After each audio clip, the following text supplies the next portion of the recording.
Well, well, day 14. Yes, we're at the end of our second week, or as I said, what did I say? What did I write there? We are on the last day of the second week of the first time I've done a live stream. I think that was the longest I could make that work logically. But yes, we are on day 14 of my streaming career. Probably premature to say career, but at the very least, we are on day 14 of streaming every day of everything I normally would do, even if the camera was on, including talking to myself. So thank you guys, everyone who's been a part of it thus far, and pretty cool. It's cool to be able to turn on the stream, and it does seem like there's a few of you on here. So yeah, we're making progress. So yeah, soon I will not be only speaking to myself on the regular. All right. Oh, echo. Is that right, Greg? How do I fix that? Do you still hear an echo? What if I close this?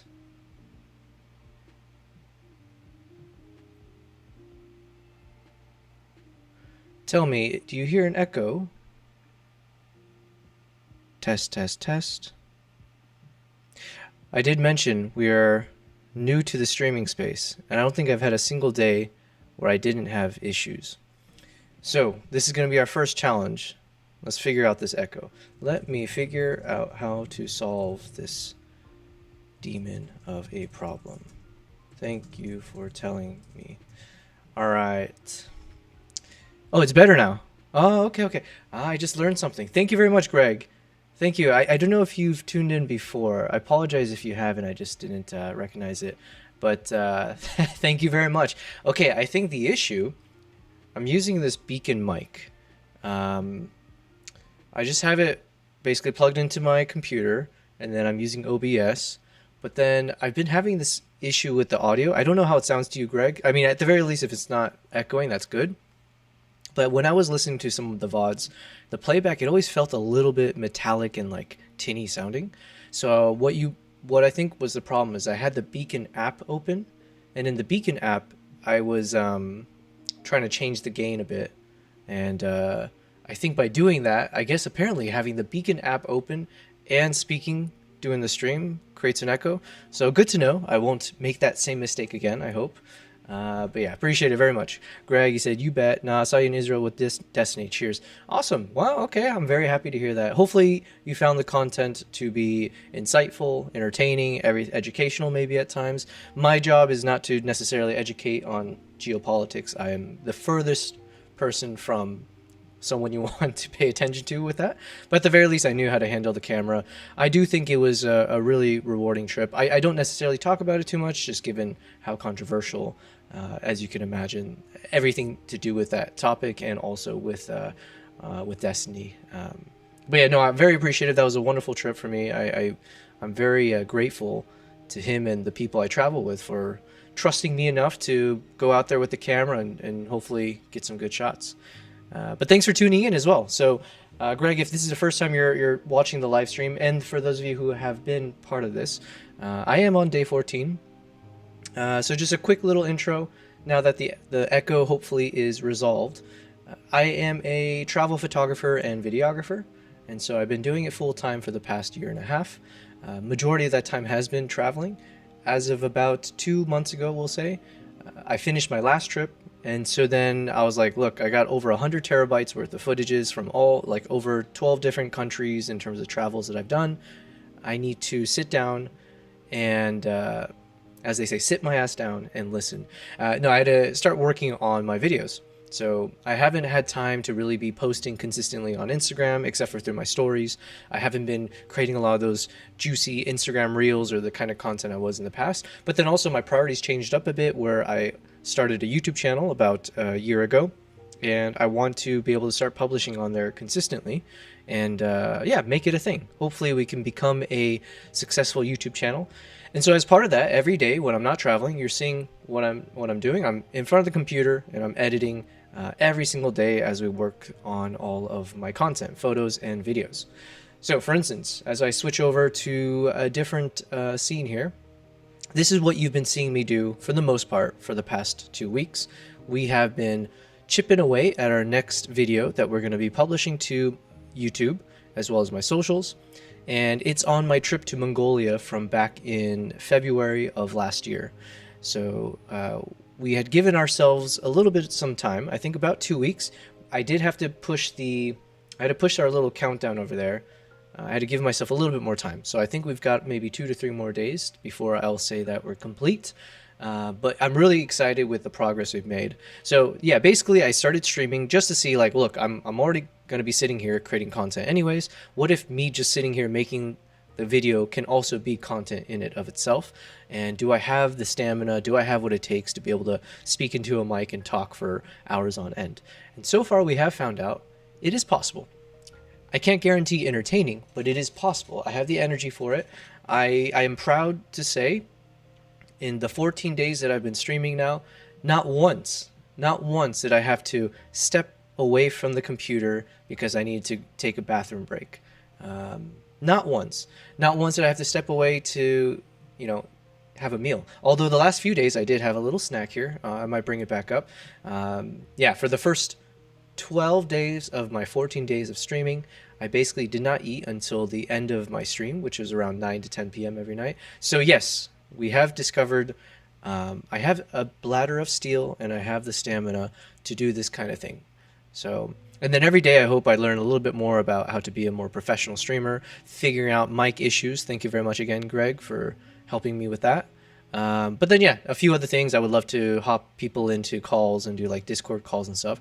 Learning how to use Discord, which is a good segue for me to promote that. Also being a better promoter of myself. I do need to be more shameless about asking for you guys to follow me, like this video. Greg, especially I'm looking at you. If you're watching this on YouTube, I better see that like button go up by 1 person, so that hopefully YouTube will bless me with more and more reach. But yeah, so I got to be more shameless about that. But one of the things I'll do is I'm going to copy my Discord link. Hello, Adora. Good to see you. Good to see you. I hope that's a laughing emote you're saying. Yes, I can be very funny at times, whether it's intentional or not. You guys be the judge. But less funny is my Discord community and the fact that you guys should be following it. Go ahead and give it a join, an invite. We did a little bit of a cleanup yesterday. I haven't had as much time today to kind of keep working on it. But we are aiming to build a thriving Discord community of creative people, hopefully. People who are hopefully not too... I think sometimes Discord communities can have a bad reputation, at least when I see things on social media. We want the opposite of that. We want people who are on there, who are creative people, photographers, videographers, travelers, yeah, just anyone who finds this kind of content entertaining, but also likes the community aspect of hopefully learning from each other, whether it's around, photography stuff, videography stuff, how to handle cameras, what are the best ways to travel, where to travel, any suggestions, all of that. So anyways, that will be the point of the Discord. And as I think I still need to achieve the next step in my Twitch and Kick journey so that I can start getting subscribers, I believe is the right terminology. But when we can start having these kind of subscribers, I do technically have the ability to get subscribers on YouTube as part of like a paid subscription is what I'm talking about. And then also I refreshed my Patreon. So the hope is as people join those things, I can't really guarantee much. There's some things obviously besides my undying gratitude if you do support me on my journey through your hard-earned dollars. But also then we'll make sure you guys have more access to cool things. And those of you who joined the Discord now and are involved in the chats and everything, I will of course grandfather you in because you guys are 10 times more valuable since I basically am the smallest of streamers.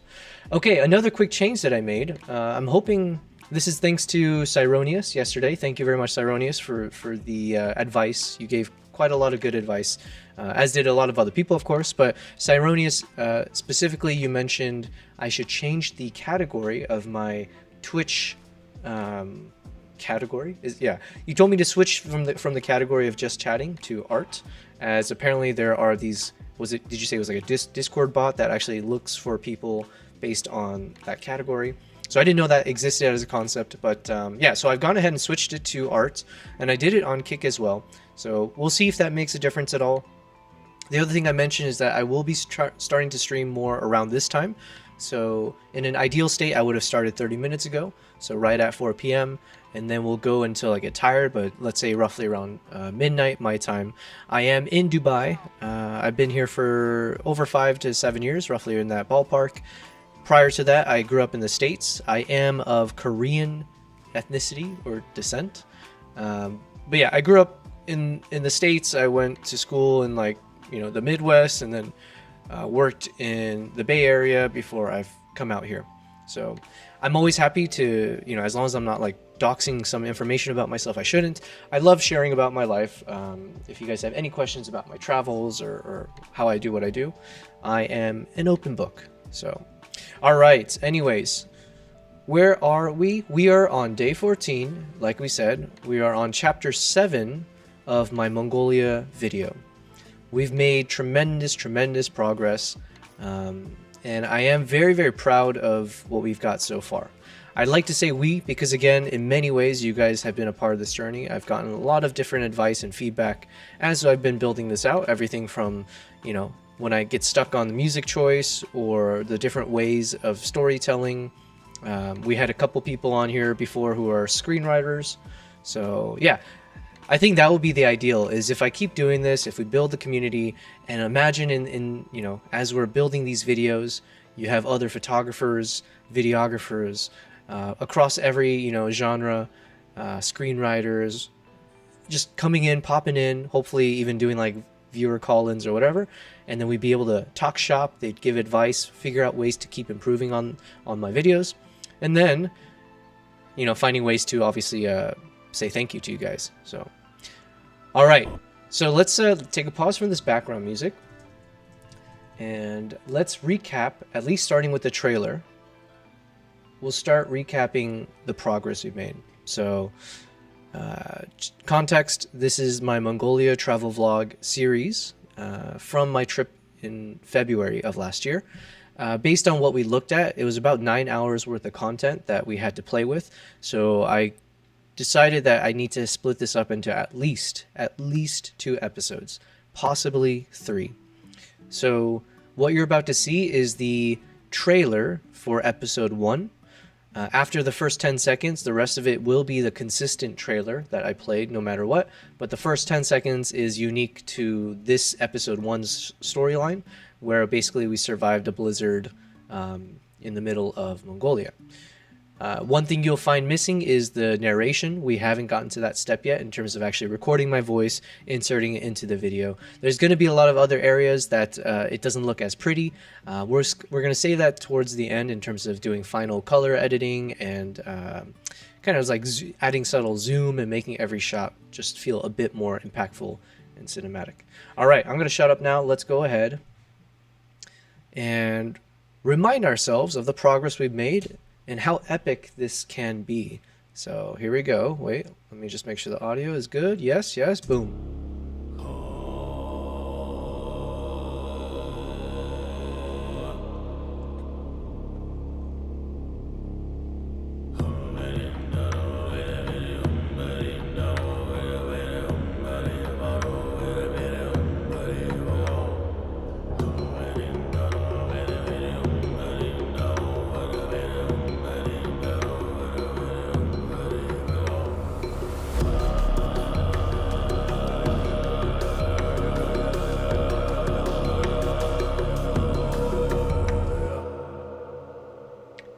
Alright, so then the title, we haven't gotten to what the actual title should be. But then from this point, we've got 6 chapters completed, roughly speaking, in terms of the right duration of it all, and the storyline. So I think the first 9 days of our stream journey was spent mostly on building out the trailer. And then since then, we've been averaging about 1 chapter per day in terms of completing it. And we've got, what did I say, roughly 2 more chapters to go.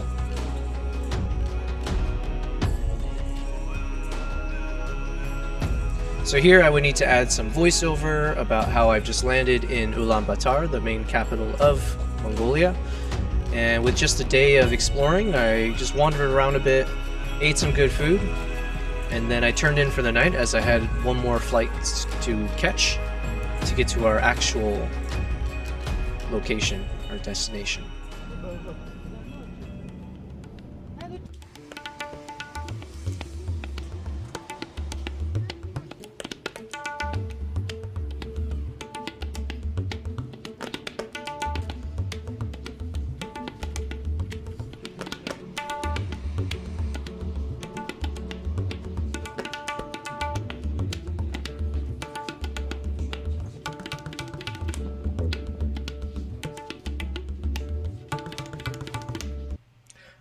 And I almost forgot the most important thing. I should have said it when I was introducing myself.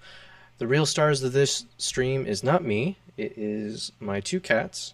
I will at times pause to showcase them, show them off, see what they're doing. And we do have different camera views for them. Idora, you asked, are the Mongolians big on smoking tobacco?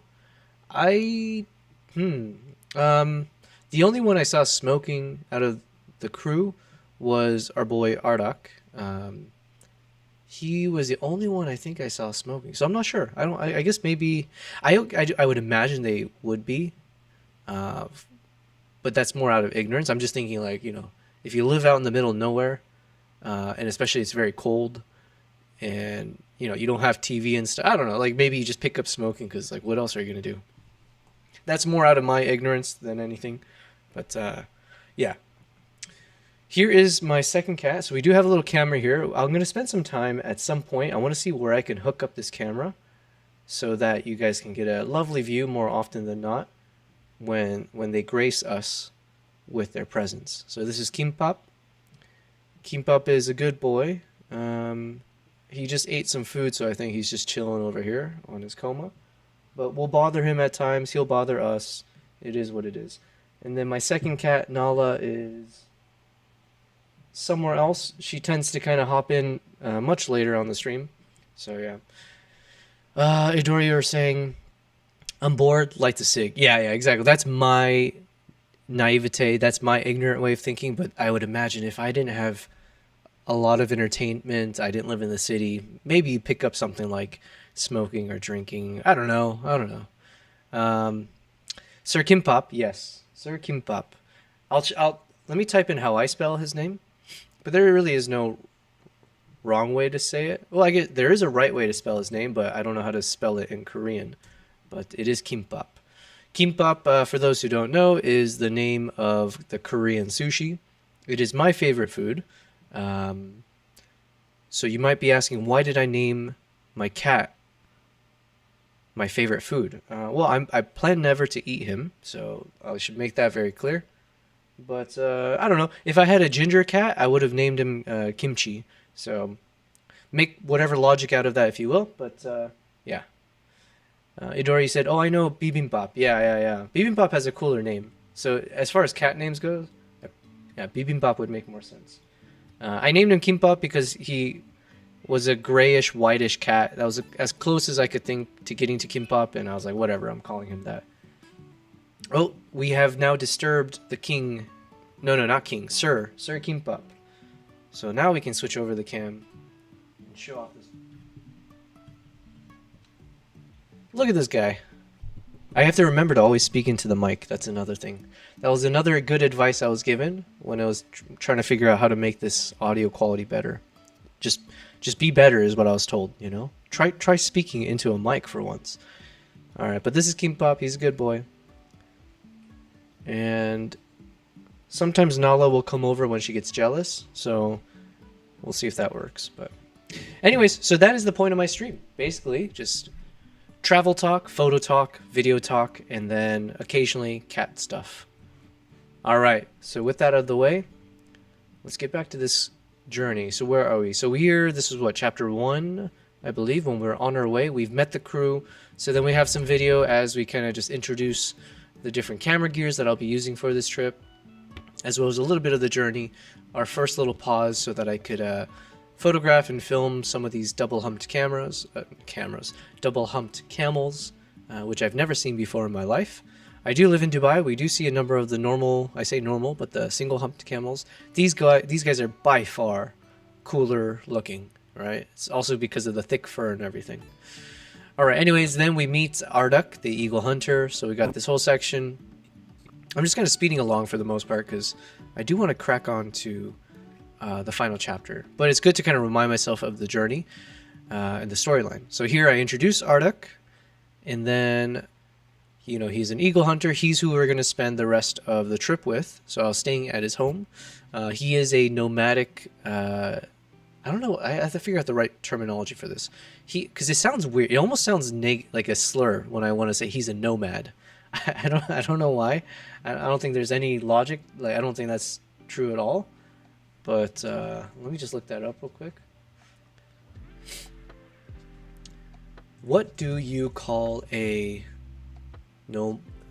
Mongolian nomadic person? A Mongolian nomadic person is often referred to as a nomad, herder, that's just herder, like I hate that word, or pastoralist. Okay. Mongolian nomads or blah, blah, blah, blah, blah. Okay. So I guess, okay, I'll call him a nomadic herder. No, that's worse. He's a nomad. So anyways, that means they basically migrate between seasons. So I believe for Arduk, he has 2 homes. So like a winter and a summer home, essentially. And as nomads, they basically are very mobile in how they live. So they can quickly pack up all their things. Then they put it onto like their horses, the camels that they got, and then they just migrate until they get to their other home. Cool lifestyle. I would love to at some point. I wouldn't mind doing a travel back to Mongolia just to kind of record and document the migration.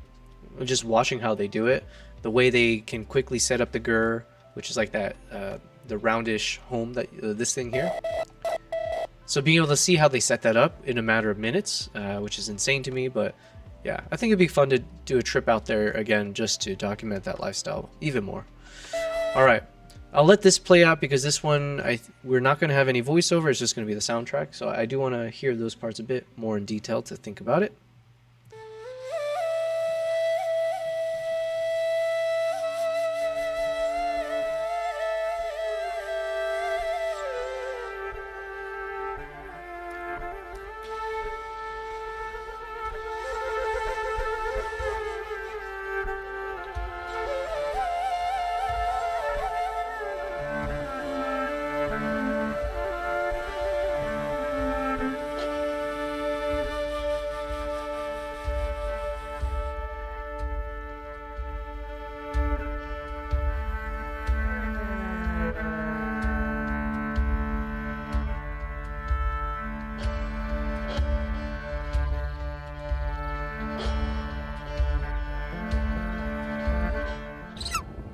So it's Arduk. Yeah, Arduk and Ayalam. Ayalam. Is the eagle. Yes. What about the horse? No, I think it's not to me. No. It's just a crazy horse. Crazy horse? Yeah. But we don't name horses. Alright, so Yeah. Crazy Horse, Yeah. Ayalam, and Arduk the eagle hunter.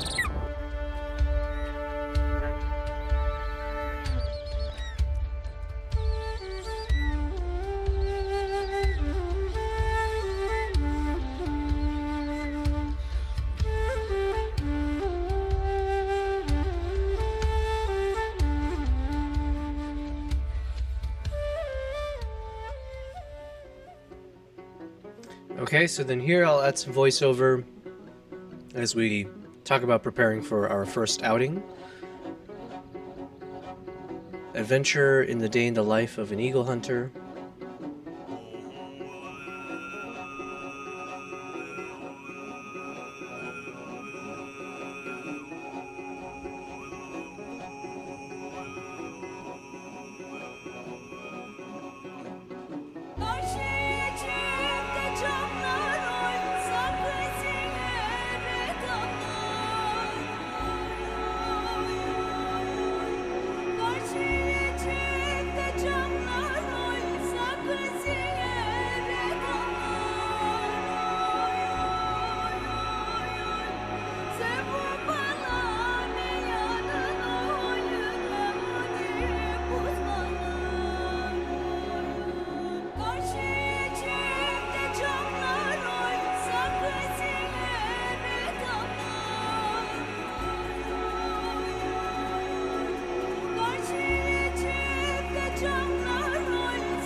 Hello, Philip. Good to see you on here. Sorry, I didn't want to interrupt the audio at that portion. I was just trying to listen in on that. But yeah, the audio is great there. I did make a quick note to myself for the beginning of that soundtrack. I think it starts off a little too quiet. So maybe I'll take care of it now, actually. But anyways, yeah, good to see you, Philip. Hello, welcome back. Hope all is well. I forget what you said your time zone is. Okay. This is a good test of my terrible memory. You said you're in Sweden, is that right? Regardless, hope you're doing well. Thank you, Unwrapped Illustration CXD2, for trying to offer me something, I'm assuming. But, gracias, no gracias, yeah? Alright, so, where were we? We got this one done. Oh yeah, so I think this part here, when the throat singing kicks in, starts off a little too quiet. So I think what I'll do is I'm going to add a little keyframe in the soundtrack itself. Probably just a few seconds before, maybe earlier, or a little bit later, but what we want to do is I'm going to add a keyframe at the start of the throat singing, but I don't want it to necessarily be that volume the whole way through. So let's just see where it seems like it picks up loudly. So it seems like at this point, based on the visual of the soundtrack, roughly around here, we do know that the audio picks back up. So I don't want to have that part blast. I think the audio is appropriate there. So all I want to do is maybe, we'll try it from this section. I just want to lift the audio slightly in the beginning. Well, I say slightly, but let's try 4.8 decibels. Here being quiet is fine because that's where we're giving a little bit of our voiceover talk. So here I'll be like blah blah blah, you know, we're about to start doing this journey, enjoy, it's gonna be great, yeah, like I said, I'm gonna have a great time, okay? Now check out the rest of this epic stuff going on.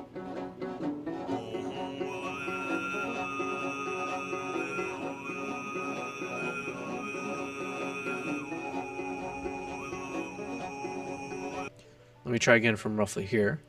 I'm gonna try to blend in the audio a little bit better. So we'll start earlier. So roughly here, it should be starting to increase in volume ever so slightly.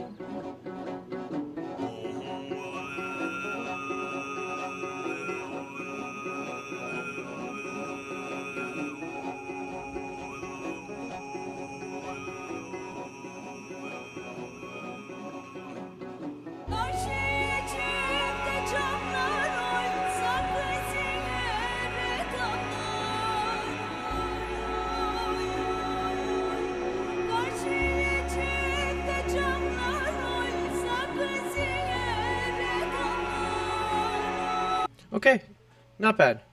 Yeah, as of now, I think it's at least improved. We might still go back to that section and adjust it further, but at least that was like one itch that I've been meaning to scratch for the past few times we were listening and watching this. So it's always good to make changes. You know, it's right in front of me. I might as well try. There was one other thing. Okay, I thought it happened already, but let's see if I can find it. Alright, so we played all this. Was it this part?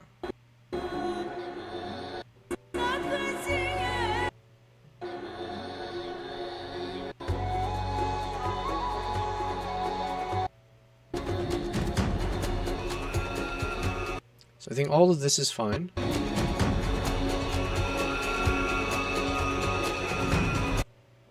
Okay, so far so good. Okay, so then this is chapter 6. We now taper things down a bit. You know, we just went on an adrenaline of a rush. So now we want to calm down, do a little bit more of a lighthearted activity. In this case, we're going to go ice fishing. So we changed up the mood with the soundtrack as well to be a little bit more upbeat and whimsical.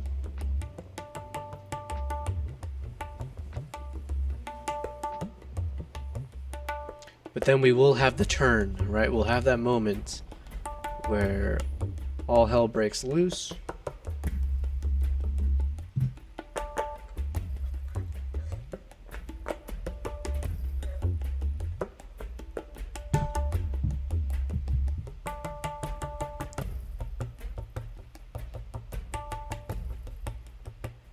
Oh yeah, so that part I'll have some voiceover.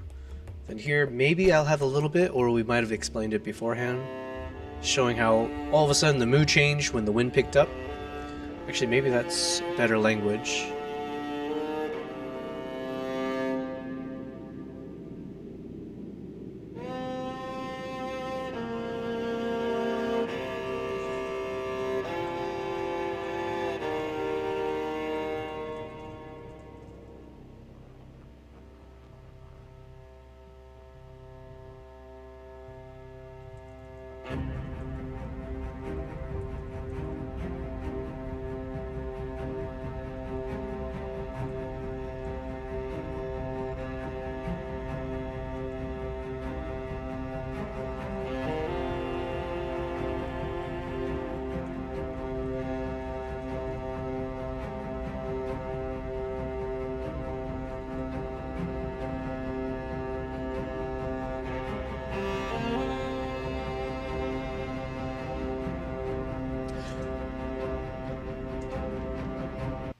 Okay, so one thought as I'm just looking through this.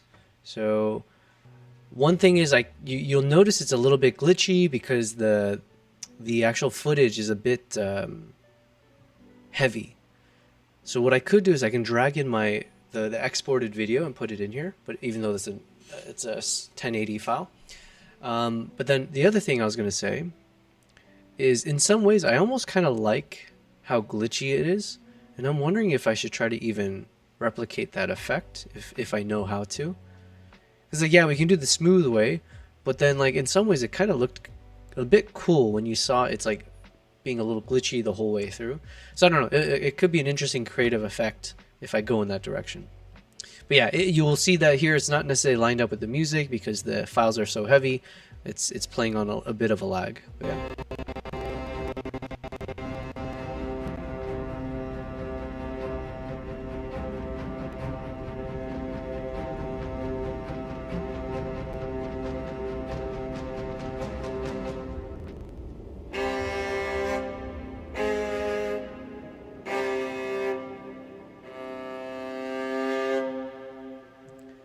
Cool. So we had a little bit of a drama that we insert in there, then we hop back to a bit more whimsical. So it's like, whoa, that was weird.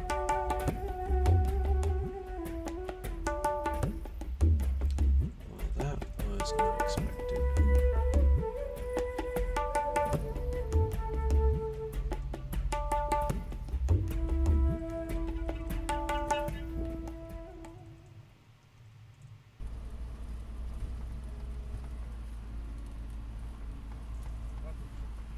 Alright, so what I'm doing right now is, as we're watching this, I am trying my best to kind of keep a thought process around potential scripting. And what I stated, because I don't view myself as a professional screenwriter or anything of that nature, so what I do for these YouTube videos, I'll just write my thoughts down, and then I usually will throw all of this into ChatGPT and ask it to, based on the way I wrote it, can it find improvements, find ways to be more succinct, and then when I review whatever ChatGPT says, then I can, you know, it helps me put some barriers or guidelines of how I can maybe be better in terms of my narration. So that tends to be my process as I do that. All right, so then that's story for chapter 6. So again, a little bit of a break from the adrenaline rush of the horse riding with the eagles. We do end up with a bit of an adrenaline, right? So we do have that unexpected storm, but majority of this chapter was meant to be lighthearted, more calm, slight, you know, raising of the heartbeat right here, and then we taper back down towards the end. So then hopefully when we now start off chapter 7, this should be the finale in some ways. It'll be like the climax. It is where we showed the parts from the trailer at the beginning. That's where it's going to be showcased here. And also the decision we made yesterday was we're going to use the same soundtrack as what we have in the trailer because the soundtrack is the most epic. It is the most fitting of all of the Mongolian soundtracks we found so far. So yeah, we're going to replay the soundtrack, but in its entirety, and we are going to time it up with the shot of the eagles, the eagle hunters in the snowstorm. So with that decision, now what we need to focus on today is trying to figure out how long of a chapter will this be, as well as how exactly do we insert the soundtrack. Do we need a separate soundtrack for like the more lighthearted moments, like the kind of setup moments? I think yes. So we do need to do a little bit more of review of the soundtracks today. But let's see where we are. So right now, the end of chapter 6 is at 11 minutes and 49 seconds. So my initial, I'll say, I guess, my initial intent was to keep this video to be 15 minutes long. That was kind of that was the goal post, right? I've been kind of viewing 15 minutes as being probably the best, like the optimal time for a travel vlog episode. Because if we make it too long, then you lose people. It's hard to keep the interest level engaging the whole way through. If you make it too short, that's not as big of a problem, but you may end up losing out on the substance of the trip and not giving it its due or its justice. So 15 minutes I found tends to be a decent kind of a duration that people can pay attention to, but it is somewhat anecdotal. Not somewhat, it is very anecdotal. I've never actually heard anyone actually say what is the right answer. Maybe we'll leave that for ChatGPT to tell us. Actually, let's pop open one. I'm gonna have a little thing open up at times whenever we need to ask questions. We're gonna ask our boy ChatGPT, and I do have the paid version. I might unsubscribe eventually, but I'm still using it for me building out my website and some other things. So, but we will use ChatGPT 4.5. It's supposed to be good for writing and exploring ideas. And again, it's technically the one I'm paying good money for, so we might as well put it to good use. All right, let's just ask for YouTube travel vlog videos. What would you say is the best duration / length of such videos in terms of best engagement, watchability? I don't know if that's a word. Engagement, watchability, narration. Is that enough? For the best engagement, watchability, and narration. Potential. Narration. Yeah, we'll just say narration. As I make my next video, ideally, I want to keep it at the appropriate length for the best performance. How about that? And then let's not forget to say thank you very much, kind sir. So that's hopefully this thing will remember me when Terminator happens. Okay, let's see what it says. And I do need to, it'd be interesting if I could find a way to name ChatGPT. Someone asked me that a few days ago. I actually don't know if there's a way to, like, do you just click on this guy and actually change it there? All right, let's see what it says. For YouTube travel vlog videos aiming for optimal engagement, watchability, and narration, the ideal length generally falls between 8 to 15 minutes. Here's a breakdown of why and how to decide. 8 to 12 minutes is a sweet spot. Okay, so for engagement and retention, most viewers maintain high retention in this range without experiencing viewer fatigue. YouTube algorithm, this duration typically leads to strong performance as viewers are likely to complete a majority of the video, signaling to YouTube that the content is valuable. Hey, very much. Your name is Zion Play. Zion Play Z06. Thank you very much for the follow on Twitch. Yes, thank you very much. I am currently multi-streaming to YouTube, Twitch, and Kick, and so I appreciate people following me on all three. YouTube is the one I have the most progress in because I started it about a year ago. Twitch and Kick I've started as of 14 days ago, and you are watching me on my 14th day of streaming. I do appreciate everyone who gives me a follow. I believe I need to hit a certain number of followers in order to promote myself in terms of the Twitch's tiered. I don't know how they do it with streamers, but I think to become an affiliate, I believe is the next one, I do need to hit some kind of sweet number for followers. So I appreciate it. Thank you, thank you, thank you. We are just kind of taking a little bit of a sidestep from me editing my next video, which is my Mongolia vlog. And I just want to see what ChatGPT was telling me about the perfect duration, the perfect length of a video. And it's telling me under 15 minutes, essentially.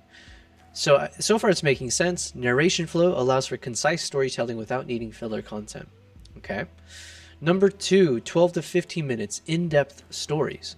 So now you get deeper storytelling. It allows you to delve into richer narratives, reflections, and insights without risking significant viewer drop-off. Moderate risk of drop-off. This link can be justified if your storytelling is compelling, visually varied, and emotionally engaging. I would like to believe our story does kind of strike on those things in different ways.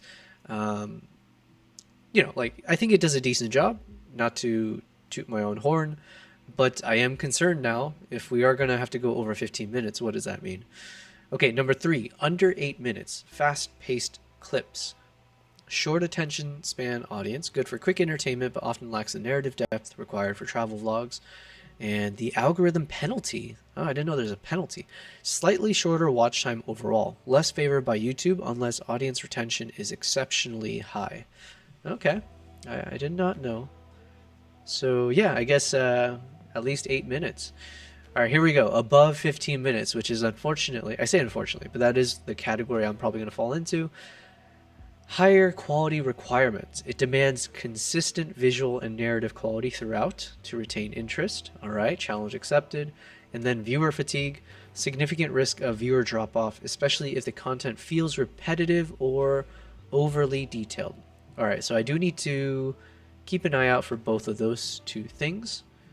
All right, fair enough. Recommendation to optimize. Aim for 10 to 12 minutes. All right, well, that's not happening as of now.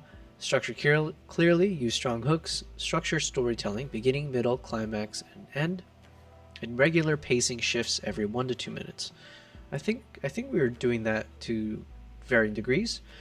That's where we were saying, like, look, we have this adrenaline rush, then we take a pause from the adrenaline as we go into a little bit more of a calm adventure, but still hopefully interesting. We utilize music to hopefully draw that across as well. And then hit up with some crazy climax or drama again, calm things down. So I think that we are doing a decent job of, I think. And then monitor analytics. Yeah, but I mean, that's after the fact, so. Oh yeah, but I guess it's still useful. All right. I think for my current Mongolia episode, there won't be a good way to cut down this video to 12 minutes. Right now I'm staring down the barrel of around, what do we say, 18 to 20 minutes most likely. But I will share the entire vlog travel episode storyline with you later to get your further insights. Thanks, babe. Should we say baby? We'll go babe. Thanks, babe. All right. But like I said, for now we are, I mean, there is a possibility we do still get this to 15 minutes without dropping the rest. Zion Play. So sorry, I didn't see your message. So you're saying, LOL, I also wanted to stream, basically. I wanted to record my portfolio making for motion graphics. Yeah, hells yeah. I mean, okay, so I guess you can view my stream and see if it seems something worth pursuing. I would like to think so. I think there's something fun. Like, you have to treat yourself like an artist, right? Now, I don't view myself in the traditional stance, in the traditional way of being an artist. If I was like a visual artist in the sense of, like, whether it's motion graphics or like illustrations or building something physically, I would do streaming in a heartbeat, because I think it is a cool concept to be able to show people something from nothing, right? Whether that's an empty canvas, whether that's a big mold of whatever, concrete or clay or whatever, or as a motion graphics designer and like showing how you create something and it looks epic by the end of it. There is a lot of value in that. That's one of the also reasons that I wish I was a tattoo artist. I love tattoos. If I knew how to actually be the artist as well, I would be streaming that all the time, just to be able to show people that process from, nothing to something. So if I were to give my vote, I would say you should totally do it. But don't look at my stream necessarily as a good way for you to say yes or no. I don't necessarily know if I'm doing it the right way. I didn't even know that this category really existed of people on Twitch, Kick, YouTube for streaming this kind of stuff. It was more, though, for me, killing two birds. If I'm going to be editing these videos anyways, and if I talk to myself anyways, why not turn on the camera and just record it? Zion, he said, you only found your stream in Twitch. Perfect. Did you find it? So did you just find it? I took someone's advice and I changed the category to art. So I believe in Twitch, it's in the art category. I don't know how that, I don't know how it affects my discoverability, but it is cool that you found me there regardless. I will keep your interest. Okay. I'll do my best. But yeah, so anyway, so we are on chapter 7 and it starts at 11 minutes and 50 seconds. You searched video editing. Okay, cool. All right, good to know. I wonder, I must have put that as a tag. So I'm glad the search results are actually showing me. All right, we are getting somewhere. Slowly but surely. But yeah, Zion Play, if you would like to see just a kind of like what is it that I normally create, definitely check out my Instagram at YoBellPrize as well as my YouTube channel. So like I said, I've been focusing the past year on YouTube, and that is where I want to focus most of my time. Excuse me. So this video is definitely for YouTube. That's what I'm trying to finish. It'll be episode 1 of my journey to Mongolia from last year. And this will be the most epic chapter, but it might be the most challenging because I need to somehow shrink this guy up into just a few minutes. If we're at 11 minutes and 50 seconds, this soundtrack is how long?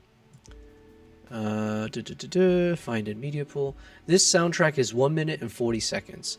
So who can do quick maths? If I'm at 11:50 and I need to add, so it'll be 12:50, then it will be 13 minutes 30 seconds. Is that right? So I believe at the very least this chapter has to be going to 13 minutes and 30 seconds. But I also have some filler shots in the beginning before the dramatic part kicks in. So realistically, this chapter will last until I'm like at 14 to 15 minutes, at the 15-minute mark of my actual video. And I still have one more quick chapter that I need to tell, where we show how the snowstorm hits the farm. And that might take another couple minutes. Zion Play, you said only you are streaming in this tag. All right. See, there's some value in that.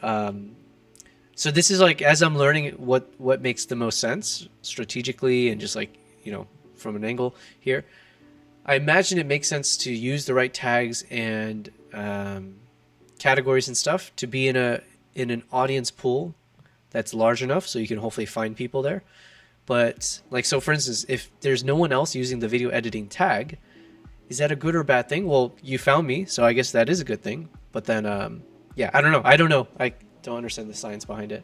One thing I can say after studying different podcasts and creators, if you know your audience, then you will surely know that even if your video is 30 minutes or 1 hour, they will love your video. That's a fair point. Yeah, and like I think maybe I'm over analyzing, and part of it's just for fun because I was like, it'd be curious. I was curious to see what ChatGPT would tell us.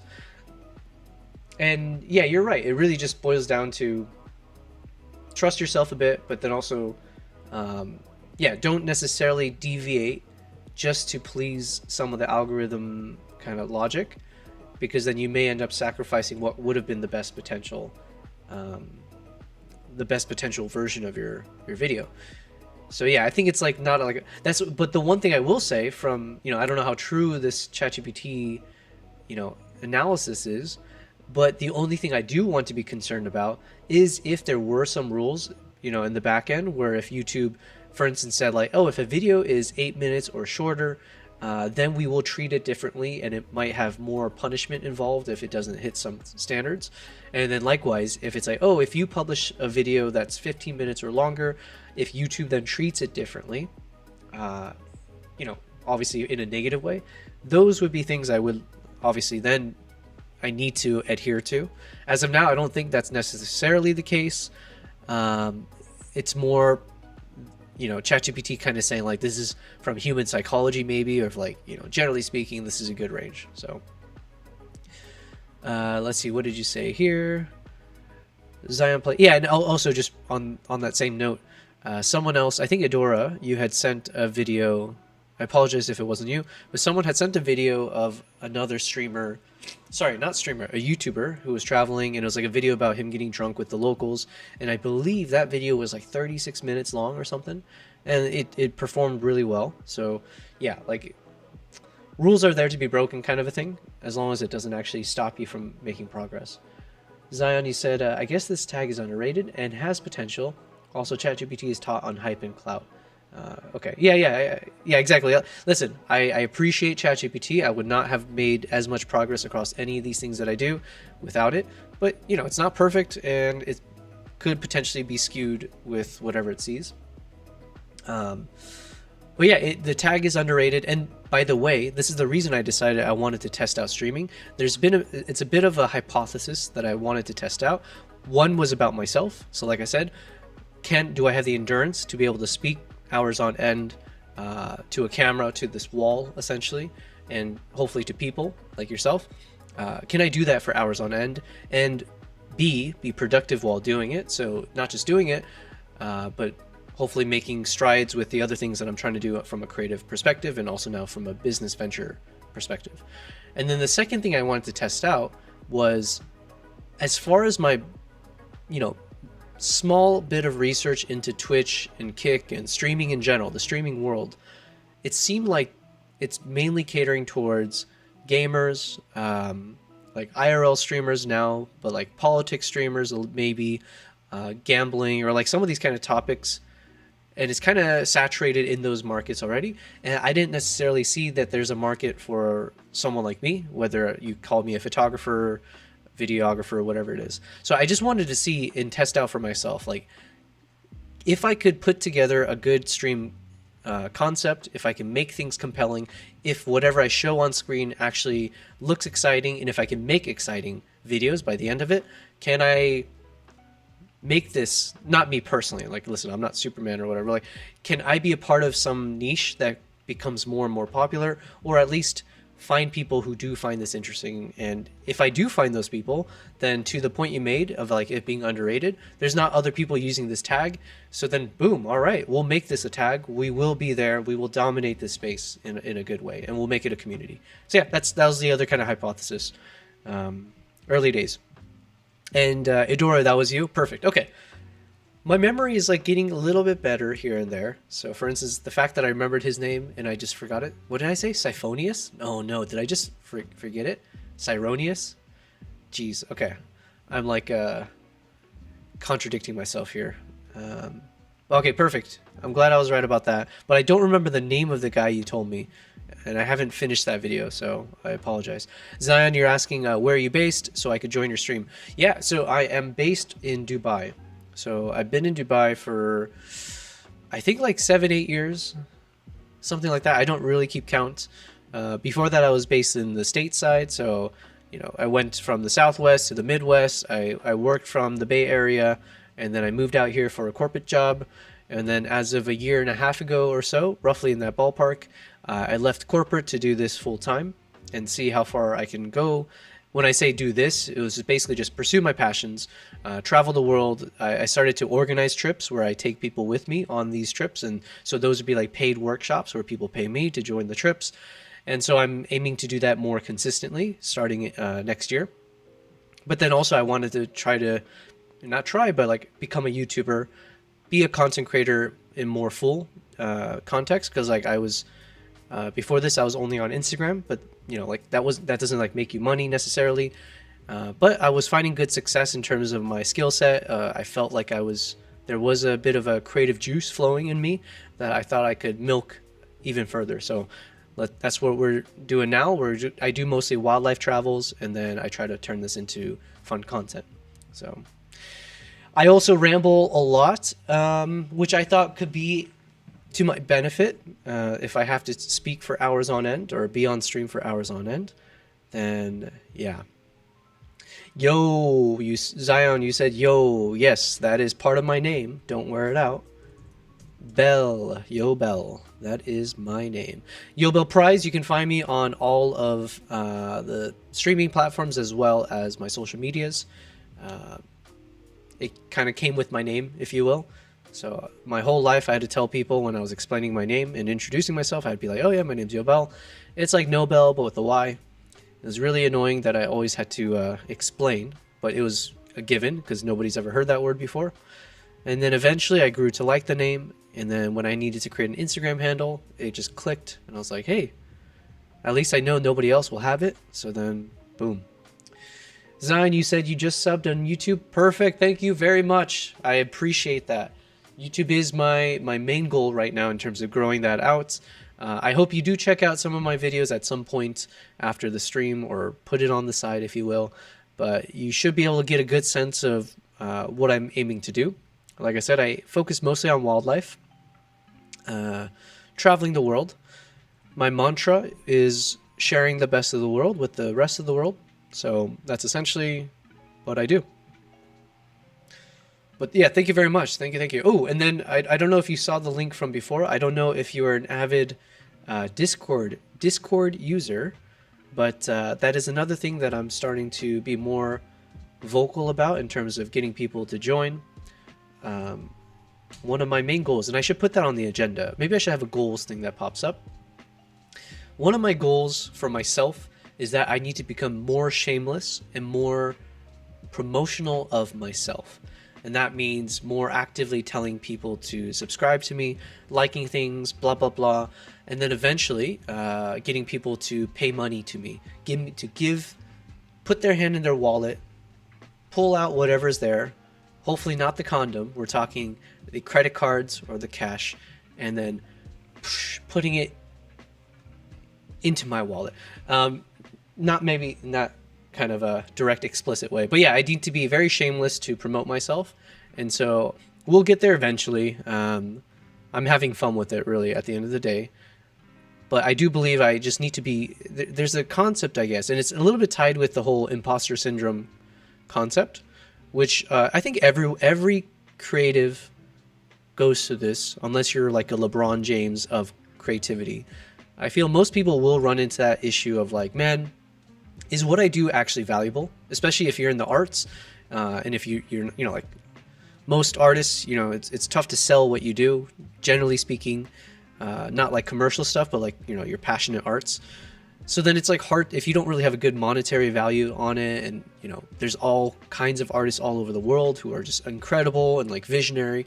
So in a world of so many creative people, you oftentimes will run into that problem. And also it's in corporate world as well. Like it took me years to finally feel like, oh, I am a competent contributor to my company, and I can speak eloquently when I need to, or do whatever is necessary. But yeah, so I think that issue is not gone away with me, but it is something that I've been able to slowly, little bit, bit by bit, tamp down, and just kind of, yeah. Anyways, I am again rambling here, but yeah, I'm becoming less of it. So I think being shameless comes with the two, like embracing being a bit more shameless. But yeah, you use Discord, definitely make sure to follow me on that Discord community. I just learned how to use Discord a few days ago, really. And we're going to continue learning how to make it more impactful. At some point, like I said, I would love to have people call in to these streams. Becoming a creator, you have to be shameless. It seems like it. Or I think being shameless is just, yeah, it's a necessity to be more like business-like, I guess. Maybe. I don't know. Also, being shameless comes like with some negative connotations, and I don't necessarily think being shameless is a bad thing. It can lead to bad results, but like being shameless can mean that you're just more confident. It means you have more, in some ways you could be more honest about yourself in a good way. Most people are not honest with themselves and think they're overly good about certain things or overly bad, but yeah, I don't know. It's just a word. All right, anyways, I'm looking at this again. We did put these clips in a decent order, but what I'll do is let me actually just put this all in a single row, just for my own sanity. Now that we have them in the right order, we'll put it on the middle row. Zion, you're just asking without any shyness, regret, or overthinking. Yeah, I mean, everyone is guilty of all of the above, of what you said. I still tend to have an issue with overthinking, and you will see that on stream. So like when it comes to even just like how do we edit this video, the reason that it's been taking me so long to finish this video is because I tend to overthink. But then I don't necessarily think of it as always a negative. Because I overthink, we have been able to actually crack the code on different parts of this video and make it even better than what it would have been if I just let it go and just, you know, kind of like quote unquote stop thinking and just say let's just move on. So yeah, you can harness it as a gift if used correctly at times.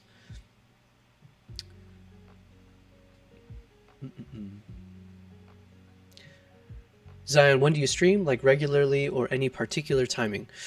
Yeah, so I'm still too early in my career, quote unquote career, to like say with definitive. I can't give you a definitive response. What I will say is, and I put this in the Discord, so you should be able to see under the events and in my, there should be a channel that explains it. But right now what I'm testing is 4 p.m. Dubai time until midnight, Mondays through Fridays. And then on the weekends, I might aim more for like 4 p.m. until 10 p.m. So just slightly smaller, like slightly reduced stream times. But right now it's also, I'm just kind of going with whatever my energy level is and also with my deadlines. So obviously I really want to finish this video in the next few days. So I might end up streaming even longer just because I'm kind of in the zone, if you will.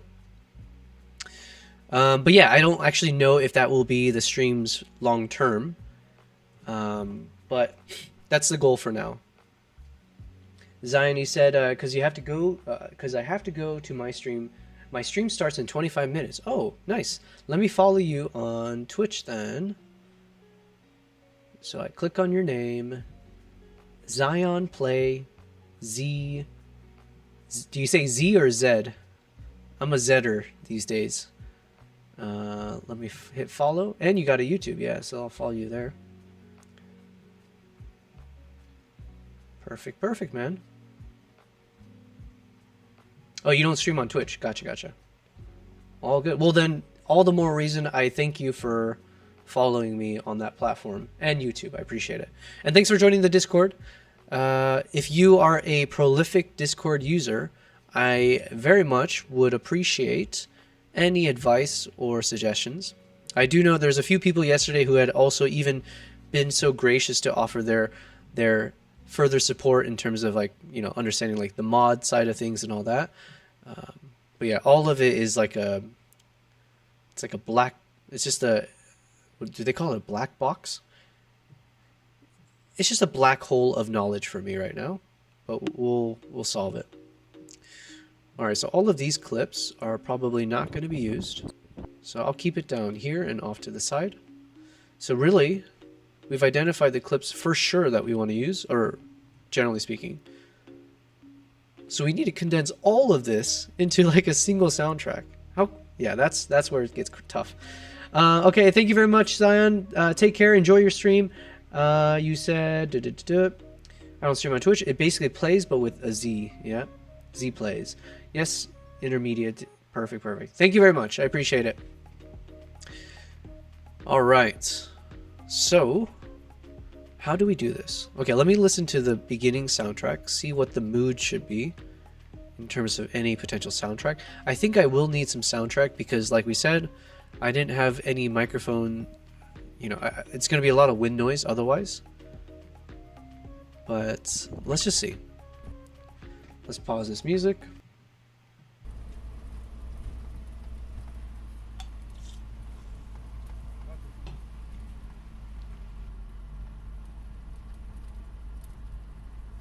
It's like a baby.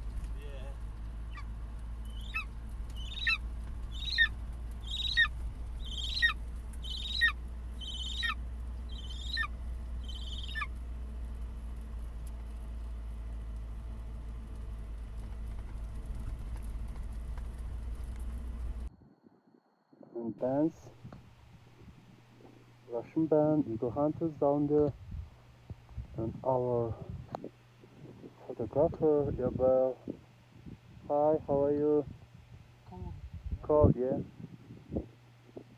Okay, that's promising. I say promising as in you couldn't really hear the wind noise on that.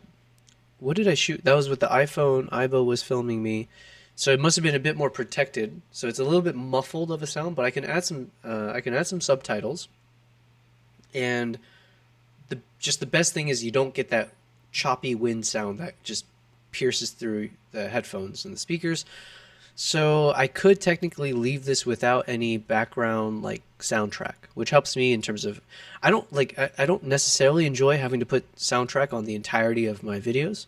I think there's some moments where you just kind of want to hear the natural sounds and not necessarily hear like modern music or whatever music playing.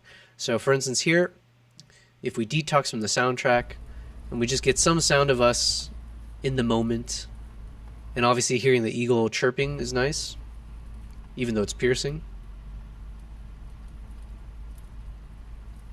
Okay, so we can probably cut it from here somewhere.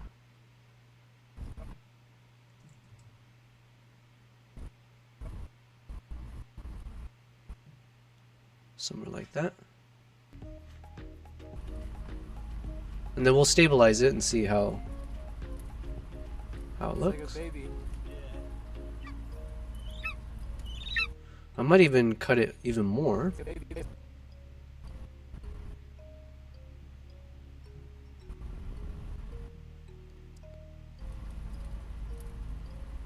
It's like a baby.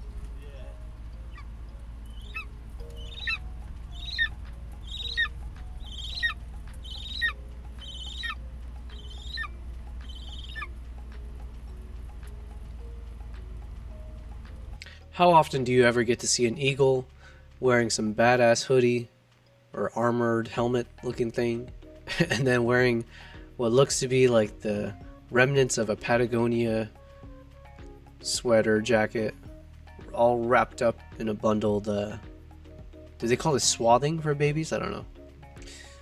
Alright, so anyways, let's stay focused here. How many seconds do I want this?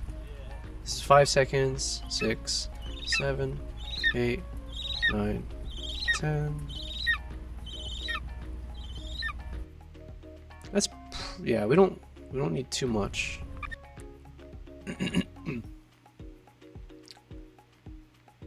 So from there we jump to the snowstorm, or no, up the mountain.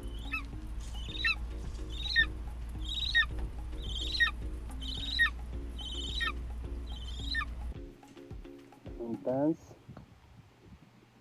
Russian band, Eagle Hunters down there. I'll probably try to cut this one a little bit as well. And dance.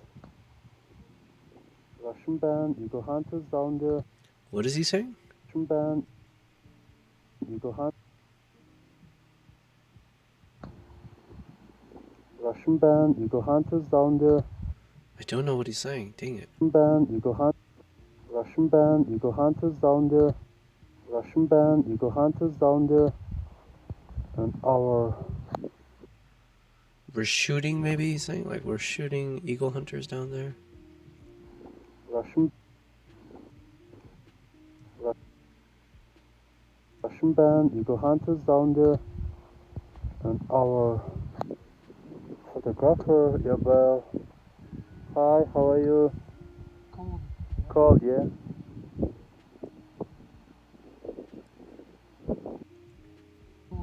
Cold, yeah. So maybe keep that part. So now we're at 12 minutes and 15 seconds. Then we don't need all this.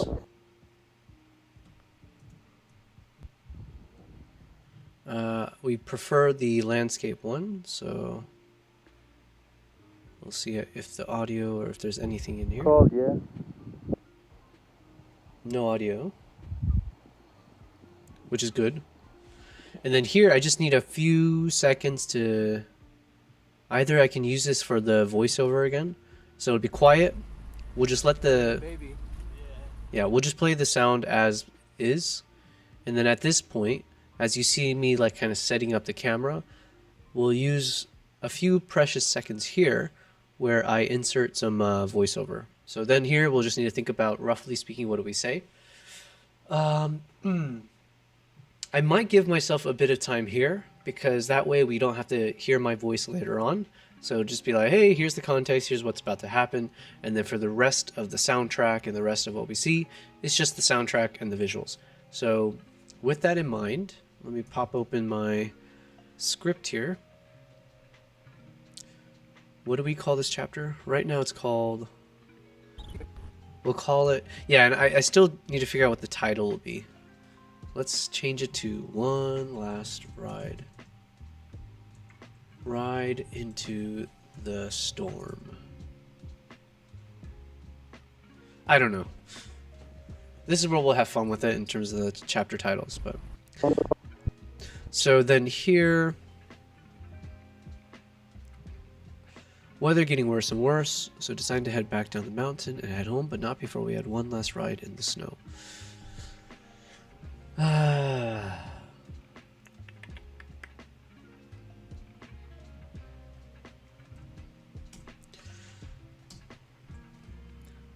So I'll just put this like, as you see me setting up on top of the mountain.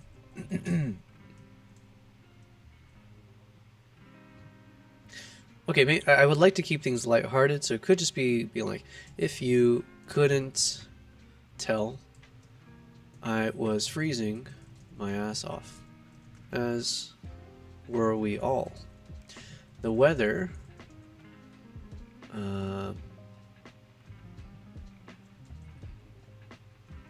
ever since that crazy crazy brief snowstorm that hit us during our ice fishing,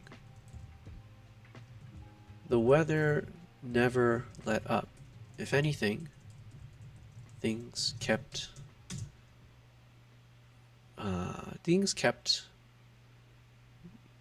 building up. I think at this point the weather was hovering around -40, high winds, and heavy snowfall throughout.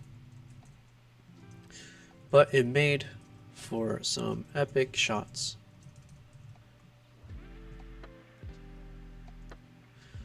What you're about to... So yeah, I think this is way too long already, but I figure I might as well write it all down, and then we'll find ways to chop it up.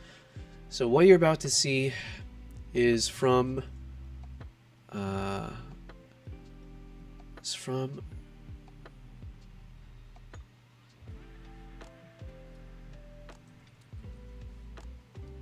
what you're about to see is what is it that they're about to see? Ride into the storm. What? But it made for some epic shots.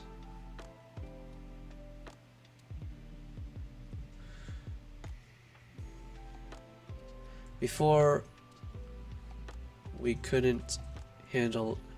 I don't know if I should say that. Maybe that's all we need to say. It's like, look, the weather got really crazy. -40, high winds. So... but it made for some epic shots, as you're about to see. So please enjoy what was possibly the most thrilling photo and video shoot I've ever done on my travels. Thanks to the blizzard and the...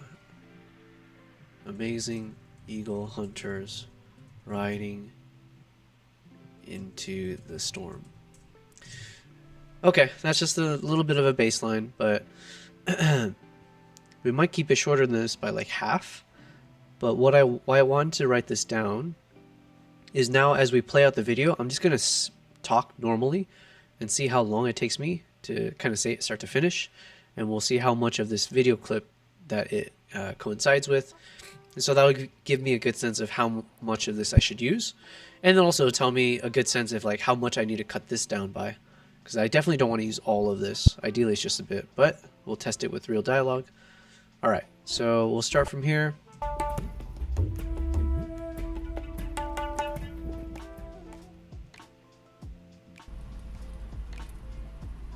It's like a baby.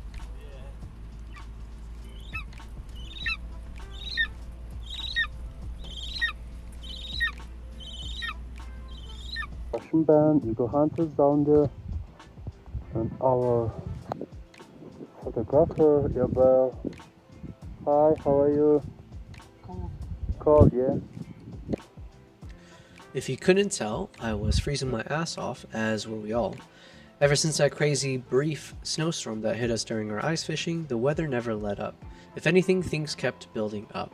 I think at this point the weather was hovering around -40, with high winds and heavy snowfall, but it made for some epic shots. So please enjoy what was possibly the most thrilling photo and video shoot I've ever done on my travels, thanks to the blizzard and the amazing eagle hunters riding into the storm.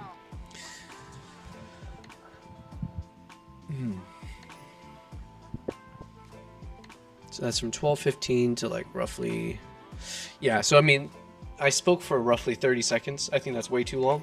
So we probably could shorten it by like half. So let's say if I can give myself about 15 seconds of this.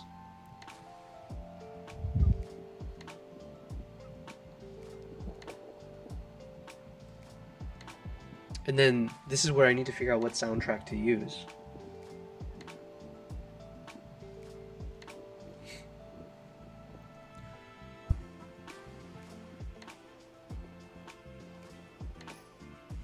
So let's say around here.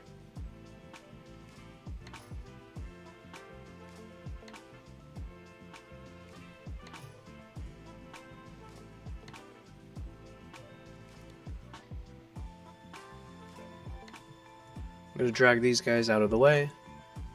These are all the ones we want to use.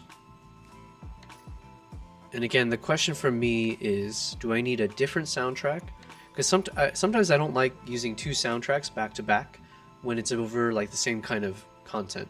So, sorry guys, I have like cat hair hovering all over me. Yeah, so ideally each soundtrack kind of maps to a different theme or a different kind of like moment in the story. Whereas like if I use two soundtracks back to back to fill in for a very long moment in the story, it just, you have to just do a really good job of blending the two soundtracks together. So yeah. But we'll try. So let's say if let me just copy this soundtrack over.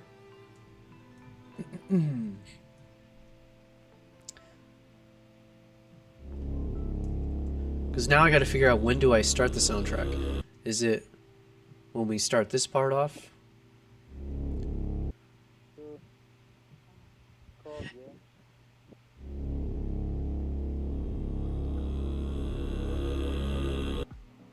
In which case...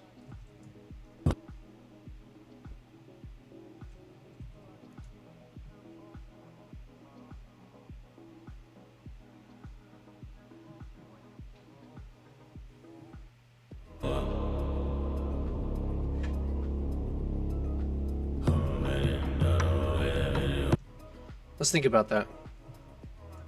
Alright, so I'm going to duplicate this timeline before we go too buck wild with our creative potential here. Alright, that's what we'll say. So let me find the timeline in the media pool. And yeah, just for reference, I'll try to do a good job of this going forward. I'll keep sharing like random bits and pieces, even if I repeat myself. So I'm using DaVinci Resolve here. That is the video editing software program of choice for me. Now, I've only been using it for about a year and a half or so, and I definitely need to spend more time actually watching videos on like tutorials and just make sure I keep improving my skill sets here. So yeah, do not take what I do as gospel. I am merely using it the way I know how to. But I would definitely always appreciate if people have suggestions on how to keep being better as a video editor. Alright, so this one I'm just creating a duplicate timeline just in case I do something and I want to revert back to what I had before. This is just easier for me than having to hit the undo button 1,000 times. Chapter 7, start. We'll put this in the archive and go back to our playlist, or our timeline. So now the thought is, can I fit this entire chapter in a single soundtrack that is 1 minute and 40 seconds? And we already know there's some really epic parts of the soundtrack we don't want to touch, but we are going to try our best and see how this plays out. I'm going to duplicate these guys and just drag it away a bit. And then the parts that we know we want to use, which is this part here, let's drag it forward and try to time it.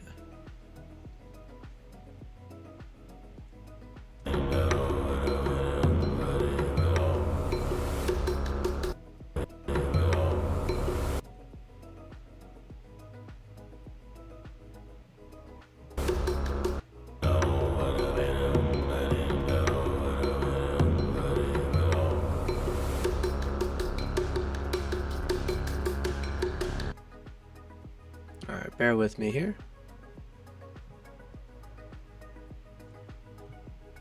What I'm doing may not necessarily look like it makes sense, but hopefully we will make it make sense. So I'm just, because basically of all the clips that we need to look through and see what to use, yesterday we had found a good spot potentially where with the soundtrack we have a good segue as we go from the close-up of Ardak puffing away on his cigarette and then segueing into the most epic part of the scene, which is the horse ride through the snow.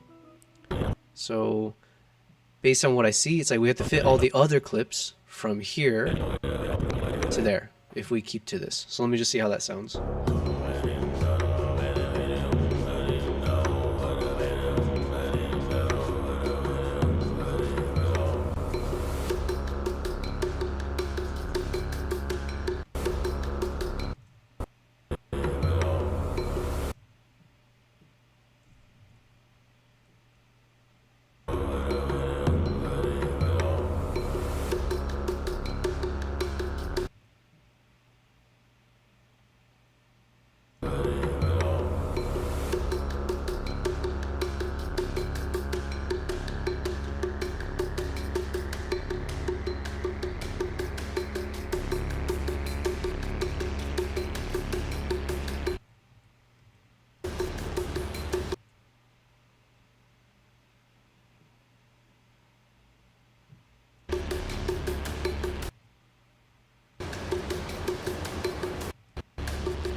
Okay, I have an idea, maybe.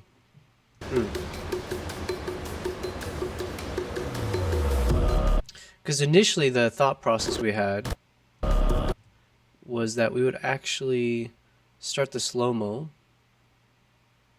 something like this. Let me get the timing right.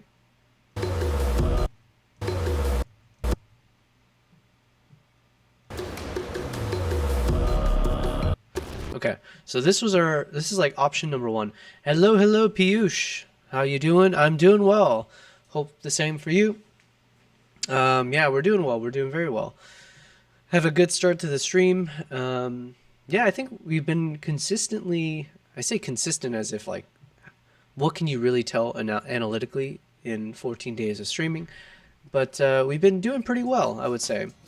So right now we've got, looks like 13 people watching across YouTube, Twitch, and Kick.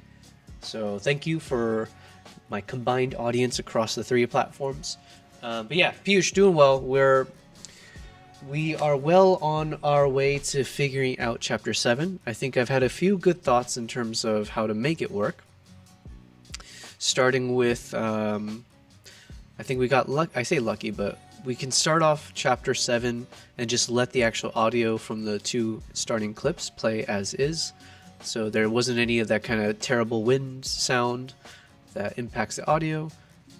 And then right now I'm trying to see if the very, very epic soundtrack that we had mentioned, can I just use that for the entirety or for the rest of this chapter?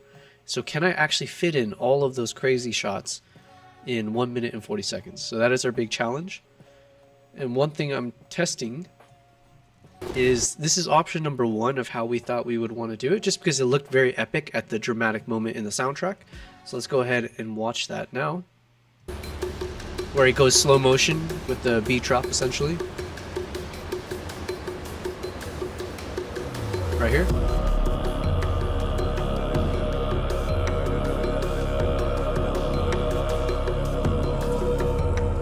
Now the problem is, if we start the slow motion from roughly there or so, we don't have enough time to get to the rest of those clips before the soundtrack is done.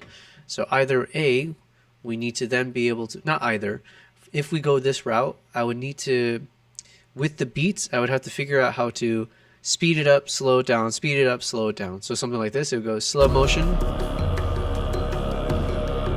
2. So if you think of it like a timer, it goes like 1, this is like 1, 2, 1, 2.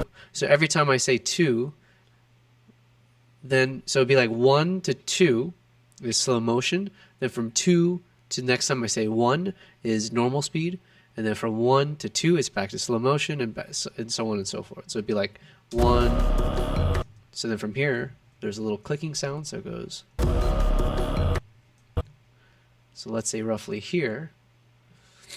How do we do this? I'm going to add a retime control. I'm going to add a speed point. So they'll go dun, 2. So then this speed change is back to 100%. So let's see. Yeah. So bear with me as I figure this out. I'm going to drop these guys out of the way for now. We're going to extend this all the way. So then here, roughly here, we add another speed point. And this will now be, why can't I open this? Oh, it's an audio, that's why. This will change to 20%.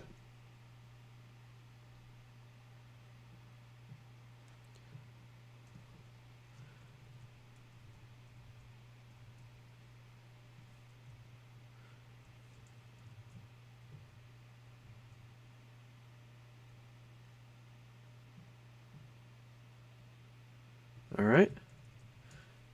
So where were we?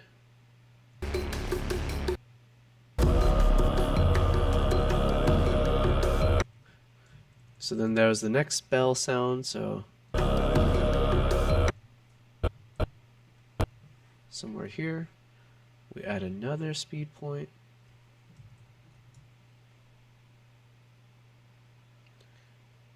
And then we set this back to 100%. What the heck?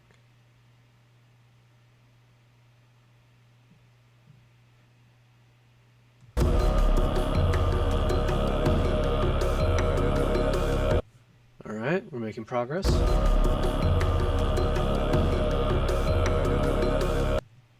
So then around here, we add another speed point. And then we drop this to 20%. Again.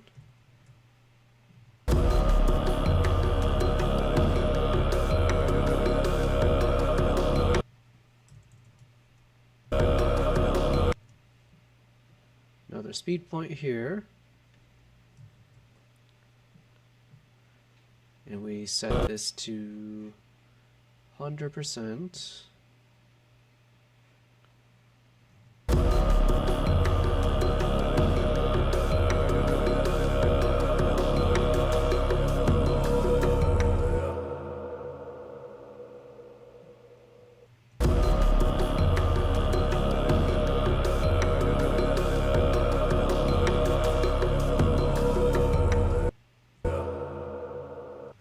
Okay, generally speaking, let's just test out how this looks.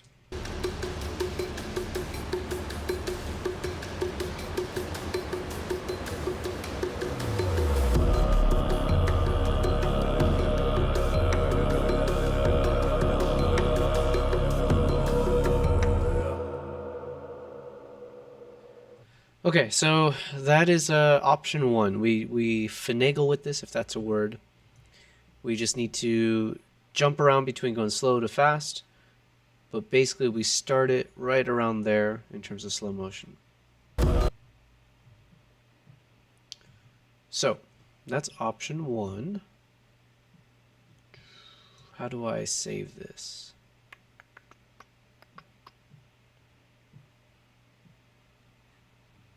All right, I'm going to duplicate this, and we'll say this is called Chapter 7, Option 1. Okay, so now we'll go into Option 2.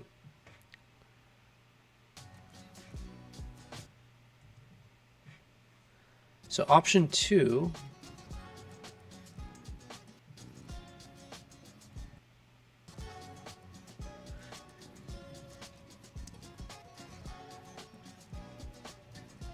Option 2, I'm going to start the slow motion earlier.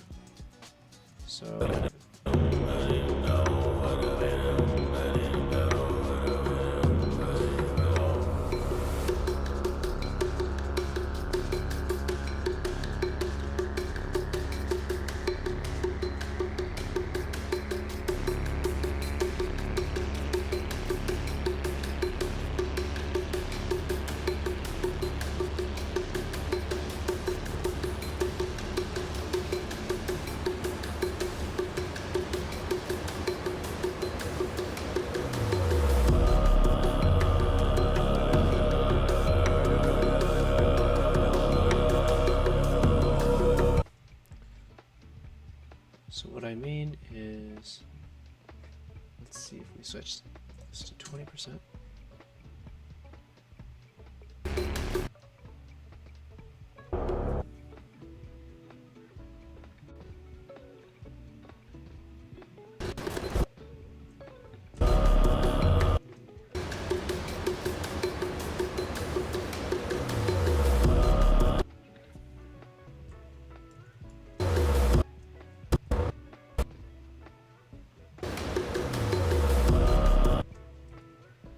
Okay.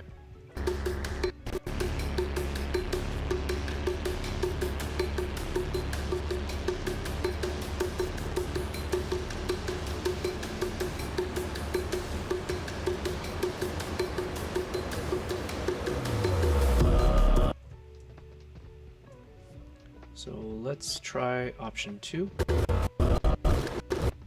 We're now option 2. I'm going to do the opposite essentially. So here we're going to change this to 100% speed.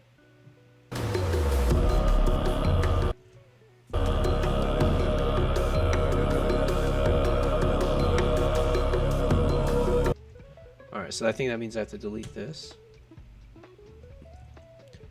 We'll extend this guy.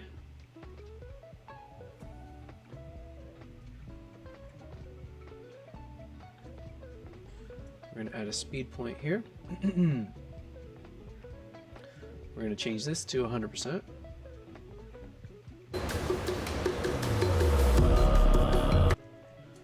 And basically we're just going to do the inverse of what we did before. So now we're going to basically say before the beat drop, we started doing a lot of slow motion, because the moments before the beat drop, essentially, there's a lot of it. And I want to show as much of this in slow motion as possible, because it's such a cool, epic shot. And it feels a little bit wasted to show it in normal speed, possibly. So I want to see it. We have 2 different potentials we're going to work with. So this is option number 2 that we're going to do. So let's see.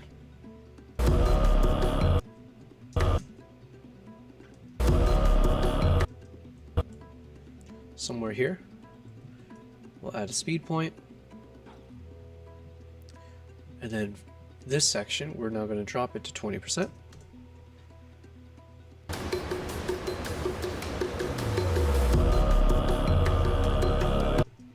Same thing. We'll add a speed point again.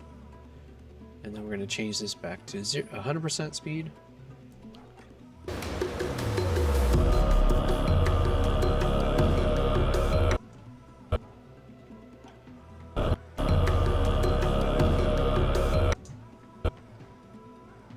Another speed point at that beat. Switching this back to 20%.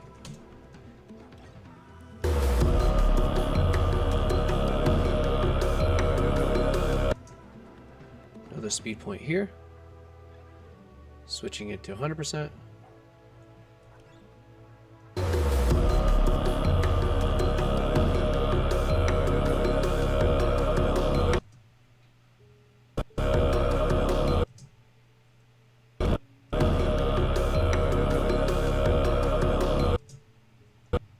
Somewhere here, we'll add another speed point, switch it to 20%.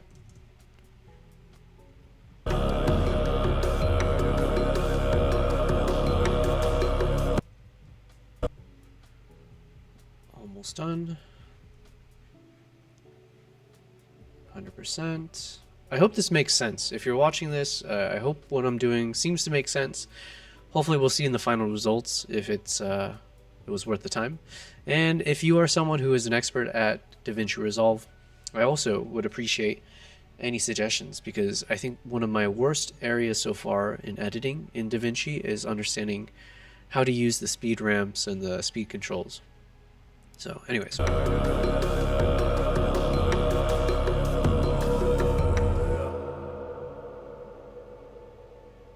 Okay, I mean, it's not perfect, but let's just get a quick sense here. Or maybe we'll do the final part.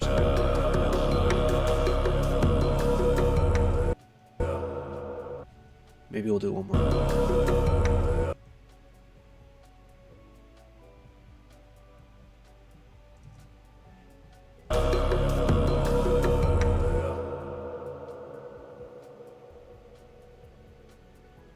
And then maybe we'll speed this up to like 110%.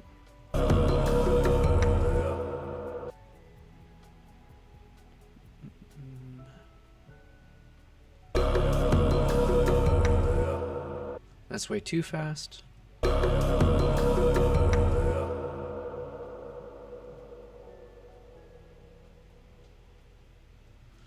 Okay, generally speaking, we have a good sense here. So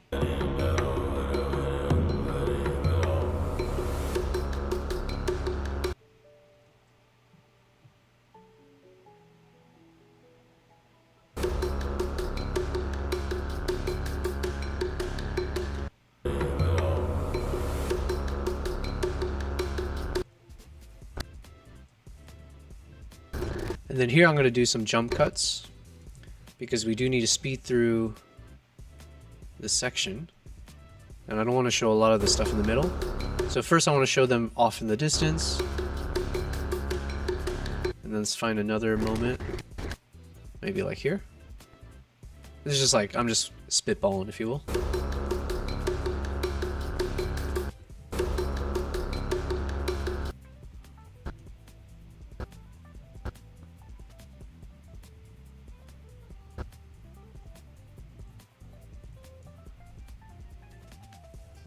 There's a little bit of a shake on that one that I don't want to include.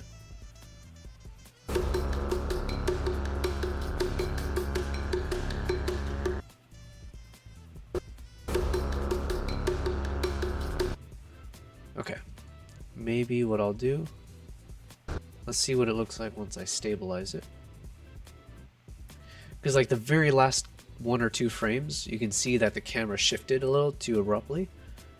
But if I zoom in, maybe it'll fix it. No. Slightly, but not really. I want to remove this part right there.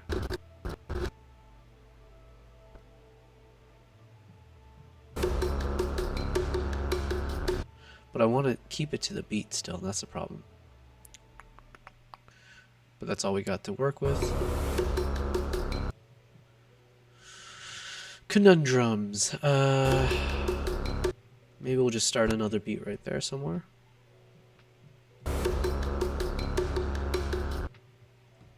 We could try that. Let me listen. 1, 2, 3, 4, 5, 6. And then from that point, we can let it do slow motion. Okay.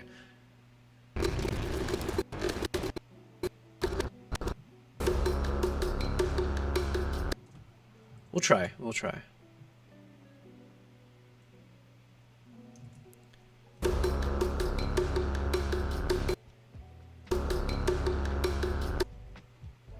So cut it here.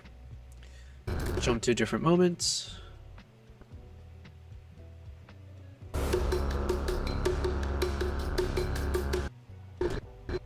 Maybe like fully wide it out.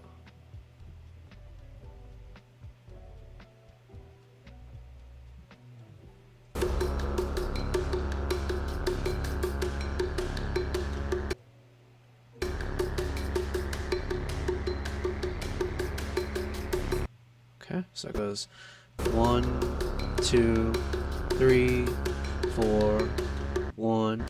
So somewhere here. Jump again.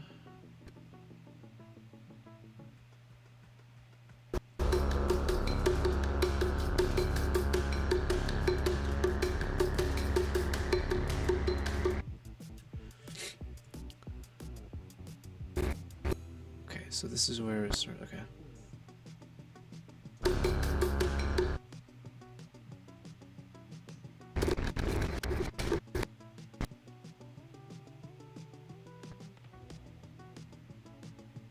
Again, I hope what I'm doing makes sense.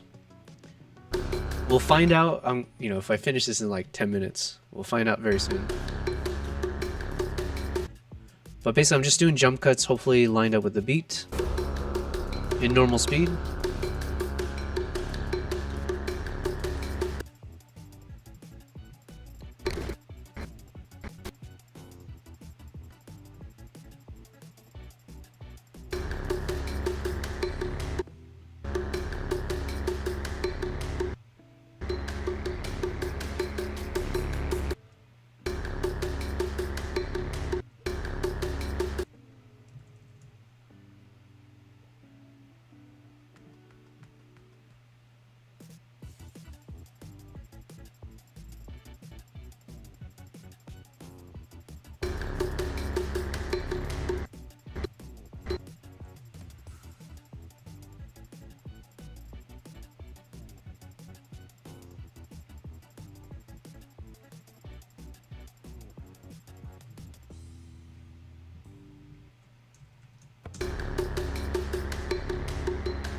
Okay, so then this is where we need to figure out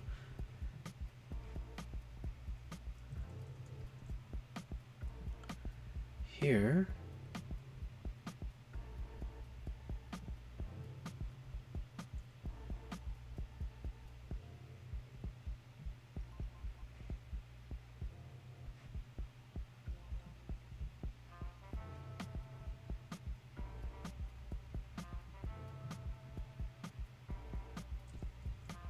That's not what I wanted.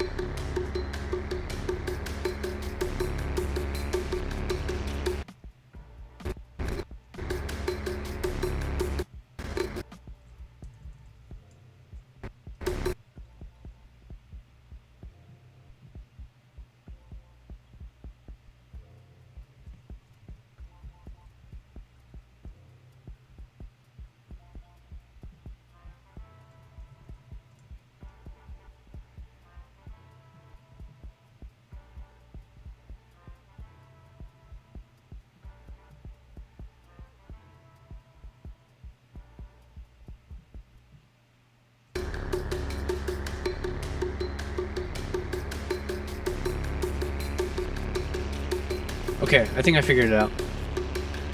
Or this is at least option 1 that we can test out. Hello, hello, Maple. Good to see you.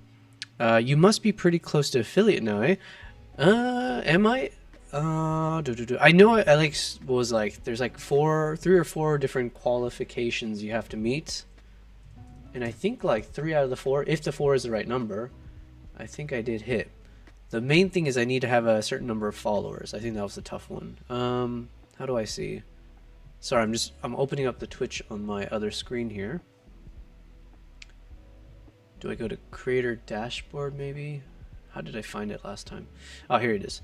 Okay, so path to affiliate. All 4 achievements must be fully completed to be invited. So it's not even that you make it, just to potentially be invited. I'm kidding. To be invited to the affiliate program. Track your progress below. You have met 3 of 4 requirements. So stream 4 days per month, check. We've done 13. Stream 4 hours per month, check. We've done 83. All right. Minimum of 3 average viewers on 4 different days. Perfect. I think right now it's saying we're averaging 9, so that's awesome. I didn't know that. Okay, reach 25 followers. Yeah, so Maple, you're right. We're at 22 followers, so we just need to hit 3 more. We just need 3 more. We're right there. But yeah, I'm not concerned. Obviously, I'm very positive we can reach that. Yeah, so thanks for asking. It's nice to just have a little bit of a pick-me-up as I look through that. Let's see, what are you saying here? So you said you streamed enough days, you have enough followers, and you seem to have good average viewership. Awesome. That's good to know. Yeah, like right now what I can see is that I felt like I was averaging maybe 10 to 12 viewers across YouTube, Twitch, and Kick. And at varying points, I would see that there are more people on Twitch. Sometimes it's YouTube. Not so much on Kick. I think Kick tends to either be like this. It usually is the smaller of the numbers, but I don't mind. I don't mind streaming across all 3. It triggers an email. I think you're saying, I thought you were saying your grind, but you're fine. Yeah, it says 28 over. Oh, it says 28, really? Huh. I wonder where the, or maybe I have to refresh my screen or something. But yeah, I think I should be very close to it either way. You'll get an email. Yeah, it doesn't matter if you average across platform. Exactly, yeah. So I am curious what it's like as a multi-streamer, because then obviously it's like, it doesn't really matter what your aggregate number is. You just have to hit certain goals across each one individually. But yeah, I mean, for me, I don't mind. I want to know how to stream across all 3. I would love to be able to understand the differences in the different viewers across them. And then I can make some emotes. Is that right? Okay. So, man, it's easy peasy. Yeah, listen, I don't know if you were on last time. I was talking about that, where I was like, oh yeah, I need to make the emotes, and I did mention like, okay, so there's this guy Maple who basically offered to help me figure it out, but I was like, you know what, I probably shouldn't rely on you for everything. I do feel bad, but also it's like it should be simple enough. Like if I think I did message ChatGPT, and I was like, hey, so what do I need to know if I make emotes? So it seems like you just have to have your image. I can use Canva, pop it in there, and then maybe like remove the background, make it a PNG, and then it has to be a certain size, I imagine. And that's as far as I went, because I'm assuming there must be some other steps to like load it in and whatever, label them and stuff. You said make some emotes ahead of time though. Okay. I'll do that tonight then. Or yeah, maybe we can do it on stream as well as a little bit of a break. You said, let me help with the mic weird thing though. Has it gotten worse? I started the stream and I was echoing, so someone called me out, thankfully, to get it fixed. Greg, I appreciate it. But the reason there was an echo was because I had the Beacon app open, because someone had suggested I need to reduce the gain. And so I reduced the gain in the Beacon app, but I left the Beacon app open. And apparently by doing that, it was creating an echo. So I had to close it, and it fixed that at least. Stop with ChatGPT. Yeah, I probably should. But yeah, we had a conversation about that earlier. It's like, but for me personally, man, I would not be where I'm at without asking ChatGPT 1,000 questions. It's probably not good for the brain cells, essentially. It's like having a calculator, right? Like at some point you forget how to do simple math, but you do become more efficient. So it's going to be too broad. for like for basic okay, so for basic stream stuff we can dial you in for. It's gonna be too broad. It's not worse. It's the same. Okay. At the very least, I want it to be the same, and then obviously I want to improve. But yeah, but I want to see your processing and signal chain. There's a double, pretty sure. Yeah, yeah. Also, let people help you. Yeah, good points. Good points. I'm not alone. We had a whole chat earlier today about like imposter syndrome, and like for me personally, I was like, I need to be much more shameless about just like getting people to follow me, and then eventually, when all these other things are set up, it's like, you know, making sure I request money from people as part of what I do. But we'll get there eventually. But the other side is, yeah, what you're saying is like letting people help you. It seems like it's most people feel hesitant about doing that for probably good reasons, but it's actually it's like, hey, by you not asking for other people to help you, you are also depriving those people from the positivity and like the how the emotional feel they can get from helping other people. So in some ways, it's like, you know, how selfish of you to not ask others to help you, in some ironic twist. Keep talking. I have a month-long gig to organize and pack for. Damn, I'm interested to hear more about that. I'll chat as I can, but I'll be lurking. I appreciate it, Maple. You said, oh wait, I think someone told me, was it Siphonius? Oh man, I said his name correct in the beginning of the stream. Someone said that you're based in Canada, and it might have been Cyronius, someone who's based in Austin, Texas, but he was saying like, yeah, he like works with you in different capacities or like collabs with you in some ways. But why did I bring that up? Oh no, I was trying to figure out your time zones. Yeah, so then for me, I briefly, well, not briefly, I made a switch yesterday, and I'm going to keep doing it going forward. But I'm streaming roughly around 4 p.m. until midnight my time, so like 2 hours later. And then I still have, right now it's 6 p.m. my time, so we still got time. You're in Montreal. Got it. What gave it away? The maple. Oh yeah, I did. Dude, okay, well, now that you say it, it seems obvious that Maple Glades. Also, my cat says hi. She's popped on over. So this is cat number 1, technically, Nala. She's a good girl. I'm in Montreal. Yes, what gave it away? Yeah, now that you said it, the maple does give it away. But listen, I am a millennial. But when I grew up, the video game of choice for me was Maple Story, and that kind of took away what maple probably actually means. So I just think of it from a video gaming word more than any other like actual word. But yes, now I'm connecting dots. I get your oh wow, they even have an emote of like the South Park face. Man, I need to rewatch. Listen, I was about to, because I was like, I love rewatching shows. I love watching new shows. I haven't watched like however many seasons of South Park since I was like in high school maybe or something. It was the last time I was watching it. I was about to buy South Park on my Apple TV, and these bastards, man, bastards being one of their words, right? But these guys, man, it was like, hey, you can't buy all of South Park. You can only buy it in 2 box sets. Season 1 through, I think it said like 9 or 10 or 11, and then seasons 11 to whatever. Each box set is $100. Like, you gotta be, you're shitting me. I mean, whatever, value whatever you want it to be. And South Park is, you know, it's a staple. But are you shitting me? Like, $100 for half of all of their seasons? For an animated show that probably, I mean, it actually takes, what, 7 days per episode or something like that? And it's like, oh, come on. You guys are just milking. Yeah, and it's like Trey and Matt Parker, whatever, like, did they just make over $1 billion? You guys got your paycheck. What the heck, man? Why are you making me dish out $200 if I want to catch up on South Park? Or I guess I have to then subscribe to the Paramount service, the streaming service. But then it's like, man, you just made an episode about how evil they are. So you're telling me I have to... yeah, so I'm in a bit of a conundrum. And I was like, I don't really feel like spending $200 to rewatch South Park or catch up on all of them. That's not South Park's fault. Paramount is evil. Yeah, I've been hearing so much about the latest episode, and I just feel like I have to watch it to understand. It's like at this point, it's part of, it's like part of cultural memes, right? So I want to be a part of history. It's not them; it's the owner of the company. Yeah, exactly. Yeah, they're a giant middle finger to their owners. Yep, I feel you. But But yeah.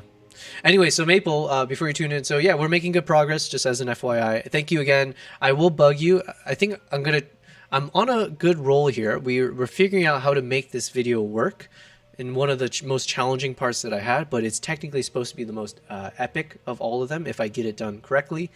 So I want to kind of finish this part up a bit, and then when I do feel like I'm at a lull, I do have on my agenda, one of the items is like trying to figure out emotes in Discord.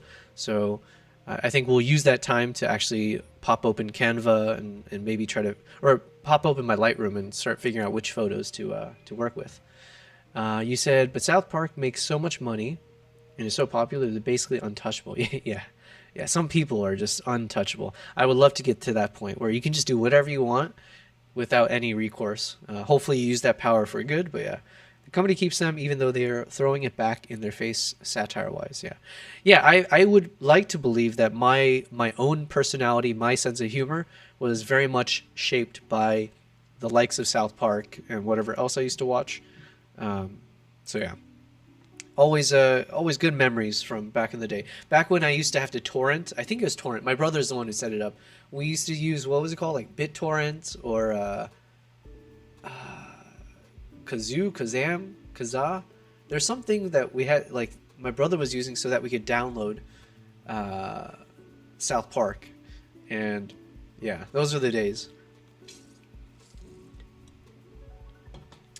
Anywho, all right, you're lurking now. Awesome. Wait, does that mean I should ask for your help now though? Okay, let me think about what are the things I need help with. One is definitely the mic. 2 is the emotes. 3, at some point I would love to figure out how to do a viewer call-in via Discord. I assume is the application that does it. And I figure that probably means I need to figure out how to, I need to create another OBS scene is my assumption, where I can have 2 video boxes. So then, yeah, and then whatever else to kind of pretty things up. But yeah, I would love to figure that out where it's like, you know, how do I do like people calling in for the streams? So it's all in the works. Anywho. All right, so I want to play this through and see if it makes sense. Let me pause this music. So this is option 2, but I might lean towards it. I'm not sure.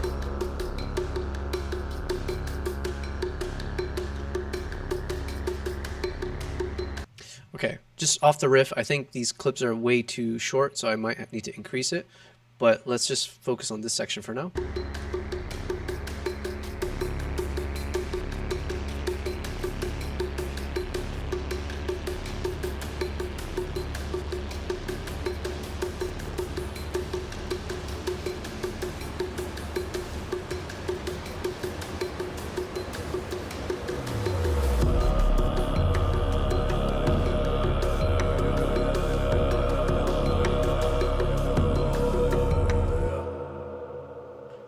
Okay, so that's option 1, where we essentially, before the beat, I keep saying beat drop, I don't know what we call this, but before that moment there, we actually have a decent chunk of the footage in slow motion, just to let it have its moment, let's say. And then option 2 is the reverse of this, where the slow motion doesn't happen until that beat drop. So whereas here, it speeds up at the beat drop, the other one will do the opposite, which we're going to open up now. So then this is option 1, where we need to still chop things up, but it'd be like this. So now a lot of this plays out in normal speed as opposed to slow motion.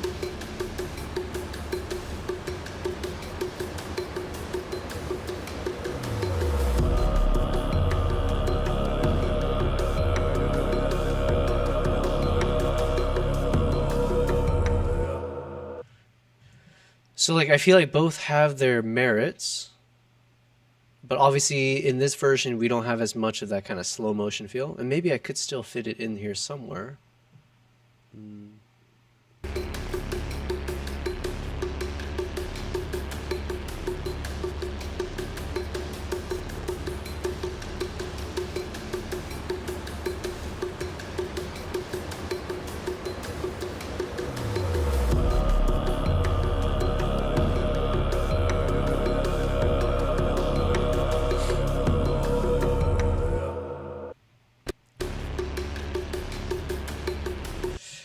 Eudora, thank you very much. Keep up the good work. You as well. So everyone who's popped in. I appreciate it, though. But yeah, Eudora, we are at a crossroads. I need to... But it's good work. We'll figure it out. Both have its merits. So I need to kind of let it sit for a second.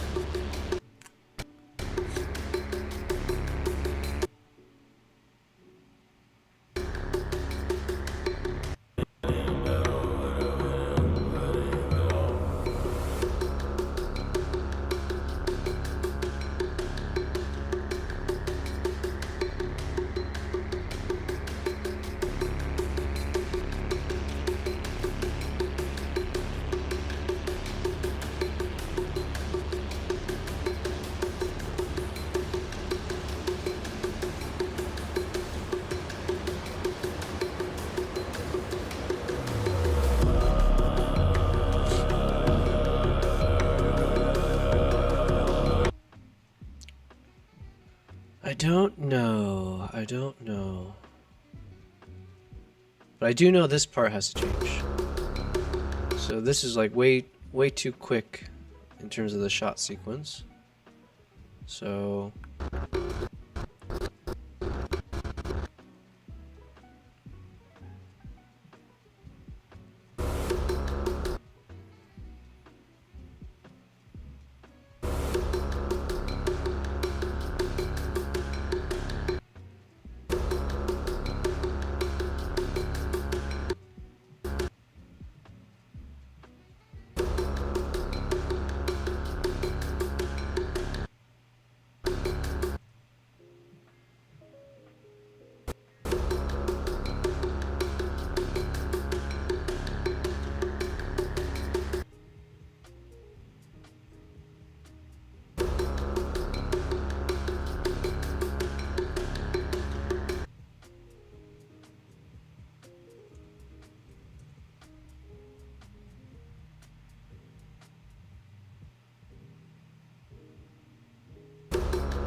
I kind of want to lean towards this option.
like this.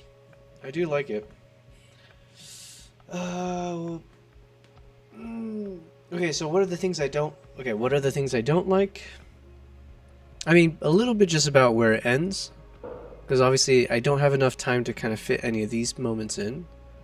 So if you recall, this is the very last shot of the trailer, which was the hook. So in some ways it would be nice to be able to end with the exact same ending that we had of the hook in the trailer.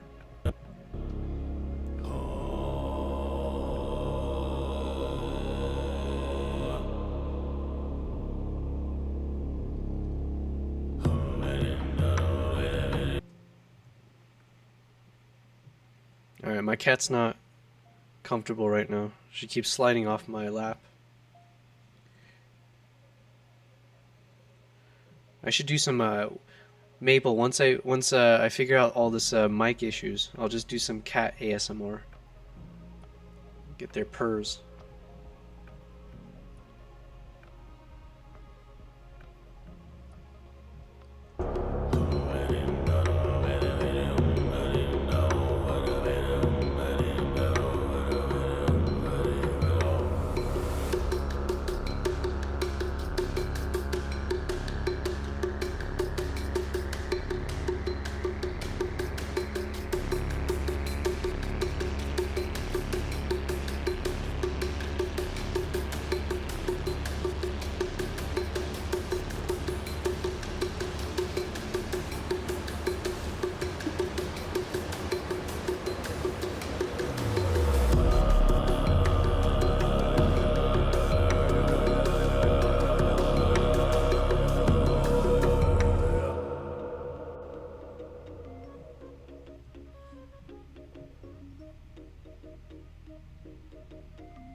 Alright, so I'm leaning towards option 1, or this one here.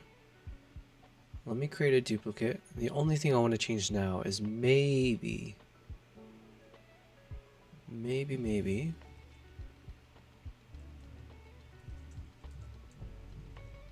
call this option 2.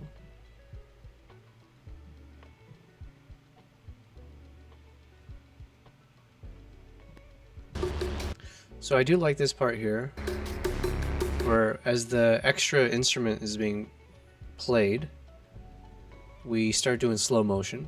But I wonder if I can add a little bit of normal speed somewhere in it.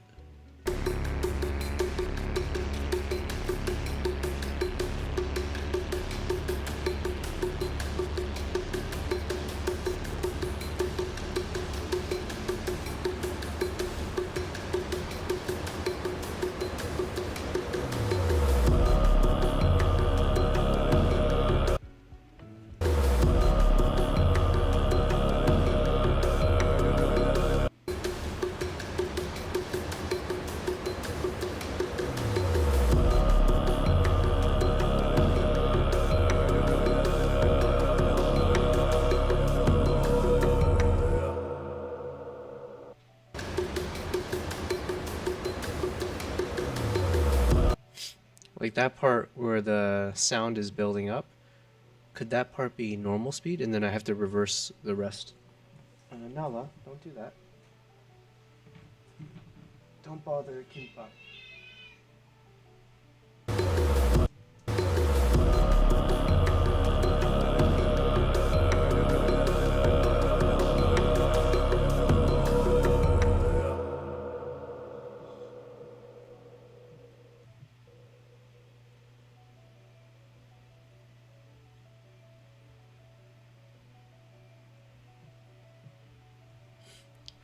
Also, do I really want to end with that last shot?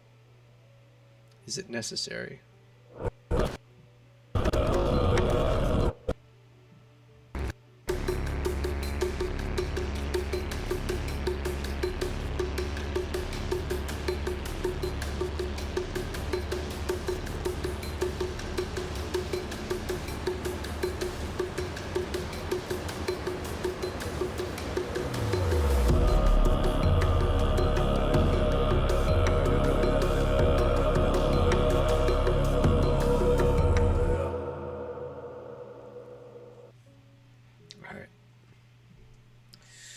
This is tough. This is tough. I should just be happy with this.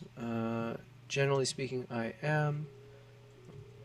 But we're going to try some things here. What if I change each of these normal speed ones and just lift it by 10%?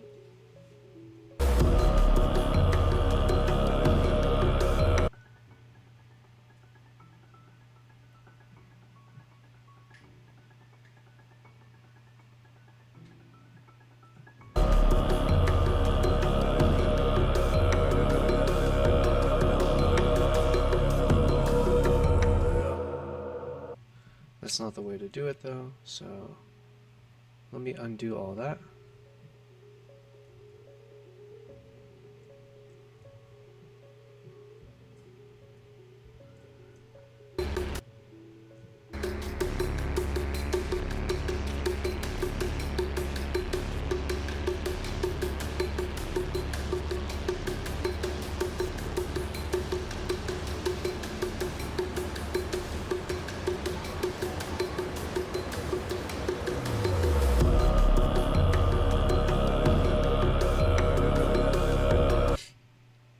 Okay. What I'm gonna do is I'm gonna delete all of these speed points.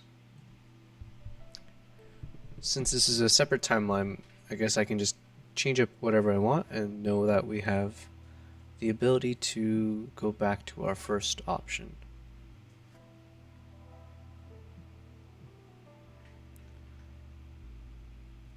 Also, I need to blow my nose. I'm gonna play this one from the beginning so I can blow my nose, and then hopefully I'll watch this and see if it looks good.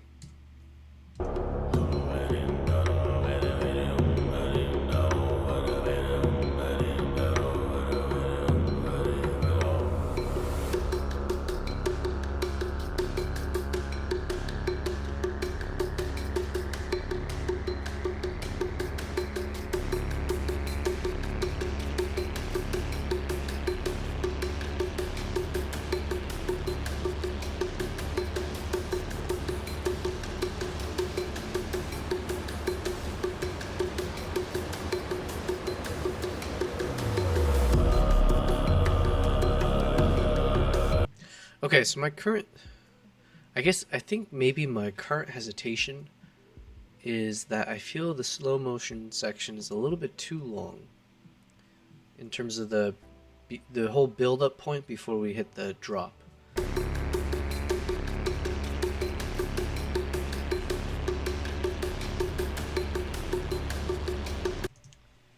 So I want to figure out how to solve for that.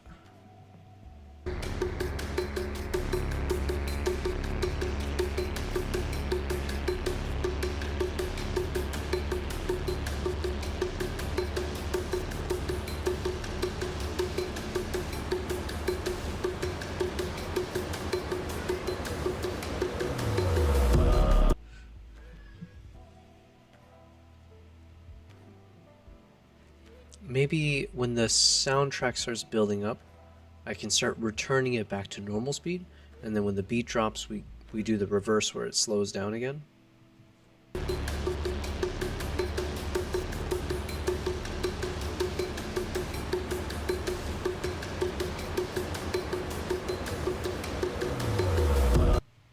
Okay, let's try that.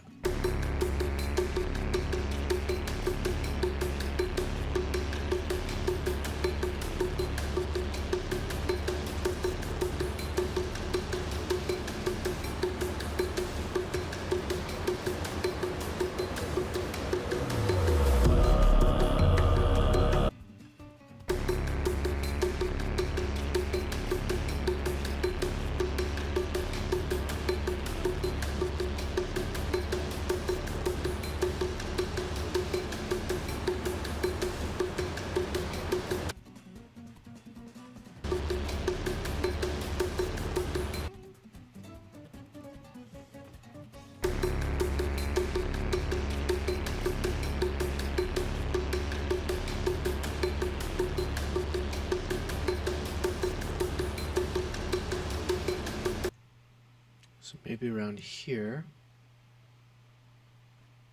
we're going to add a speed point. No, we're going to clear this.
Alright, this is a question for ChatGPT. I've been meaning to ask it.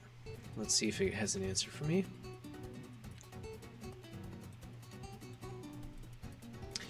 In DaVinci Resolve, how do I do a smooth speeding up of the video such that it acts like a keyframe where, let's say, from 0, 0 to 0, 10, I want it to go from 20% speed to 100% speed by the time it hits 0, 10. Alright, let's see what ChatGPT says. Maybe it's got an answer for me. I think I asked it correctly. To smoothly transition video speed using keyframes, you should use retime curve. Here's a step-by-step. Yeah, I used to use that retime curve, but then with the new version it disappeared. But let's see what it says. Click on your clip in the timeline. Command R. Okay, yeah, I have the command. Yeah, that's this thing here. So we got that. Enable the retime curve. With the clip selected, click on the drop-down arrow.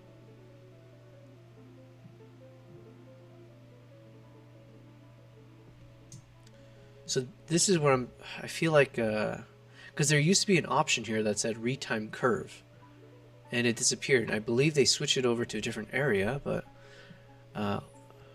yeah, so I used to right click the clip and hit retime curve. Okay, so it's good to know that the way I used to do it was correct, but now they've moved it, which is super annoying. A curve window appears inside the retime curve. Click the drop down, change the option to retime speed, uncheck retime frame. You'll see a horizontal line. Okay, that part I get. I think I can get there. Move your playhead to the point you want to start the speed ramp, 0, 0. Click the keyframe, move to the point you want the speed ramp to finish. Drag your first down to 20%. Okay, everything it's saying makes sense.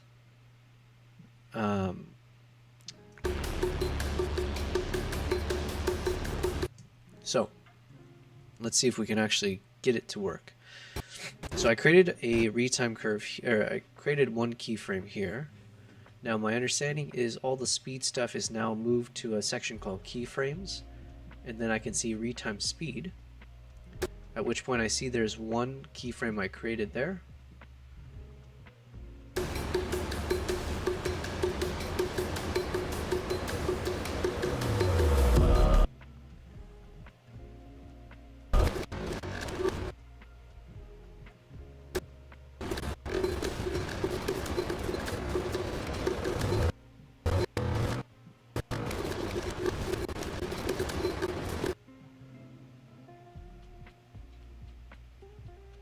Alright, so I created a second keyframe. Now, how do I make... So let's say if I click on keyframe curves, I see here there's the line for retime speed. I have the keyframe if I click on it. And this is what's annoying. So yes, I can click on the retime curve, but if I try to drag up and down, all it lets me do is move left and right. But that's not the action I want. I want it to... maybe it's not under parameters.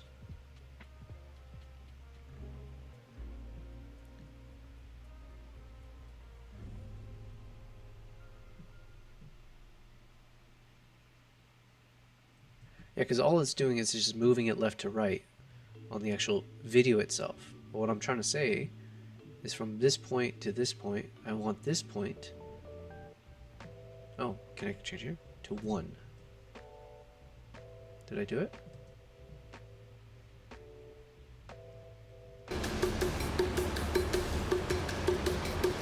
I did not.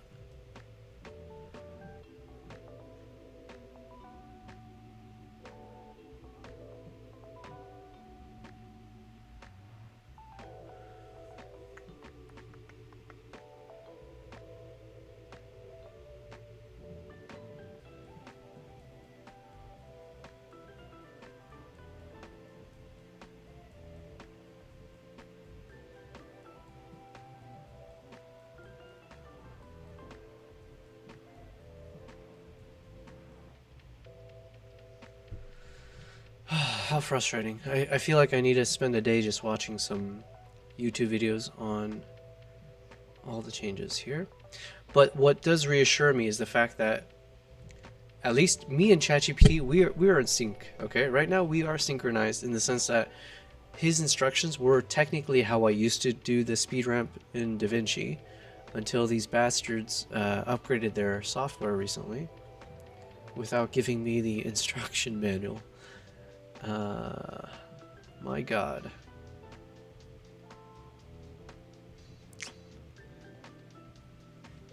Okay, that's frustrating, but we shall proceed as normal.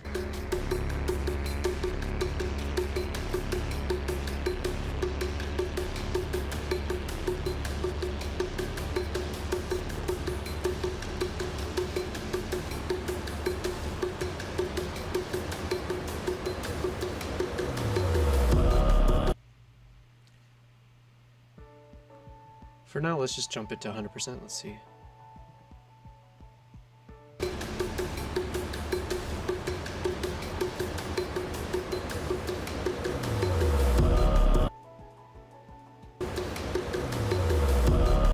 Too much.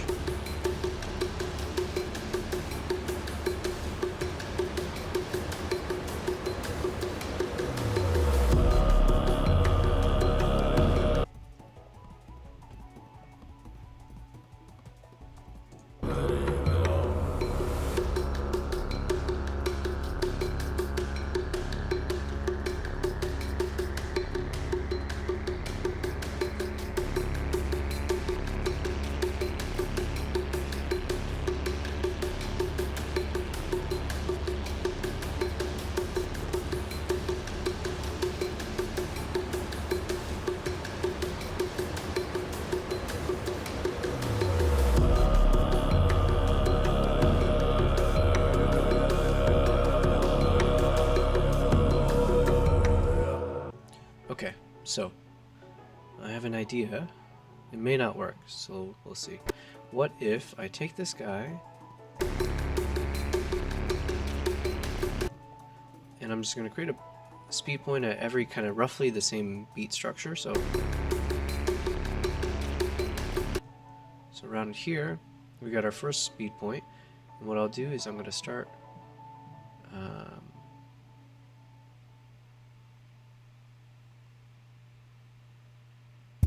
what is this? No.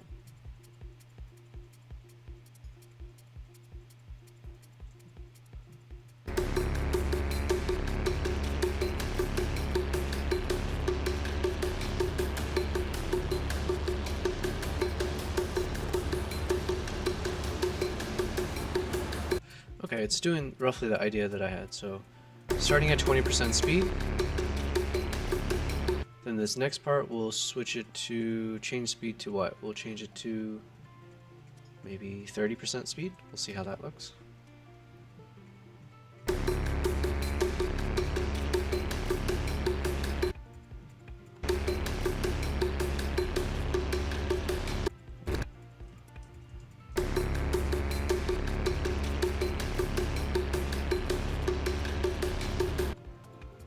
Might be too drastic.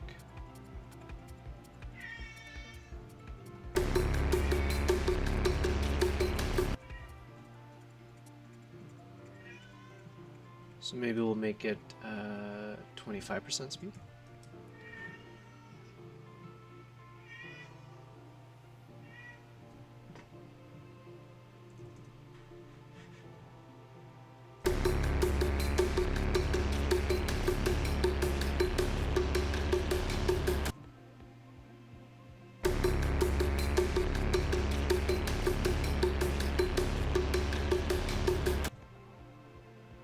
Another one here.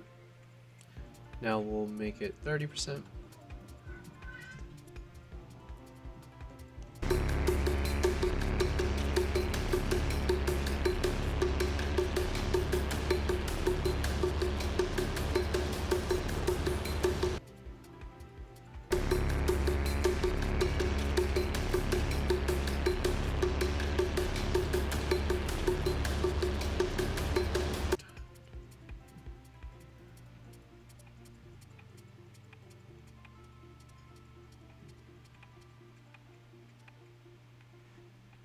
Okay, so this is 30%.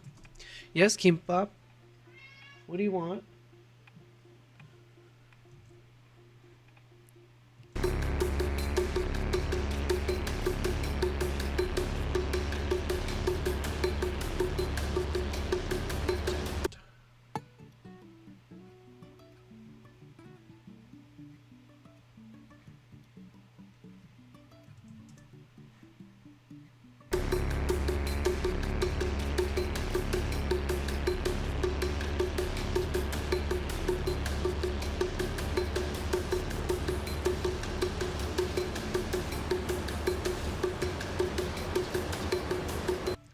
Okay, I think I'm on the right track here, but I might have messed up somewhere, so I'm removing all the speed points, changing the clip speed to 20%. We'll try one more time. 4, 1, 2, 1.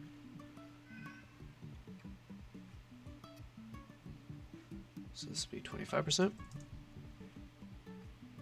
So it goes 1, 2, 1, 2, 1, 2, 1, 2, 2, 1. Okay, here. And then this will be 30%. So we're basically slowly, bit by bit, trying to speed it up. 1, 2, 1, 2, 1, 2, 2.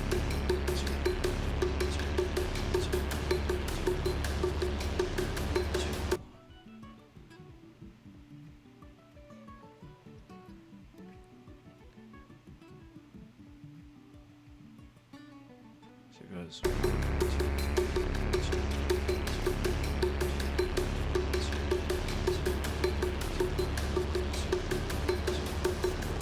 So then this will be 35%. All right, let's keep going. 2.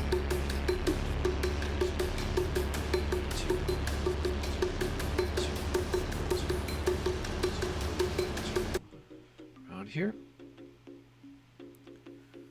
Alright, so let's try again. 1, 2, 0, 2, 1, 2,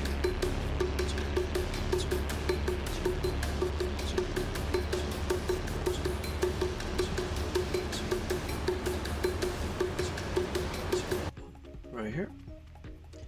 After all this, there's a chance I say this sounds like shit, or it looks like shit, and then all this was for nothing. But only one way to find out.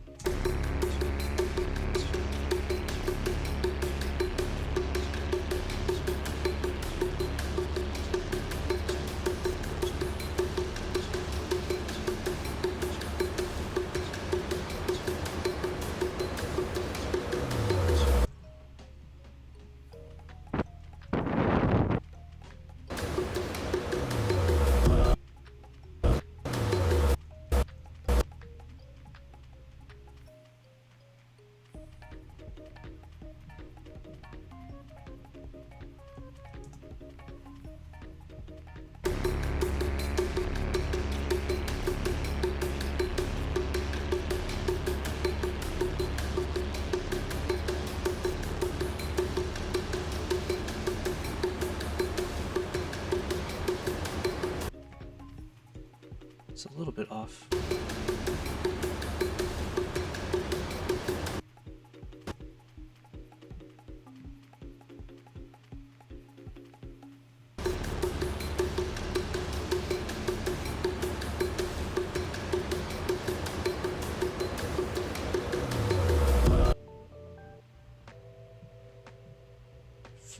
%.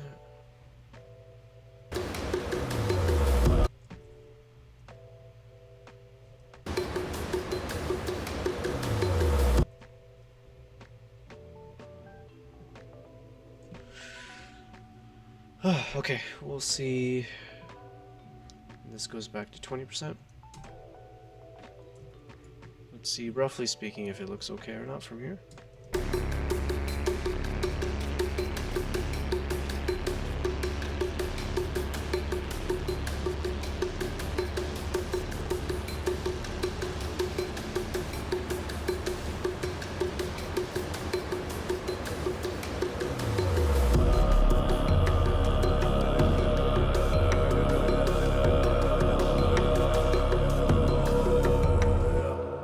That part, but okay, let's look at the original again.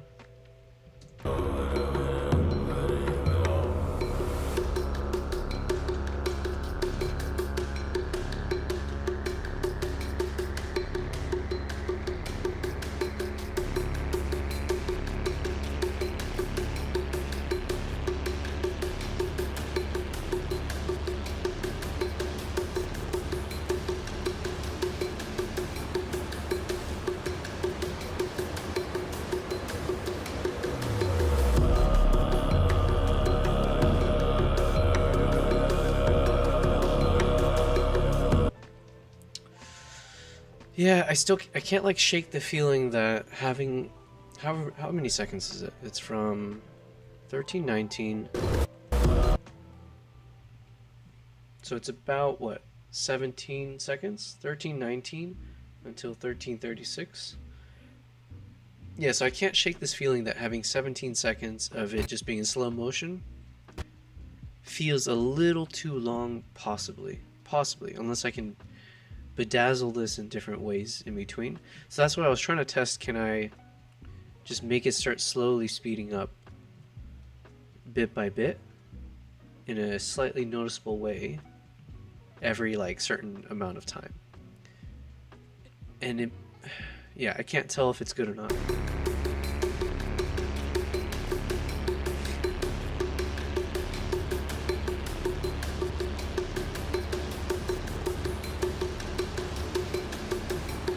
Because like I wanted to maybe be gradual enough where at towards the end before this beat drop, it can almost feel like it's at 100% speed. So then like from here to there, it could be 100%.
getting somewhere.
No, because now the issue is that when the slow motion kicks in again, it's a little too late in the video, because I do still appreciate, for instance here, well here we have a lot of slow motion, but I like the slow motion when they're still covered in the snow and you can see both of the horses and everyone quite clearly.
Kind of.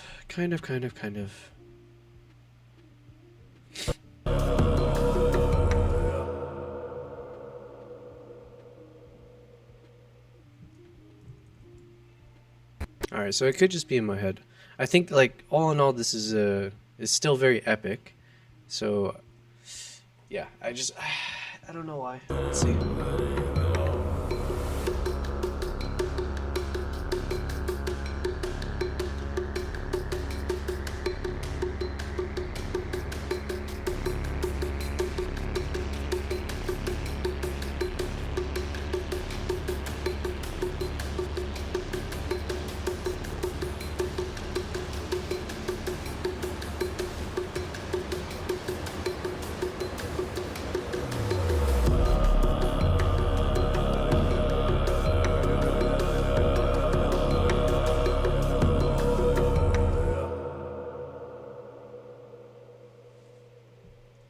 Okay. Now, one thing I might try to do, I might have to redo a few things. I want to make the normal speed slightly faster. So what if I could do like 110 speed?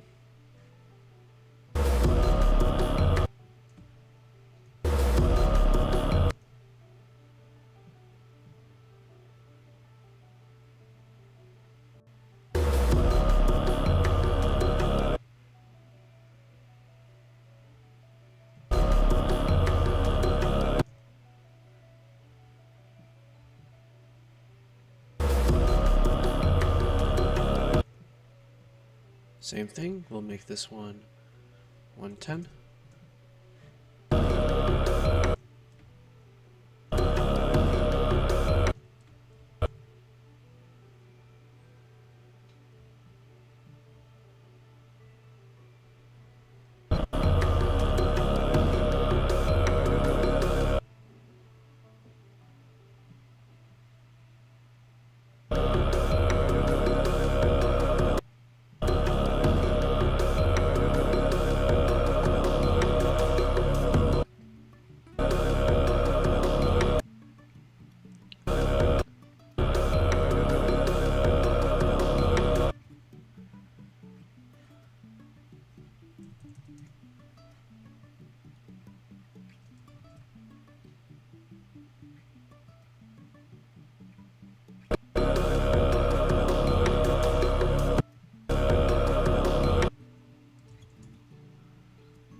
Struggle City.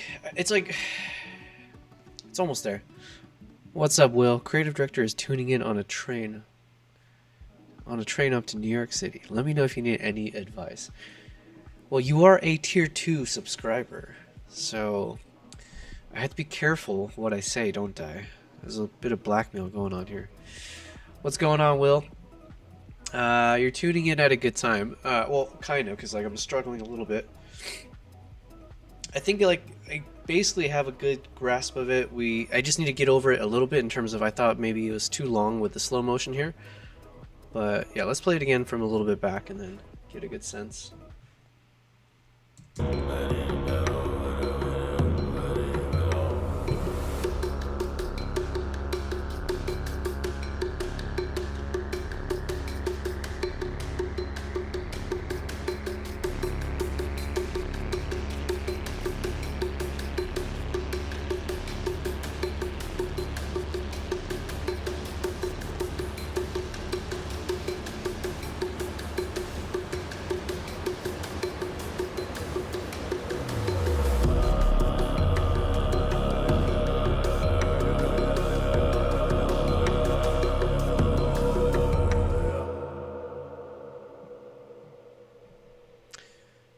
Yeah, so anyways, it's like, I mean, it's good, for sure, for sure. But there's like a bit of my gut instinct almost that's saying like, there's something that needs to change. There's a few things that maybe I can kind of switch up a bit. And I don't exactly know what it is. So some of it was this, but then like some of it I can definitely mask over. I can, because we haven't done any creative edits to this yet, so we haven't like zoomed in or doing any kind of other stuff. So there is a chance that once I do that, it will make this feel very poppy the whole way through, the way I'm thinking in my head.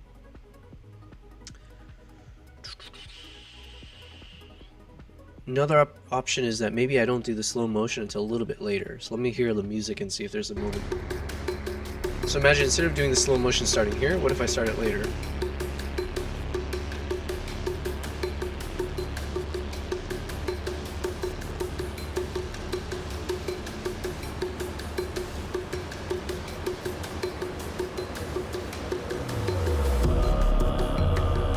But there isn't like a clean, obvious moment in this section where like the soundtrack feels like, oh yeah, right here, start the slow motion.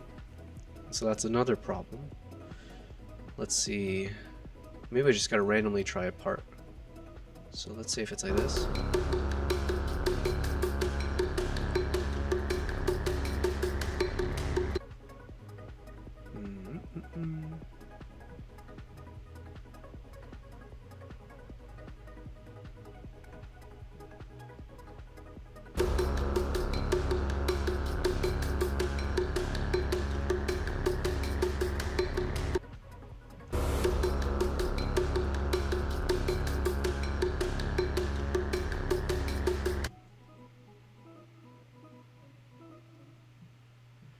Piyush, you're asking, where do you, okay, let me try again. Where do you, Jesus, where you do like living more? Okay, I see what you're saying. My brain is a little bit fried anyways. So where do I like living more between Dubai and USA? I mean, obviously, I mean,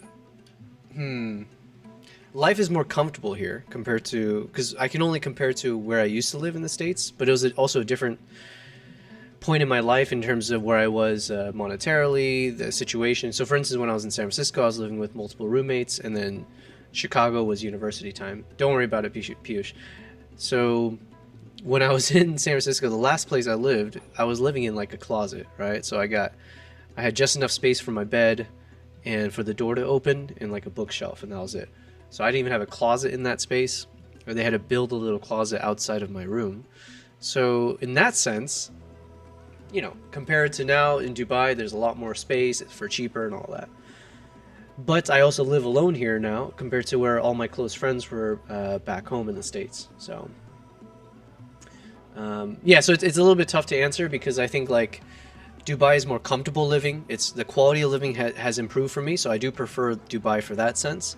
But then I miss the freedom, let's say, or just being in the States with all my friends and Yeah, that part I do miss the most. At least you weren't in the Tenderloin. Yeah, Dora, you're aware of that area, yeah? I've never had any personal, like, shitty situations in the Tenderloin, as far as I can tell. Except for a few, yeah, like, obviously you just gotta watch where you step when it comes to human feces. But, yeah, I was very grateful I'd never lived there. Will, you're saying pretty epic, awesome. All right, I'm glad you're. Yeah, I don't know if you've been able to tune in at any points, Will, but we've made really good progress. We're basically towards the end of this chapter. I've got maybe 2 to 3 more days to go. So you're tuning in when we're working on the most epic part of the video. But we had some good moments before that. I missed the context. Is this just a scene from the episode or an intro? Okay, so I kind of answered your question. So this is chapter 7. I'm going to do a speed run just for you, okay? So you saw the trailer. So we got all the trailer stuff. Then we have the section where we've arrived in Ulaanbaatar. Then you see the scene where I board the flight. We go deeper into Mongolia. We meet the crew. So I do a whole thing where I'll meet the crew, see the camera gear. We did 1 pit stop for some camels. Then we meet Arduk. So we'll have a whole scene where I introduce him. I talk a little bit about what he is as like an eagle hunter living nomadically. Then we got a cool like music scene. We show off a little bit of the farmland.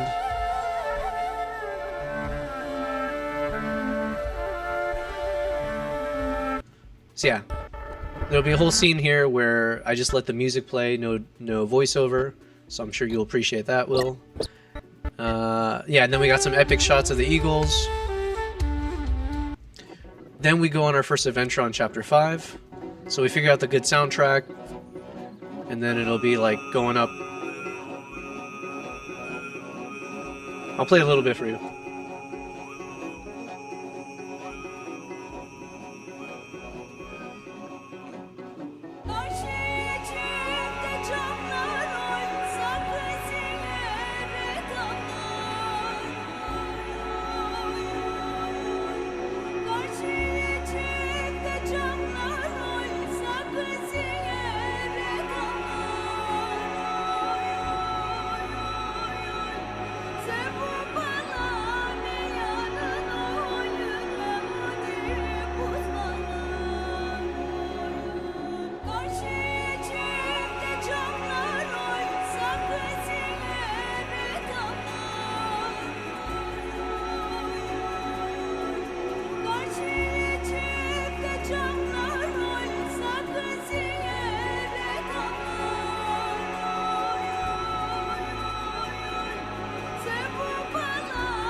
So that'll be like the first kind of epic adventure we go on. So we finish that as a chapter.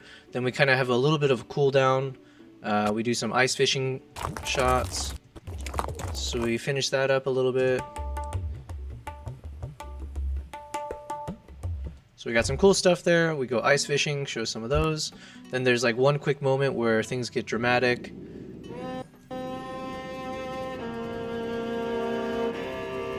And this is where we show when the snowstorm kicked off. So then we finish that scene with the crazy snowstorm.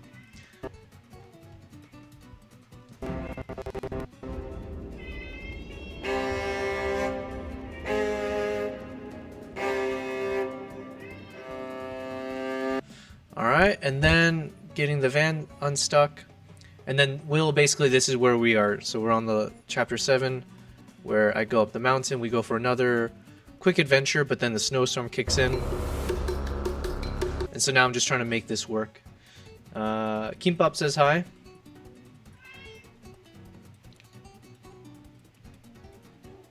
Good boy. You want to say hi in the camera? Yeah? Will, you're saying awesome, awesome, awesome. How long is this so far? Yeah, so right now, the end of the last chapter that we finished is 11 minutes and 50 seconds. So the hope was that I can get this done in 15 minutes, but realistically, we're probably bumping up towards like 18 minutes or so. We did a whole exercise where we were asking ChatGPT for some suggestions. But yeah, most likely this video is going to be 18 minutes. That's the new kind of goal. Ideally, it would have been 15, but I do feel like our video so far, it's like there's not much I want to cut out. Like I feel like it's good pacing. We've synchronized everything to the soundtracks. The moments that are slow motion are epic moments that feels okay to have. So I really don't know what I could cut out. We'll do a review once I'm like done with the rest of this. But yeah, I'm thinking it'll be like 18 minutes.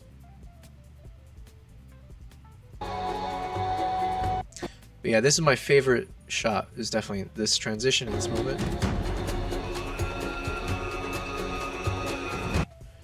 Yeah.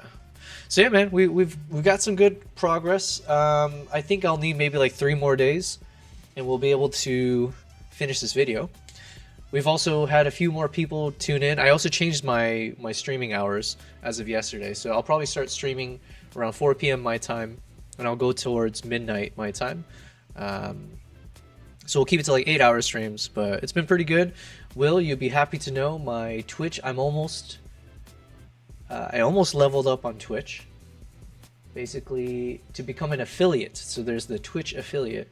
You need to like have a certain number of hours streamed. You gotta have a certain number of other things. You need to like have a certain number of hours streamed. You gotta have a... I'm opening up my Twitch here so I can see.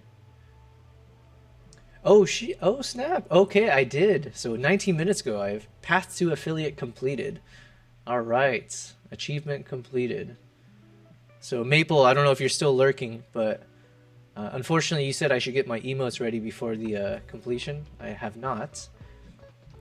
But yeah, so we have made some progress as a streamer. We've had I got my Discord built out. Technically, Will, because you are a tier 2 subscriber, the one and only on my YouTube. I do appreciate that. But as part of that, there are some benefits, and so I did update a little bit on like the whole YouTube structure and everything. As I build out the Discord, the hope is that I can entice people to join those tiers to support me, but then also if you do support me monetarily, then you would have different access levels, especially on the Discord, and then the ability to dial into these streams eventually as we figure that out. But yeah, man, I'm excited. It looks like we did get the affiliate. I don't actually know what that means as I'm looking through this on the side screen here. Path to affiliate completed. So you have to reach 25 followers, stream for 4 hours, stream on 4 different days. Easy, easy. We've done that. Minimum of 3 average viewers on 4 different days. Apparently we were averaging 9 viewers, so we busted through that. Then path to partner, I'm 2 out of 3 completed. So the 2 easiest parts I've done. You have to stream for 25 hours in a 30-day period. We've streamed 89 hours. Hells yeah. And you have to stream on 12 different days. We've technically streamed on 14. Now the tough part is we have to average 75 viewers. So we got a ways to go before I can say I got 75 of you guys just watching me do what I'm doing. Build a community. So I have to reach 50 followers for that, and have 5 people chatting at the same time. We've gotten 4 people chatting at the same time. We got to hit 1 more, essentially, and then that unlocks VIP badges. I don't know what that is. Completing this achievement unlocks the ability to grant VIP status to members of your community. Damn. Okay. VIPs have the ability to equip a special chat badge and chat in slow, sub-only, or follower-only modes. Requirements are evaluated over the last 180 days. Yeah, so I mean, we're getting there, you know. Will, I listen. I know I'm a dummy in the sense that we've gone every day of the past few days of streaming, and I had so many technical glitches. This I did intentionally. I said I have it on the side screen. I didn't want to open up my Twitch thing just in case I'm showing something I shouldn't. That's why I was speaking it out loud for you guys. So no, you are the dummy in this case, very much. But yeah, anyways, so we've made good progress. Here's where we are so far. I think if we can get this into 18 minutes, that should be good enough. And the struggle that I'm having now is a good struggle because it's like at least we've identified the soundtrack. We know the key points, and it looks like I can fit everything inside of what we wanted it to. So it's really just about personal preference, I guess, of like I'm being nitpicky here when I shouldn't.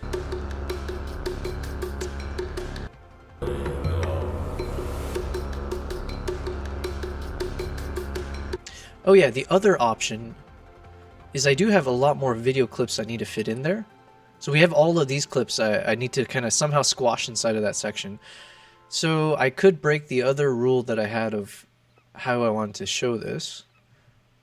As in, instead of having the transition happen here, where we got the dude smoking on his cig in the snow. So I kind of wanted that to happen before this transition point.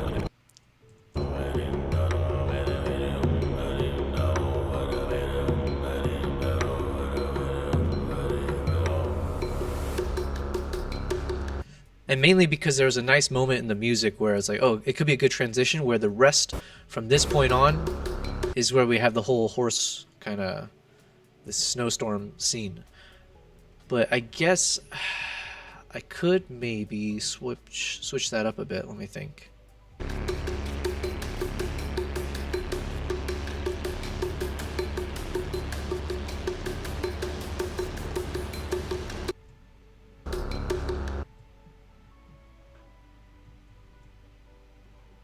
Oh, here comes Nala.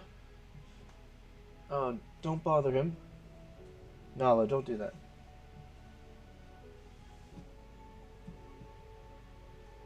Alright, let's see.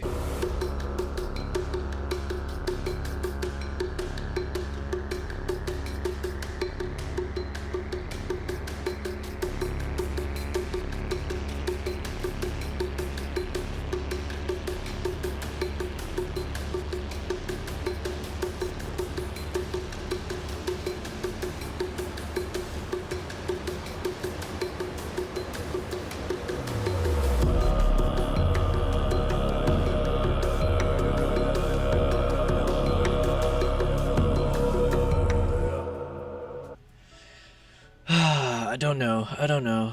Okay, what did I do here? I changed something up.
I got a little bit of a...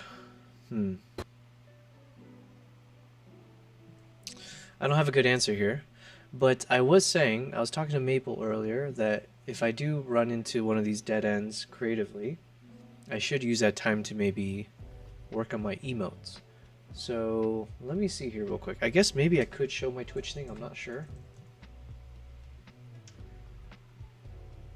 Creator dashboard.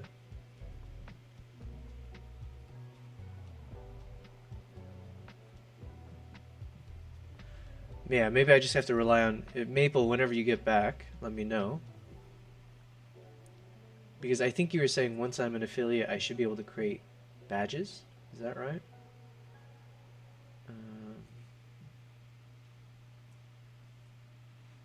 Yeah. We'll figure it out. It's too much, too much. Okay. So then if we go back to this, what am I struggling with here?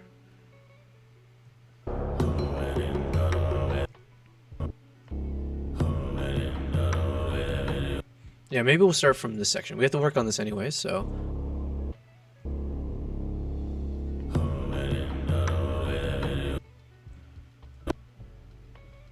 So we'll start cutting some of these sections up.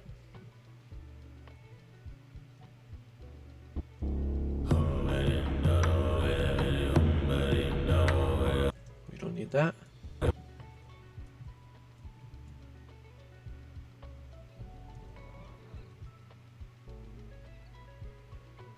Okay, so now we gotta somehow find a way to squish all these guys in there.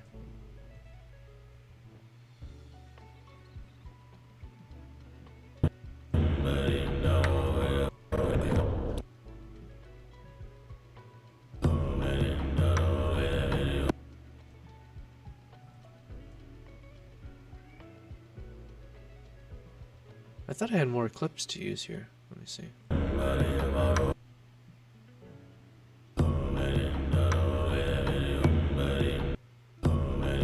Piyush, you say USA, yeah? Is the GOAT.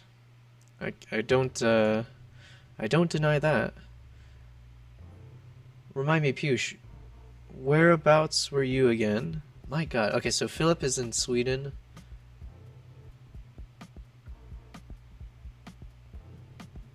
I should know this. Oh my god. I apologize, Piyush. You had definitely told me before, but...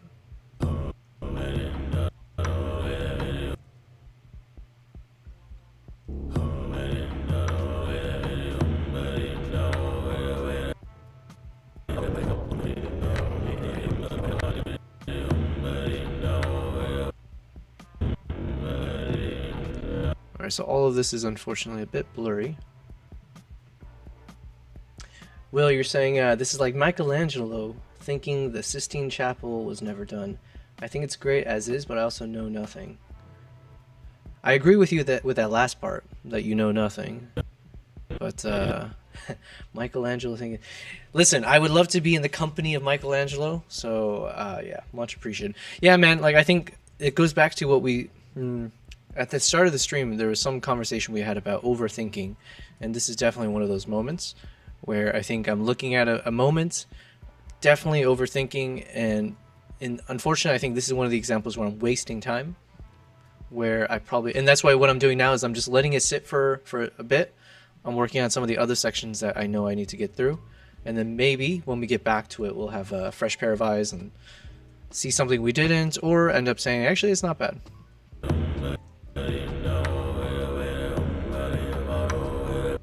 Will, one of these days I'll get you to be a streamer, and then I'll get you to dial in, and we can do a podcast together or something, yeah? Alright, so I was saying all of this is blurry up until here. So if I do use this part, I probably should start it from here.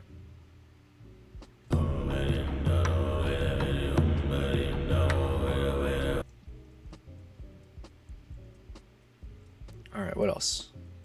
We got plenty more shots to try to squish in here.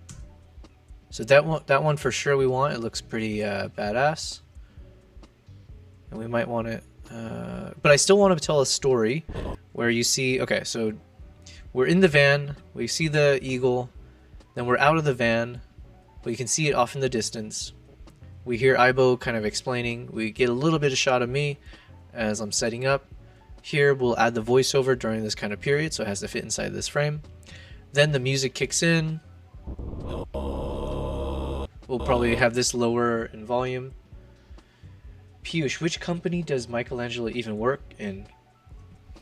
Isn't it... I was going to make some Teenage Mutant Ninja Turtle reference, but I realized the joke wasn't that good.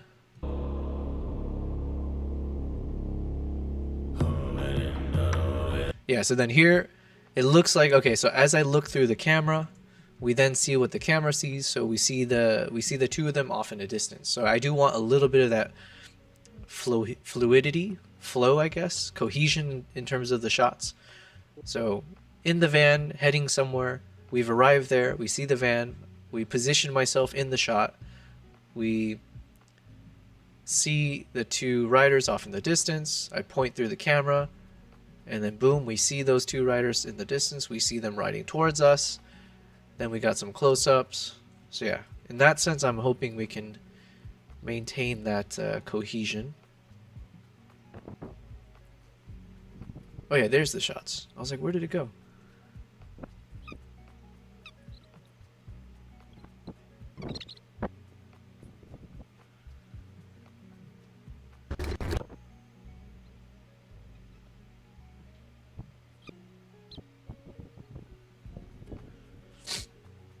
Okay, so this is the shot I was looking for, actually. And then we got that one. Okay, so let's try to figure out how to get this one in there.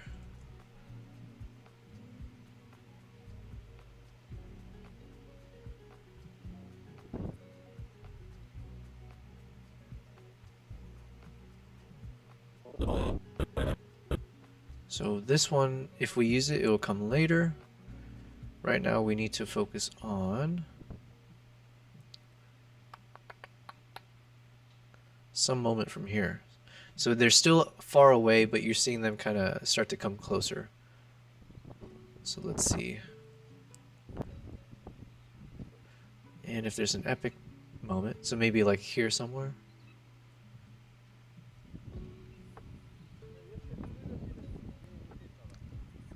Okay, so maybe one of those moments could be nice. Potentially a moment from when they're much farther away. Let's see.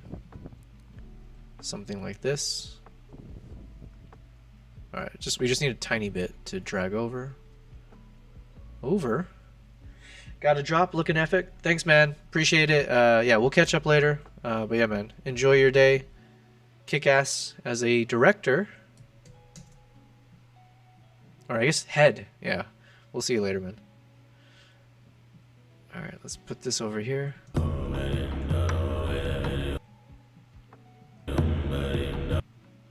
These might be too many clips to use, so...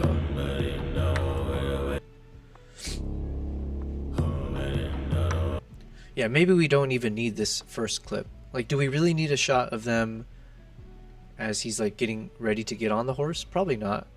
The more important story is just showing them at a distance to kind of make sense with what we showed here, that they're at a distance.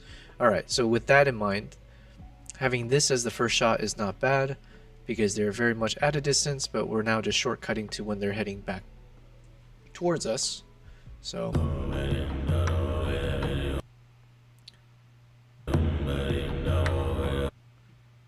and then we can use some of this maybe.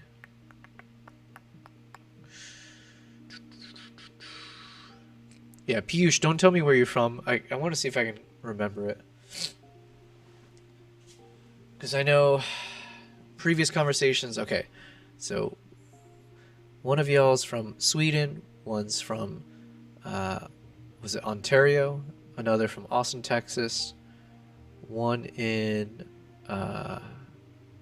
shoot, did she say the Philippines? Maybe? And Piyush... Where were you from?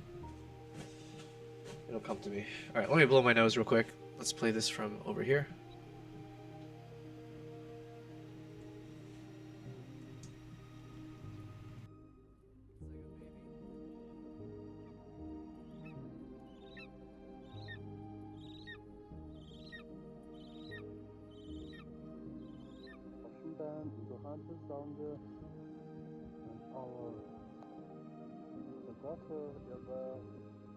Hi, how are you?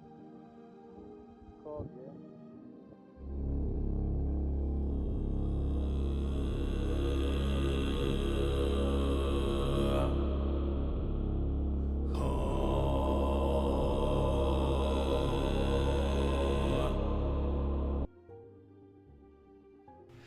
Alright, I'm thinking... I know that's dangerous, but I am thinking in the name of being healthy, I probably should, let's say, like a 2-minute break or something. I just want to stand up, feed my cats, do a bit of air squats, maybe some of the pull-ups. And then I'm hoping that will keep me healthy, number one, so I can live longer. But then when I step back over to the computer, I'm hoping it'll give me some ideas or just kind of reset myself. Now, the cool thing is, I think it's cool, when I do go away from the camera, I did spend some time, so I do hope you guys appreciate it, because it wasn't the easiest. I'm not like a natural artist necessarily, but I did find a way to create these Be Right Back scenes where I've inserted a number of my YouTube clips, and so it should be looping, or it's just shuffling. So you'll see different videos from like my favorite kind of clips, let's say, of my videos that I've produced thus far. And yeah, it'll give you some of the content and context of who I am as a traveler. It'll be entertaining, I hope. But then also, hopefully it's a way for you to see some of my work. And then maybe if some of you guys who aren't following me on YouTube, it'll give you a chance to say, you know what? I will give him a chance, and I'm going to go ahead and follow him and watch the rest of his videos. So with that, let me take like a 2-minute break or so just to, yeah, do a little bit of exercise a bit and refresh on my drinks. So I'll be right back. Uganda, a sanctuary for the wild. Home to primates that swing through misty canopies and lions that command the sprawling savannas. Every corner teems with life. From the elusive shoebill in the swamps to the great apes of the rainforest, this land pulses with the rhythms of nature and the warmth of its people. Join me in this video as we explore the Pearl of Africa together.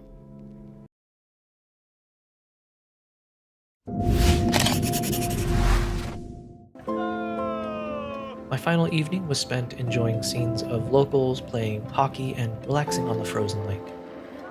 Reflecting on my time here, I appreciated the breathtaking scenery, the professionalism of the crew, and of course, the wildlife.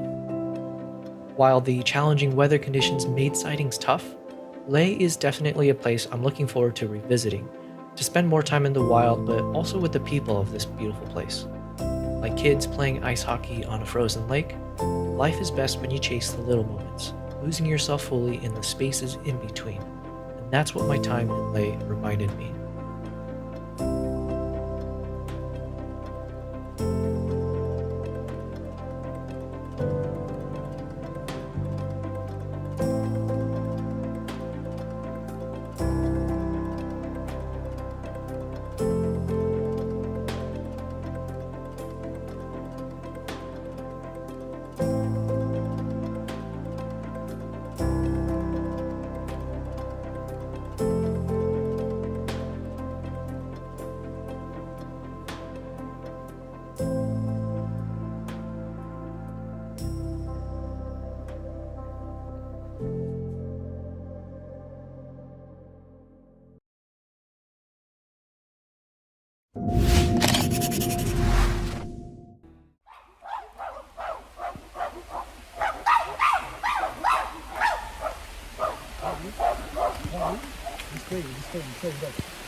right. I hope you enjoyed that. What did I accomplish while we were away? I did 10 pull-ups, 10 full pull-ups, and 20. I don't know if they're called air squats. Literally, it was just good advice I got from a friend before. But it's like, especially since I'm home and I don't go to the official gym, I just work out from home. But it's like every time I can spend time, if I'm just waiting for my food to be finished microwaving, I just do these little air squats. So yeah, got some sparkling water. Everything's good. Also, I was able to check out my email. So like I was saying, oh, Edora, Papyrus is gone. Yes, I'm assuming one of the videos I was playing had Papyrus on it. Listen, I will never live that down, but I'm in good company with James Cameron, so it's all good. It's all good. Now, Edora, I don't know if you were here at the time, but we did achieve something on Twitch. We are now officially invited to be a Twitch affiliate. So I did see the email pop through, and so it says, "Nice work. You have leveled up to Twitch affiliate." And apparently that is what allows me to start earning on that Twitch channel. So very, very cool. I'll definitely have to check it out at some point, probably after the stream, just to be able to sit and make sure I do everything properly. But yeah, thank you very much, Edora. I do appreciate it. It's very much in thanks to you, right? You are on Twitch watching me, so I do appreciate that. You've been engaging throughout. What did you say? It was like day 3 or so of the stream. But yeah, so it says, as a Twitch affiliate, you can start earning revenue from ads shown on the channel, subscriptions including tier 1, 2, and 3, and Twitch Prime. I do know about that. Twitch Prime free options, and receive 1 cent. Ooh, 1 cent per bit. I see. So that's the equivalent of a penny used to cheer in their channel. How cool, how cool. All right. But anyways, yeah, we're moving on up. But I think the next one to hit, which is the Twitch partner one, that's a little bit more daunting, right? So that one, it says you have to have like 75 viewers at some point to be able to qualify. But that is technically the only remaining qualification I have to hit. So I don't know if it means you have to average 75 viewers or if you have to hit it one time. I have no idea. But yeah, that's our new challenge, right? Once we get used to this affiliate thing. Yo, Zion Play, good to see you back. You just finished streaming, awesome. By the way, what do you stream? Do you stream on YouTube then? Is that where you're usually doing your thing? But yeah, good to see you on here again. On YouTube, all right, nice. Yeah, YouTube also, I need to figure out how to make the most out of that. I do have my memberships there, but I think, yeah, listen, after the end of this stream, or if Maple hops on later, I want to figure out about the whole emote stuff. But yeah, we're gonna do some business. We're gonna be professionals up in this thing. All right, so Zion, Minecraft story mode games. Minecraft story mode games. Gotcha. You just started 2 weeks ago. How do you like it? I wish I was a gamer. I do love video games. I'm not necessarily any... Oh, no. It's not that I'm not any good at it, which is true, but that doesn't always stop people from being a gamer. My issue is when I play video games, okay, for instance, in my spare time, I like to play Death Stranding 2. That's the one that's currently on my PS5. What was I playing before that? I was playing that one game, Claire Expedition. My God, the French game. Whatever that French game was, the Claris something Expedition or other. Today's stream was good. 4 people game. Awesome, nice. Listen, it's just crazy. I do need to take a step back for a second and just like remind myself how crazy that is. Expedition 33. Thank you very much. For anyone who's streaming, really. But even just for me, even if it was one person that's watching me on the stream, thank you very much, Edora. You've been the best for many days at this point. But even if it's like one person, it is kind of crazy to think that, to have any number of people willing to watch whatever you're doing for an extended period of time. It's impressive, right? It's amazing. Like imagine in real life having like 50 people standing, being in a stadium to watch you perform or do something. And now people these days, like obviously the biggest of them who have like tens of thousands of people watching, it's like that is crazy to think that these guys are essentially filling up virtual stadiums of people who all over the world who want to tune in. So it's a cool feeling for sure. But yeah, that's awesome that you're early in your streaming career, just like me. Yeah, I started 2 weeks ago as well, so it's been very fun. But anyways, what was I saying about video games? Yeah, when I play video games, so like for instance, the Claire Expedition or Expedition 33, and now with Death Stranding 2. When I'm playing, I'm like the type of person who goes through every nook and cranny of all the maps. I'm like exploring for all of the different side quests. I'm trying to unlock everything potentially possible. Not always, but generally if it's something in the name of like evolving my character or whatever, I tend to do all of that. So when it comes to like, would that be fun to watch? Hells no. To watch me like do all the most like mundane, taking care of every little task and not progressing in the story just because I want to level up to a certain point or unlock this one thing. Yeah, so I'm not a very exciting gamer to watch. I just do it for more like, I put it on in the side as I'm like listening to something, and it's a bit mindless. By the way, I am a game designer. Oh my god, I can't speak today. By the way, I am a game designer also. That's awesome. That is very, very awesome. I don't know the first thing about game design, but the Expedition 33, I mean, man, does that look good. That was such a cool looking game, and I believe the whole concept was like there are like 33 people on the team who made the video game, which is even more insane to think about.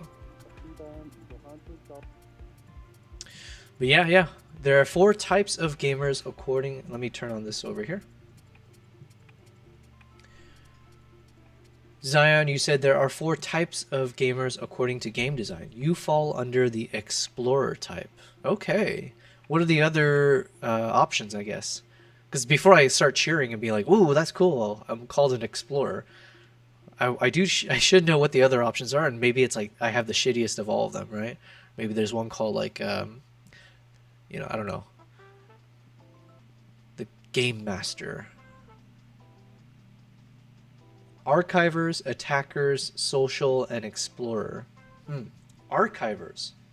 If you had told me I was an archiver, I would have believed that more. Actually, what is an archiver? I assume archiver in my mind. I was thinking, is this someone who is trying to do everything, right? Like unlock everything to access everything. I don't know.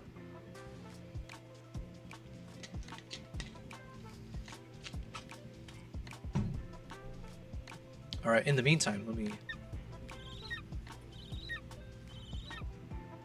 Oh, you said there's a typo. Not archivers. Archive. Huh? Oh, are you saying attackers? You meant to say... Hold on. So you're saying there's explorer, attacker, social... I lost you, man. Explorer, attackers, social, but not archivers?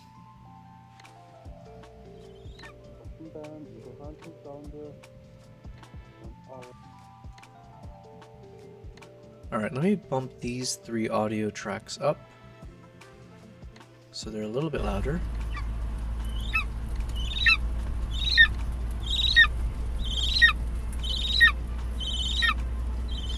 Russian band, you go hunters down there, and our photographer. Archivers.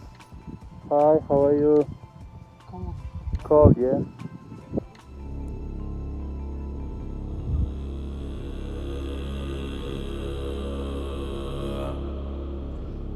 Alright, as for this part, I do think I need to taper the music in. It starts off a little bit too dramatic too quickly. So I'm going to see if we can soften the intro. Cold, yeah.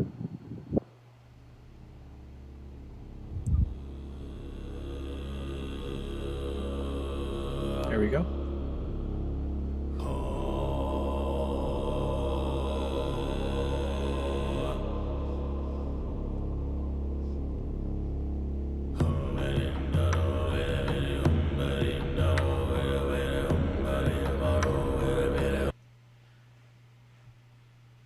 Alright, so Zion, you're saying the archivers, those that want to excel at everything, like the achievements. Okay. Yeah, it's like I don't have a desire to like unlock all achievements. It's more just like, especially in those kind of open world games, I tend to enjoy definitely trying to do all the side quests. Yeah, I don't know. So, but it's a little bit autistic in some ways, in the way I guess maybe, I don't know if autistic's the right word, but I can do the same thing over and over and over again. Like, let's say if I'm like, do they call them like EXP farmers, right? Or like, I'm the type who just grind doing the same action if it means I level up or I can unlock some new skill. And it's like, oh, I need to fight this. I need to fight, let's say 100. I have to fight the same guy 100 times. And if I do, then I should be able to level up a certain amount of times. And when I do, it gives me the right amount of points. Or every time I beat this guy, there's a chance that I get this item drop. And I need like 100 of those item drops. So then I'll fight that boss, or not the boss, but I might fight that thing like 500 times just so I can get the 100 of those items. And I'll just do the same action over and over and over again. So yeah, it's a little much. You said use a bass sound effect to maintain the pressure. Are you talking about in this where we are here? You're doing the wrong pronunciation. It's Kai. Oh wait, I don't know what that word is. It's chai, like in Chinaman. Chinaman? Like a Chinaman? Like a man from China? What's a like cinnamon? You lost me. I've never seen that word, Chinaman. But I get what you're saying. Not like Kai, but achievements. Achievers. Oh! Achievers. Okay. I got you. Like this. I got you. An achiever. We got there. Alright, but you're saying I'm an explorer. I like it. I'll take that one.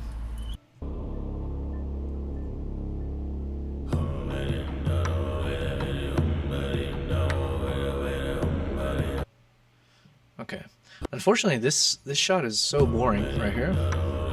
But I guess I could start zooming. So for instance, I haven't done this on the other clips yet, but this would be an example where when we are finally done with all the chapters, I'll spend some time doing these kind of things to each of the videos to like add a bit more emotion and just make things slightly more exciting maybe.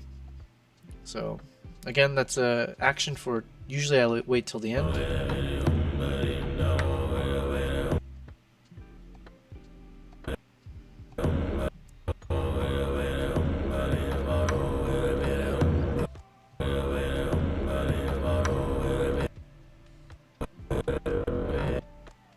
Alright, this shot is blurry.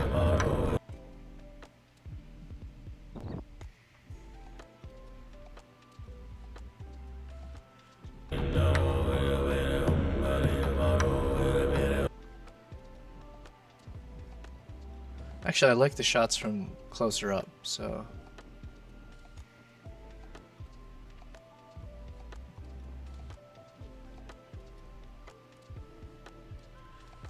Zion, you said explorers are basically that sniff every part of the game, finding Easter eggs, etc. Yeah. I don't do it always, right? So I'm not like always in that mode, but it just depends on what it is I'm looking to do. But yeah, I'll end up wasting so much time. This part uses a bass sound effect. It maintains the pressure and it can actually make the audience feel the depth of the video. Yeah. I'm thinking. Yeah. And like, I'll start thinking through like sound effects and stuff as well. So I wouldn't mind like just putting in a little bit of wind sound, but like good wind.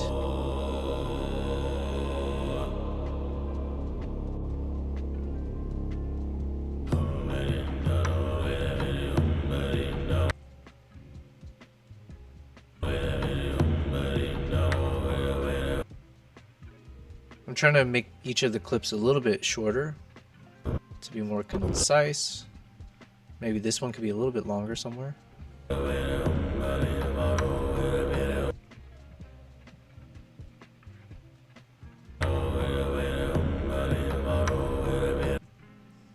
I need to stabilize this one a little bit.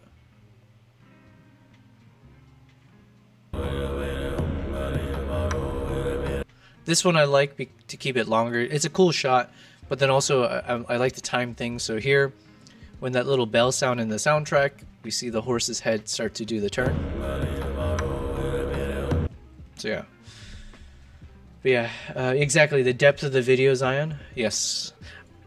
Any chance I can make my videos hopefully be as immersive as possible, such that people feel like they can really, it's like they're in the moment, right? They can feel how chilly the shot is. They can feel how windy, or like, yeah, like just any of those moments. Or if I can make the horse, if I can again insert a little bit of like a stomping sound, so it feels a bit more like I can hear the horse as it's approaching. All of that is fair game. All of it is what I would like to achieve as an achiever. But the first step I'm trying to do is just make sure that I have the right timing and the right clips that we can use. So for instance here, I have 12 minutes 40 seconds until maybe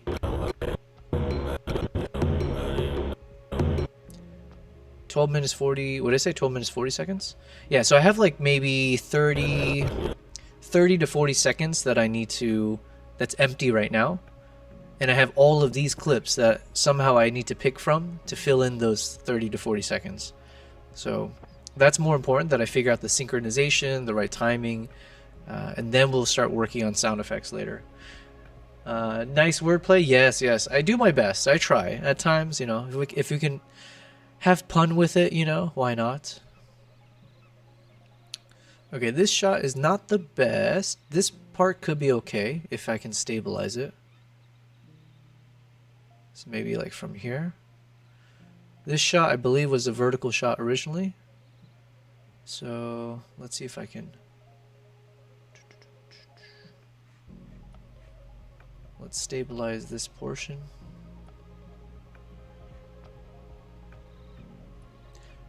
Yeah, maybe we can use part of this, because there's two potential good parts in this one from a video angle for me, because there's a lot of motion, right? Like in terms of me as the cameraman.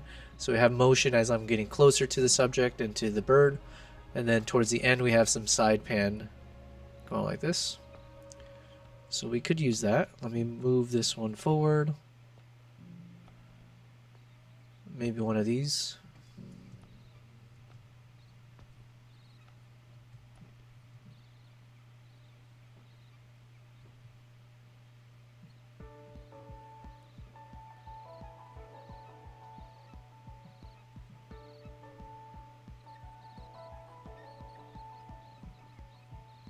Anytime the eagle is like chirping and the beak is open, that's always good. Zion, you said this shot could be a fast forward and use another part of another video to like make a transition to a new clip. Ah, okay. Which clip were we talking about here? Oh wait, I think the other one, yeah. Could be a fast forward and use another part. I see, like maybe like a transition.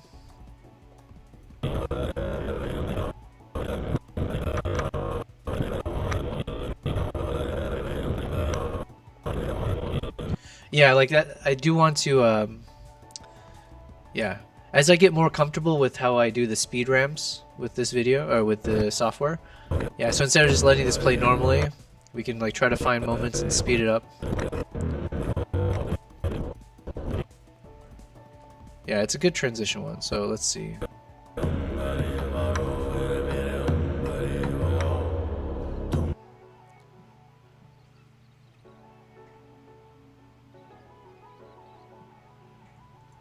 So I might want to put these shots next, since I'm okay. So this will come later because we have we've got Arctic and the Eagle, so we'll have a few more of them together. Maybe like a close-up in one of these.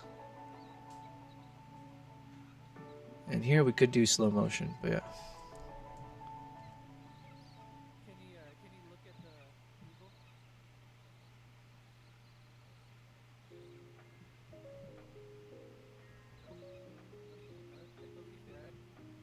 So somewhere from here, maybe.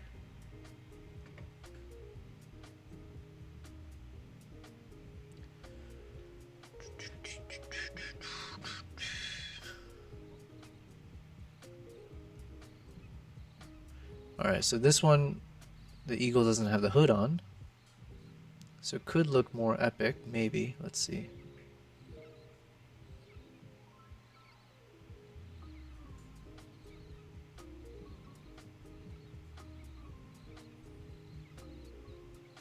That could be nice. Somewhere towards the end.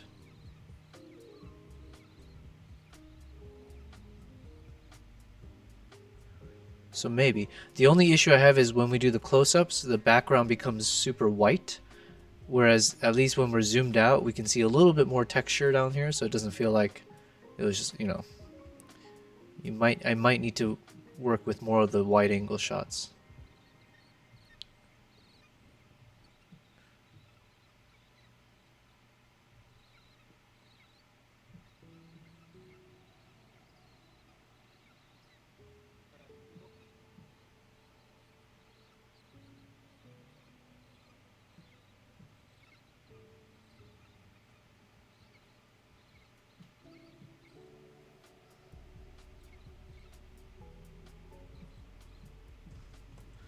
Okay, let's keep looking. Oh yeah, let's do a close-up of the horse.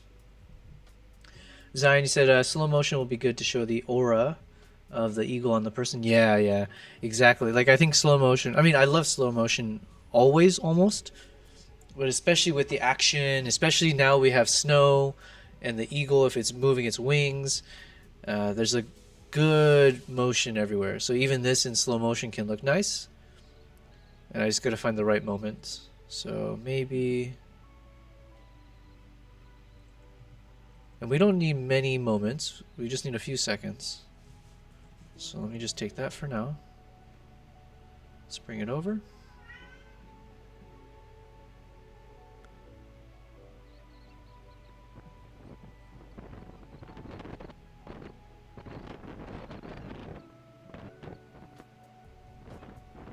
And then maybe we can do a nice transition with the two horses. So possibly we can fit two shots together of the horse. But this one, yeah, we want this part there. Get some action moment.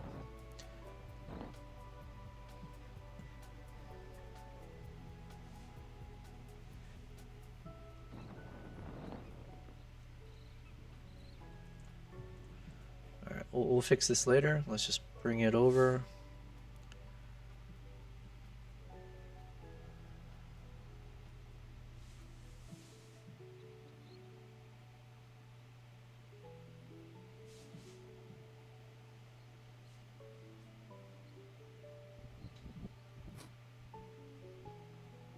Okay, this one's nice because we can actually see the reflection in the eye. Alright, something's riling up my cat. He's running around everywhere. Zion, you're asking, you do tours, right?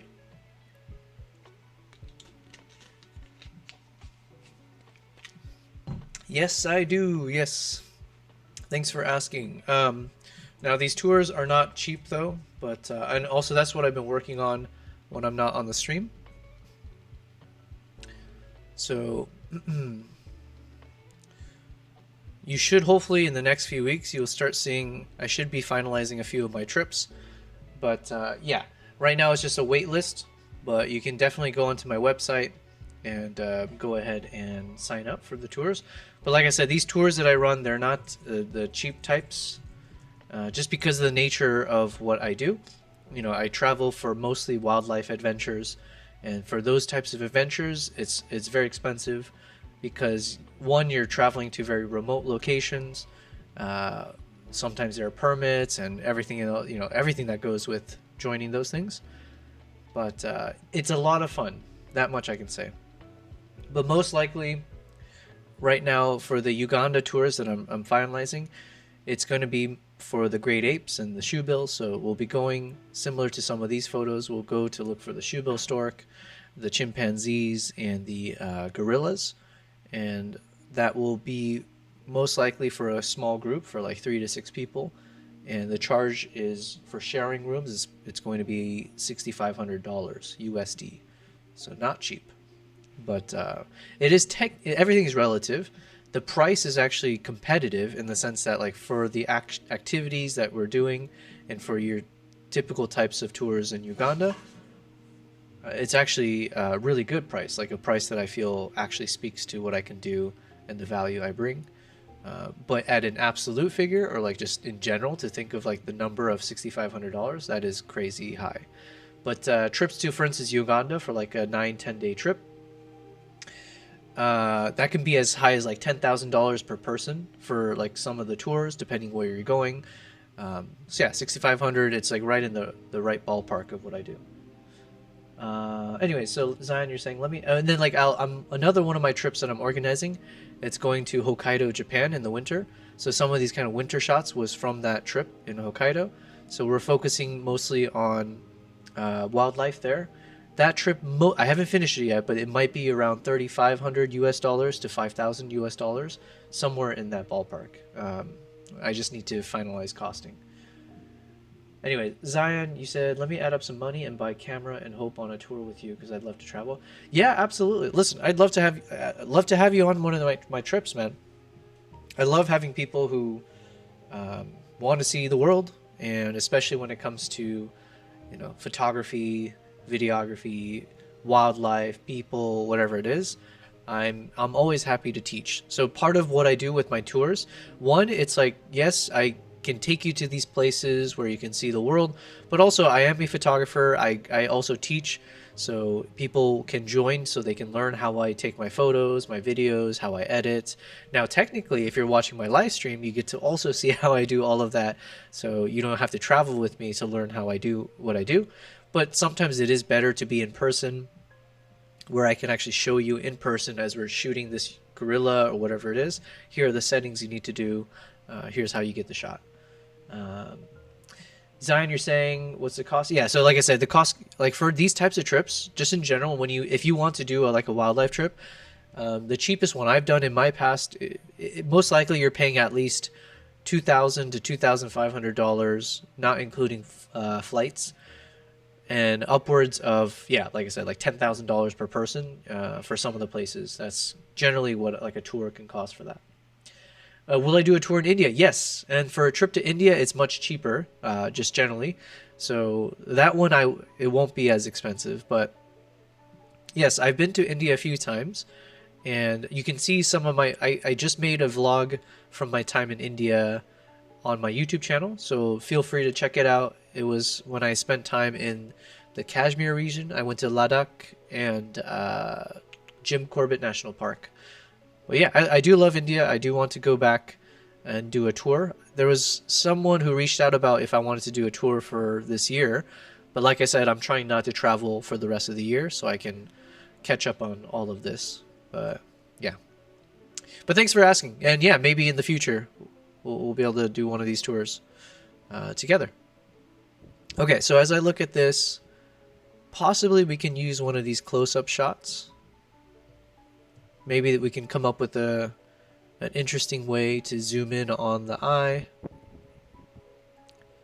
So let's bring this one over.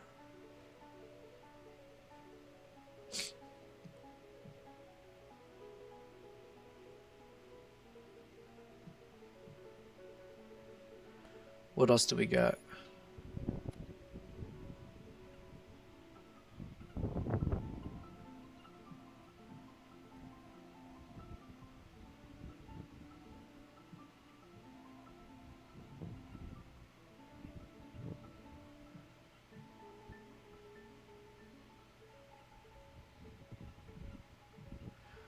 Okay, I just want to see if maybe it's a stable shot. Let's see. So for instance, I want to look at this clip here. I want to slow it down to 40%. It's a 60 frames per second video. And I'm going to hit stabilize. And let's just see if it actually is a stable shot.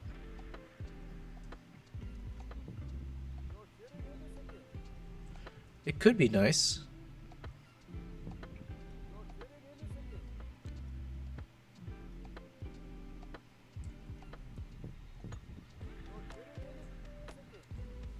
But the only problem is I lost focus in the middle there. So. Okay, I'll bring it over just in case. Maybe this one can be used. You'll join for sure. Awesome, Zion. I'd like to hear that. Adora, you've been running Google Ads? Not for my tours yet. Because I haven't published any of the tours, so I'm waiting until I have the web page done for at least 2 trips. I want to publish it on my site, and then I will spend good money to start running ads. I do understand it's necessary. Like, yeah, so I'll run Google Ads. I have video content as well that I can technically use. So for instance,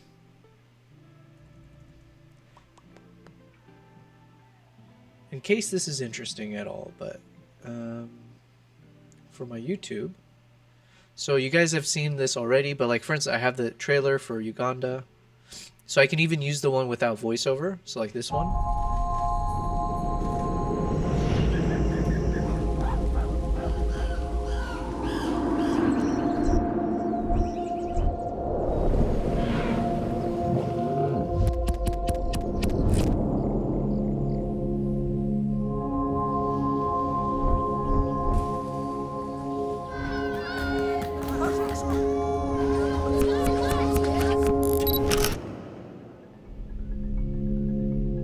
So I can use that and then make it a trailer. Maybe I can add new voiceover. So it's like, hey, join me on this tour, blah, blah, blah.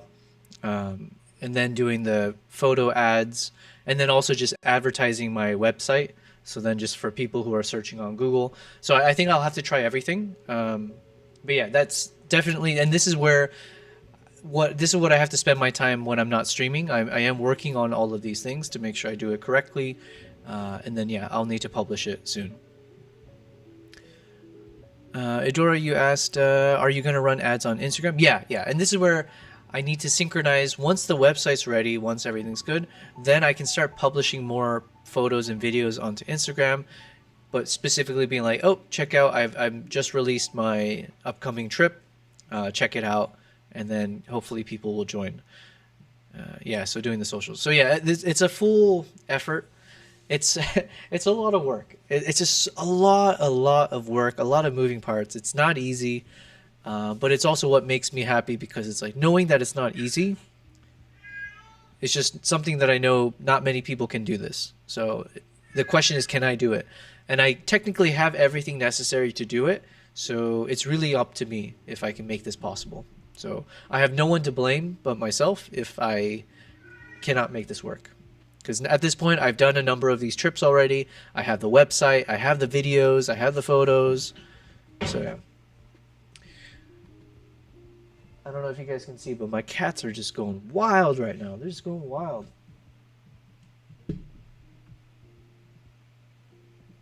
What is going on, Kimbap? All right.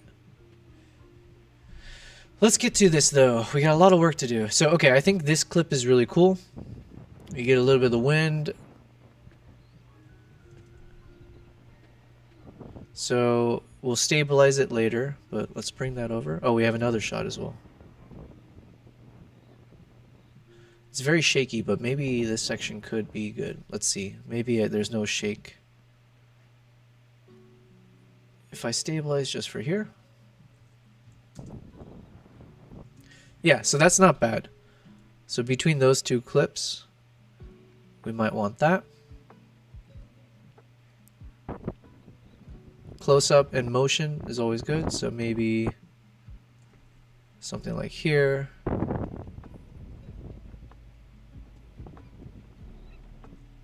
Something like that. Let me bring it over. Dory said that's a ton for one person. Yeah. Wait, oh, I thought you meant the price for one person. Yeah, it's expensive to join for sure. But you meant in terms of what I have to work on. Is it doable? Yeah, but you only have a finite amount of bandwidth. That is very true, and that's been my struggle in the past. And this is where I hope I can start figuring out a way to outsource some of the things that I do. But yeah, it's just a question of like, what is the appropriate thing to outsource.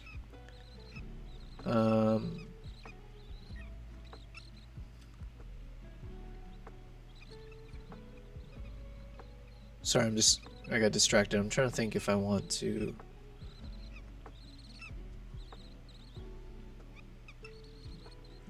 I want the blinking like that.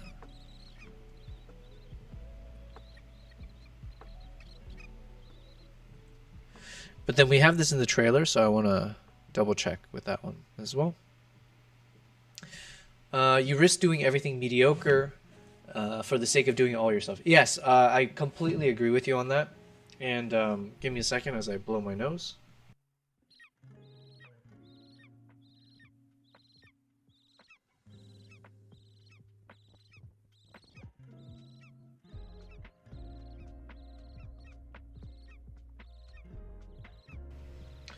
Yeah, so anyways, to what you said, 100%, it's... and that's why at one point I was looking for a video editor, so I did spend some time trying to figure out if I can get someone I can hire to do the editing, at least from like my Instagram reels and things like that. But the quotes that I was getting was pretty expensive for what I was, in terms of what I had in mind. So no knock on them, it was just more... I couldn't justify it at the moment. Okay, I like this part here. And then yeah, like, but this is what I'm saying. I'm very glad that ChatGPT has come out when it did, because in many ways that allowed me to maximize my bandwidth. So like, obviously there's no world without ChatGPT where I would know how to make a website, even something like Webflow, which is not like a full-on, like you need to know everything about coding. But there's no world I could have even figured that out without having to spend time to research, take lessons and all that. Video editing, same thing. I relied a lot on like ChatGPT, especially in the early days, to just figure things out a bit. Yeah, so that's been helpful. In some ways, that's been like having a full-time assistant and kind of helping me across tasks. So I have not necessarily outsourced, but I've had an assistant who's helped me be more productive in a shorter amount of time. I have used freelance workers on like yeah, ChatGPT didn't tell you about Papyrus. That is very true. So it's not perfect, right? But yeah, we don't want that. Maybe this part. 1 second. Let's just crop these, bring it up. The faster you wrap this up, the sooner you start the next. Yeah, you have a checklist of stuff to do because it's task after task for the sake of doing it all yourself. It's too early to outsource that. You got to perfect the craft. Yeah, and so this is like a constant struggle, and I don't really have the good answer yet, because in many ways I recognize I do need to outsource, and I've recognized it for a long time now. It's been like a year that I've known that I need to start outsourcing different things. But then I've also been pursuing a number of new things at the same time. So like streaming is a new thing, YouTube as well.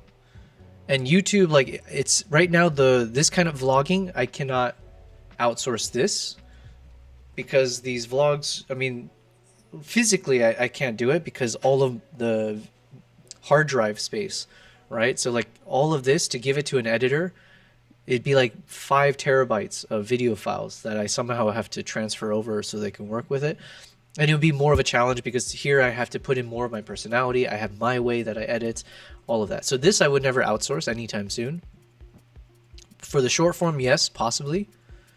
But we've also been able to find a way that every day I can work on these videos. So I can technically post every day. Not like the really cool stuff on my Instagram Reels. So I do need to spend more time to be able to post the more like thoughtful Instagram Reel kind of stuff. Let me get the cigarette shot here. Building the website, yeah, so again, there was a world where I would have had to pay thousands of dollars maybe to someone to build it. But now I was able to do it myself, thankfully, with ChatGPT. Same thing with the Google ads. In the past, I had to pay someone on Fiverr or Upwork to set up like my Google ads for me. But now I can just ask ChatGPT, and now I've been able to create my own ads. So, yeah, that's been great.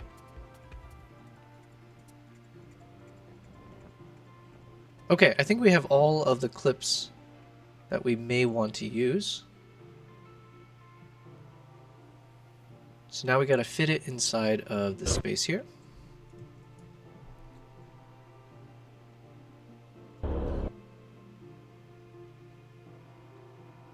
It looks like it's possible.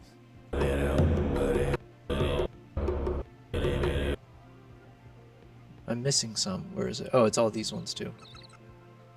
So we got a lot of clips. You can find someone local, Idora. Yeah, I mean, that's what I'm saying. I reached out. There's a number of people here for like video editing. It's just, yeah, someone came back with a quote, and it's a reasonable quote, but it just wasn't reasonable for what I was trying to do. So I may still try to work with that company, but right now my focus is on these things, and I am able to create those YouTube shorts for now. I'm just not, I also can't justify it because I'm not big enough of a channel yet for me to really be able to say like, okay, I'm seeing X amount of income coming in through these channels, therefore I'm more willing to use X percent of that to an editor. If we get to that point, then that's great. But yeah, I still have a ways to go, right? We've got, I think on YouTube, I've got around 6,500 subscribers. So I appreciate that very much, but I also need more of a track record of pushing out these types of videos. There's a whole other segment of videos I haven't started working on yet. Streaming, right? We're very, very new. We're on 14th day. So, but maybe in the future I could start even asking a video editor like, hey, look at these streams. Are you able to cut it up? I'm not sure. Yeah, and like I said, to your point, like the website was most important, the SEO and everything. So all of that I have started to polish. So things are going to be faster, faster, and faster. Website is 90% done. Now to create a new web page is much easier. Once I get like a few of those tours scheduled, then I just need to spend some time creating the advertising. And then once I do the advertising, then it just every single time, as more time goes on, more eyeballs go to my website. It gets easier and easier. All of it will kind of combine together. So. And then, yeah, the tours that is what would bring the income. So as I run tours, it's not like I would run many tours every year. It's more like maybe every 3 months or so, like every quarter, maybe there's a trip that I go on, for a group tour. And I would also be advertising myself for private tours. So like the honeymoon trip that I did. So whatever pops up. And those things pay the bills, right? Those are the things that it's hard work. It's a high value kind of a project. And you're looking at high spenders and affluent people who want to be a part of that experience. So yeah, it's not easy. It's not easy because you can run one of these tours and be really, really bad at it. Yeah.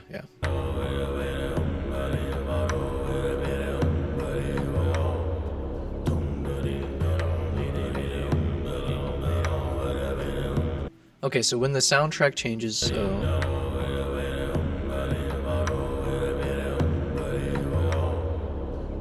so up until here, there's like a story, a consistent soundtrack and story. So everything to do with these two, I can fit it in here. Then when the soundtrack changes, like here, then we need to swap it to some other shots that we've got. Maybe some of the close-ups. Let's see.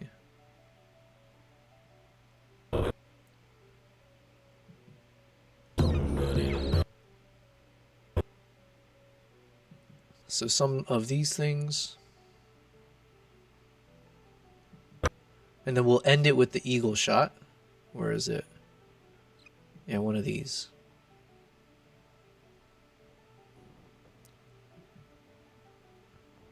Okay, I'm formulating an idea where I think I can make it work.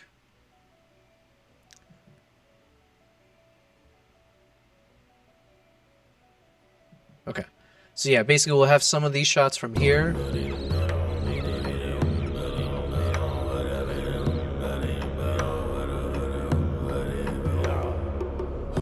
Until here's another marker.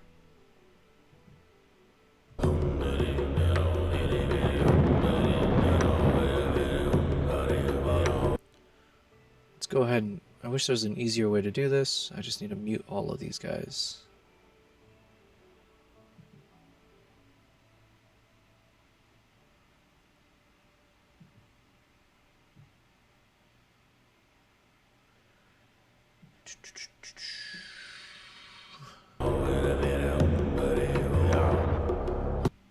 Here's another marker.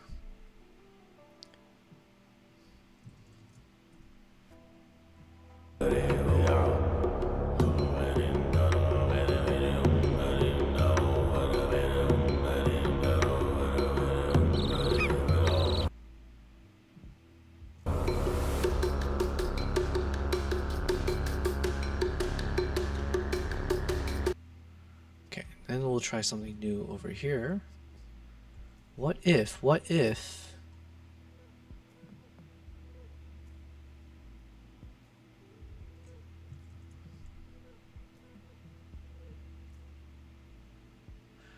Yeah, thank you, Adora, though, for your suggestions, and your thoughts on this.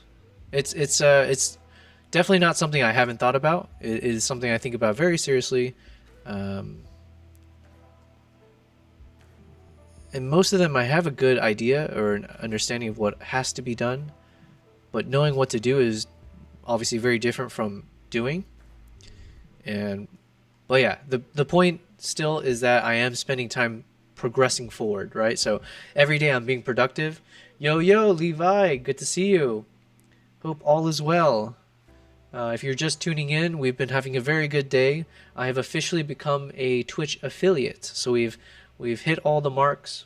So starting tomorrow when I stream, in the off stream, I'm going to spend time to figure out what does it mean to be a Twitch affiliate. But I think that means I can start requesting people to sub to my channel with those Twitch primes that I always hear about. And I think I should be able to create some emotes and those badges, at least on Twitch. YouTube, I have no idea yet. I guess I should be able to on YouTube because I am monetized on YouTube. So I'll look into that because I think, Levi, you're chatting from YouTube. And then Kick, we still have a long ways to go on Kick, all right? I'm not forgetting about Kick. I want it to work out. But yeah, that will be the... It's currently in third place for me in terms of how I'm performing and how I'm doing on the site. But we did make a few changes, so I think on Kick, unless they keep swapping it out, which is annoying. Yeah, they keep... I don't know why they do this. Someone is literally manually like someone who works at Kick, right? Every single day, they've gone into my Kick, watched the Kick, see what I'm doing, and then they switch my category. So initially I had it on the just chatting category, and they would keep switching it to video production. And then Cyronius yesterday was recommending I should use the art category. So today I switched to art. They do have that in Kick as well. And someone has gone and switched it back to video production. So annoying. I mean, maybe video production is better. In some ways it's more accurate because I am obviously doing a lot of video producing. But in some ways it feels too limiting of a category. Anyways, that's my little rant. So Levi, you say glad to hear that. Nice. I know what it means. Don't worry. You can start earning now. Yes, I can start earning. Yeah, and then I was just chatting with Adora about speaking on earning, but like on a broader scale, just trying to figure out, yeah, how will I make income from all that I do? So I was sharing a little bit of the behind the scenes, but the big portion is definitely running tours, and I want to make that more consistent. And yeah, a lot of work behind the scenes though. But yeah, so Levi, if you're just tuning in, we're still working through chapter 7, but we've made really good progress, and now I'm just trying to switch things up a little bit.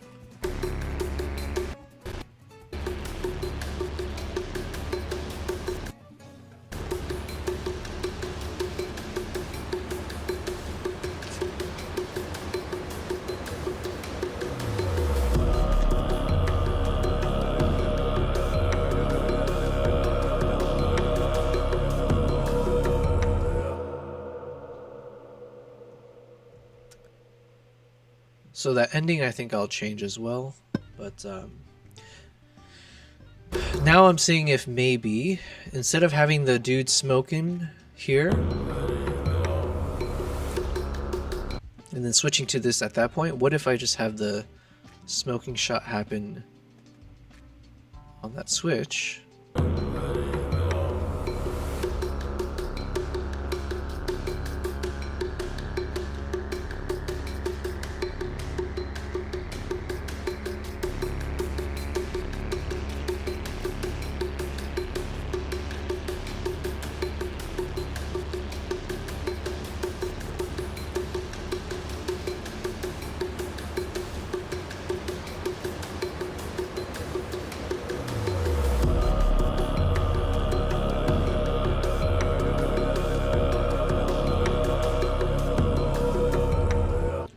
Okay, so I'm a little bit congested.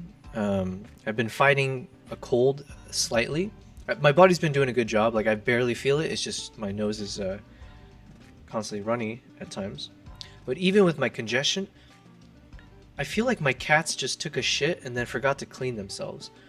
I swear, and like Nala is sitting on my lap right now, and I feel like I smell her litter up close. Like I'm like sniffing it, like I'm sniffing cocaine right now, but it's their litter.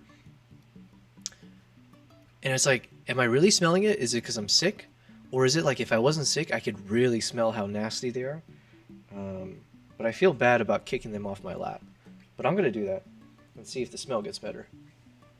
But say goodbye to the camera, Nala. Nasty ass. Alright. Anyways, so Levi, you were saying, interesting, you only edit on DaVinci. Do you use any other program? Thank you for the question. I do love these types of questions. I like, you know, when we can take a break from just doing this video editing thing. So I mainly do all of my color correction and color grading on DaVinci, especially for these big projects from anything I've filmed with the big cameras. I also use CapCut. So CapCut, I think, both on the desktop as well as on the mobile. I think CapCut is it's so impressive. It punches way above its weight. We were having a conversation maybe the other day about that, where I think people might not treat it like a professional tool because they're like, oh yeah, it's like that thing that everyone uses for free for like TikToks and Instagram. But the thing that people would be wrong about, in my opinion, is that you can create so much good stuff with CapCut, and it's got probably a better, more modern user base because you have so many millions of people who use it on mobile, and so they've been doing a good job of having all kinds of cool templates. They've got a big library of different types of video effects, sound effects, so they do everything. They got AI built in. So I used CapCut a lot back when I used to post more on Instagram. Now that I'm doing mostly work for my YouTube, it's been like 99% on DaVinci. I also use a program called Topaz Video AI. So Topaz Video AI is amazing, but also amazingly expensive. But if anyone ever, and you know what, I kind of wanted to wait until you actually can see me using it, because obviously I want to show you how powerful it is. I want to use a real example. I think I have a subscription type thing, like an affiliate link maybe. Yeah. So if you ever end up wanting to use it, go to my website and use my link, because those links help me in terms of affiliate links and stuff. So, oh wait, I meant to put in yobelprize.com/mygear. So this is Topaz. Topaz, I learned about it from another professional wildlife photographer a few years back, but they were using it for photos. So Topaz has a really good reputation in the kind of like professional photography world for photo cleaning. So like for instance, when you have issues with your shot is too noisy, too blurry, Photo AI, what they have as part of their Topaz Lab suites, does a really good job of cleaning out all the noise and making images much sharper without making the image look really, really bad, which can happen when you overly sharpen things. It looks like since I've been using them, they also have even more applications and programs. So I don't even know about this Astra. But yeah, I use them a lot for my video when I need to clean up my videos or I have to upscale, let's say my 1080 HD video into a 4K. It does such a good job, and it removes a lot of the nasty parts. So yeah, it's definitely useful for both the photo AI as well. So again, taking any of your photos and then being able to remove all this noise. So as a photographer, let's see if I can, will they let me, oh, okay. Yeah, so like this as an example. Amazing tool. But like I said, it's very, very expensive. But if you end up using it, I would appreciate, you know, maybe using my link so that it helps me out. But you can see here, it's not cheap. So just keep that in mind. But yeah, sorry, to go back to you. So for editing on DaVinci, yeah, so I use Topaz Video AI when I need to clean something up. And I use DaVinci.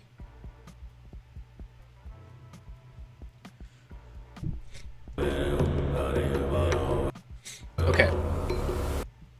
So my current theory, or what I want to test out, is actually having the smoking man show up later. So like here. So it'll be like this.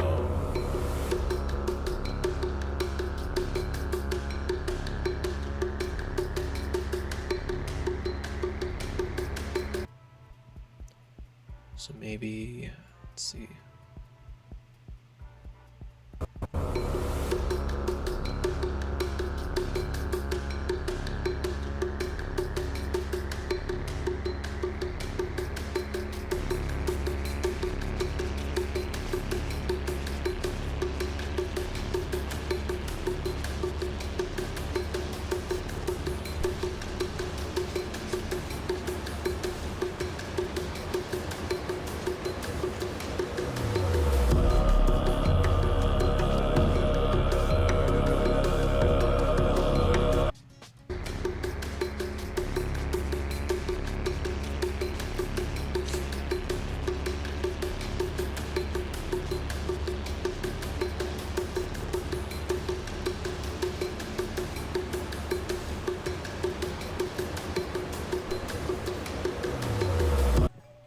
Okay, so my current struggle is just trying to figure out which parts of this to use and when it should start being slow motion.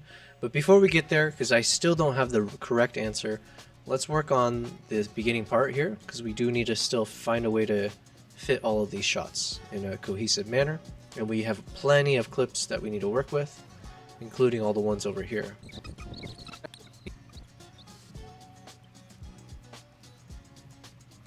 So, how do we do that? First, I'm creating these markers to get a good sense of when in the music there's a nice little like change of pace, or where I think if I have a segment of a story, I can move to the next segment. So right now we have these 3 markers. We need to create a few more, but let's just start off again.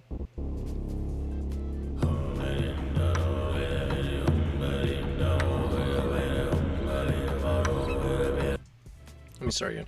I'm getting so annoyed with the audio and all these, but I don't know a better way to do this. I don't want to mute the track. I just want to reduce all the volume here, because I don't think we're going to use any of the natural sound from the shots for this section. Okay.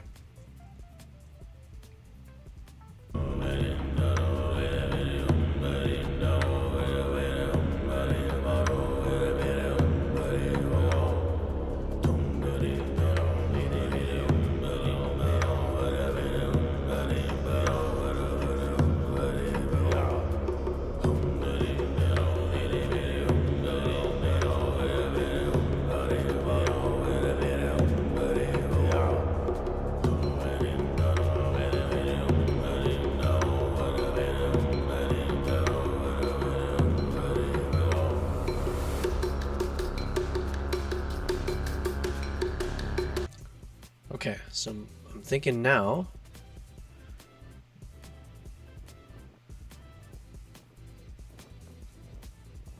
maybe 2 of these shots can work.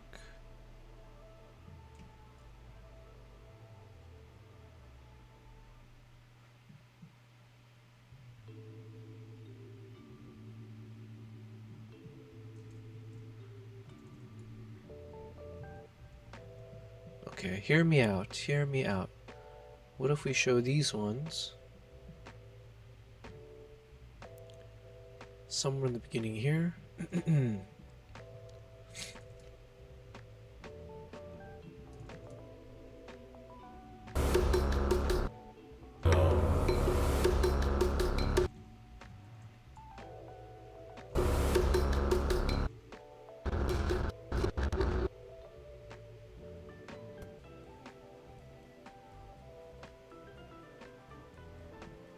We'll do slow motion for this.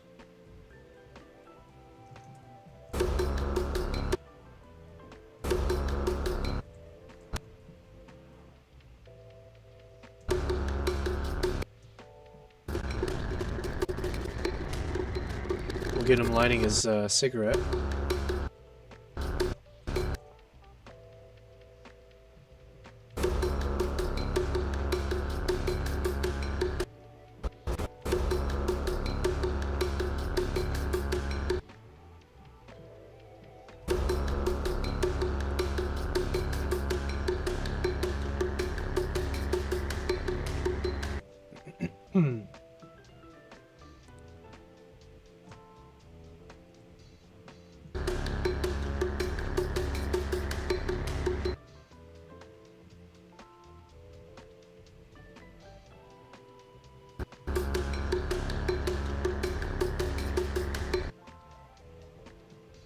Maybe.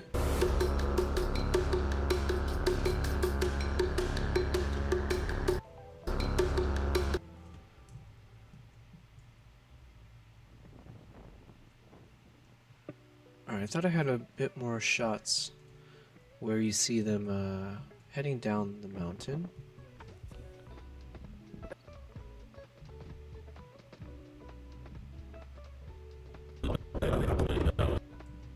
So this part.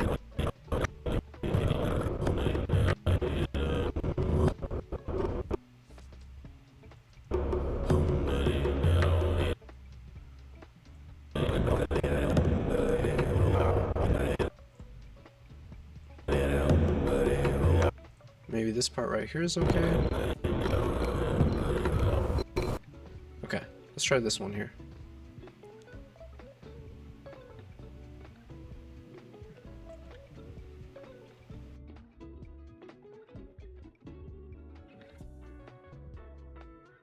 Excuse me, just had a sneeze. Okay, so Adora, you said, I just googled wildlife tourist photography and all of their websites are pretty trash. Yeah, listen, not to toot my own horn here, but I did go a little bit above and beyond with it because I have to, because nobody knows who I am.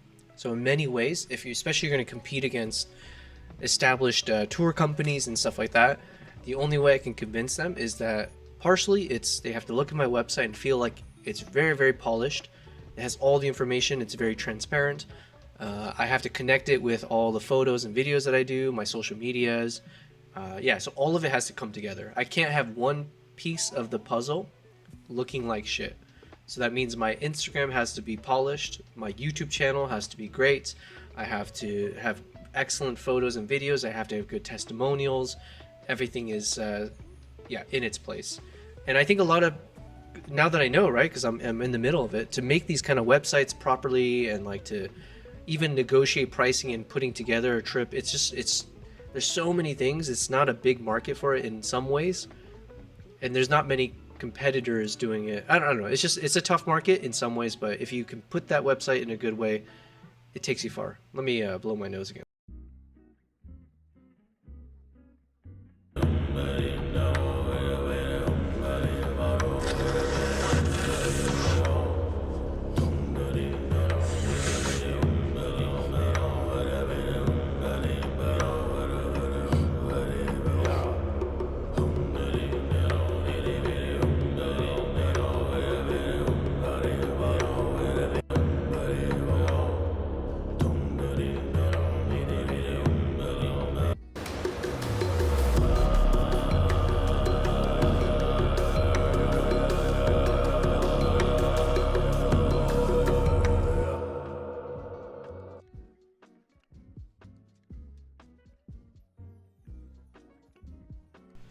Haha, I caught myself not unmuted. Okay.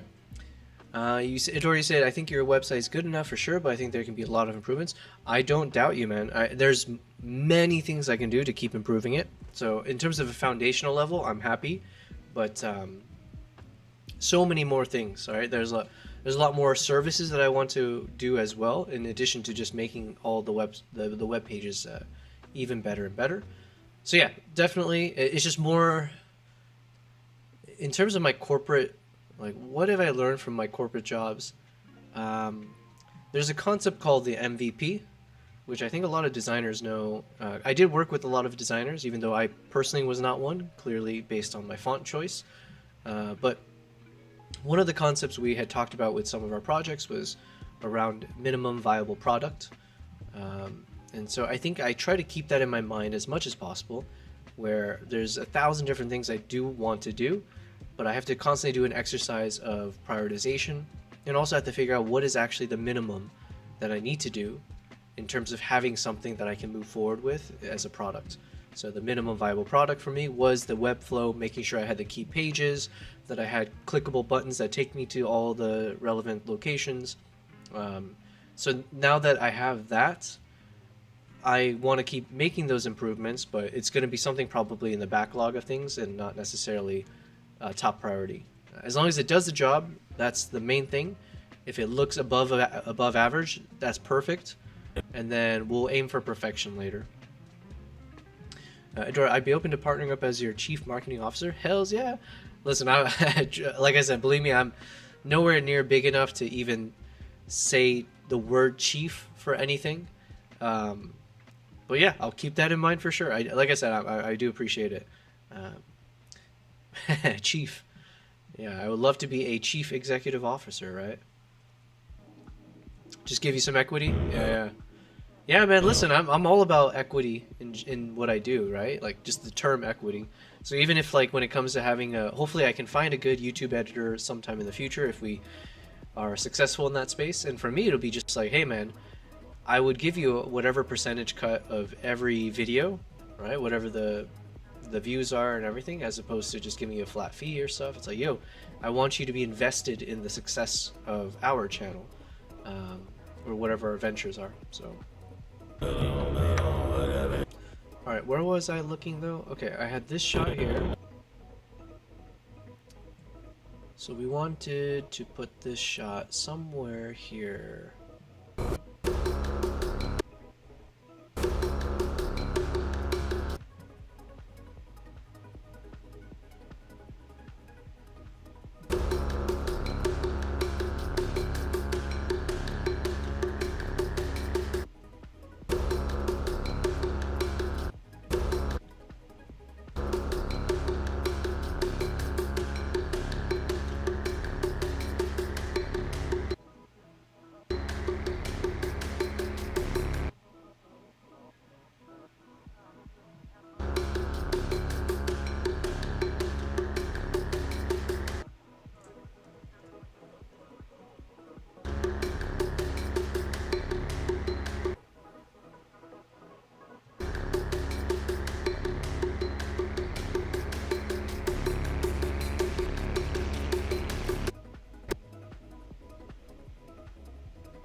I don't mind that kind of pressure building up moments, right? So like we're doing it more from the angle of like saying slow motion, and we keep the slow motion as we can feel the pressure, the music build up, and then boom, when the pressure releases, then we go back to normal speed, so it's almost like a boom kind of moment.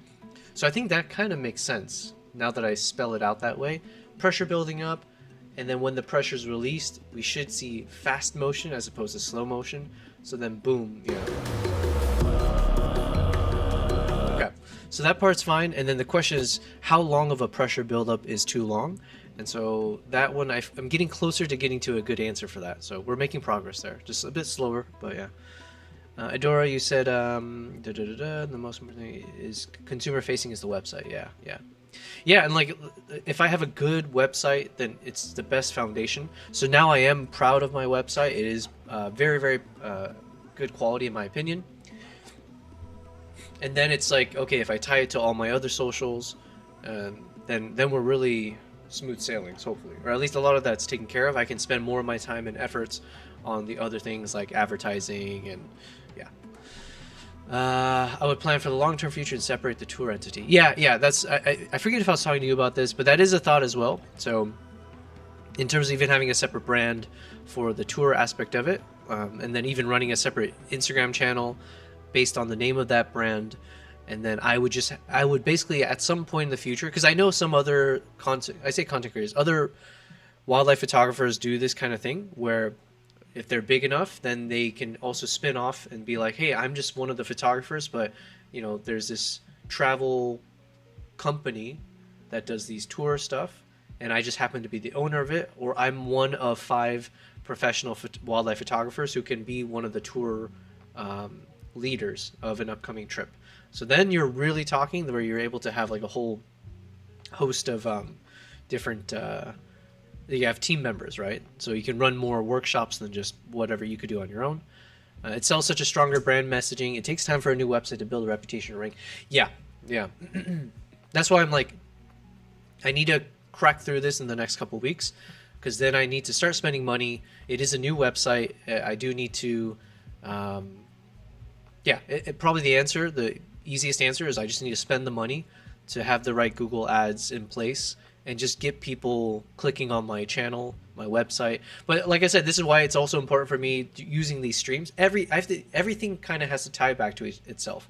So any of my YouTube videos, anything I post on Instagram, as I now start live streaming, I need to promote myself. I need to have my links everywhere. When people like you or others who have at different points asked questions, then that's a perfect opportunity for me to open up those my website again, provide the link, get people clicking. It's like I completely understand the value and the importance of this, and the sooner I start, the better for all the SEO stuff.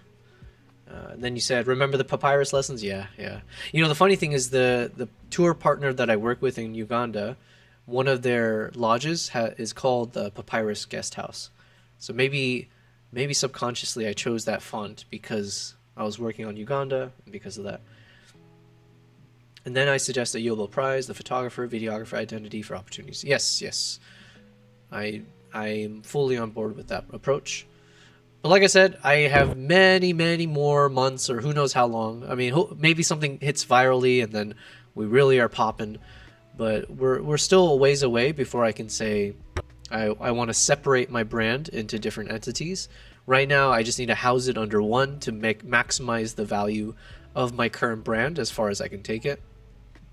But yeah, we're getting there. You know, it's coming closer and closer. All right, so I do like ending with this eagle shot. Let me delete some of this.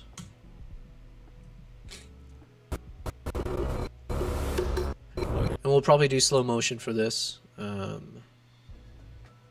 40%.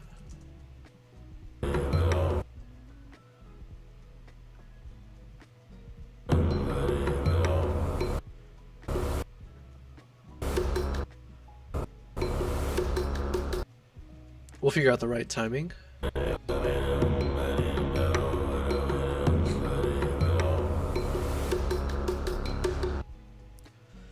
So this last marker here, we'll use these clips. So yeah, as we have it.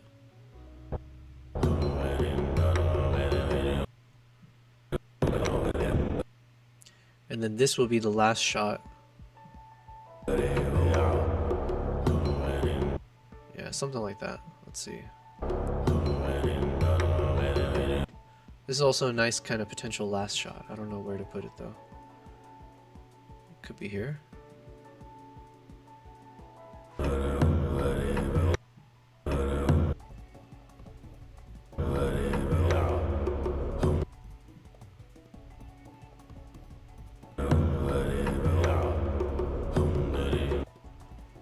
Okay. We're making progress. We're changing things up. And I think we're changing it in the right direction.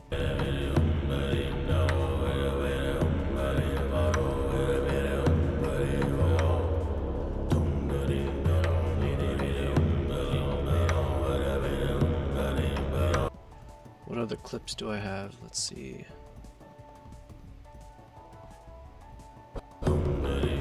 Okay, so this clip we said we don't need to use.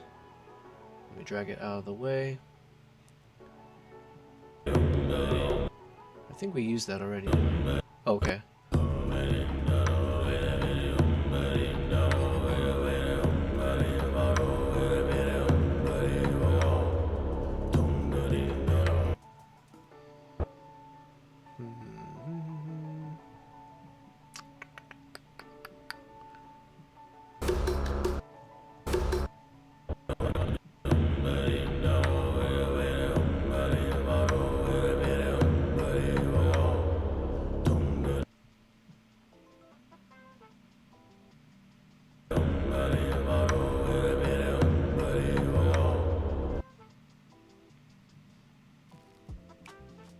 probably do this slow motion as well.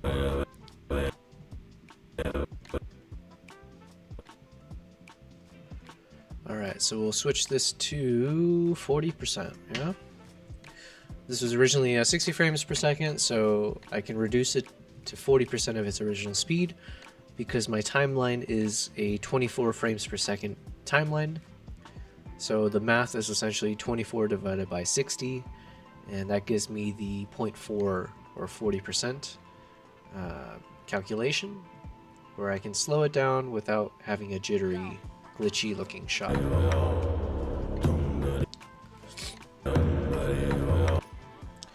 Alright, let's figure out how to...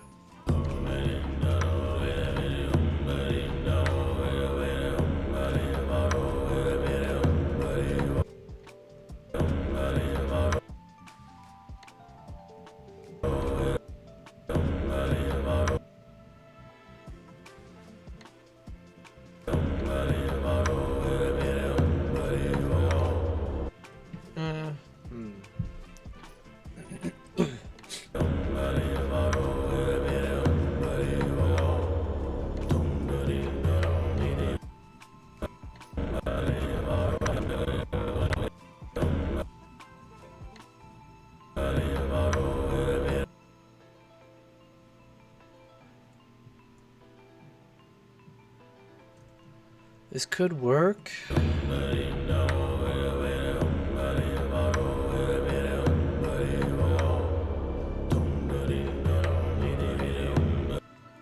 Okay, so then this storyline is essentially from a distance, they approach through the snow, close up of them as they're still approaching, then a little bit of a wilder shot of them at eye level,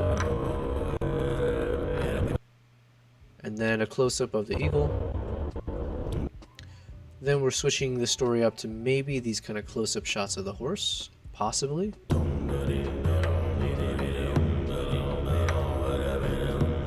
But yeah, I'm not sure.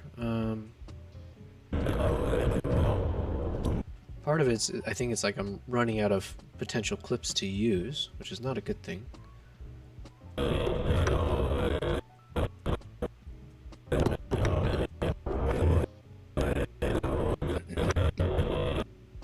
So for instance, this clip here doesn't fit except for in the beginning story when they're heading towards us, which means then I can either push some of these clips to another section. So which one?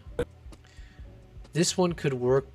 I could do a whole section on close-ups of the animals, so it could be a close-up of the horse, close-up of this white horse, and then a close-up of the eagle. So that could work as a section. And then this one is still, you know, approaching shots, approaching, and arriving. So this could be the arrival shot. Let's see. Which means I can bring this one up. And I probably want it to come first, and then we have a close-up. So...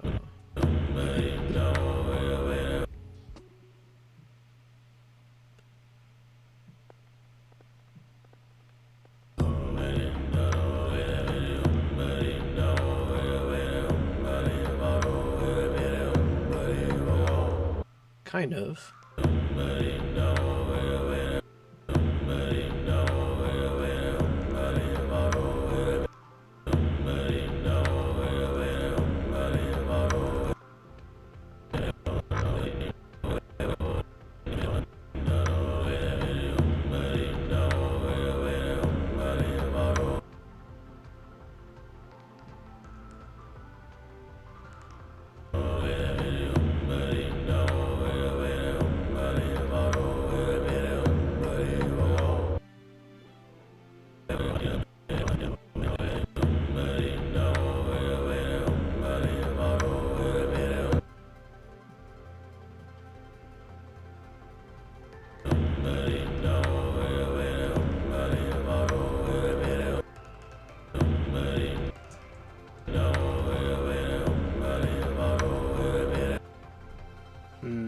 I'm not liking it so far. Maybe we want this one to be the last before the transition. So it's like they're climbing up the mountain. And even though this is technically on the ground level, maybe it's okay. I think we can pull it off.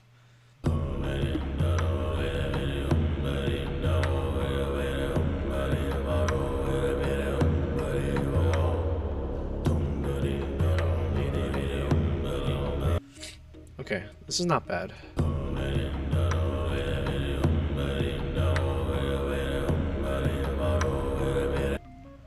Okay, and then for this section,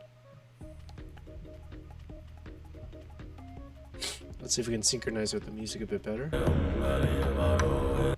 With like, so basically if I can get the, with the beats here, it's like 1, 2, 3 beats, I think. 1, 2, 3. Can we get the steps of the horse to line up a bit? It's a tall order, let's see. That's a little bit better. It's not, it's almost in sync.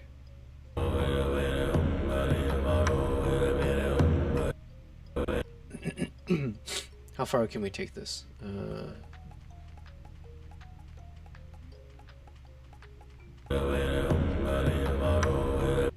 Nope.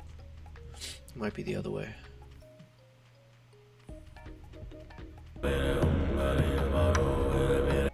Yeah, that's much better.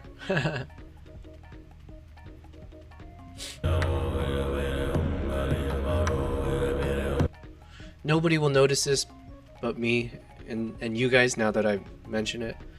But it's kind of nice, you know, if you can make subtle, slight things like that work, why not?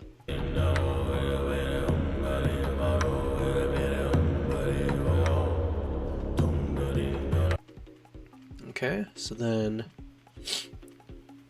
maybe we'll insert this somewhere. So it'd be like, let's drop this down.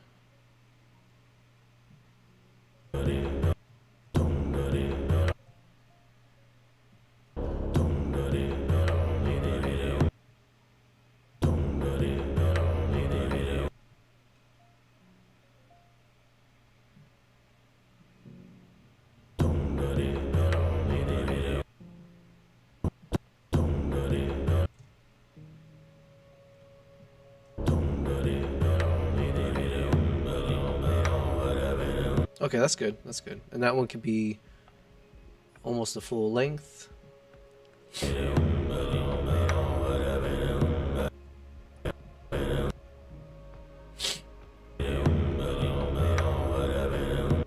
then we do need to edit a bit more just to drop the, so we can see more of the horse's face in the beginning.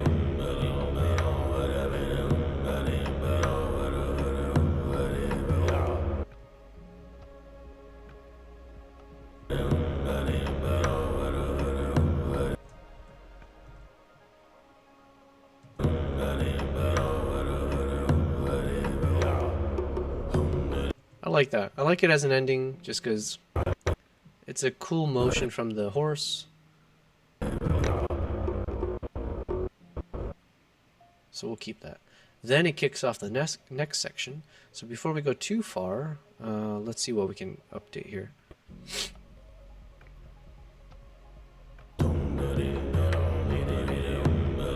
Oh yeah, so let's work on this one real quick. Like real quick. Okay, so I'm gonna add a keyframe at the beginning and a keyframe at the end. And basically what we want to do is, because I shot this originally in a vertical format, so it's cropping right now, but that does mean I know I can drop it down to catch a bit of the horse's face in the beginning. Let me stabilize the shot. Alright, so then from here, as he does the head shake,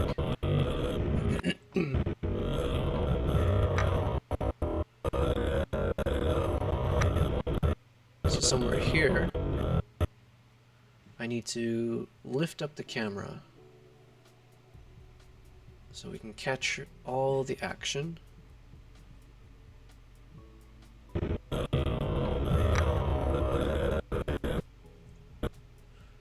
Oh, and also, technically, we can slow down the footage. I forgot. Okay, let me reset real quick. I forgot I had the ability to slow this footage. So we can slow, same thing, this is originally a 60 frames per second video, so I'm going to slow it down to 40%. And then we want it more when it starts.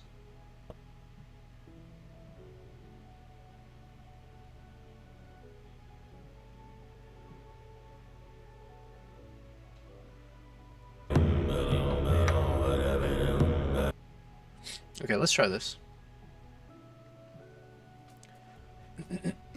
So same thing though, let me add some keyframes. Let's re-stabilize the footage. So we got keyframes at the beginning, keyframes at the end. Starting with the beginning, we do need to make this a 1.78, something like that. Same thing, 1.78.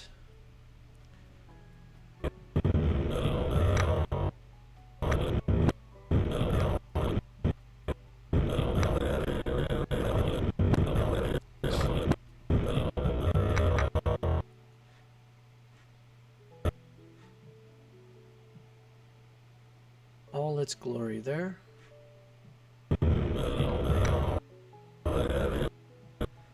And then let's bring this up.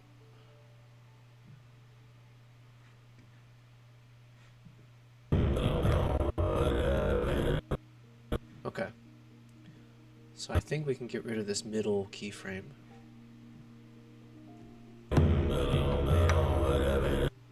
But the last keyframe, we're going to lift it up even more, like this. Let's see if that's good enough. Almost.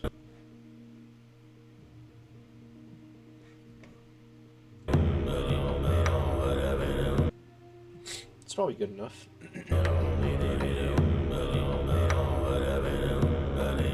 Okay, now that I did all of that work, I think I'm going to undo all of that. Possibly. Let's see. Because I kind of like some of these other shots in normal speed.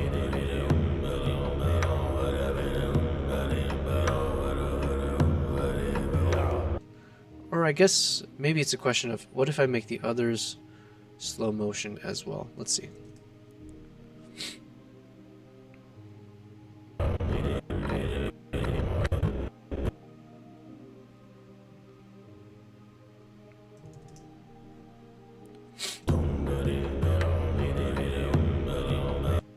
Okay, I think I'll keep it then. But what we will do is I think I want it to start a little bit sooner. Or no, a little bit later. So this should be the final shot right here. So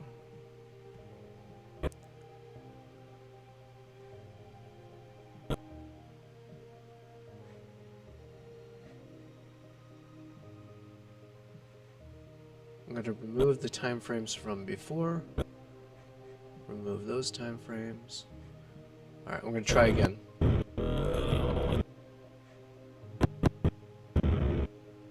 First, I'm going to stabilize again. Alright, so with our first keyframe and our last keyframe, let's see if we're good.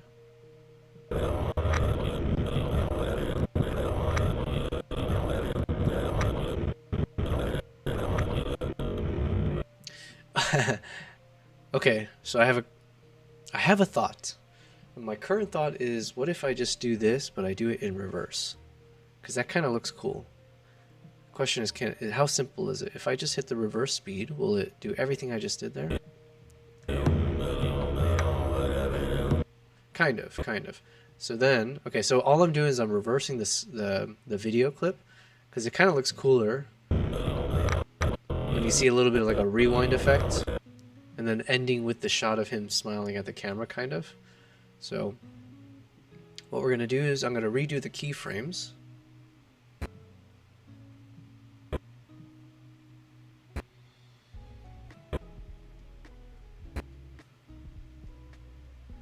Let's just reset the keyframes. Okay. So 1.78, let's find the first starting position, something like that. Keyframe number 1, and let's do keyframe number 2. All we need to do is drop it down to like this. Okay, let's see how it looks.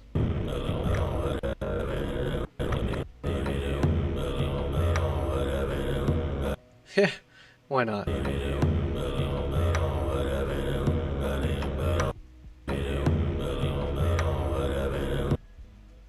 But maybe I'll there's one moment where you see that snow coming up, which is a little bit distracting.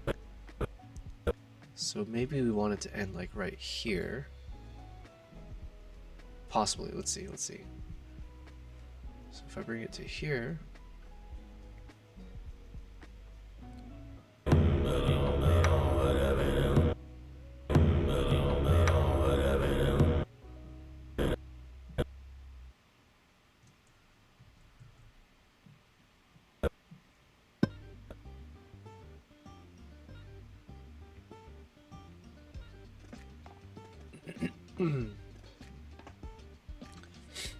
This is an example of where I am, what is the proper term to use?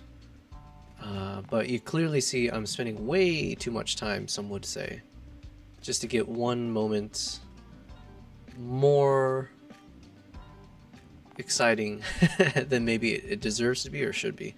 But it's kind of fun for me, so at the end of the day, you're just doing whatever you enjoy, right? So that's what we're watching me do. I've reversed the clip. I want to somehow get it to end with that shot right there of him baring its teeth, but kind of like in a smile. So I've created keyframes at the top, front. Let's create the keyframes at the bottom, just enough to capture the face.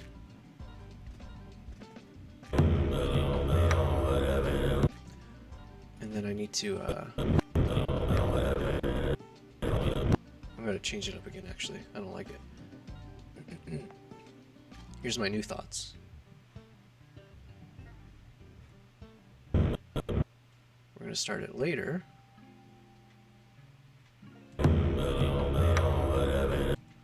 And I want to time it.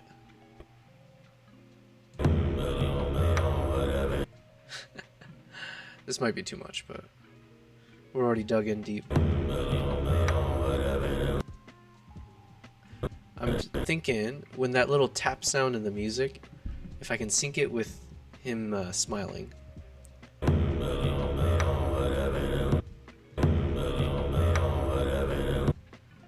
Okay. And then same thing, I'm just gonna zoom in on the shot to 1.78 so it fills the frame. I'm gonna hit stabilize.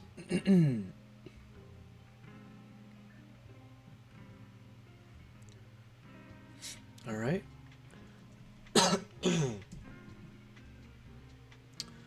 Let's create the keyframes again. I'm gonna shift this guy up to capture the motion. And then we're gonna have a final keyframe at the end to catch the shot here.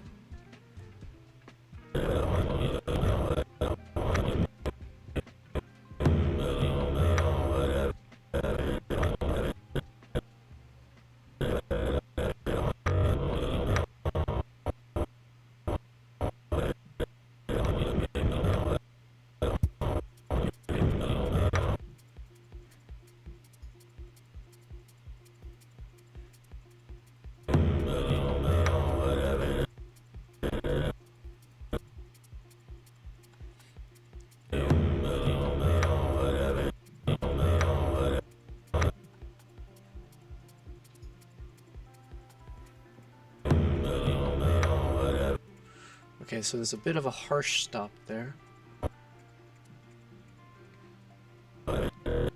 So we'll go back to this shot, and we'll just do more than we should, but we'll drop it to like this.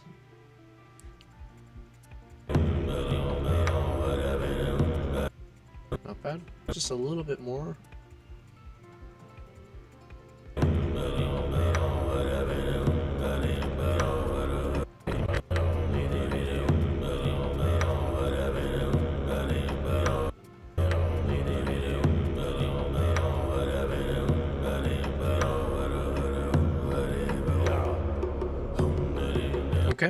it's coming together. So yeah, like obviously we're gonna go through each of these clips and beautify them.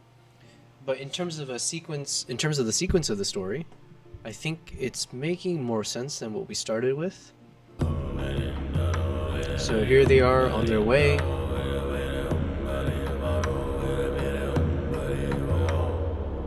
Close-ups.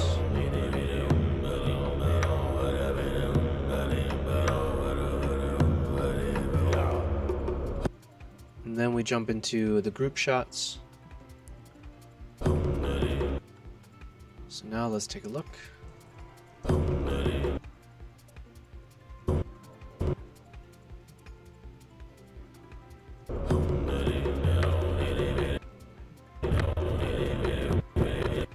And I'm looking for any moments where, especially with like physical camera motion. So here I kind of started to drop down a bit. So that could look really cool on this shot.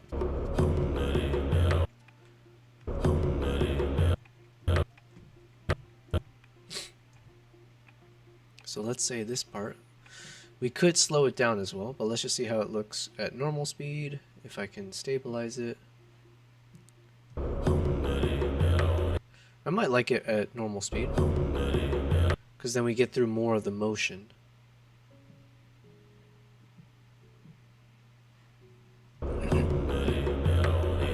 Okay, so then what?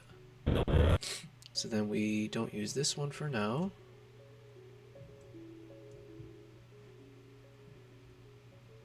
Let's move that out of the way. Then what are we left with?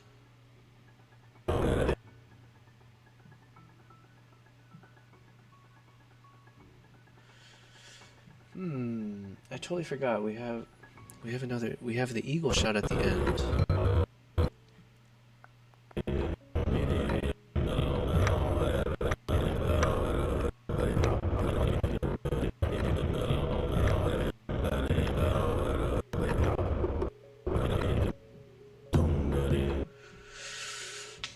Okay, so potential issue, not really, but I guess I did have a slight issue where I was like, okay, we got horse shot. Okay, so we had the black horse, white horse, eagle, black horse. So clearly we're a little bit overweighted on the black horse. And the concept is a little bit more about like these close-ups of the animals. And I do have the eagle shot here as a close-up. So in some ways I feel like those should go hand in hand. So maybe it's like, what if I replace the first shot? Because this shot doesn't really do much. Sure, like once we add some motion and like zoom in on the shot, it could look a bit more cinematic. But right now, as it is, with nothing happening, it doesn't really tell much of a story. This one a little bit more so because you can see snow falling, so it's not as bad. This one, obviously, we want it to be like very goofy, but with some action. That one is telling a story, it's action. But I feel like this should be paired then with the eagle shot. So, here's what I'm thinking. I'm gonna...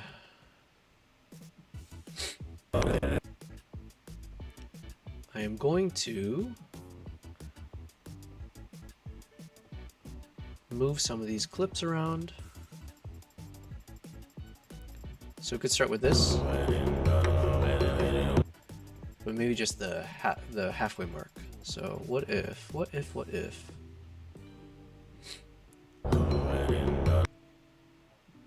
Where's the next clip?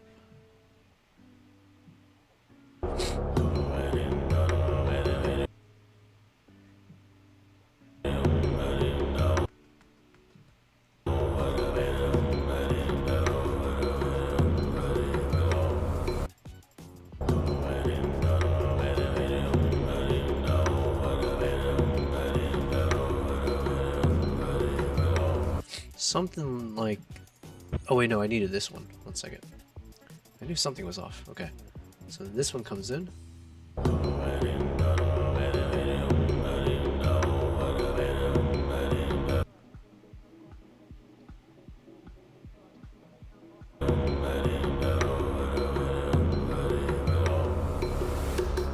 Okay, something like that, right? We'll fine tune a bit, but I think to end with this makes a bit more sense. So we basically got rid of this horse shot for now because it doesn't add much. We had 3 shots of the black horse for 1 of each of the eagle and the white horse. Now at least it's a bit more balanced. We have 2 black horse, 1 white horse, but for the same duration as the 2 combined of the black horse. And then we got 2 shots of the eagle. So I'm feeling a bit better about that. So then we fill in the inside. We have 1 missing section that we need to somehow populate with some good shots.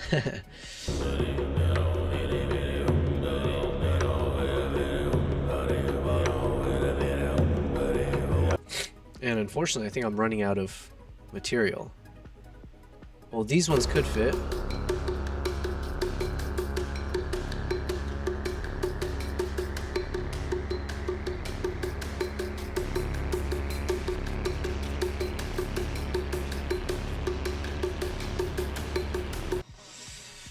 Ooh, we're almost there. We're almost there.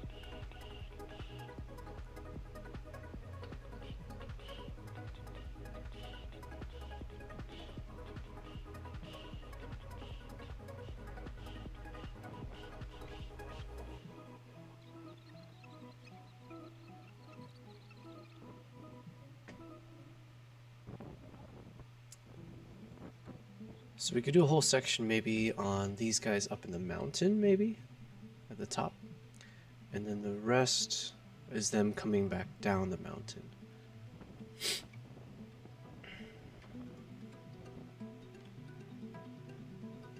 Possibly.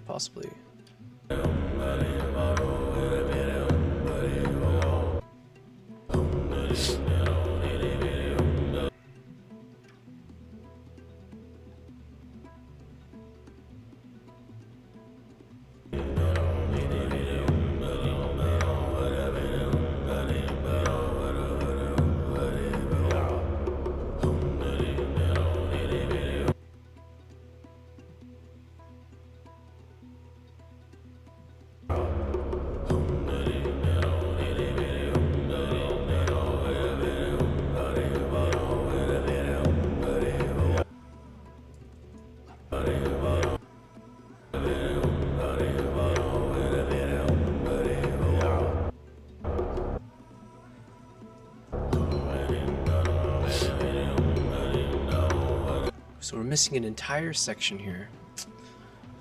What to do?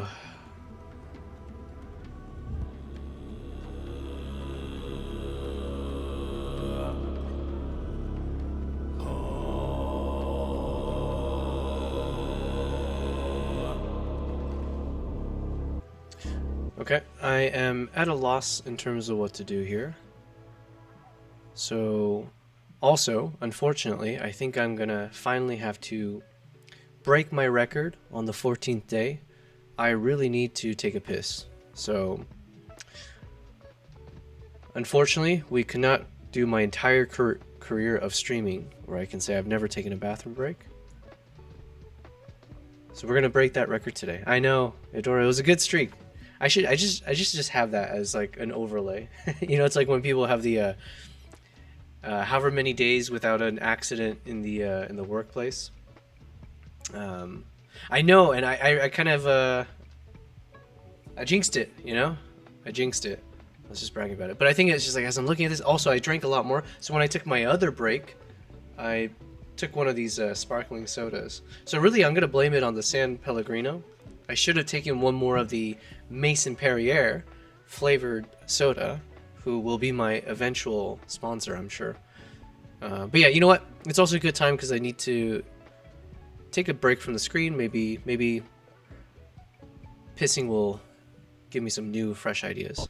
Let me go ahead and play this from the beginning though, so there's something going, and then I'll be right back in like 30 seconds or whatever.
All right.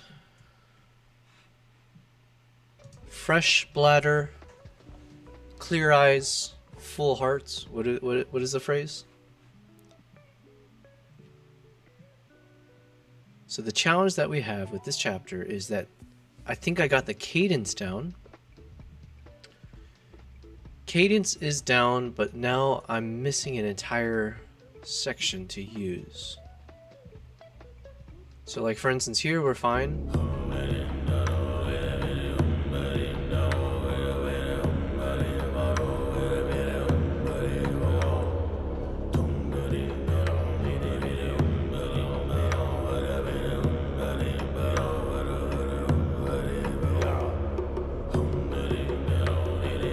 Oh. Easy solution. I just need to splice that part out in the soundtrack. Duh, because they're just like repeats of each other. So if I can perfectly cut out one of those beats, voila. And it's a shorter video, so a win-win. All right. See, Edora, this is why we should take more bathroom breaks, apparently. I'm sure I would have... Actually, I don't know. Would I have come to that conclusion, or would I have come up with that if I didn't step away from the computer and come back? If I didn't have an empty bladder? We're making progress. Okay, so now, before we jump to that, I do want to improve one of the other sections. So that I know I have somewhere... I should have a clip somewhere of this guy when he's raising the eagle up. So let me just find it somewhere. This one. Okay, let me bring these two clips up so we can use that.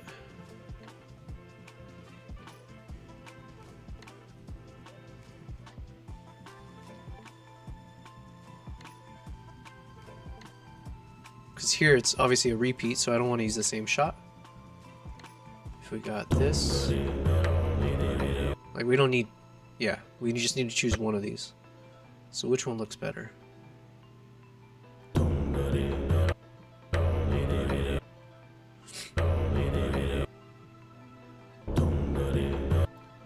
This one's got a little bit cooler action because the eagle.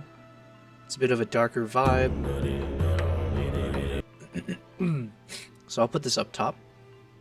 We'll hide that one for now.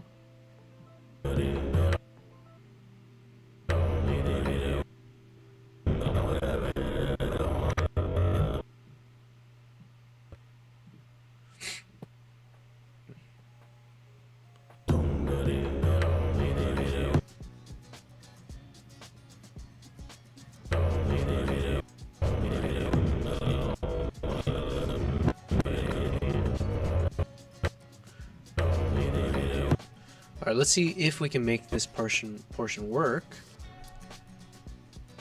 Because the one problem it has is it's a little bit shaky in the beginning. So if we can stabilize it and if it looks good, then we're good.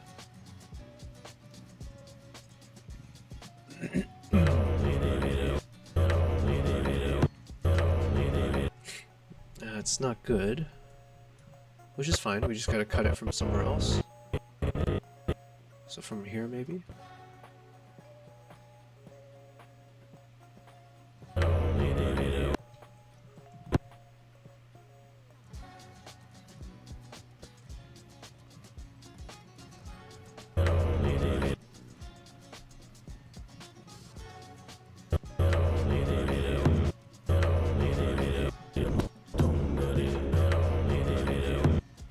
Okay, then what else do we need? So obviously we like this shot.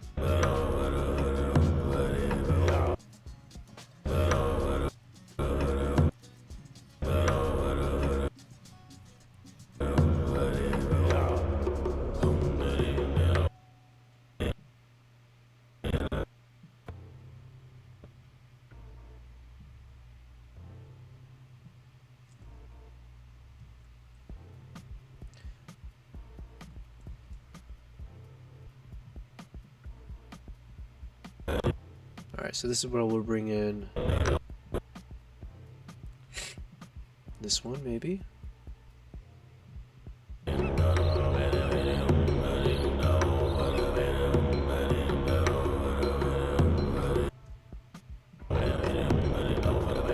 Probably not that one.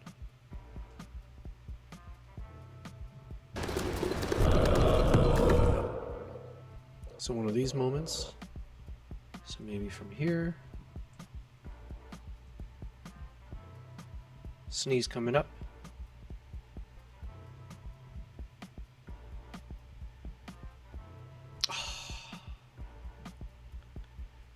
I was on the verge of a sneeze and what the heck, man? It just disappeared. So upsetting. Okay, so then this part here.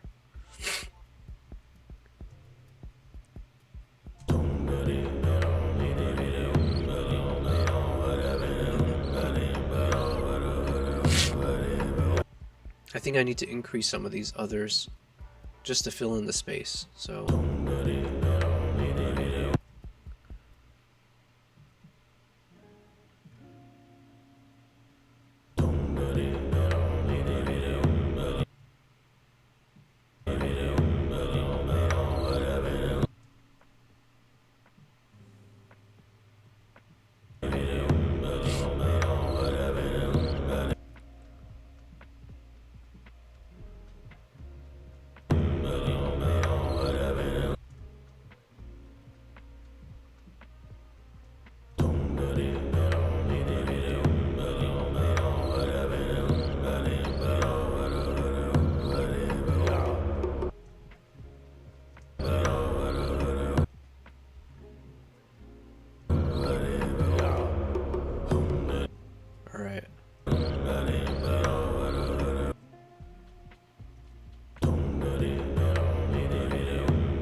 I think we have the sections. Now we just gotta work on them.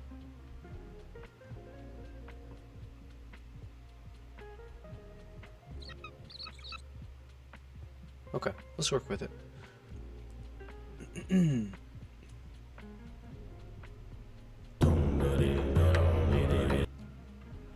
Starting with let's restabilize to get rid of that weird jump.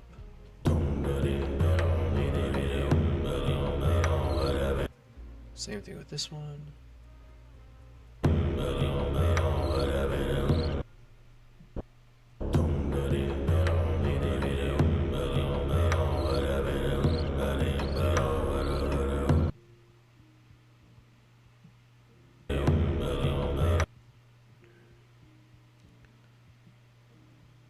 Let's just see what more we have to work with on this video, because I want like maybe 2 different angles. So this is a cool angle.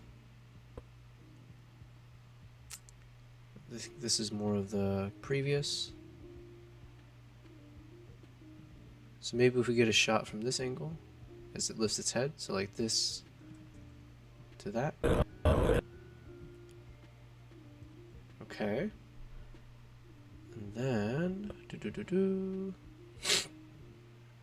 we can still keep the section here. Okay. I hope that made sense. So what I'm doing, I don't want each of these clips to be the same duration. Like I said, I like to kind of break up the dynamic and the cadence of things. So this one starts with a longer clip and then 2 shorter ones. We'll trim it.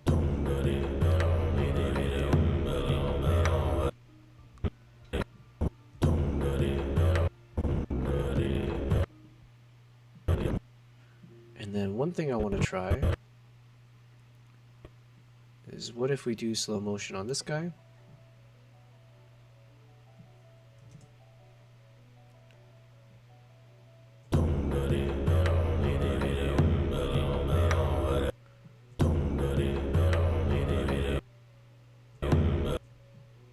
It's not bad.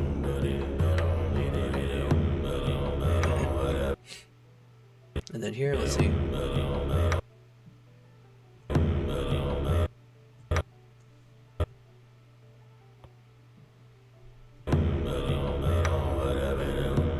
Okay, so timing is fine, now we just gotta fix it up a bit.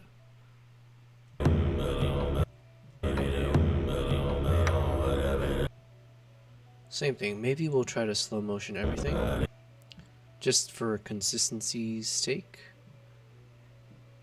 So this will be 40%, 40%.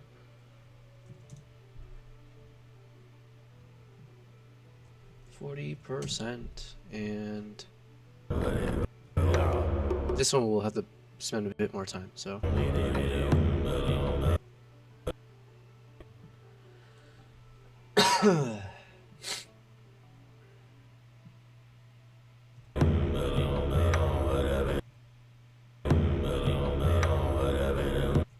Okay.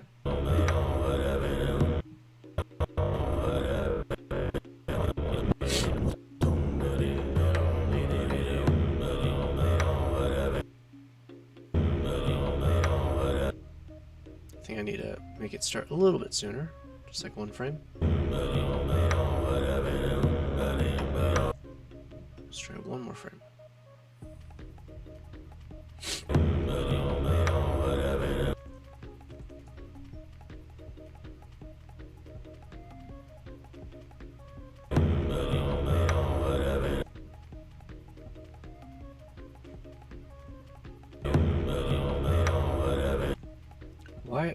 Why am I I'm not sure. Something seems off. I'm like, keep dragging one of the clips to start earlier. It's probably too much.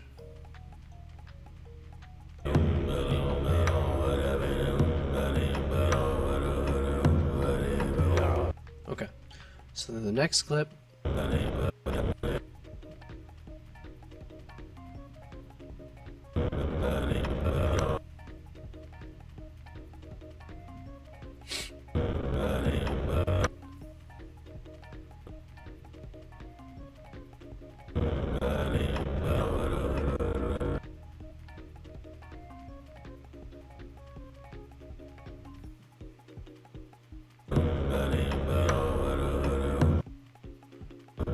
It's okay.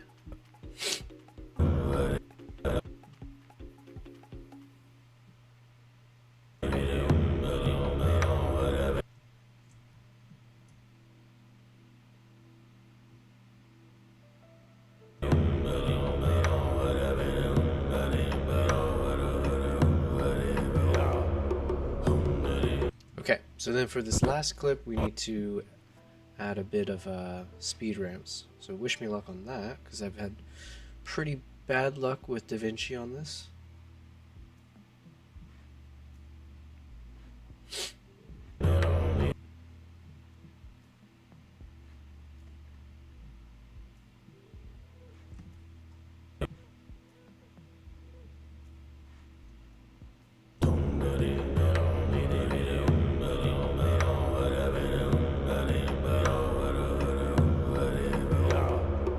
Okay, so what I'm thinking is we start off slow, have a little bit of a speed up in the middle, and then slow down again. So it'd be like slow motion.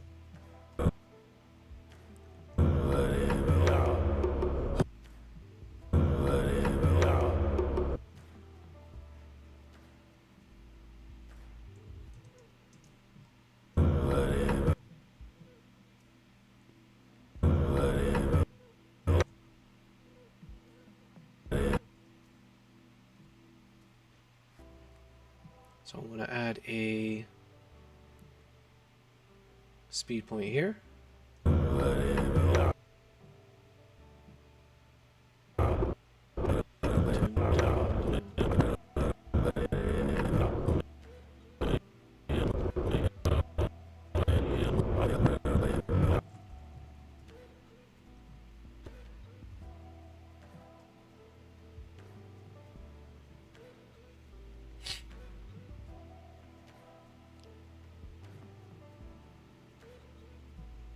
Something like this, so it goes.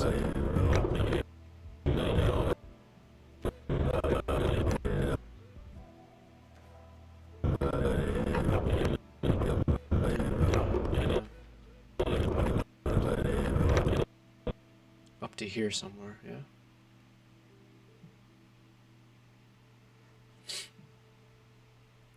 So if I make this 150%.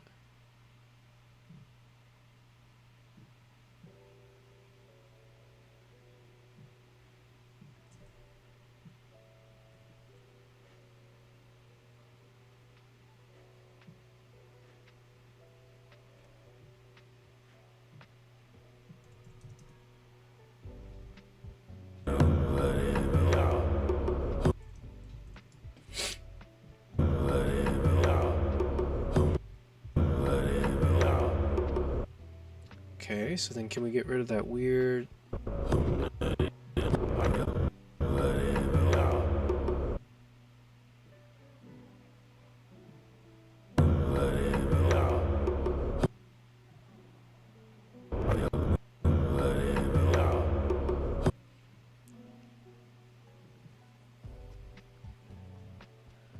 There's a little bit of like a, what would you call it, like a stutter step almost.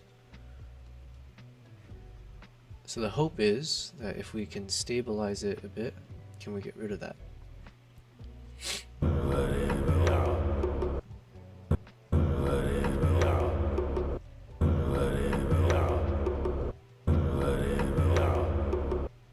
I mean, it doesn't like not work, so it could be fine.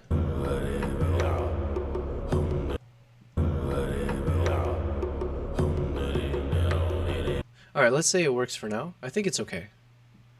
These are one of those moments where I have to remind myself to relax, guy.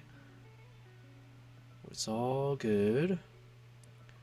So let me make some adjustments here.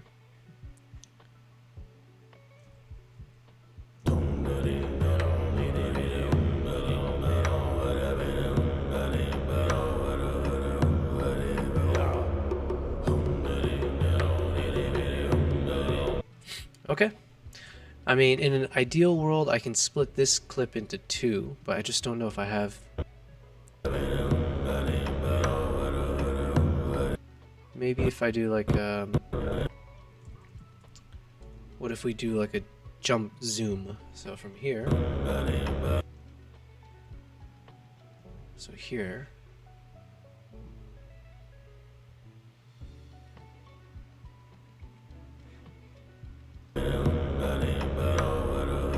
Kind of, but I think I have a better idea now. Should just be zoomed in. on him first.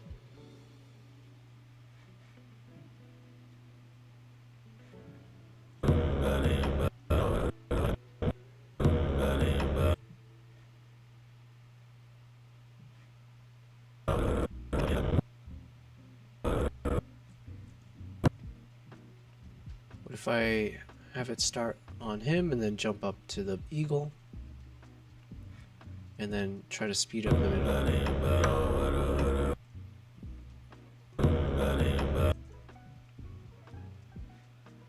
I don't know if this will work, but let's try.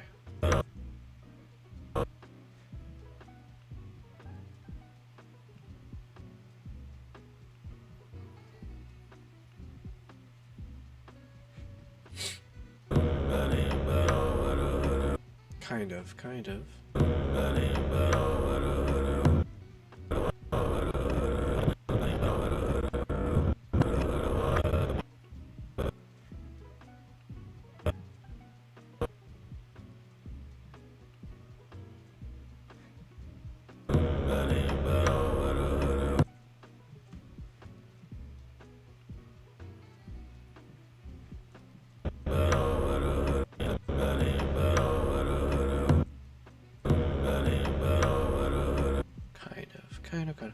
Yeah, I'm not a fan of what I did, so let's redo that.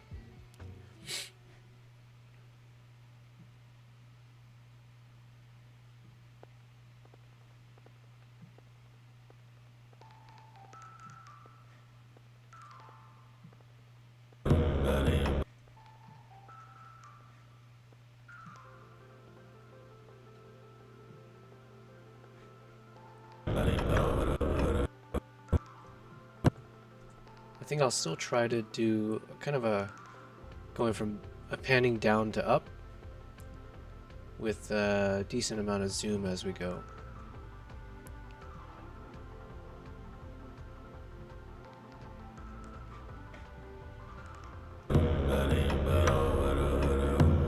Okay, yeah, see, I think that worked. Okay, so on our second attempt of this, I think this one looks decent.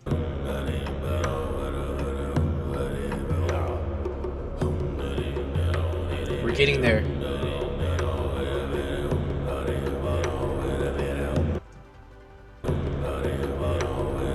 Alright, so we'll work on this section now.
This one looks better. If I can make the beak open in sync with the music, where it sounds like he's shouting for a second there.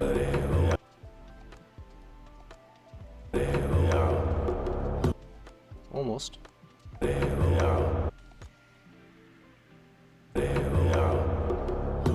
Nice, nice.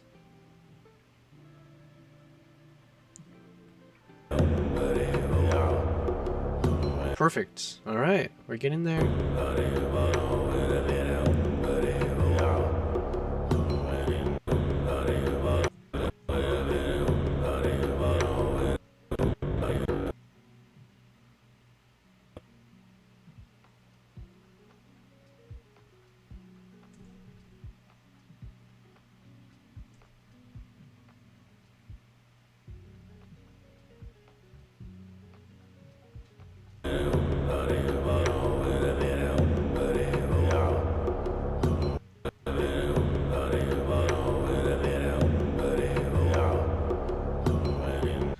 we go. So then our biggest challenge is we got to cut out this segment here. So we want to keep this segment probably, because it's got a little build up there. So we probably want to remove this middle segment if possible, in terms of the audio.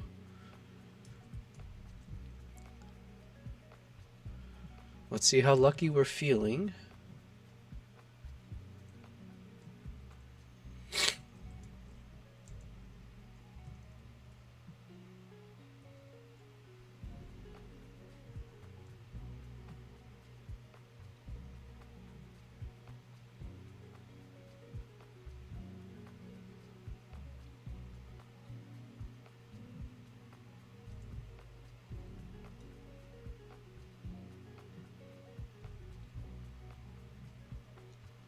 I'll need to drag the soundtrack down one level,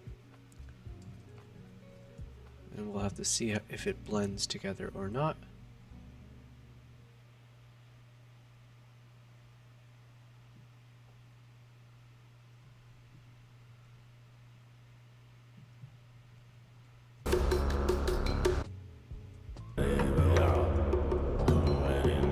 Ooh, beautiful. I think we're almost, that might be right on the money or close enough that we're okay with a little bit of blending. Let's see. If we don't even blend, how does it sound?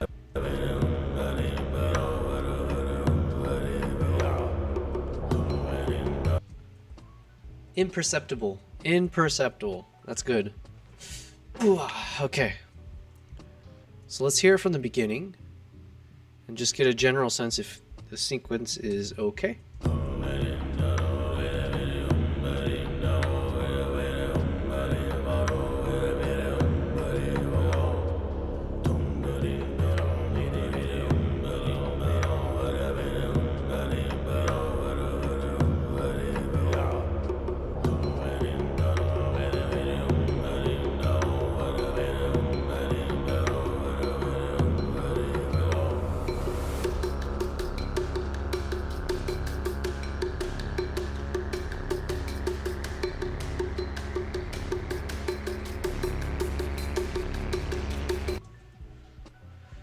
We're there. We are there. And now we still have we have more work to figure out this section, but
Let's put on the read time controls. It means I have to redo all of the beautiful work we did before, but whatever. We'll do it again. We'll do it live.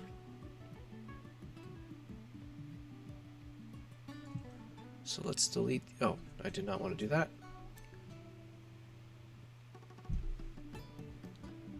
What I meant to do is I need to start deleting these speed points.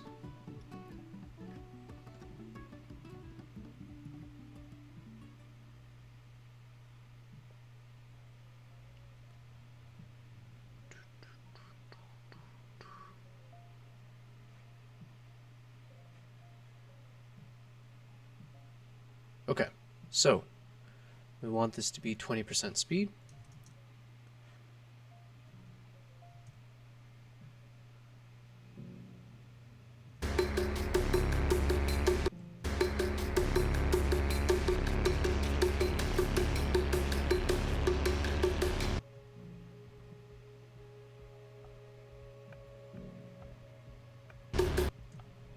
Let's give it some space here.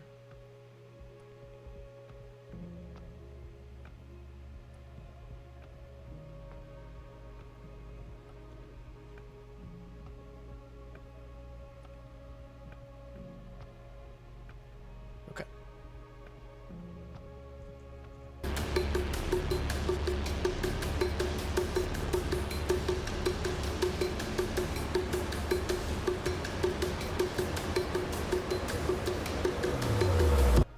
So from here, we add in our first speed point, such that this part will now be 100%.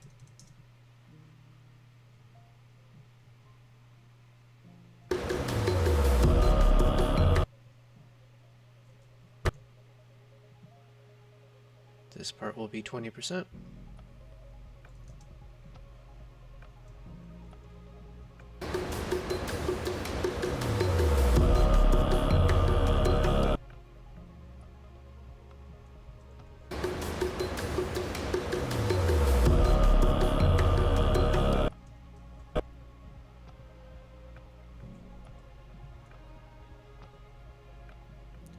Back to 100.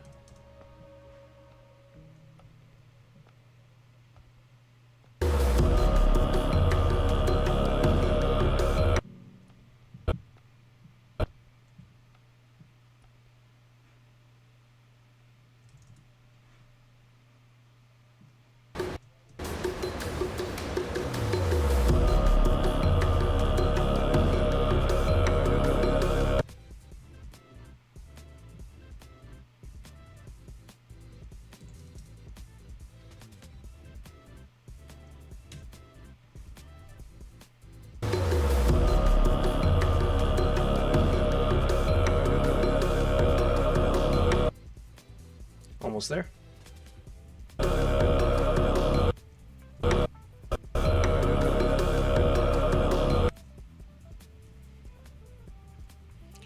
Another speed point. No, Nala.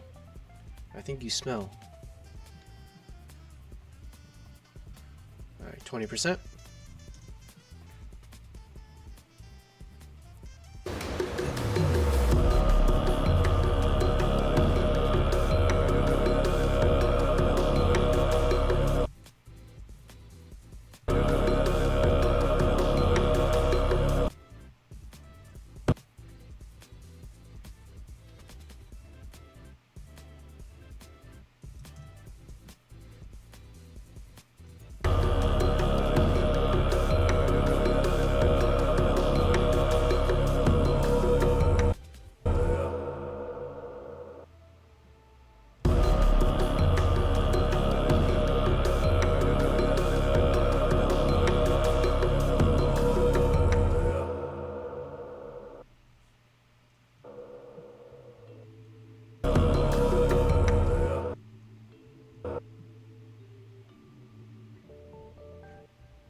think this could work. Let's see. Stop.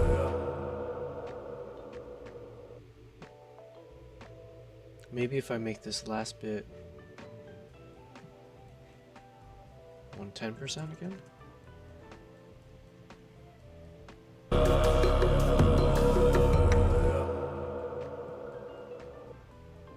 Alright, can I stretch my luck a bit?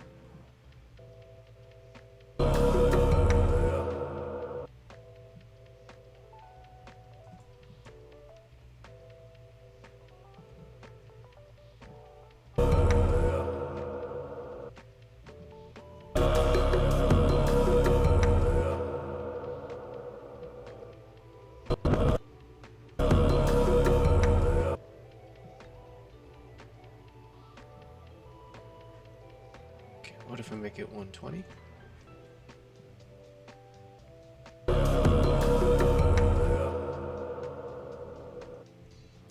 Alright, let's see.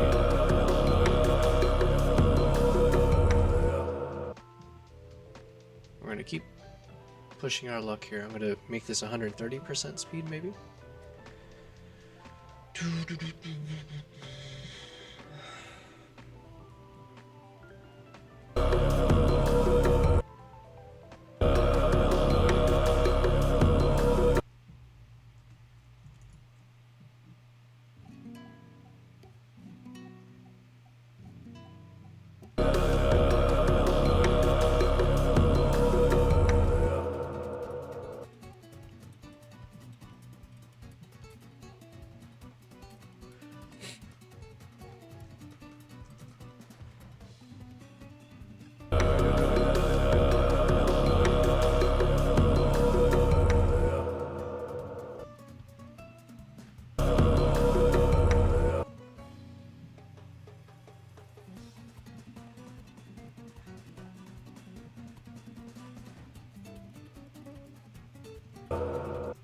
Okay, I think we're there.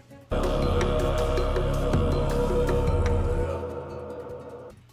then let's see if we can bring this to 20%. No. I wanted this at 20%.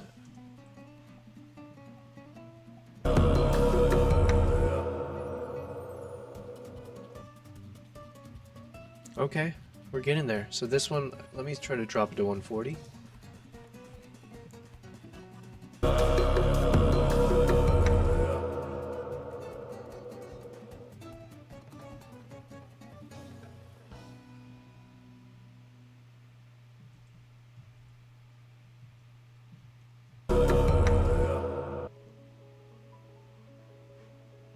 I think we can even drop it back to 130.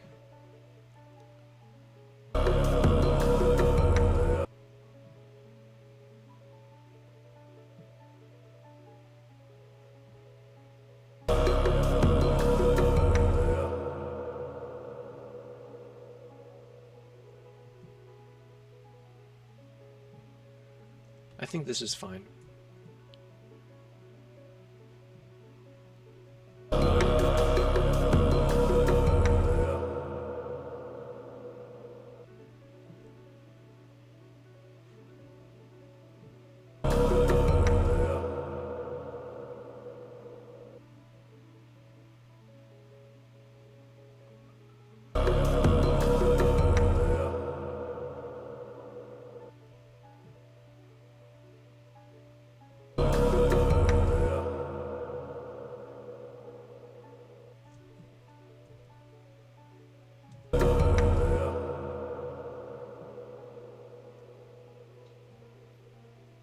Okay. I think we've achieved it. I think we have what we wanted. Now we can refine it. And that is the end of chapter 7 then, technically, which means we got one more chapter to go and our photo montage. Well, potentially 2 chapters, it depends how I put it together. Because then the next chapter is going to be the snowstorm. And all of this we can hopefully delete very soon. Once we do some final checks and everything that we've got all the clips that we needed. For now, let me drag all these out of the way.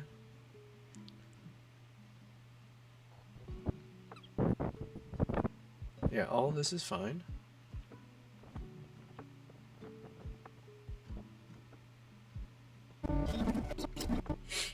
Nice, nice.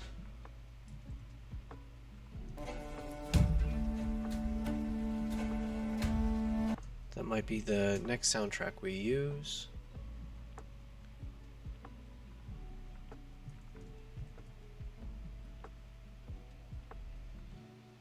Alright, and what are we on time? Okay, not bad. We're at 13 minutes and 39 seconds of the video, which means hitting 18 minutes is a lot more achievable now as I look at it. Because really we got just a few more shots to do. Like, I think if I can time it to one soundtrack and then one background kind of music soundtrack, we're good. We're Gucci. Okay, so then we're going to do a little bit of fine tuning now.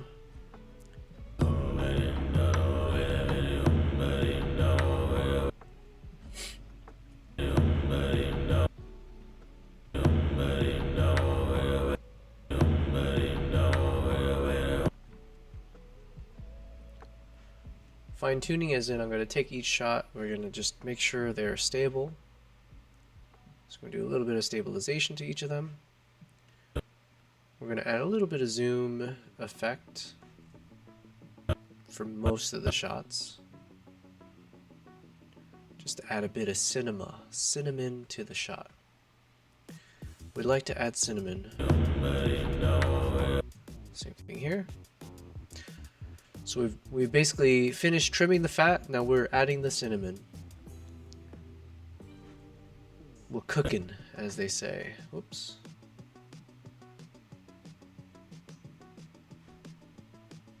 And stabilize.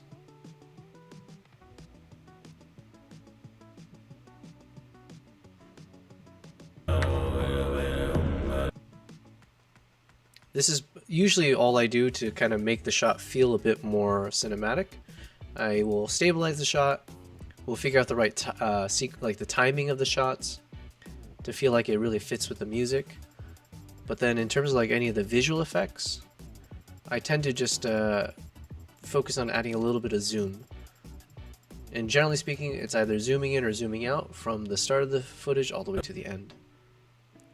Right now I'm just doing some zoom to all of them, unless otherwise it looks bad. So let's see. It's a little too subtle of a zoom, so we'll go a little bit more.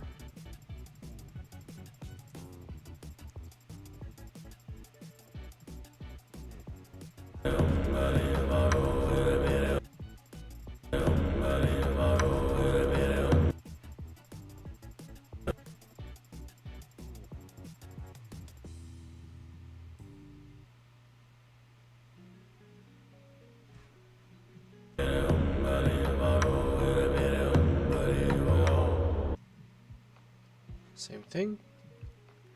Stabilized shot. Add in some keyframes. And figure out how much to zoom.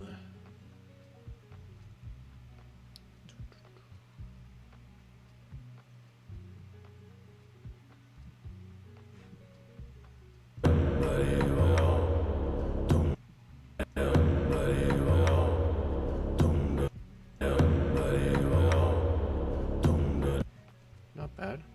I think we can zoom in more though. And I might make the horse a little bit more of the show. So let's see.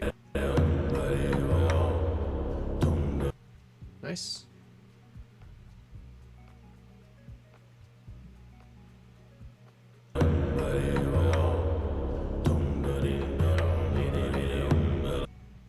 Looks clean, but what we'll do is we're going to add a bit more zoom. We added some earlier. We're going to go more. More.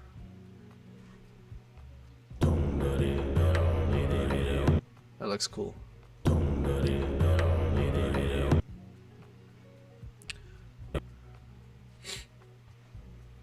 I'm excited to do this for all the sections, because then that's where we're going to be like, damn, this was a really cinema.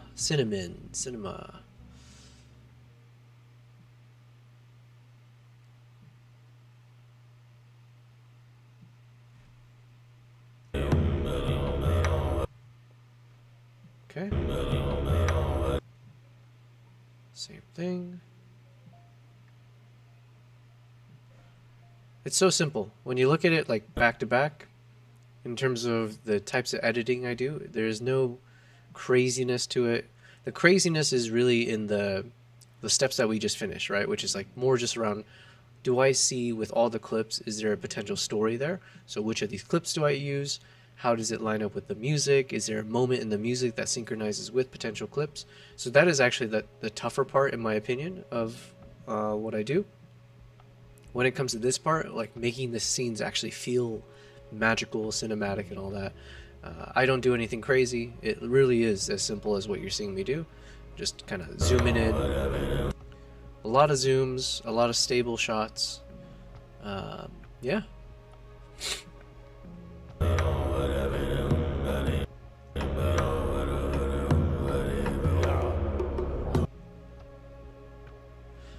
I do apologize that I keep, again, I'm a bit congested, and it's a little annoying and disgusting, but I have to keep blowing my nose and stuff. Let's see, how much zoom and where to place. I think I want his face in the shot still. Maybe a little bit higher. Let's see how that looks. Okay, good.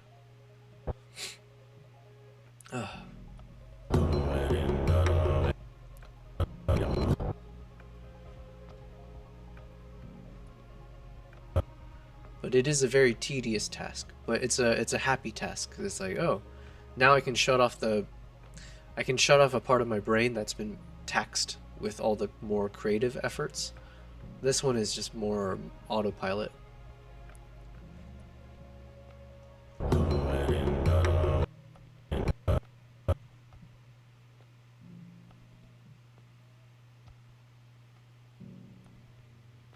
Alright, we're gonna go extreme with this one just to see how it looks.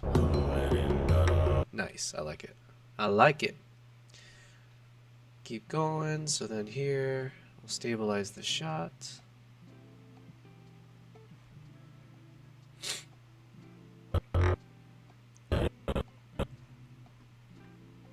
Add the keyframe, zoom on.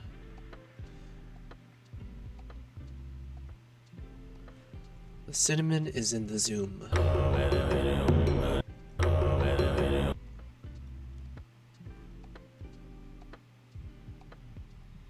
Yeah, that's fine.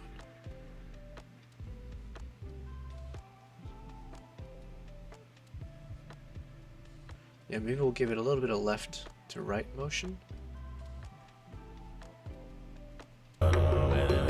Nice. Good idea. Alright, what to do with this one? I think we already... Maybe zoom out on this one? Yeah, maybe we'll try zooming out on this one. As in, we'll start zoomed in a bit.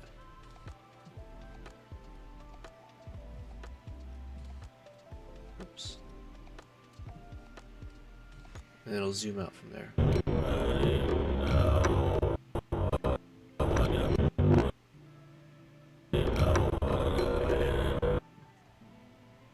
So then on this one, we zoom out, whoops.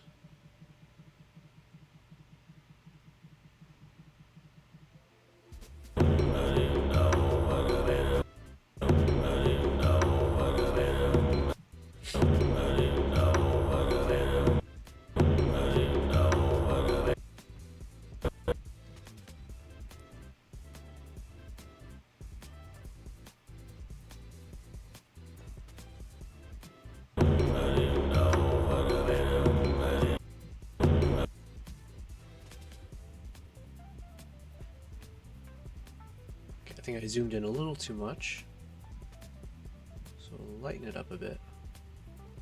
That way I can start it a little bit further down. There we go.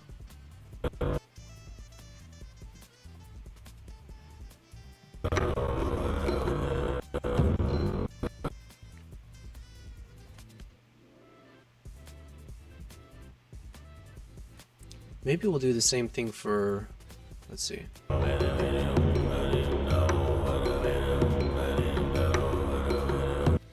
Yeah, we'll do it for this shot as well. We'll start actually zoomed in and zoom out.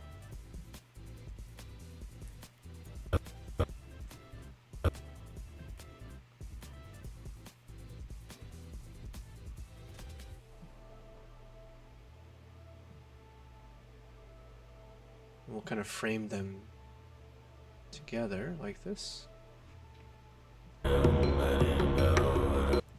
Okay.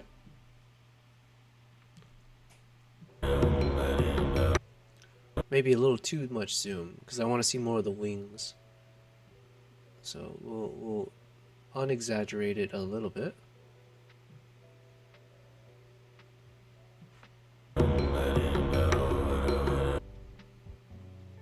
Same thing. So we're basically going zoom in. We're doing a zoom out effect on a lot of these ones in this segment.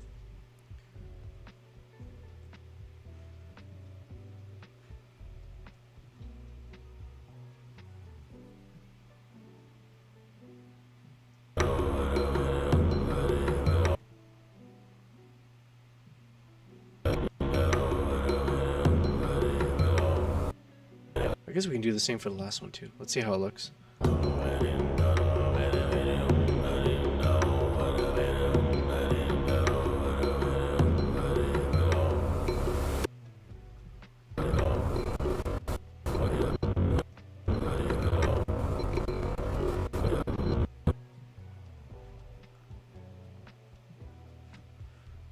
This may or may not work.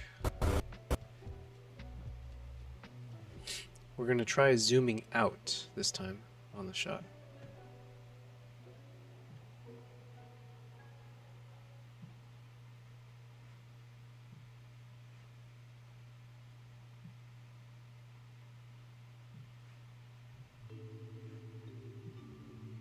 I forgot to stabilize these guys, so that's what I'm doing. Okay. So what if we start this clip zoomed in like this? But I want it to be more exaggerated. How much more exaggerated can we go?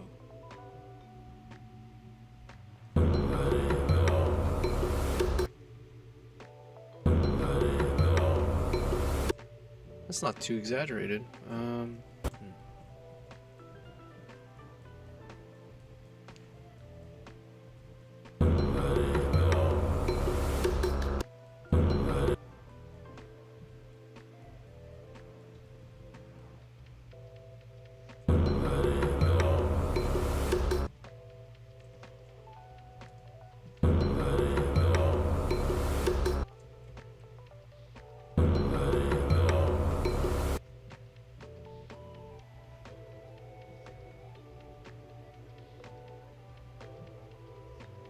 Too much of a good thing can be a bad thing, right? So let's... maybe that's good. Alright, so then let's also drag some of these clips down.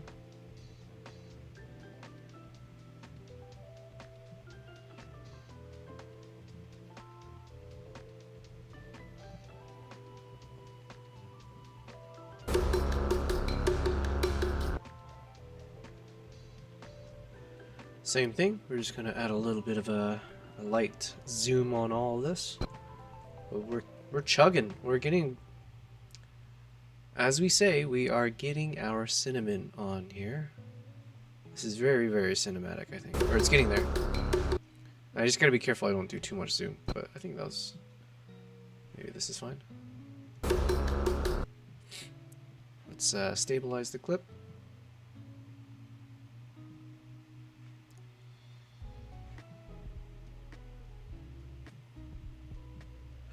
Now this one, yeah, as long as we focus on him smoking.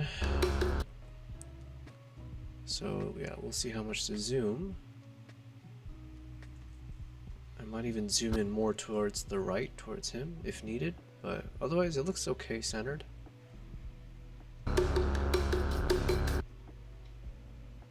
Now here, I think I'm gonna zoom out. Actually, it can work either way, because like sometimes it's nice, even though he's walking towards the camera, if I'm zooming in towards him, it creates maybe more exaggerated like parallax. But then separately, if I zoom out of the camera as he's walking to us, so it's almost like we're just trying to capture more of him in frame, it can also exaggerate that he's far away coming to us. I'm not sure. There's no wrong answer. Let's see. Let's try zooming in first, because the next shot is zoomed in. So maybe just to kind of go with that flow.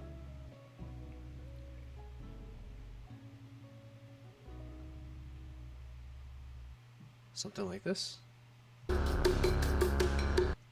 Yeah.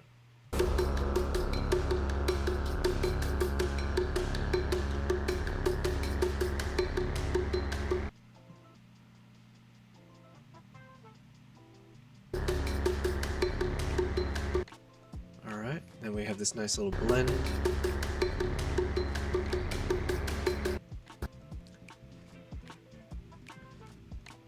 Even though it's not necessary for this shot, I might also, just out of like habit, I guess, more than anything, I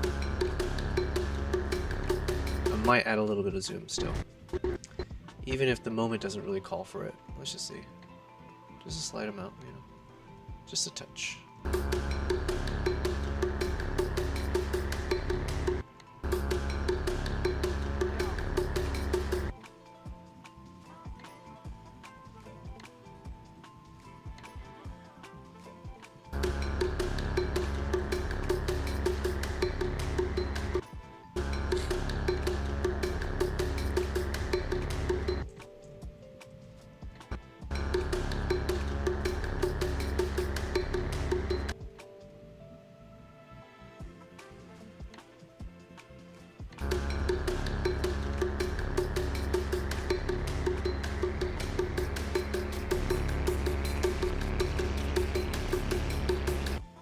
Alright, so this is where it gets super epic.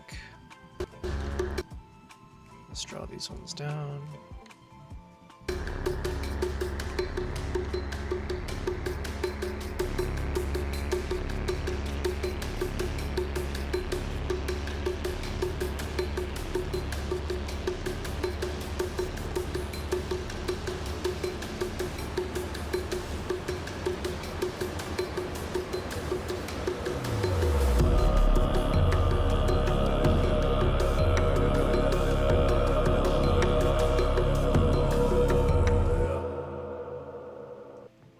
Fade to black at the end. Oh, and then I'll apply some zoom here as well. So let's see. Do we start the zoom from the beginning? Possibly.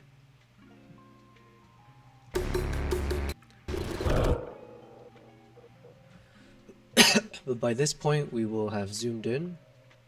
And well, in some ways, I want to replicate what we did in the trailer, you know? So let's see what the trailer shot looked like.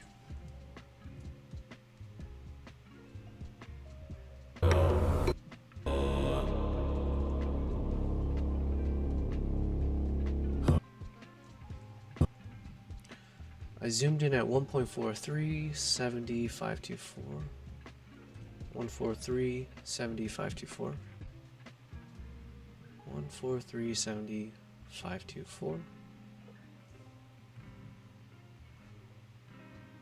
143,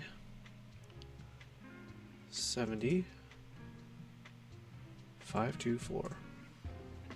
Huh.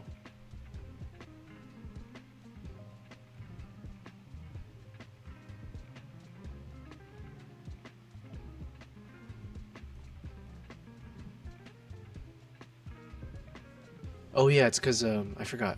We have the border on the top and the bottom. I don't think we need the stabilization. So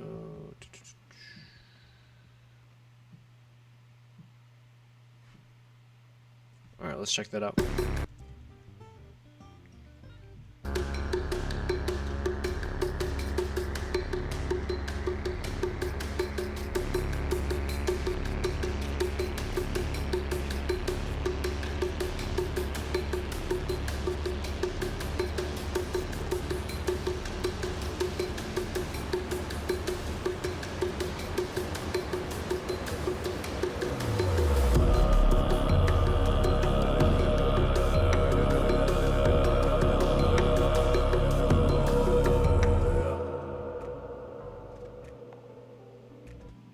Okay, one thing I'll say is that I probably don't want the zoom to happen all the way from the beginning. It probably makes more sense that it starts towards the end. Even from here, maybe. Okay, so we'll put a little bit of a here, and I'm gonna remove these guys.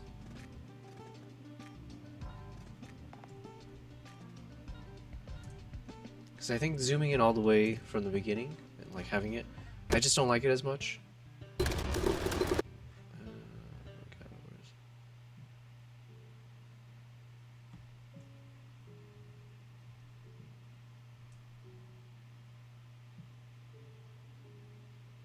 what the heck am I doing? Alright, we're removing the keyframes again. Maybe we'll just do it at the end. So from here till there.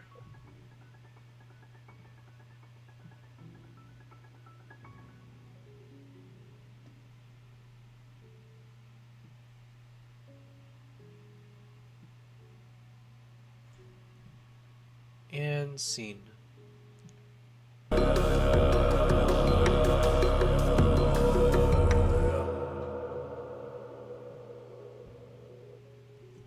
Okay, looks not bad. Alright, so let's see what it looks like from the beginning of that section. Let's pause this music and check it out.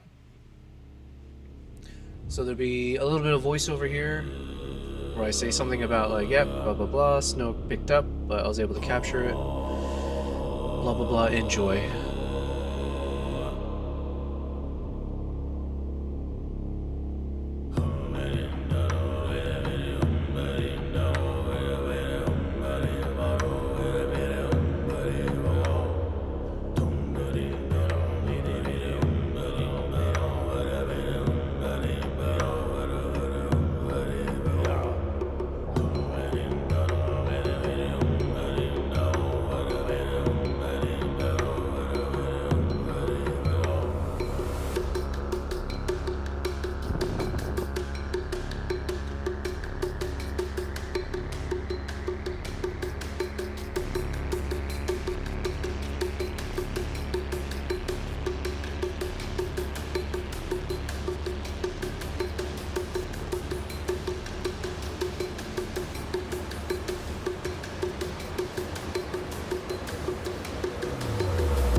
I like it.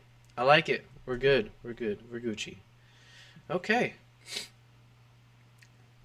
Not bad. Okay, so obviously I keep saying obviously, but there are a lot of these that we need to keep cleaning up. The most obvious of them probably being this shot here.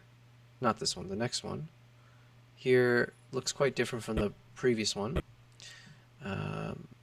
So what I'll do is just kind of edit this one a little bit just to see if we can match it a bit or just make it feel a bit more cinnamon.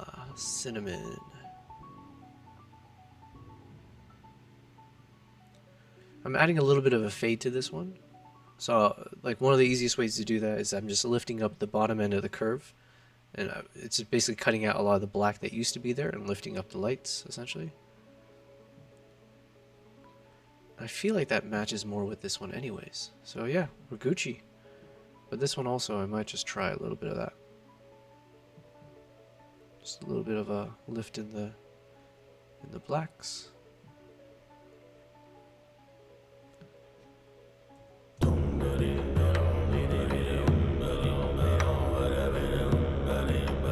Okay. Cool. Alright, so now that we've made this progress, I can start cleaning house, right? So I can start deleting some things if I need to. I just want to clear all these markers now. I can start moving some of the clips down so that it doesn't take up so many random spaces, including the ones from the prior chapter. So I can draw these guys down.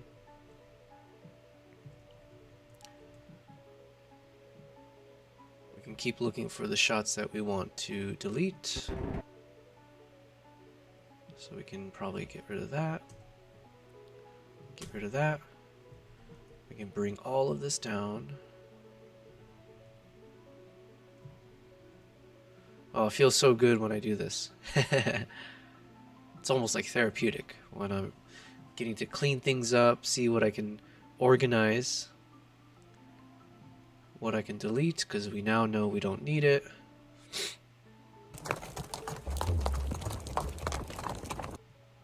Same thing here, we can probably drop this.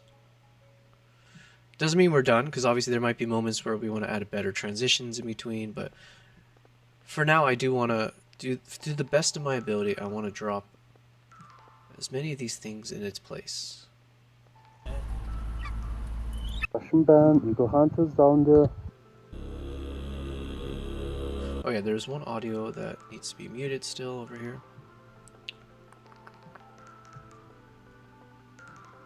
So this one has to go on top because we do have this kind of a dissolving overlay effect where I reduce the opacity. So that one goes on the second layer. Otherwise, all of these are fine.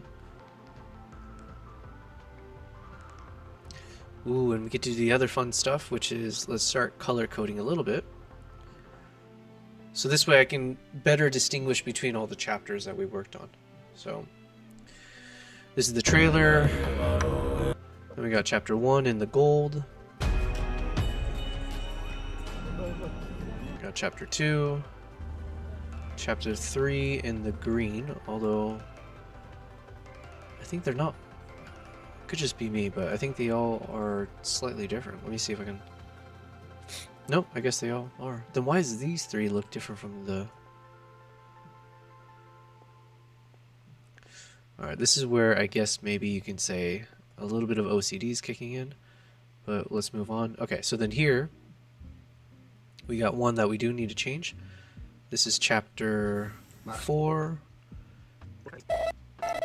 And how long did chapter 4 go till?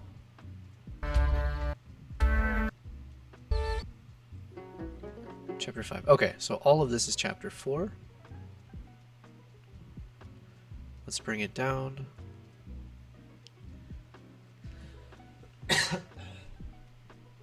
And we get to color code all of this to purple. Nice. 이거 할 줄 use the female ones. The what? Female E.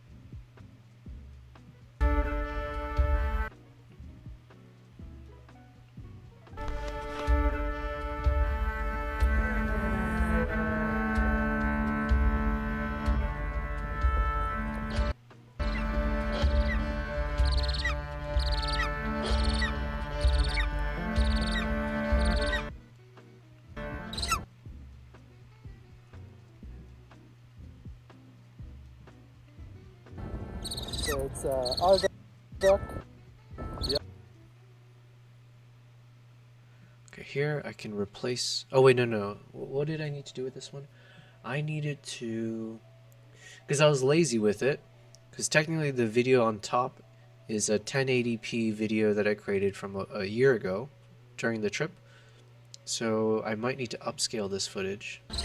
So it's our duck. Yeah, our duck.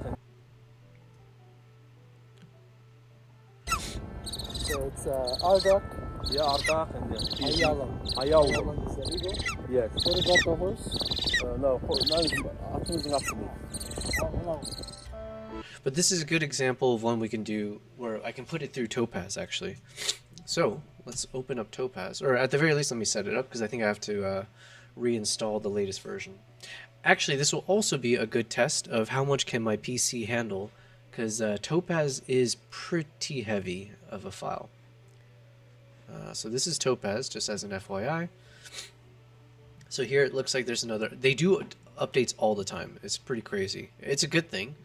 But yeah, so... What has been updated? 10 times faster. This is cross-scene artifact, blah, blah, blah. Okay, don't know what any of that means. Let's see if I can download it now.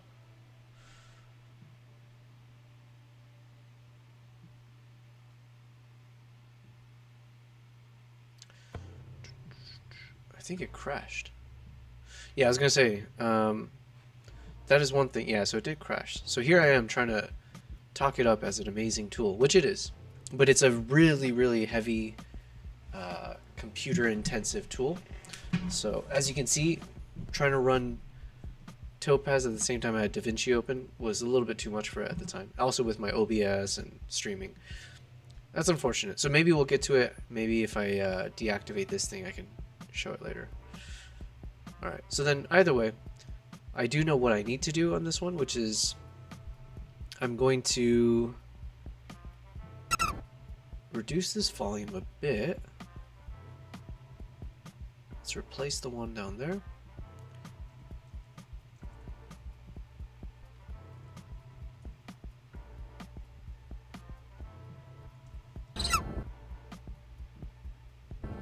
So it's Ardak. Yeah, Ardak and Ayalam.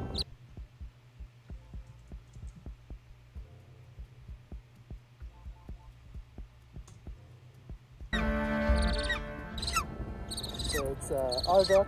Yeah, Ardak and Ayalam. Ayalam is the eagle. Yes. What about the horse? No, atımızın aslında. Oh, I guess the other option I have is, well, I guess I could recreate it. I mean, it is just simple text at the end of the day.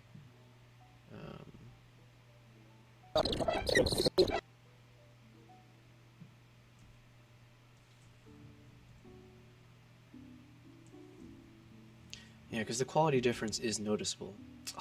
Okay, let's see. Am I really about to do this? Am I about to do this?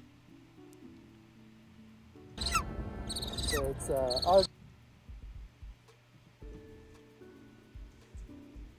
I am about to do this. I'm going to try to recreate this.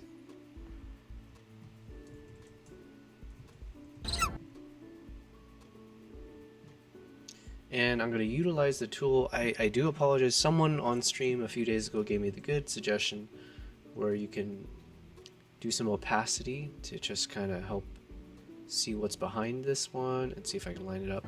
So it's Ardak. There's actually a better way to do this, but you can synchronize the clips based on the waveforms of the audios, but this is more fun.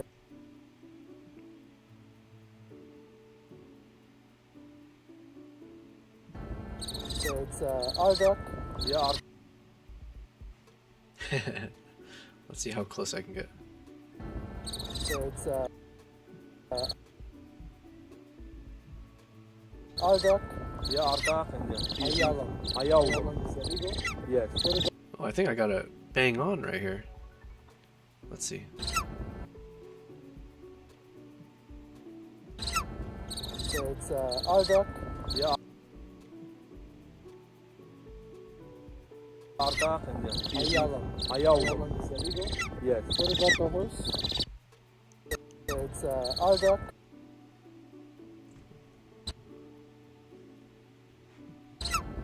So it's Ardak. Yeah, Ardak and Ayalam. Ayalam. So it's Ardak. Yeah, Ardak and Ayalam. Ayalam.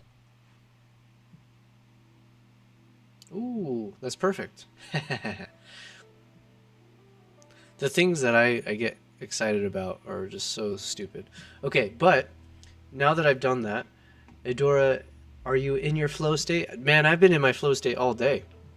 We got, yeah, I've never left it. I'm a little bit too much in my flow state, which is what you're seeing evidenced by the fact that I could easily just use the existing clip, but I'm about to recreate what I've done in the older clip, and I was trying to match the clips, and I think we got it. So if I do opacity 0, it's the same.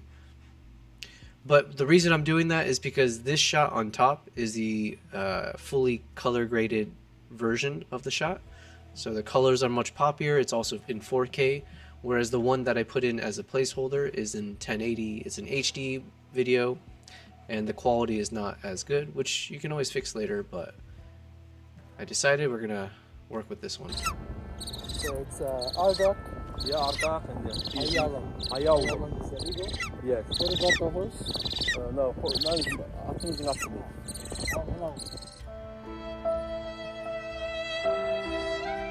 It's just a crazy horse. Crazy horse? Yeah. But we don't name horses. Alright, so Yeah. Crazy Horse, Yeah. Ayalam, and Arda. Oh, and then I did a bit of slow motion, so let's see. Probably that portion.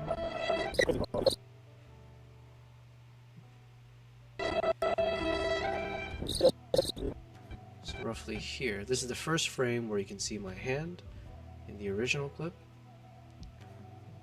Whereas here...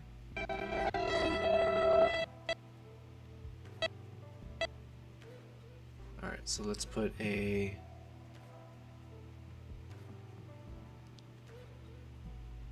speed point there. Atımızın aksine.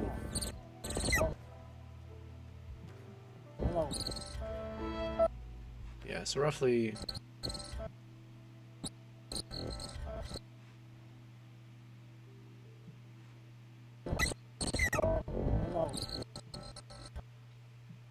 Let's put a speed point here. And then we're going to slow this part down.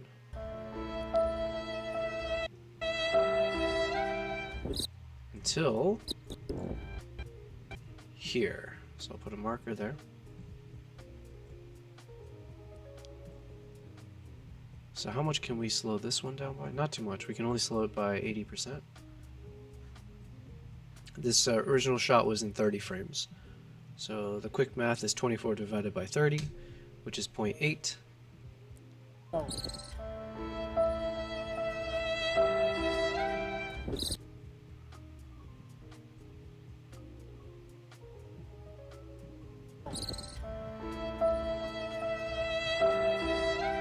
It's just a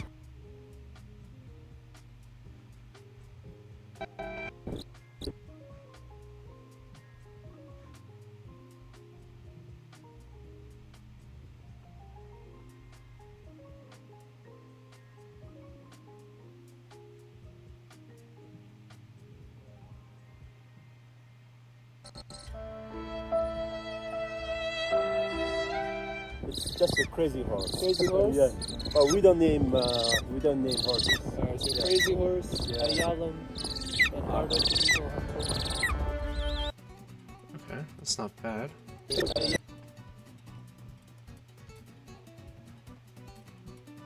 Okay, that might be really bad. Yeah.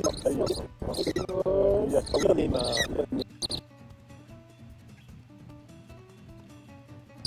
Crazy Horse.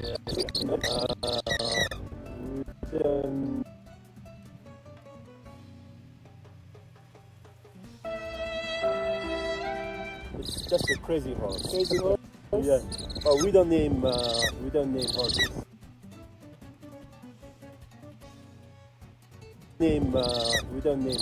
Alright, so Yeah. Crazy Horse, Yeah. Ayalam, and Arda.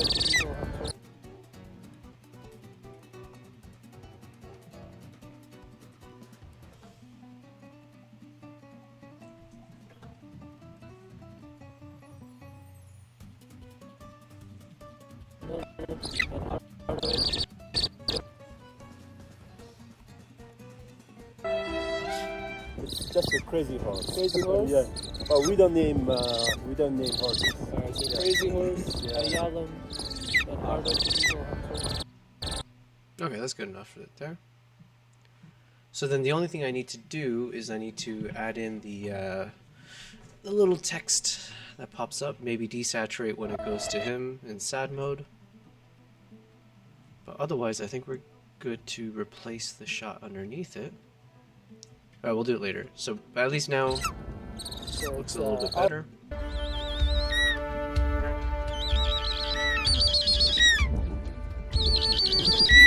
Jeez. So since I raised all the... Since I put everything in track 1 is technically in loud mode. So we will need to figure out how to... Oh yeah, I mean the simplest thing... Alright, we might as well do this exercise now, so... These are all fine. This is fine. Maximum These are fine. Okay, starting here.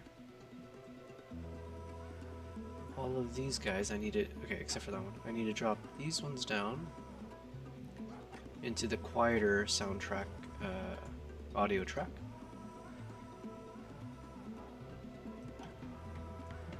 Same with the ones after.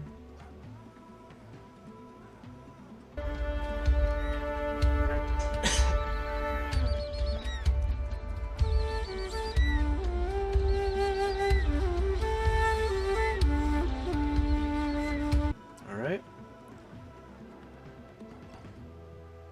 Same thing here.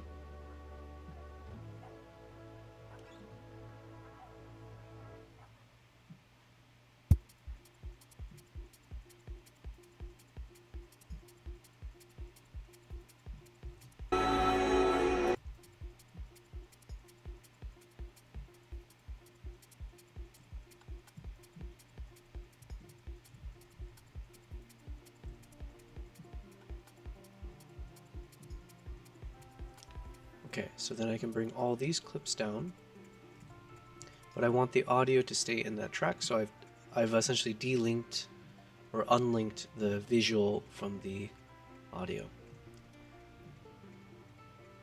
Now it's good. Same thing here.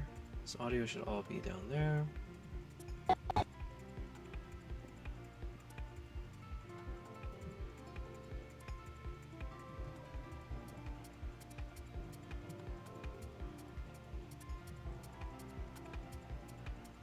Okay, we're looking good. So the only thing I have to do is now I have to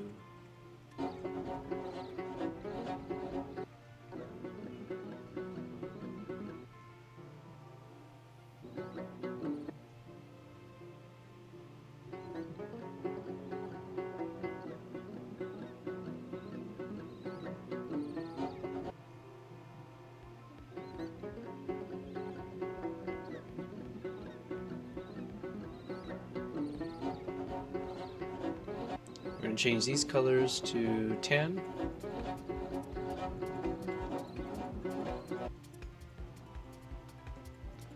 Yeah, it feels really good when we start color coding. Everything in its place, yeah? So that's chapter 5. Chapter 6.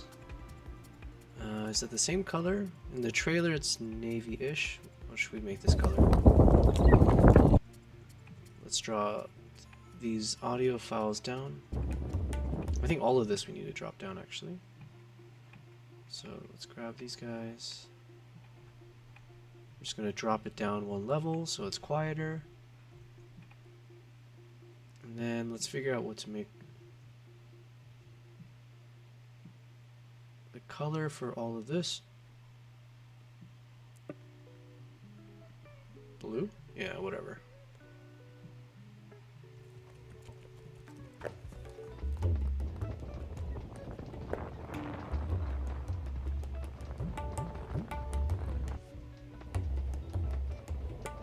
All right.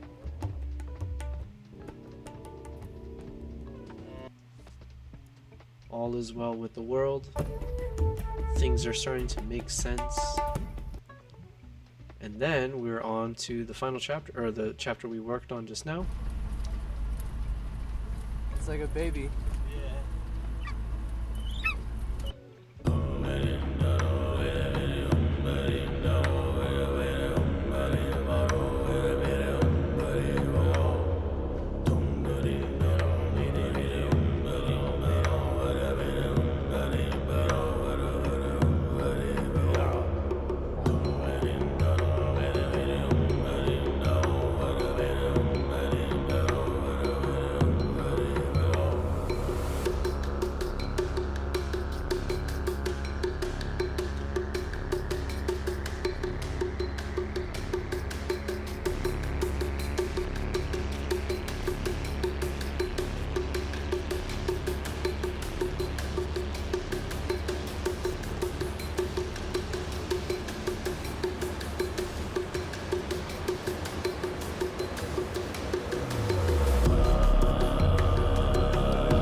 are definitely in our flow state.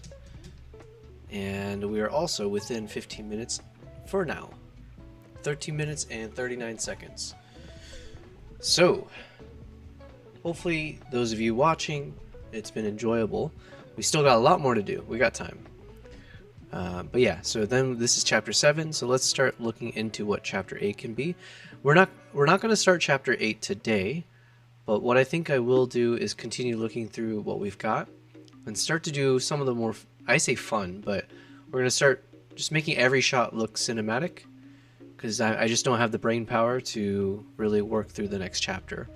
So this is a bit more mind-numbing exercise what we're about to do, but it's a crucial step, and it's going to make the shots look so much better. So we're adding in the cinnamon, but okay, let me see what we got for chapter 8. So let me carry over this overlay to start off chapter 8.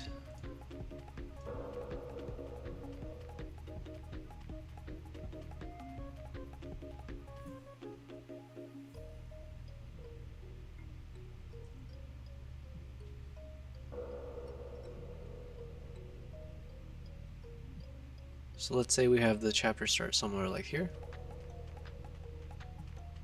Perfect. Okay. So this will be called chapter 8, and it is what? Winter is coming. Winter is coming. Or didn't we do that? Or do we have one that's winter is coming?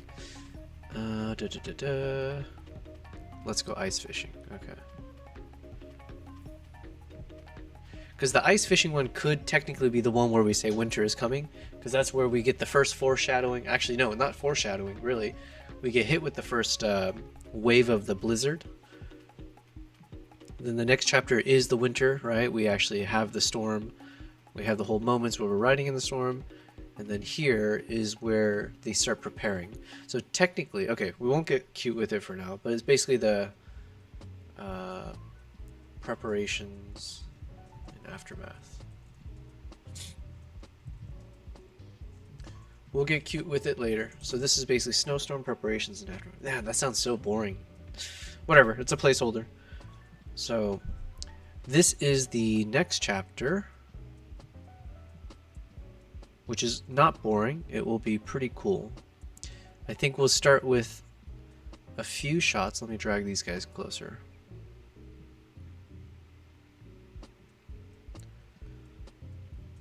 So I think we'll start with, whoops. I separated it from the audio.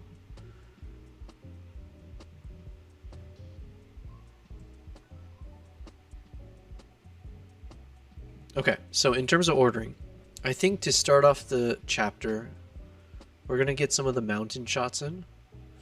Just get a little, bit of nature. So it's like we had this crazy snowstorm, and so it might be nice to have a little bit of a, not a detox, but it is a bit of a, it's a bit of a cleansing, right? So we get a palette cleansing, we get a bit of the nature as the skies clear up, we get a little bit of the sunset. So I think that'll be a nice way to start it.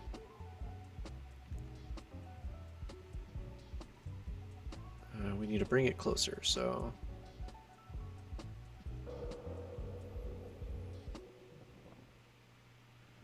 something like this, and we'll figure out how much. This is tomorrow's work.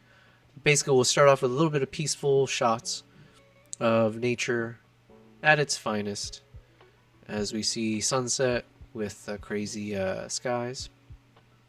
And then also I'll use that time to include a little bit of voiceover, so I'll just kind of give a recap of what just happened and give some thoughts about how crazy that was and like blah blah blah. And then eventually I'll be like, well, there's more. You thought that was crazy. We're just in the thick of it. So let's figure out the order. So it could be this. As I'm leaving outside, you can see a little bit of this.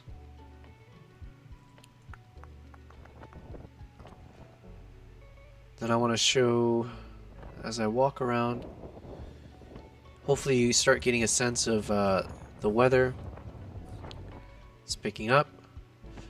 And then we won't waste much time because we're already It's already, you know, coming up on the 15-minute mark here. So we won't waste much time, but we'll just jump into like showing a little bit of the outside. And then we'll use all of our cinema shots. The cinnamon shots come up next.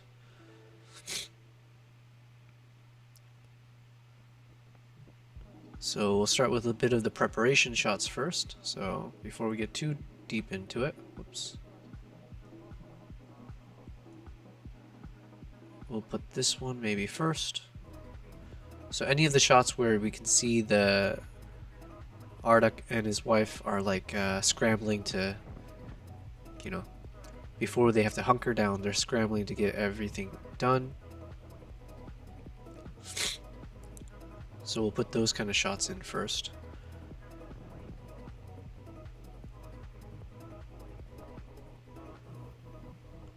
And then when things get crazy, that obviously will come later.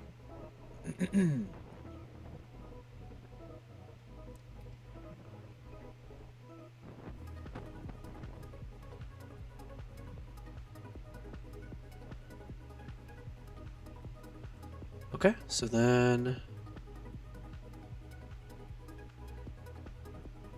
Okay, so in terms of rough ordering, this is basically it, right? So palette cleanser, we see some of the landscape, talk about the weather, you see me stepping outside, you can see a little bit of, again, the snowstorm is kicking in. Then we jump into the shots of watching them start to prepare, do the final little, put all these jackets on them. And then, as we time it with the music, things get more dramatic. Everything starts snowing. Then we'll do some close-ups where we focus in on the face, how it's like fully caked in. And then we're going to end with these the horse foals. And as a nice little dramatic ending, we'll end it with one of these, like a moment here when you see all three of the horses staring into the camera and then, like, you know, fading out through the snow. And then we probably won't use any of those clips. As part of the same chapter, probably, we'll then just throw this last bit of storyline into it, which was the aftermath. So if we do make this a separate chapter, it's called the aftermath, but I don't think it's long enough. So we'll just include this at the end where we fade to black here, and then hop into the next section where we see the dead horse. And I'll give a brief voiceover just talking about, you know, how, yeah, so this, I need to look into the articles again, the news articles at the time. And we'll give a little, yeah, we'll talk like almost like a news broadcaster, but we'll talk about the impact of that snowstorm across Mongolia, the over 500,000 livestock that were lost, including one of his horses that basically froze over, and then we had to, I say we, they basically dragged him out. They took the fence with him. So that'll be a kind of a funny moment, or a fun moment. We'll make sure to keep the audio loud for that one. And then the final scenes as it gets dragged away. So I think same thing here. I might add a little bit of voiceover where I'll mention, like, while the eagle hunters, they usually will make use of everything in the wild, so they don't waste anything. As Muslims, I believe they're Muslims, and there's like, it's like majority Muslim out there, but I guess this is like considered what is the word? Haram? I think haram. Or basically to eat the dead horse is not holy. So they basically, you know, obviously in an ideal world you would be able to make use of the fur, the meat, or whatever if you could, but because it wasn't like blessed or whatever process to get it to be holy or cleaned, they can't do much with it, so they dragged it away so they could bury the horse somewhere. So I'll give that little context. I need to do a bit of research to make sure I don't say anything incorrect. But then, yeah, that becomes essentially the end of episode 1. And then the very, very last thing we show is what I like to do at the end of these types of videos. I would then end with, it's not really a chapter, like I won't call it chapter 9, but it's kind of like photos. It is the photo montage section, right? So then here I can start with some peaceful music. We'll have a nice bit of just like all the photos that I took that relate to episode 1. So then we end on a nice note, and then boom. Oh yeah, and then also I can remind people to like, subscribe, and comment or whatever. Turn on the alerts. So let me drag that guy over.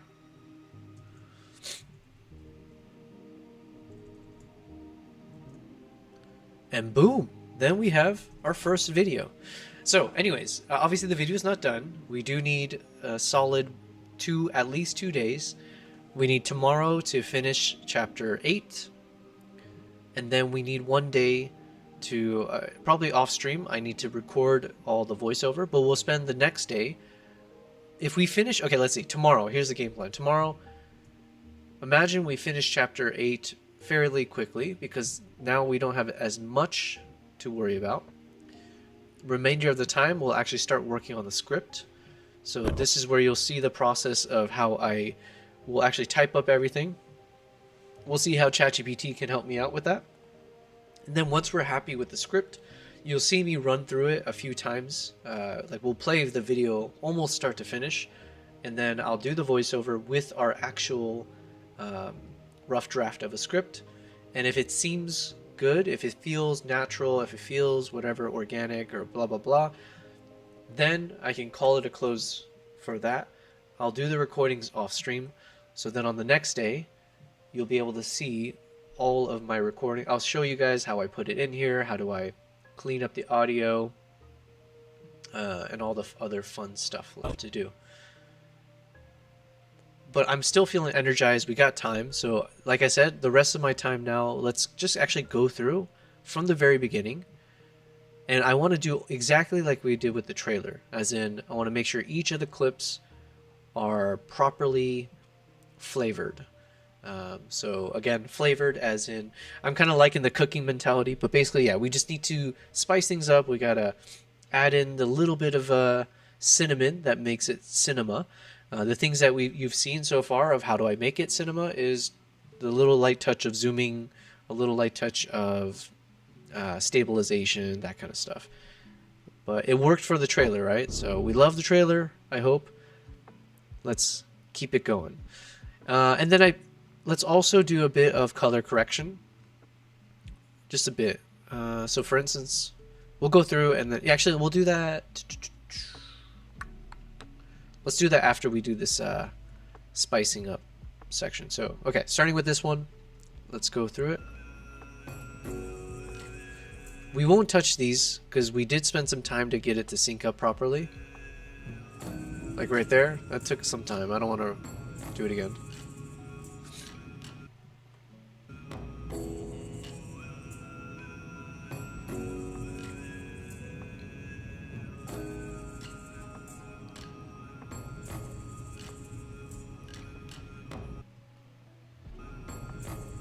Okay, here I think timing is a little off. So right here.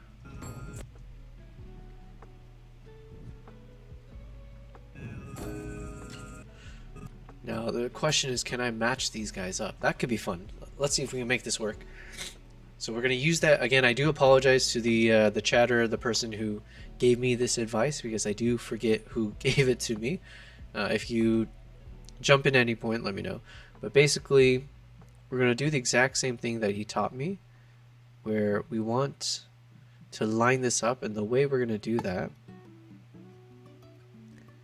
is we're going to let it overlap and reduce the opacity of the video on the top layer. Or actually, let me see, because this one's zoomed in. I don't think I can zoom out. Yeah, so technically, let me do the opposite. I want this one to start zoomed in, so I'm going to bring that up one layer, and we're going to shift it over one, and that way if I reduce the opacity I can see the bottom layer and the top layer, and then if I just do something in the middle I get a good sense of how to line it up. So to line it up, we're going to do a lot of zoom. Let's try.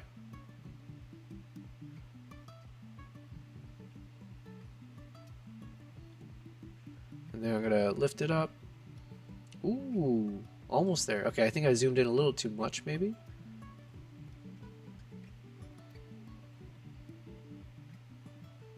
I mean, it probably won't be perfect anyways, because we're at different positions from the distance are all different, all that, so.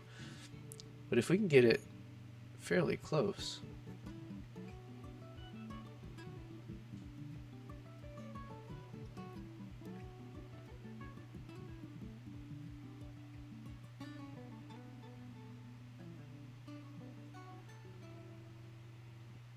Alright, so this is a bit too much zoom.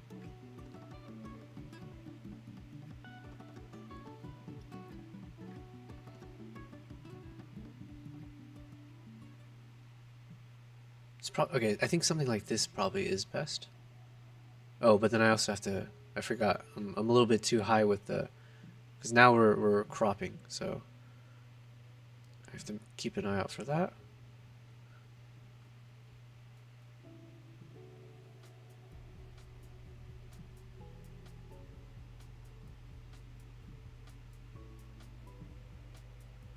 Okay, I think this is not bad.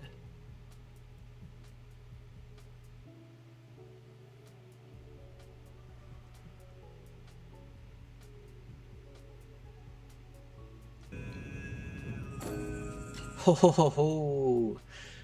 That's pretty cool.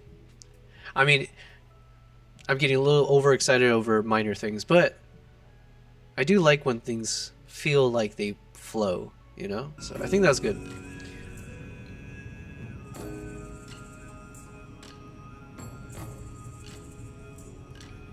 And then what we could do is we'll have it start zooming back out to normal. So we zoomed in to get that shot, but let's zoom back out because the next shot is a bit wide angle again. So I kind of would prefer if we can get it to feel more wide angle by the end. So something like that. And last thing is let's hit some stabilization.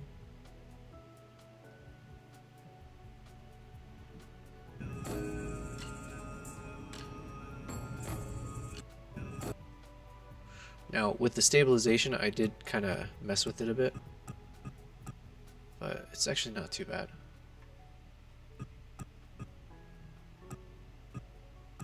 Whatever, I think that's close enough.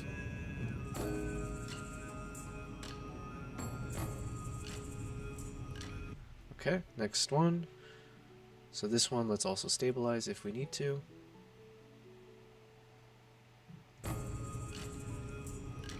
And I think, I remember we added some zoom. Yeah, we did. Well, we can probably add a bit more zoom, to be fair. It's like we're slightly trying to zoom in on the name of the airport, which is the Genghis Khan one.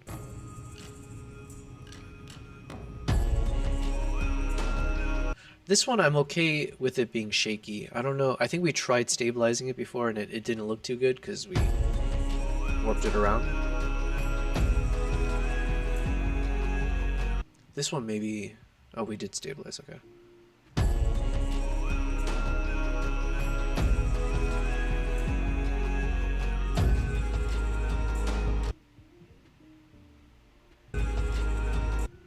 Same thing, we'll add a little bit of zoom.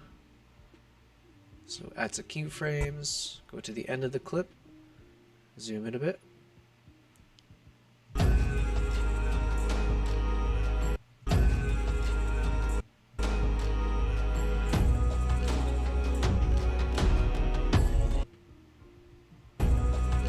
This one we probably don't need to zoom because I did want to show a little bit more wide angle as you see the mountains being revealed.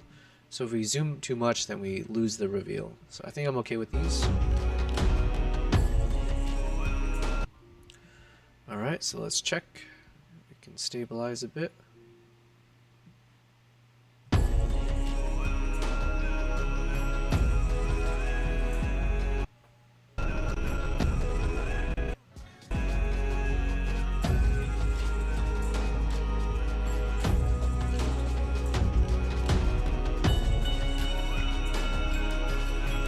These ones we already did.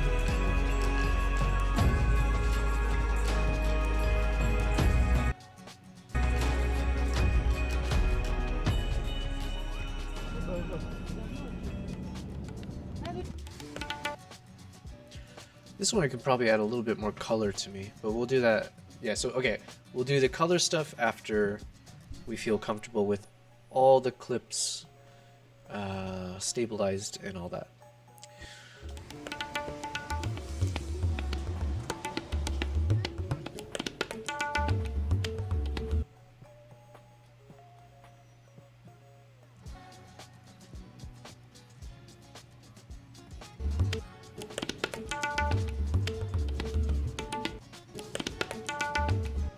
Alright, let's have fun with this one. Maybe we can...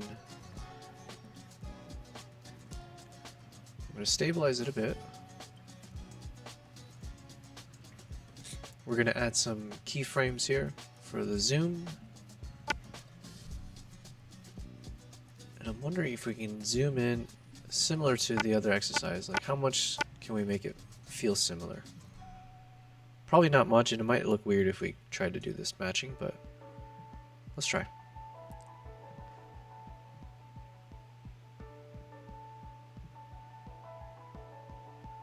Okay, so let's try zooming more.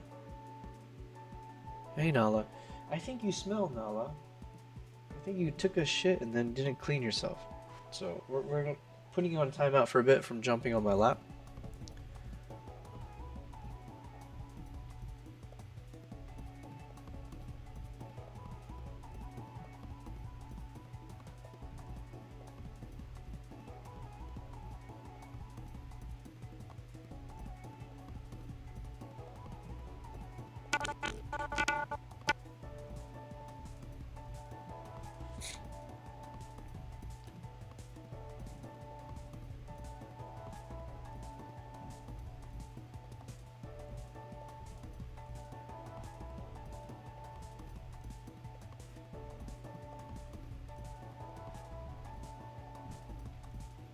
Alright, let's see.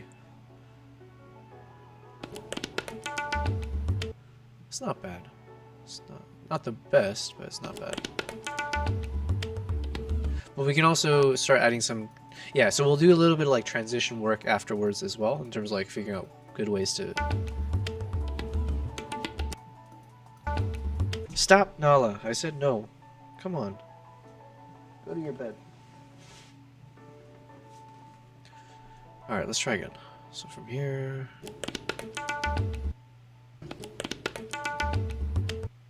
Maybe we'll do some zoom on this one as well.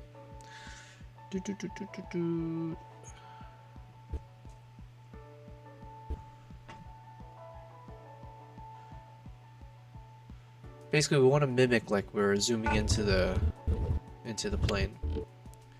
So then here, I think we will want to use a little bit of like cross dissolve. Let's try that now.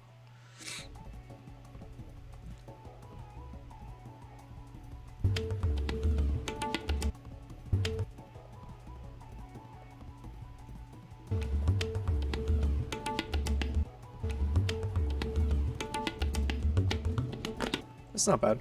Let's keep going.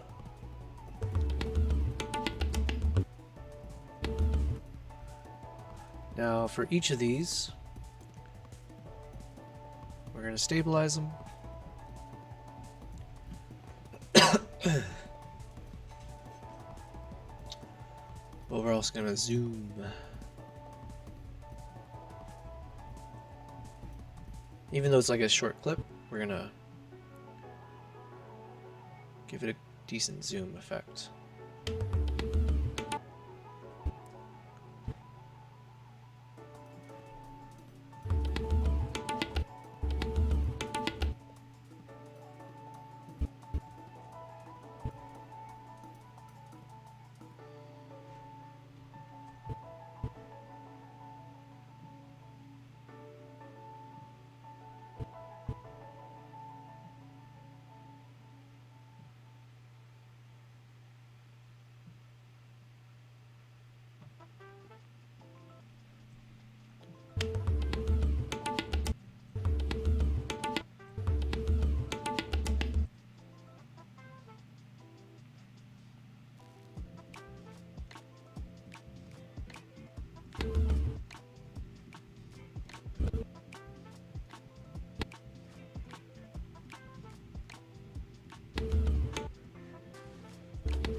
Alright, let's see. I'm like shifting it over to the left, which means I don't... Technically this is pitch black, but because we're doing a dissolve effect, maybe it's okay. Yeah, it's like unnoticeable. Some people might notice it, but even if they do, it's like whatever, it's just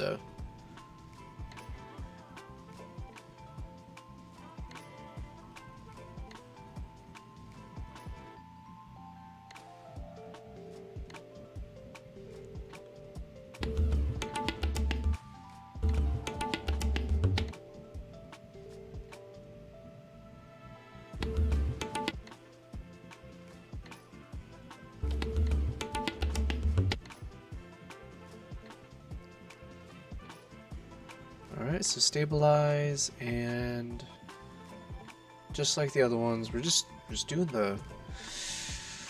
the Lord's work here. Zooming away.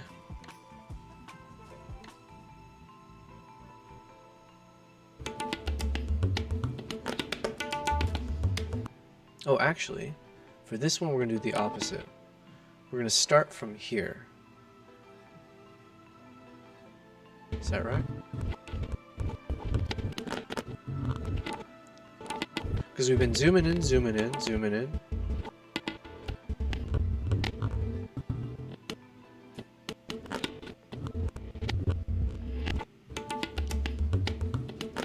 Actually, it's okay. Okay. But then here, maybe I'll start zooming out, maybe. So let's stabilize. Now what if, the very beginning of this, we start zoomed in quite a bit.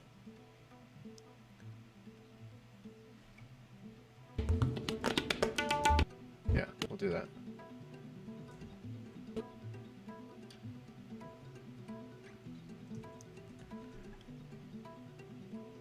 Same thing, we're just going to see if we can match this up a bit better.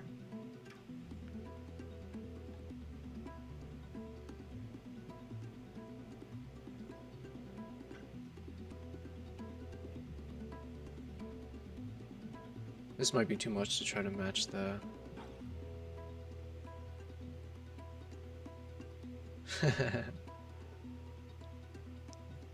I will say this is a very fun exercise trying to sync this up, doing the opacity. That's like almost bang on.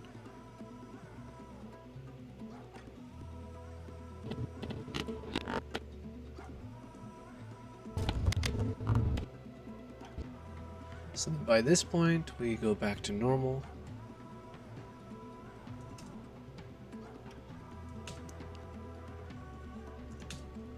Alright, let's see how that looks.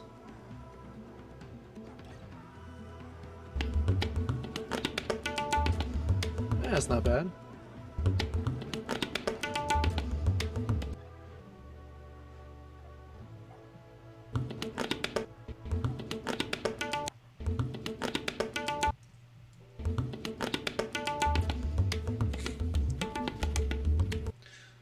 This is fun. This is the fun part. Once like the story we're locked down on, then we get to spend however much time we feel just trying to spice things up. And it's like you made the fried rice, right? You know, you put in all the ingredients, you fried it all up. Now we know it's fried rice. But just because it looks like fried rice doesn't mean it'll taste like fried rice. So what we're doing is we're throwing on some of those spices. We're slapping in some kimchi, some sriracha. We're giving this the flavor, basically.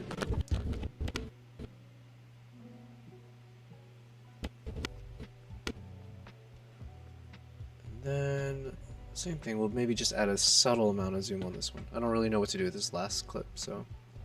When in doubt, we zoom.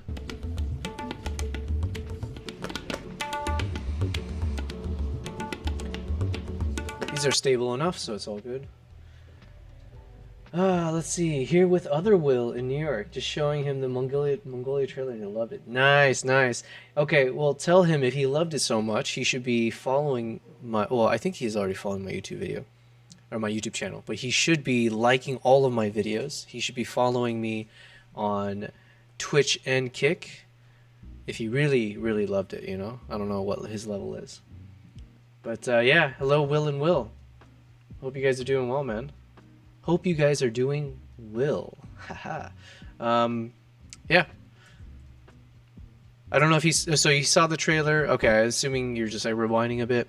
Yeah, so Will, I don't know, since last year, I think on the train, we did make some good ass progress. In fact, such a good progress that I said I'm done. Like, we finished that chapter, and we've kind of set ourselves up for tomorrow, because I got the next chapter lined up in terms of the order, the sequence of all the shots. Now I can focus on spicing up each of these individual clips. So I'm actually just starting from the very beginning again. I'm going clip by clip, and just kind of making sure all the clips look nice and neat. Then we'll do another pass through at the end to change up the colors. So like for instance here, adding a bit more color to my skin and whatever shots, make me look more human. Yeah. But yeah, we made progress. We made progress. This one I need to stabilize.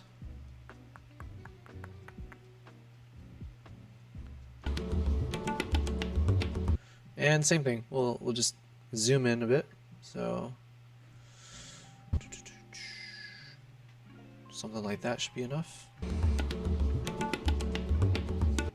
But I might actually lift up the shot a bit as we go up. Like that.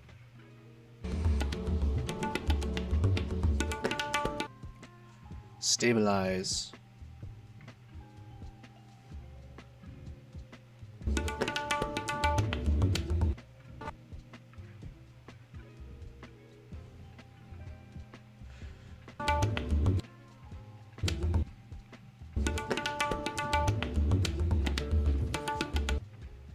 This is where if I had a video editor, and if there, I don't know if the concept exists for DaVinci, where it's like you can do cloud edits, or like what do they call it? Collab? Kind of like Google Sheets and stuff. If you can have multiple people working on the same project, I mean that could be a little bit risky for sure. But let's say if I had a video editor and it's like, yo, here's the file. If you can somehow access it at the same time, and don't do anything, just look at each of the clips and can you just hit the stabilize button. I say that, and now that I'm saying it out loud, I'm like, oof, I don't know. I feel like that's a little beneath a video editor, right? It's like, really, you're paying me money and you want me to do like the most gruntest of work just to save time? Yeah, I guess it won't feel too good. Alright, so I rescind my suggestion, but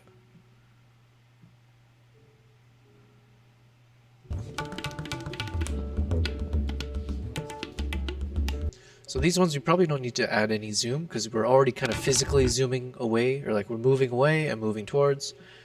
And I don't want to zoom in too much because I do want to show the interior in its entirety as much as my camera could capture, so I think we're okay with this.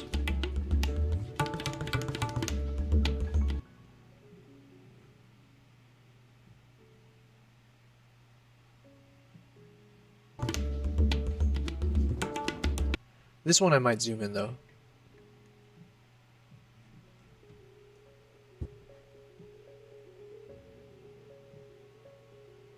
I don't want to cut off the horse. Let's see. There we go.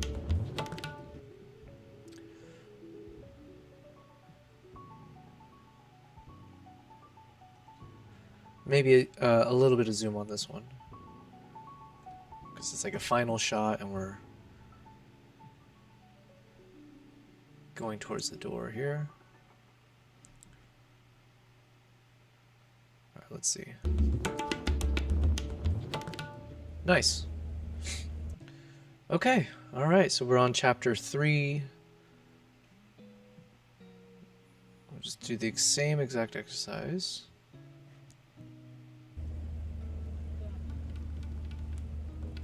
Okay, so here I do need to, at some point I gotta do some of the freeze frame stuff.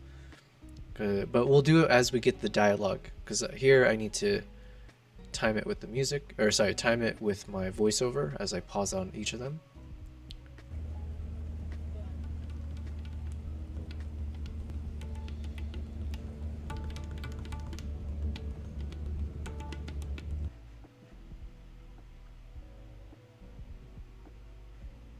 Okay.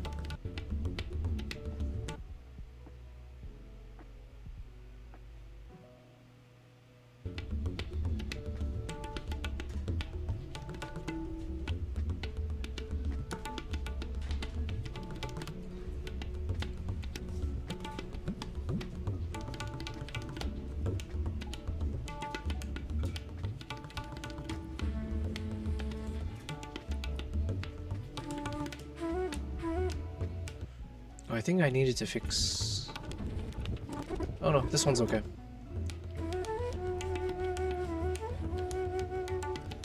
So even these guys, they're very short clips, but sometimes you can still make it look cool with a bit of zoom. Not always, but we might as well try. So same thing, we're gonna do some zoom there.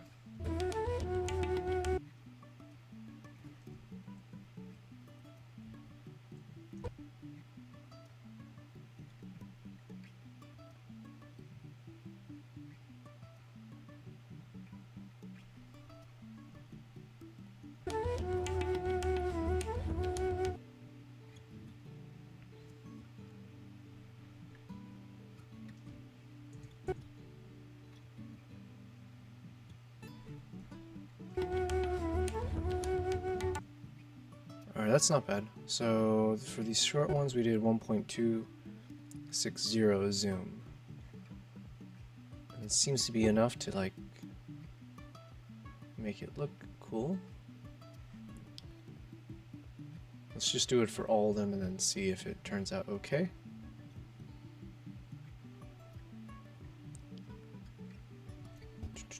What did I say? 1.260.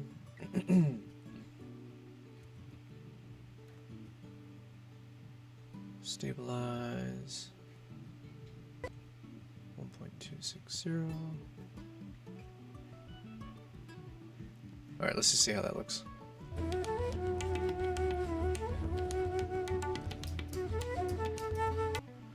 It's not bad. It might be a little much though. I don't know, let me think. Let's just undo those real quick and see if it looks any better. At least for these mountain shots. Maybe I do want the wide angle for the mountain shots.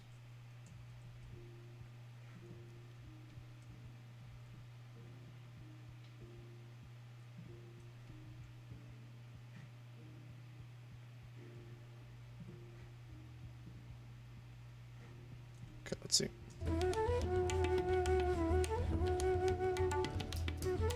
Yeah, I think it's better without the zoom for those ones. Maybe even for this one, because it's a little trippy for me right now.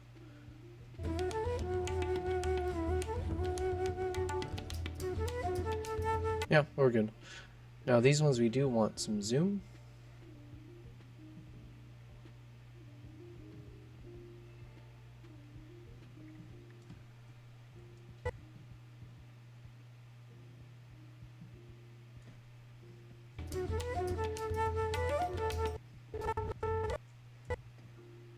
Let's center the zoom a bit better, so something like that.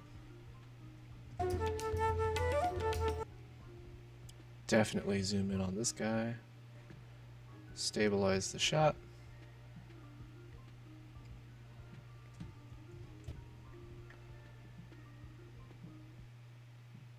We're going in. All right, let's do like 1.4x.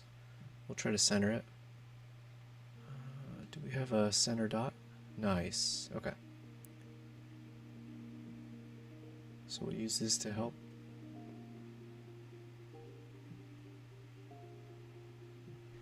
All right.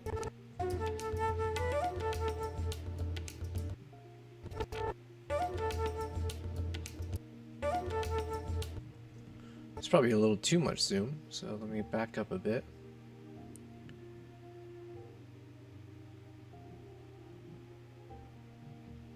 All right.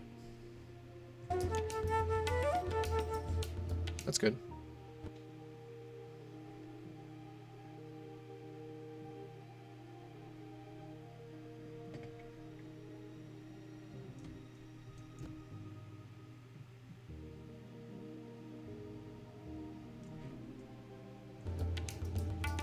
Good, good, good. All right. Pretty happy with this so far. For these ones, we did like 1.2. Let's try 1.2.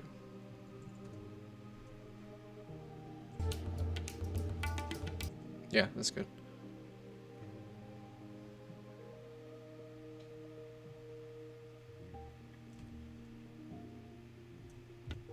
One point two.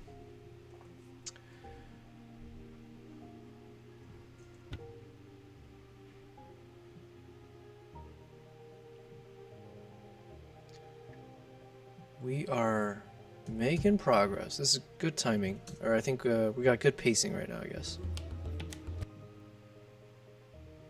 Like I said, this is the mindless tasks, but super important. Like I need to do this at some point anyways. And there's slight, I guess, creative, you know, like every time I'm doing it, it's not like I'm doing the exact same thing. I'm not like copy pasting it. So each one does require a little bit more of like, you have to finesse it yourself, if you will. So I'm not saying it's like completely a mindless task. But yeah, once we go far enough, it's going to be really fun to rewatch this, because then you can, I mean, we're not going to be watching it back to back, obviously, before and after. But if at some point I do create a YouTube video about this process, you can see how cool it is when you do this kind of monotonous looking step, very, very tedious looking, but it can make the biggest difference with making your shot, making your film a film. Yeah, switching it, yeah, making it from a movie to a film, I guess could be a way to say it. Oh, I think I did something wrong here. I did. This is the beginning state, and I wanted to edit at the end.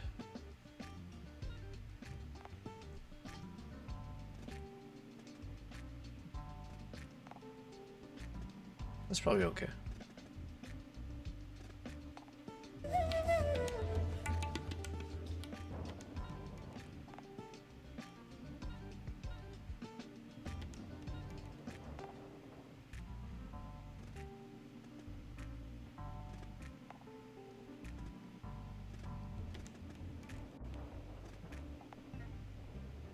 Oh yeah, we can cut this a bit. We don't need this much time, so now we get to save a little bit of time. Because I just need a what? Just like a sentence or two here where I say what? Like, we stopped to see the cool looking double humped camels.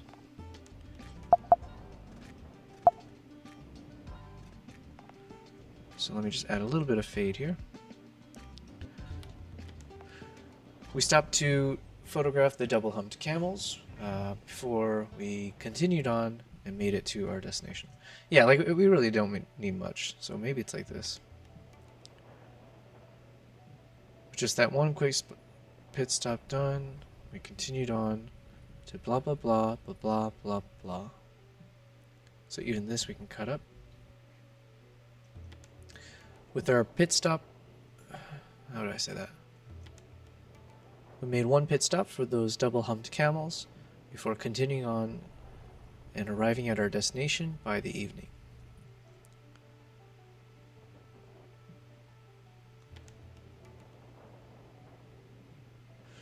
I mean, like the most obvious thing here I can do is like say like after photographing my first sighting of a double humped camel, we continued on and made it to our destination by the evening. I could do something like that, but I seem to remember I was like, I keep saying, yeah, see, even as I opened it. Oh, no. I felt like I kept saying after this, then that. I felt like I was following too much of that format. So I've been trying to avoid it. But then again, we're going to throw this into ChatGPT and then we'll make sure everything is different. So yeah, fair enough.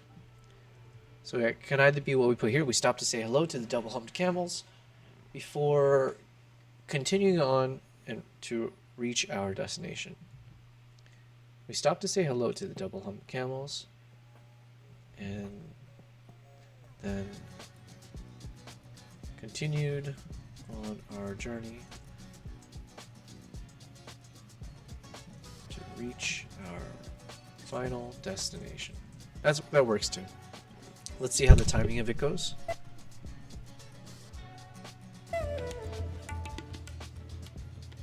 We stopped to say hello to the double hump camels and then continued on our drive to reach our final destination.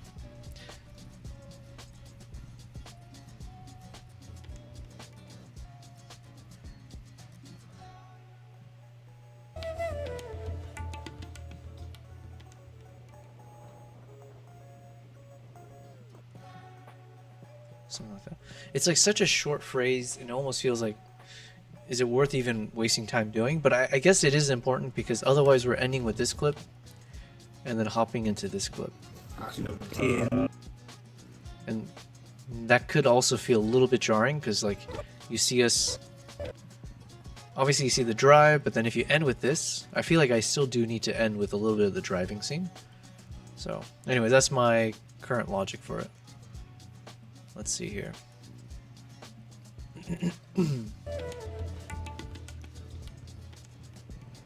We stopped to say hello to the double hump camels and then continued on our drive to reach our final destination. Yeah, okay. Okay, what was option number 2? Where we say the word after? After filming my first double humped camel encounter, we continued on our drive to reach our final destination. So roughly, basically the same thing, but let's see, timing wise. After filming my first double humped camel encounter, we continued on our drive to reach our final destination. Perfect. Okay, yeah, that works, that works.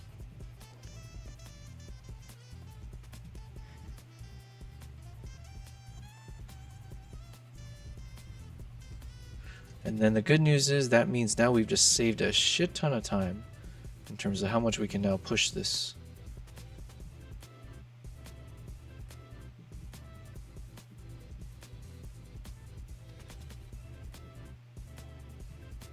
So then here, let's see how much we can move it forward by.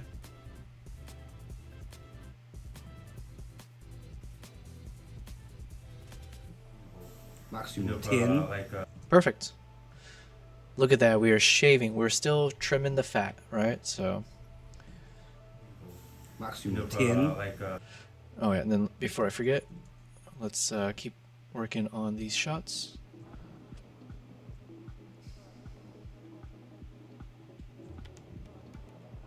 So let me restabilize since we cut up the clip a bit. Same thing here.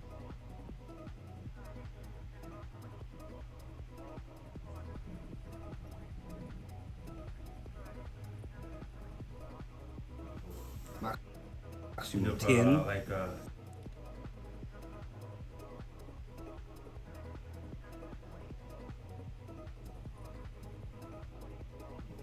Maximum. Okay, I'm going to do that one trick that we did before where I'm unlinking the video file. I'm going to start this a little bit later, but I want the audio to creep in sooner. So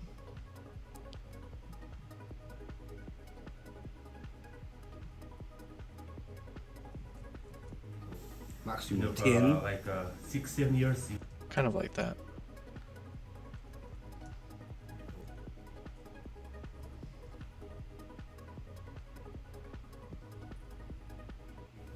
Maximum 10. 6-7 years. So after that, they released the eagle around breeding. Oğlum Bring tak another one from bana the- tuğ göre kurum yes. bosa koşturum göre Because kısa they are like humans, yeah, they need to breed big babies, yeah. Because every eagle hunter use the female ones. Okay, so then let me remove the. Alright, Female So this one's fairly stable, no need to change it. It is a little annoying that I kept going in and out of focus, but I mean, this is just kind of like B-roll shot. Anything I can do about it? I'm not sure. Let's see.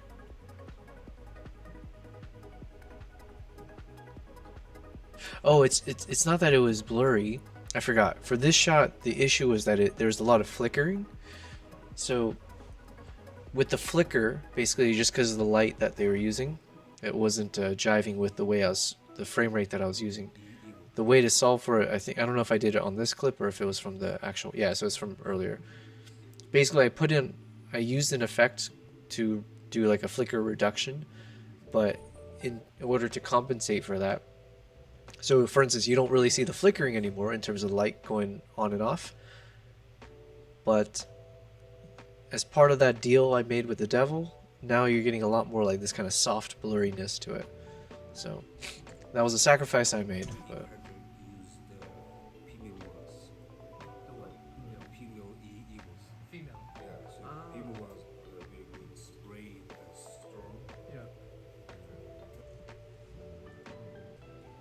I guess the alternative is we just show this for a bit.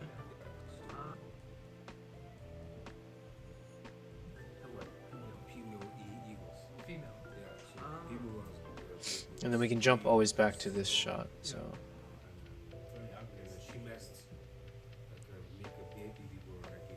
maybe that part.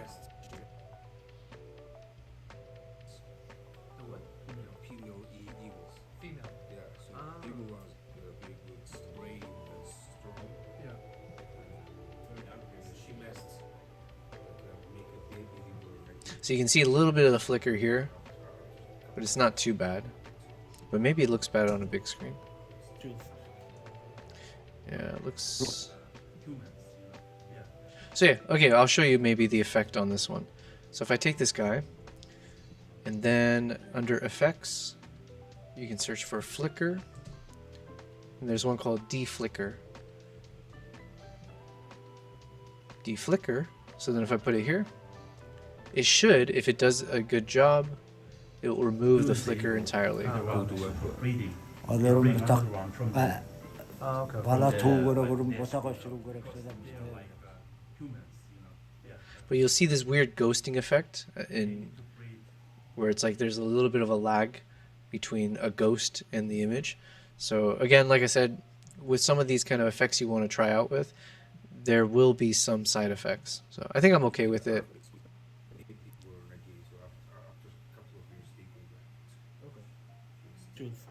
What is this?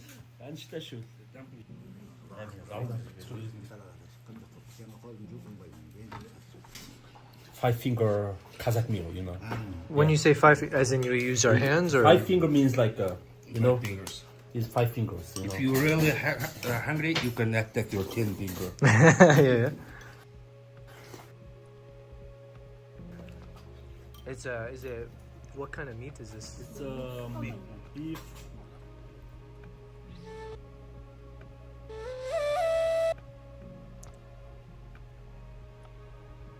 Is it? What kind of meat is this?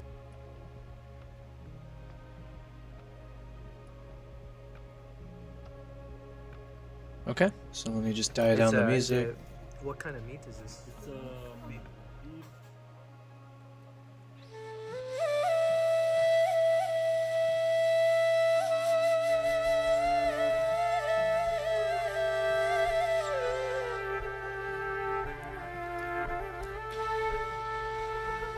Okay, so this one, let's see, we can stabilize this guy a little bit.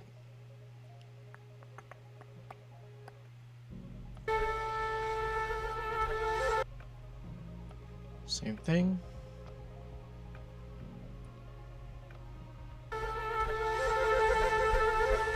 And this one I'm gonna, actually both of them will add a little bit of zoom as well.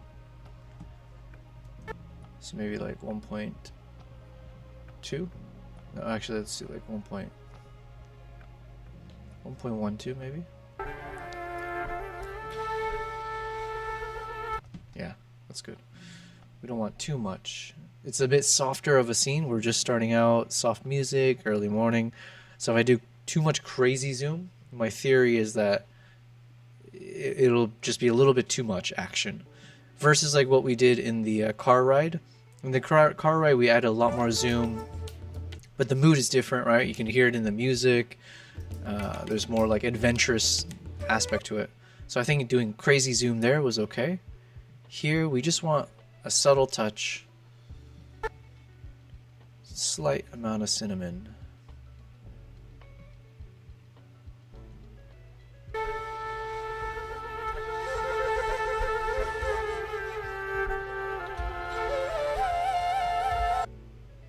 This one, no zoom necessary. Subject is coming to us. But same thing, we just want to stabilize a bit, see if it's too much or not.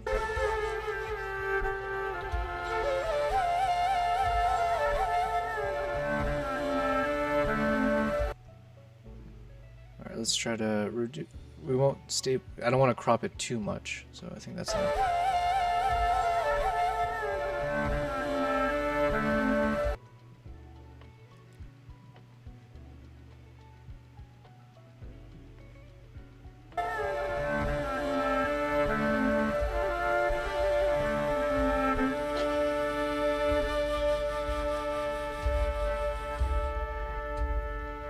That one's good as is. This one, maybe we can zoom in a bit. Maybe stabilize a bit more.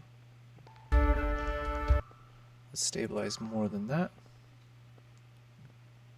And we're going to zoom slightly.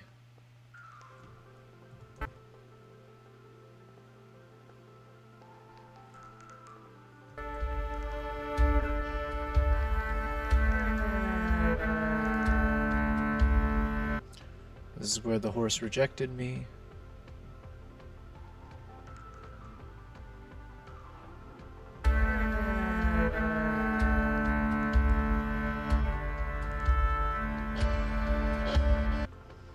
Okay, same thing, we probably don't need to zoom because I'm walking towards the subject. That's a decent amount of zoom already.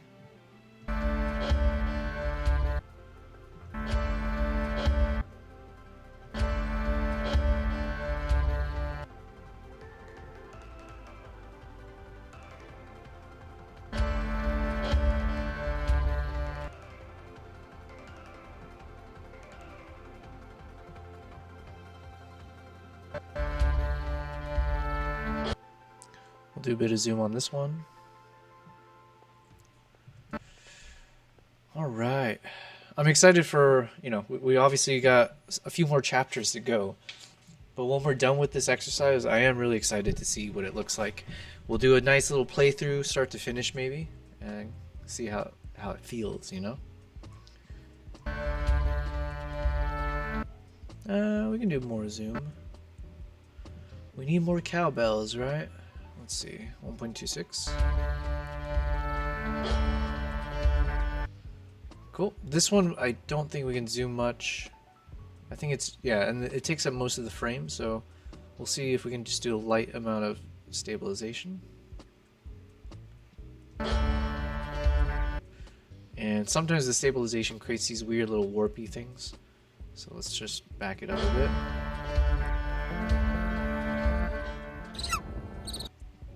So it's Ardak. Yeah, Ardak and Ayalam. Ayalam. Ayalam is the eagle. Yes. What about the horse? No, atımızın aslında. Oh, It's just a crazy horse. Crazy horse? Yeah. But we don't name horses. Alright, so Yeah. crazy horse, Yeah. Ayalam, and Ardak the eagle hunter.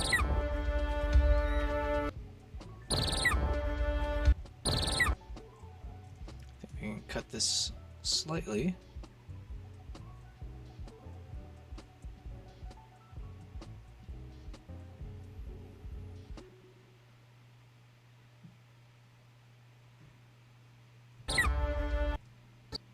And Ardak the eagle hunter. So I think this one we added something. Oh no, I was moving closer, that's why. So this one we do want some zoom. We're getting into more cinema mode here, or we got some of the cooler shots. And we got space. So let's see. I might want to do more. Let's do like 1.2. 1? Alright, we'll do 1.21.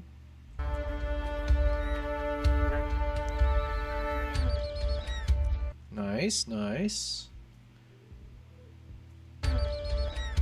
This one I moved closer, so that's good enough.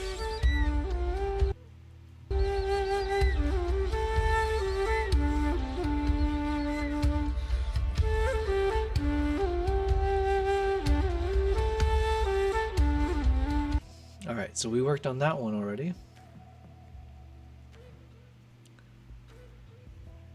Stabilize.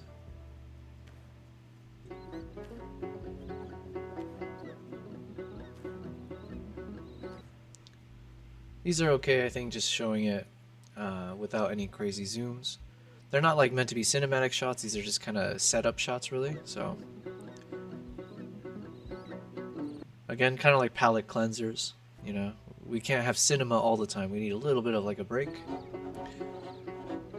Get some action going in. Let's see if I need to fix anything. Yeah, so here I need to slightly fix because you can see the little black, we can see the edge of the video is coming up there. So let's see how best to fix it. We can try to do some zoom.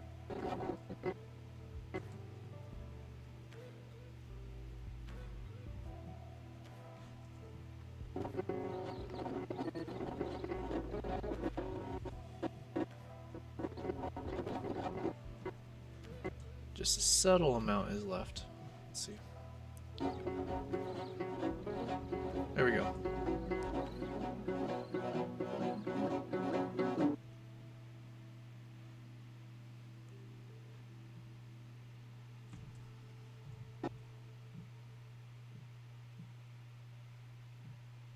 Just kind of doing this one blind. Let's see.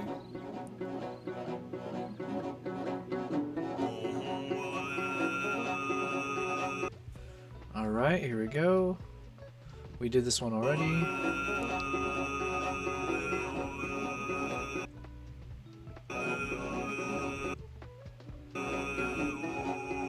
So those ones we had already stabilized when we edited before, so we're good on that.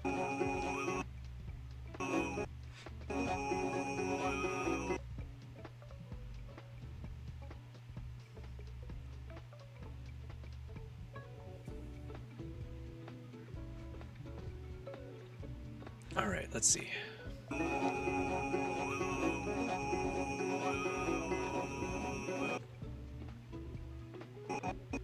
Oh, I think maybe I tried stabilizing this one before and it just didn't work.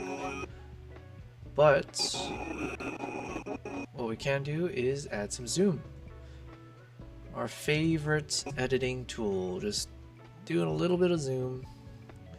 Let's try 1.2. Cool, we'll do the same here. 1.2.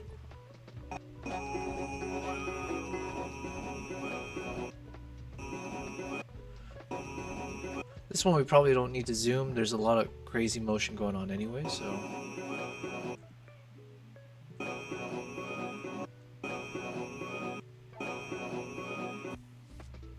Let's just see what we have to play with on this one.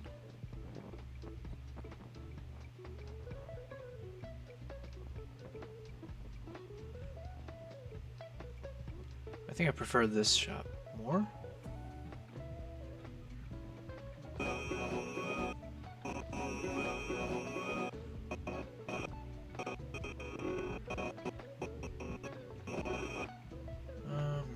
Maybe not. Okay, we'll just keep it as is.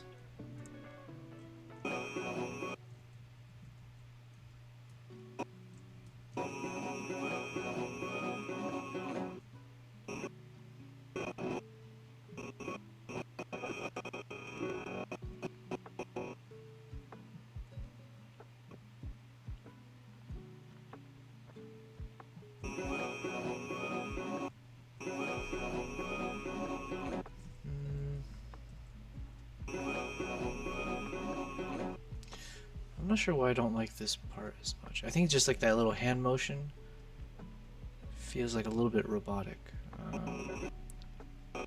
Okay, this might be better.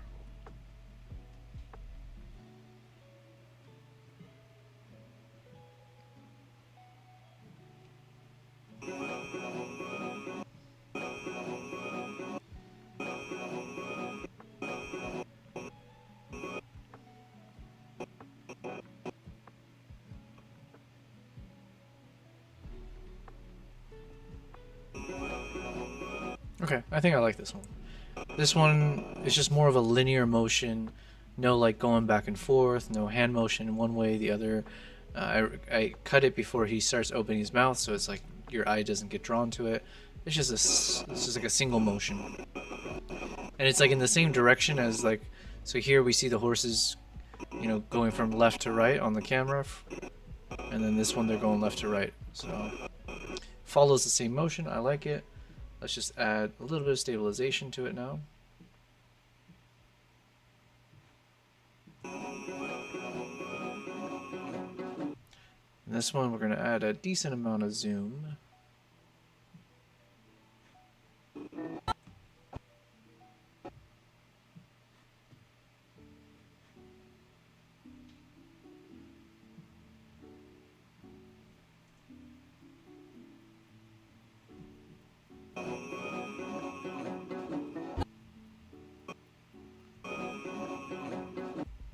That didn't really feel that impactful.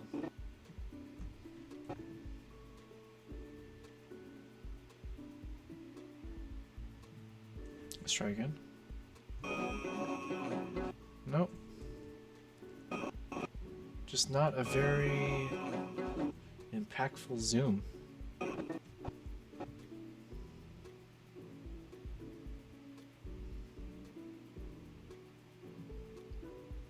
So we're gonna go even crazier then.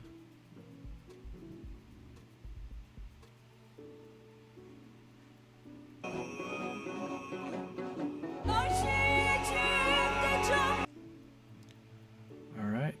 Now I do feel like the volume here needs a little bit of help because it just feels a little too loud to start, you know?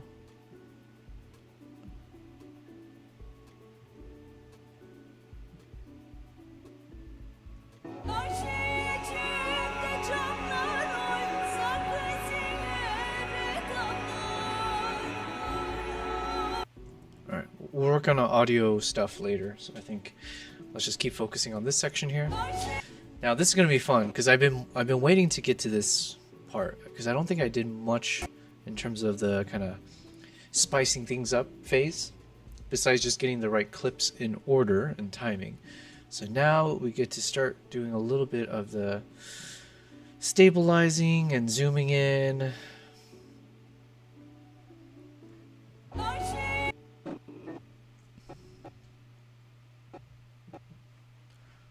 Alright, starting with, I think we want to start in a little bit zoomed. And maybe we want the framing... it's going to be impossible for that. But let's say we start more like here maybe, as the starting point.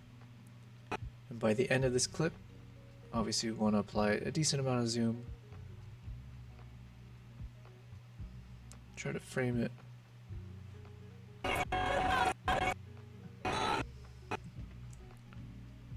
Probably more so like this.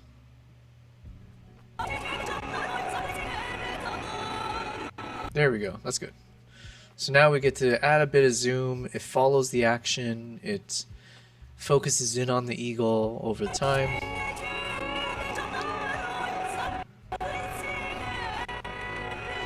And my little untested theory on this, I feel like by adding zoom over time, even though yes, it's like subtle zoom, I do think maybe it trains your perception to start ignoring a lot of the stuff in the outer perimeter, even though you can see it still, because you know some zoom is applying and it's eventually going to wipe it out as it crops it.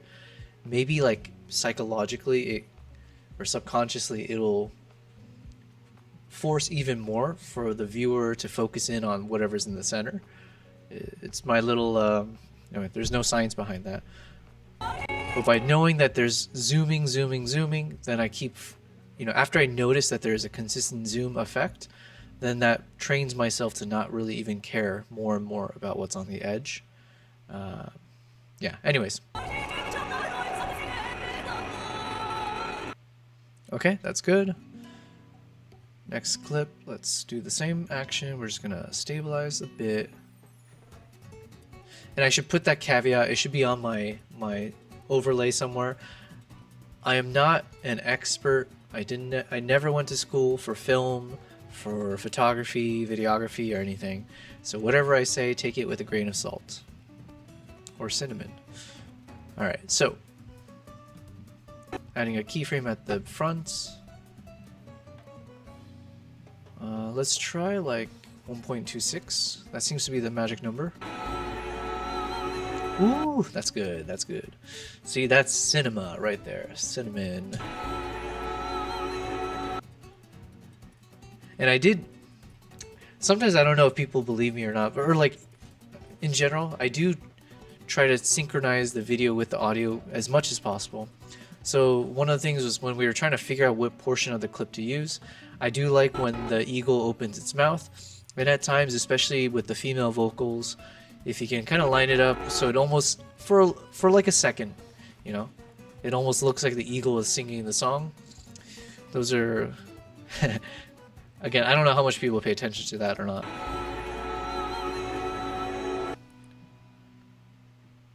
Okay, let's get to the next one. Same thing. Same action. Like I said, there is no magic to this. It's just the same old boring routine I do for every one of my clips.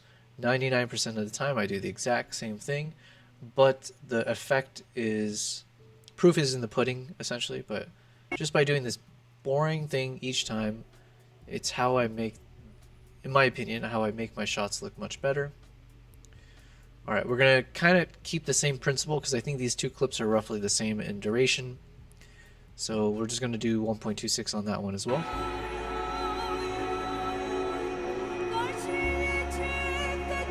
Alright. Stabilize. Boom. And let's add some keyframes. Beginning and end. This one's half the duration, it looks like, so if I do the same amount of zoom, it'll feel a bit more noticeable. So let's try half of the zoom. So in this case, instead of 260, I'm doing 130. It's a little weighted to the left, so I could kind of shift slightly to kind of keep it center, maybe at the very least. And it's weighted a little bit to the bottom, but I kind of, let's see. So here technically is a good example of the concept of like the rule of thirds, because here if I adjust it slightly, maybe like this, now we've got this foreground that's very blurry, but it's a very consistent color pattern and texture. So that kind of, in your mind, you can see this as 1/3 of the image. Then you got this other slice of a pizza here, which is in the center, and you've got the eagle. So while there's a lot more weight here, the eagle is a little bit more on the left, so then it kind of slightly balances it out, even though there's not much on this side. And then you got the third, which is the top section, which is the snow. So it ends up creating a layered effect. It helps feel grounded as an image, but obviously it's a footage as well. So anyways, that's just a nice little example. You can kind of see it here as well. I just didn't notice it.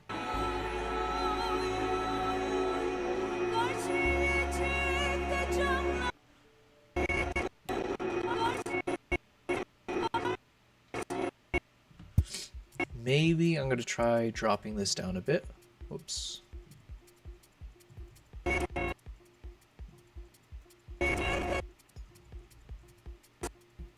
I meant to click on this one, and let's drop it down a bit.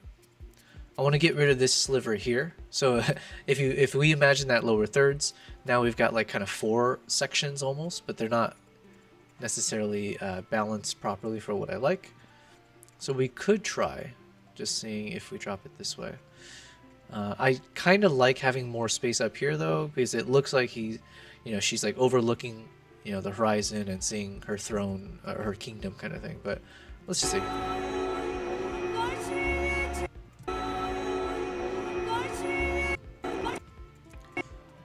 Yeah, I might actually prefer it as before, a little bit more like linear zoom. Yeah, we'll keep it this way.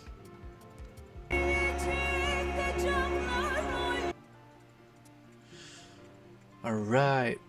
But you can also see, like, I mean, all of this is subjective, right? So there's never really a wrong answer. I like sharing my thoughts in terms of kind of oversharing and letting you know my thought process.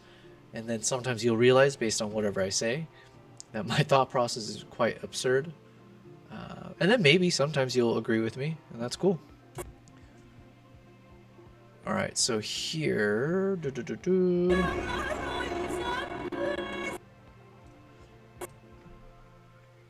we'll add in, what was it, like 1.26 maybe? This might be a little bit trickier because obviously you can see it's weighted towards the bottom. This might be too much, but also the bottom was showing, so.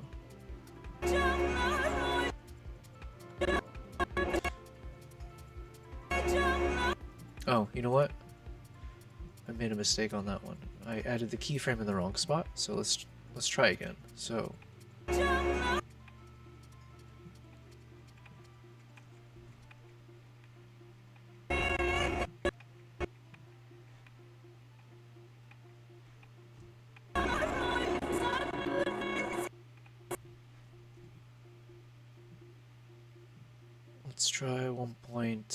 let's try 1.2 because we're like kind of zoomed in already. So maybe we do need some space for the shot. But we'll try slightly centering it, so this might be good enough.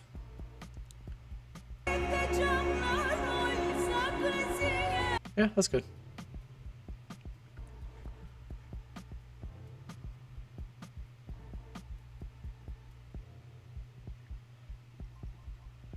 Same routine, stabilize and zoom. Let's try this.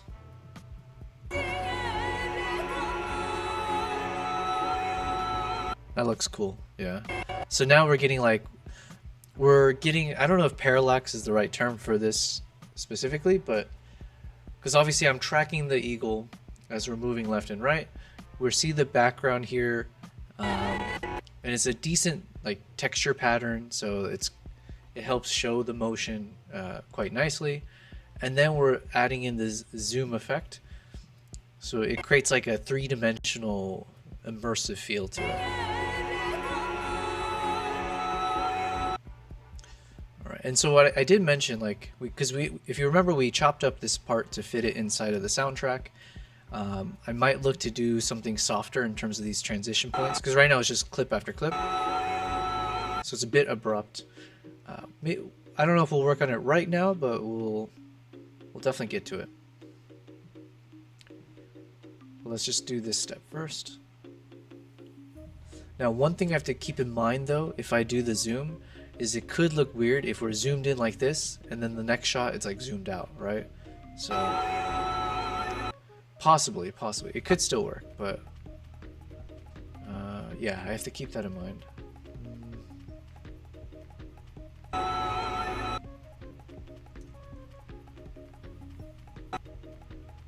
But just for that, let's try to start at the same spot, kind of. So let's say 1.3-ish.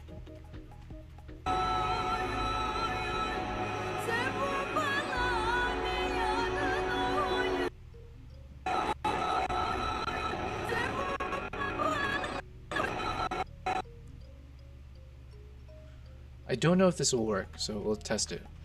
I'm gonna see what it would look like if I try to reverse it. So here we zoomed in. And if we zoom out,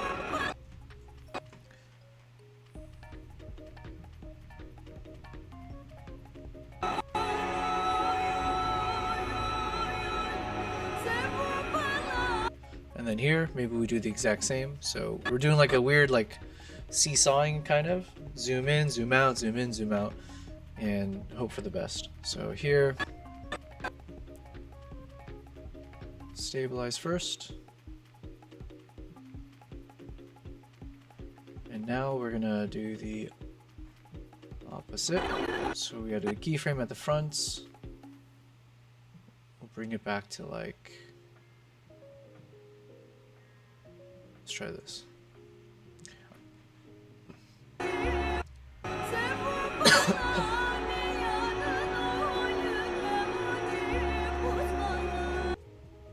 And then we'll continue the zoom effect here. So we're breaking the rule now. So this one, we went from zoom in, zoom out, zoom in, and then zoom in. So we're gonna extend the zoom in effect for our final one of these clips.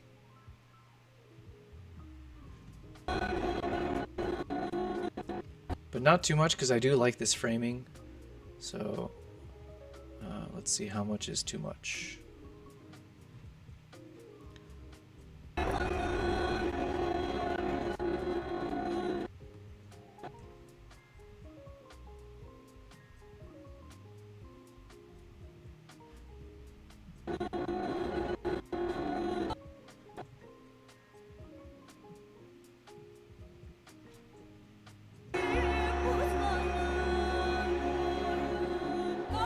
Okay, I like it so far. Man, it's gonna be very fun. Once we're done with this exercise, just to watch it from the beginning, see what it looks like without pausing after each clip. I do hope it'll be noticeable to you guys as well, that this effort does make this whole exercise, this whole video, feel like 10 times cooler is maybe too much, but a noticeable difference in quality. Alright, that was a big jump of zoom when I stabilized it, so I gotta... Yeah, that might be too much stabilization, so let's just drop it back quite a bit.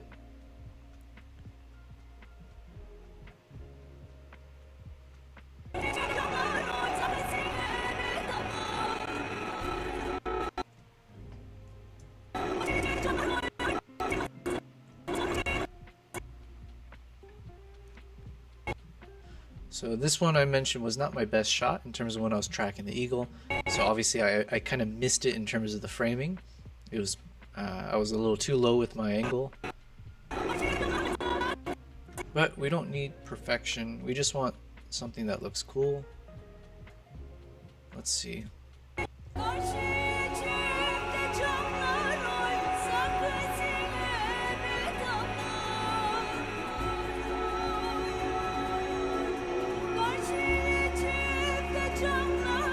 Okay. Next one, I think I was a little bit better with the framing, but it was more of a side profile, right? So let's see how this one looks. Definitely do a decent amount of zoom on this.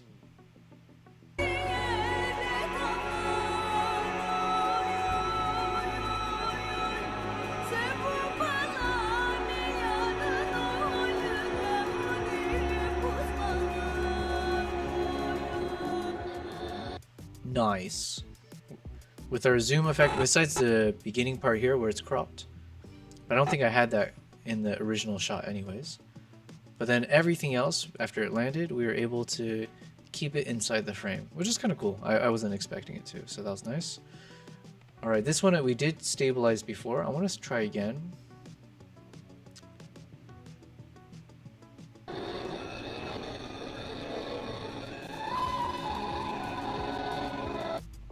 Okay, and I do want to update this one a bit because it is fairly dark, right? The image, the video. So I want to see if I can maybe try to lift the blacks a bit. Just slightly. I don't want it to be like, I don't mind it being pitch black in some ways, but I just want a slight update, that's all. Alright. And we'll do some zoom.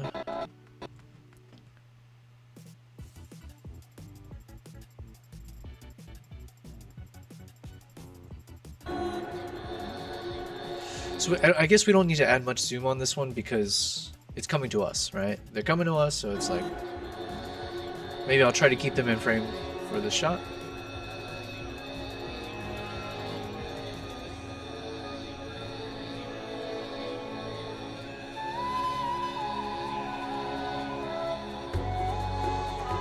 Here we go. So then stabilize again. Cool, cool.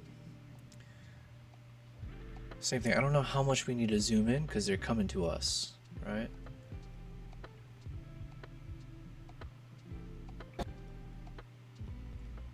Let's see though.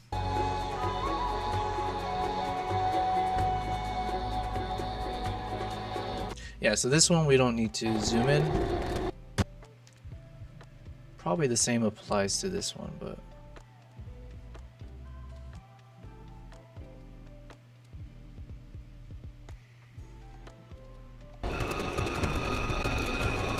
this is probably my favorite shot, was this one so far. It's definitely in the top 5 of like some of the more adrenaline shots, but I think this one, the colors turned out really cool. It's a bit more poppy, but everything's sharp. And I got excited when we edited this a few days back because we got lucky with the synchronization. I say lucky, but we did sync it pretty well, so that the eagle's head would turn in time with the music. So that was a cool effect. And then it ends with the eagle staring straight at the camera like this. So it's a nice little dramatic flare at the end.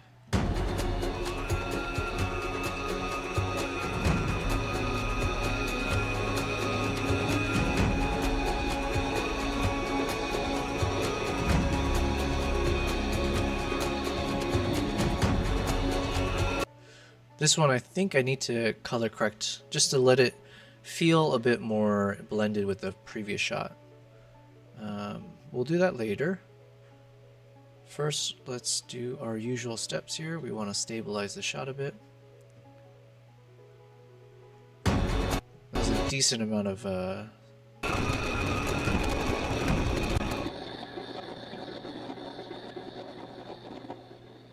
okay, that's good. All right, so then the next chapter.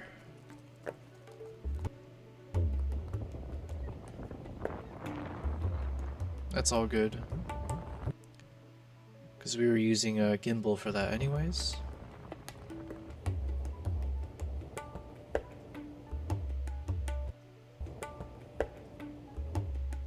Alright, this one, we need to fix the timing. I think it's off by a little bit.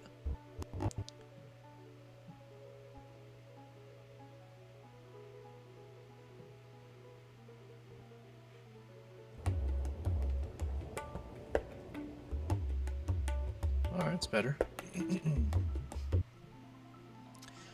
Stabilize.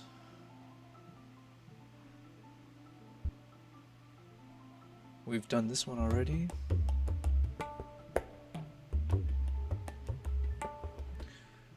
Although, wait, yeah, I guess I should slow this one down because we shot this at 120 frames per second. So maybe we will change the clip speed to 20%. Yeah, that's much better.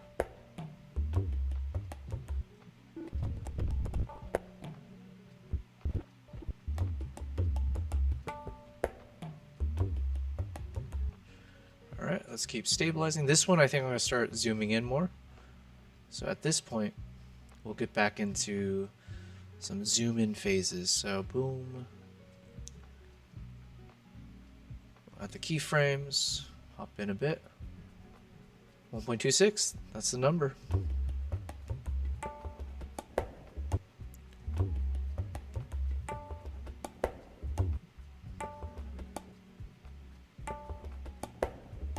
We'll keep those like that. And actually, I'm going to reduce it a little bit.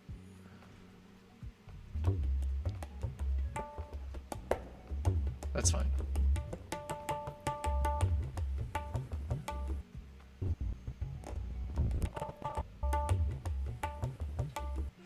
I kind of like the shake in this one, but I do want to see what it looks like with some stabilization.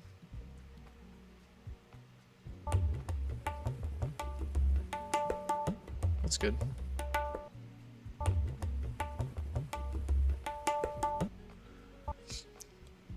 going to add some zoom again. Not too much because I think I do want to show what he's doing a bit. Well, I do... So far, I think I like it when, if I'm moving the camera, let's say like left to right or whatever, if I can just introduce another type of motion as part of that kind of three-dimensional axes. So if I'm moving left to right and I'm zooming in, I don't know if that's considered like parallax, but I kind of like the effect. So we're going to try that here. So we're moving left to right, but then I'm also zooming from back to front, or like, yeah, we're moving closer to the subject. And We just want to see how close do we want to go.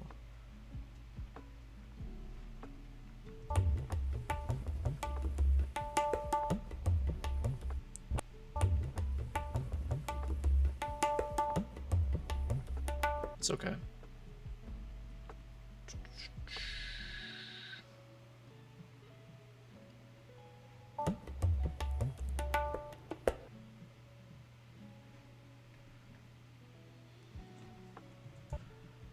A little bit of zoom.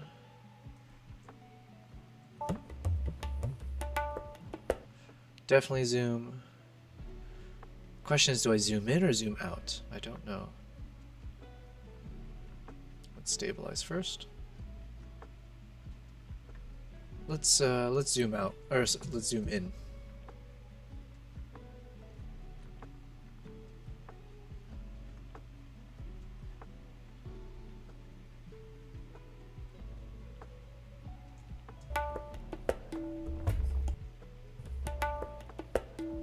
Nice. The timing worked out really well for that. So with the soundtrack, you'll see like the water sinks down and then comes back up with the music going, you know, to the next beat. So it goes dun, up, down, up, boom. I like those moments. Okay, this one, I don't think we need to do much.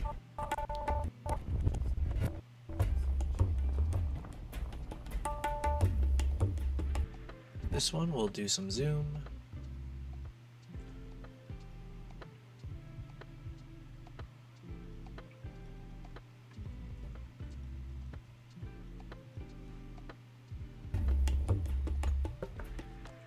We could probably do more.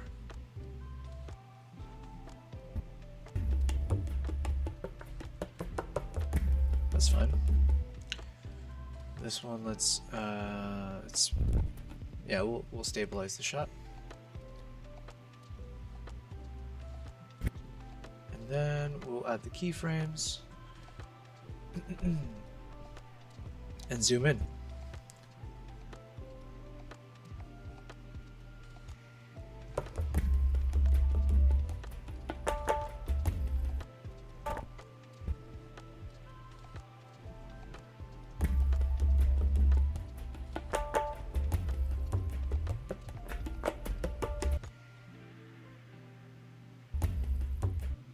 I think this one will just hit stabilize. That's probably enough.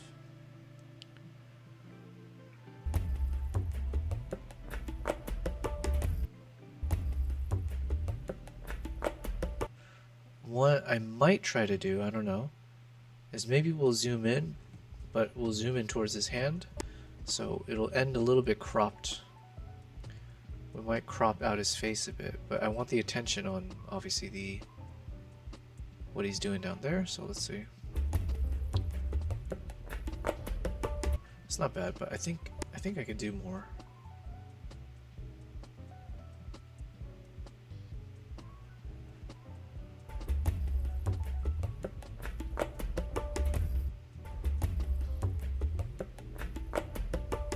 Yeah, I like that. All right, for the time lapse, for sure we want to. We probably don't need to stabilize because it's already stable. But we do want to add some zoom. How much is a good question. I don't know yet. Let's try this. That's good. 1.27. Same thing. We'll just add some zoom here. 1.27, and let's shift this more to the left.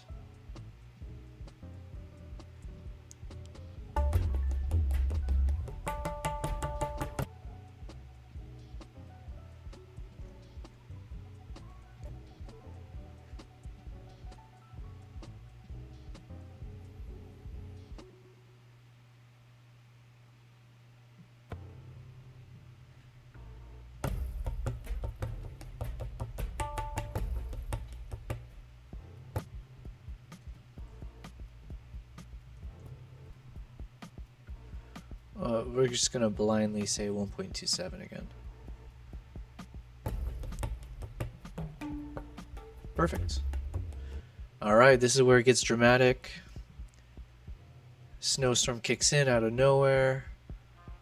I want a bit of zoom in on the face probably.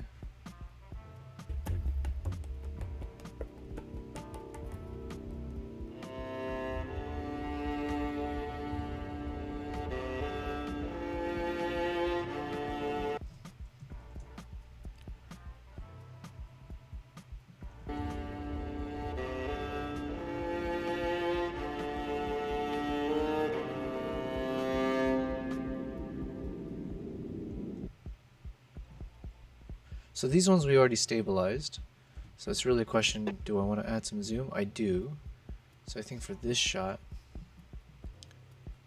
I do want to zoom in.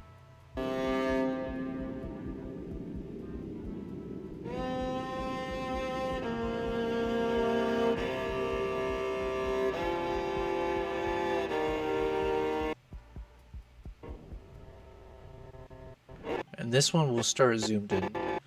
So where this one starts will end. So like if we do something like this.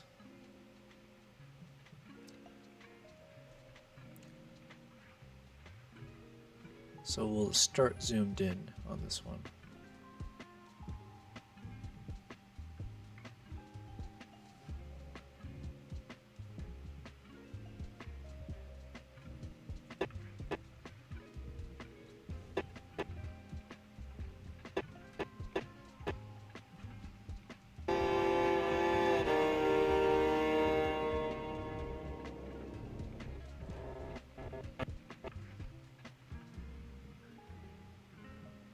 Basically, we'll zoom all the way out.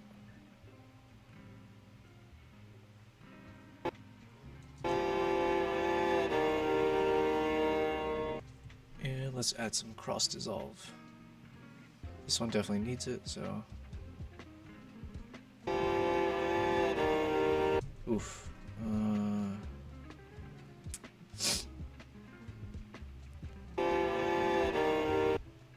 I don't know what's causing that, so let's not do that.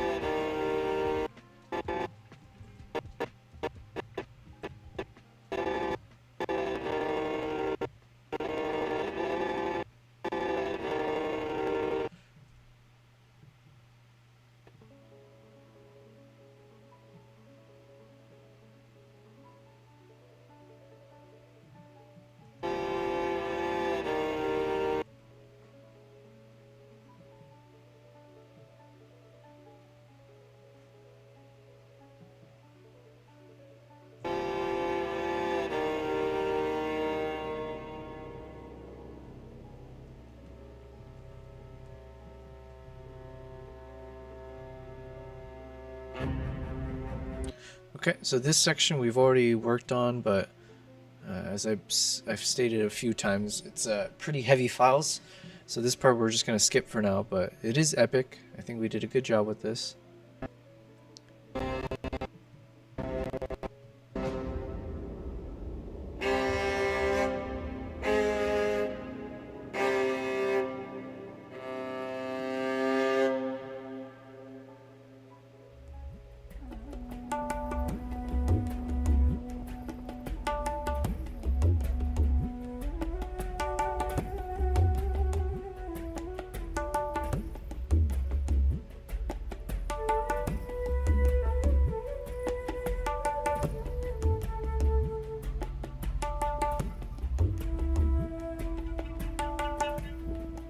Okay, so all of those are fine as is.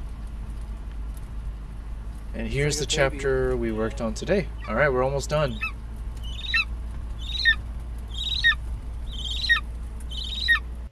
Alright, let's add some stabilization to this. Not too much.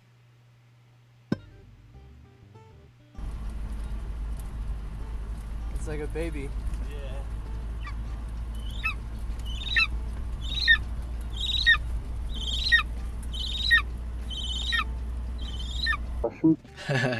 I just noticed, I didn't see it before, but basically it's so cold, even in the van you can see the eagle's breath, like the mist.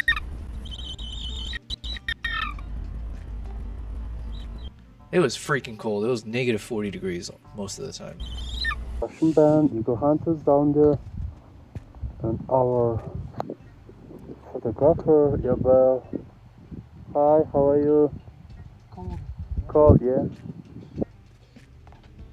Alright, so this is what we worked on today. I guess I could add some zoom on this one.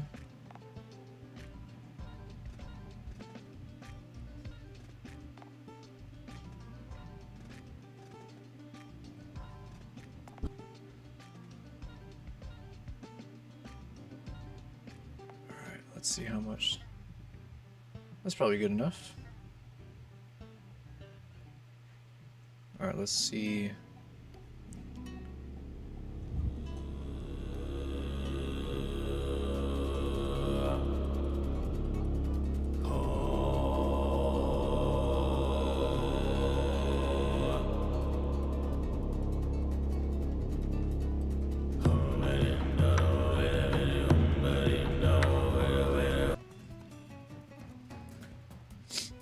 Okay.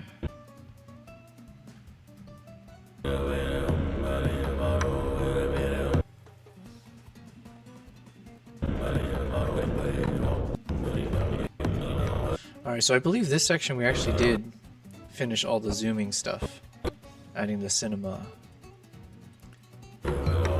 Yeah, so actually, we actually started with this section and we did spice it up already.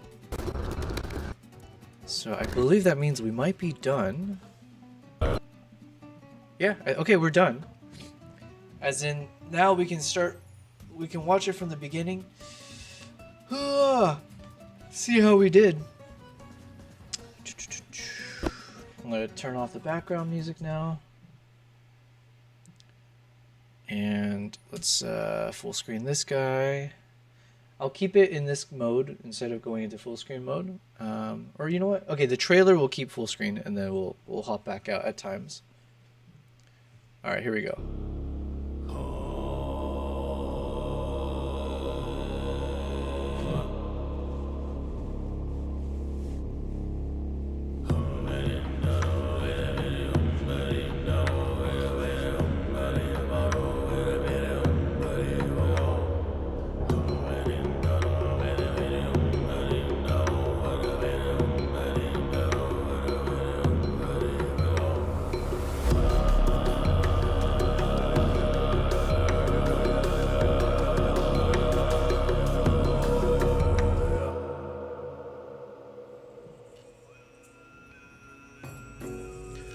Alright, so then this section, missing the dialogue and stuff, but now I feel much better about each of the clips being properly set up and all that. So I'll give my little preface about I'm on my journey here, we're heading to Mongolia. Make sure to like and subscribe and all that fun jazz.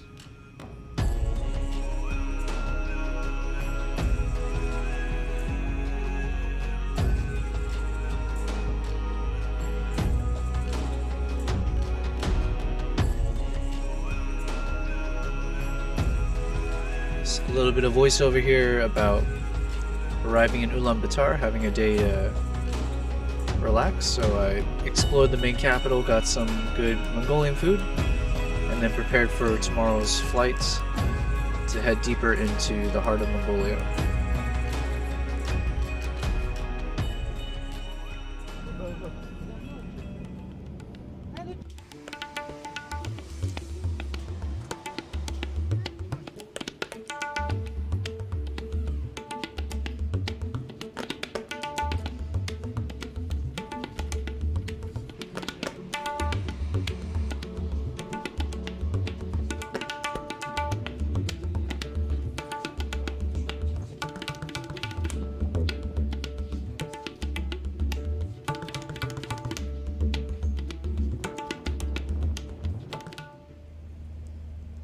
Alright, so then we meet the crew. I'll pause at different points. Bring up Bota, Aibo, and then Dogi, the driver. And talking about my camera crew, starting with my Nikon Z9 and the other Z9, courtesy of Nikon Middle East Africa for lending it to me for this trip. Then I'll talk about the Zhiyun Smooth 5S gimbal for my smartphone. and the Insta360 as well as the GoPro for more of the action shots, so I won't miss a moment. Otherwise, we're on our way.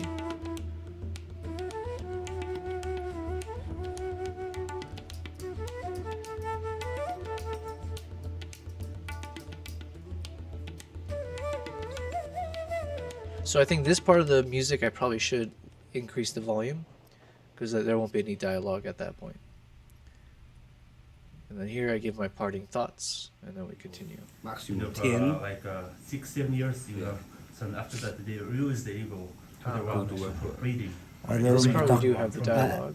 바나 도우거라 그러면 보사가 싫은 거라 그 사람 We finally arrived at our destination and met Ardak, the host of the trip. Ardak is a Mongolian eagle hunter coming from a long line of traditional hunters. He and his wife live a nomadic lifestyle, as do many others in this part of the region, meaning they migrate between homes as the weather changes, pursuing greener pastures for them and their livestock. For the next 7 days, my game plan was to go on adventures with Ardak, to explore the lifestyle of an eagle hunter, including eating delicious eagle hunter food, which tends to be my favorite, a lot of meat and carbs. 5-finger Kazakh meal, you know. When you say five, as in you use our hands, or 5-finger means like, you know, fingers. it's 5 fingers, you know. If you really hungry, you can attack your 10 finger. yeah. So I turned Is, in for the is it- night. what So kind of after a meat? delicious first meal, I turned in for the night and prepared for tomorrow's adventures.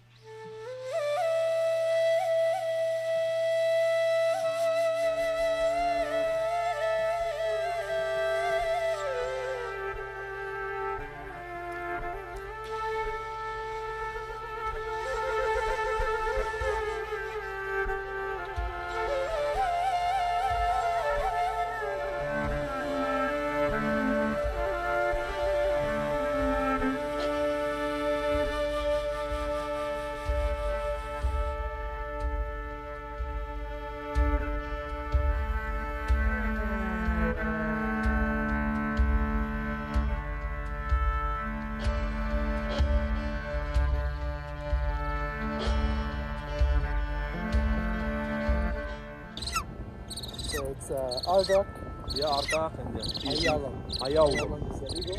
Yes. What about the horse? No, atımızın aksini.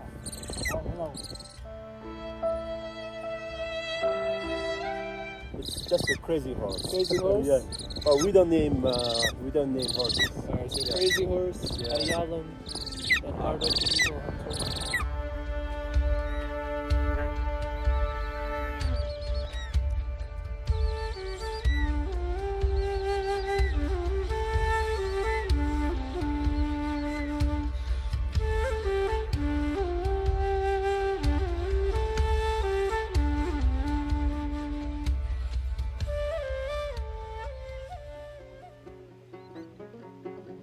Alright, so some voiceover about getting ready, and then we go on our first adventure.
Oh, there's one thing I caught that I think I need to change. I need to remove the stabilization on this one. I noticed just at the very tail end it was like getting choppy here, because I tend to notice when things get in the way of the screen like this, the stabilization will freak out. So anyways, otherwise I'm loving it. All right. So then here we chill out for a bit after the adrenaline rush. So now we can calm down, go ice fishing, softer music, less adrenaline, and then we introduce the hype later on.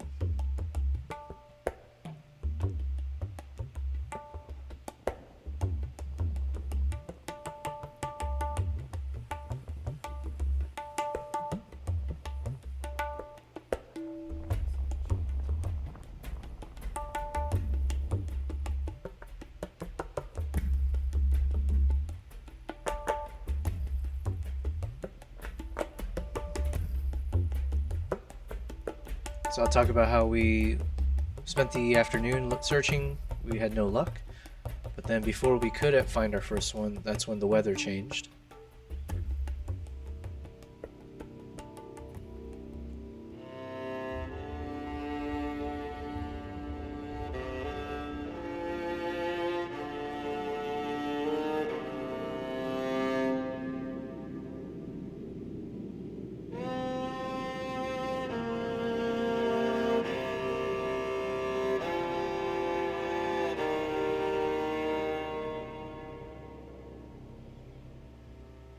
Alright, so unfortunately this is where it gets pretty glitchy to show it.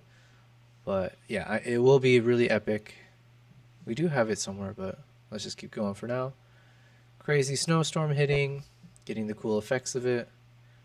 Here I think it's better.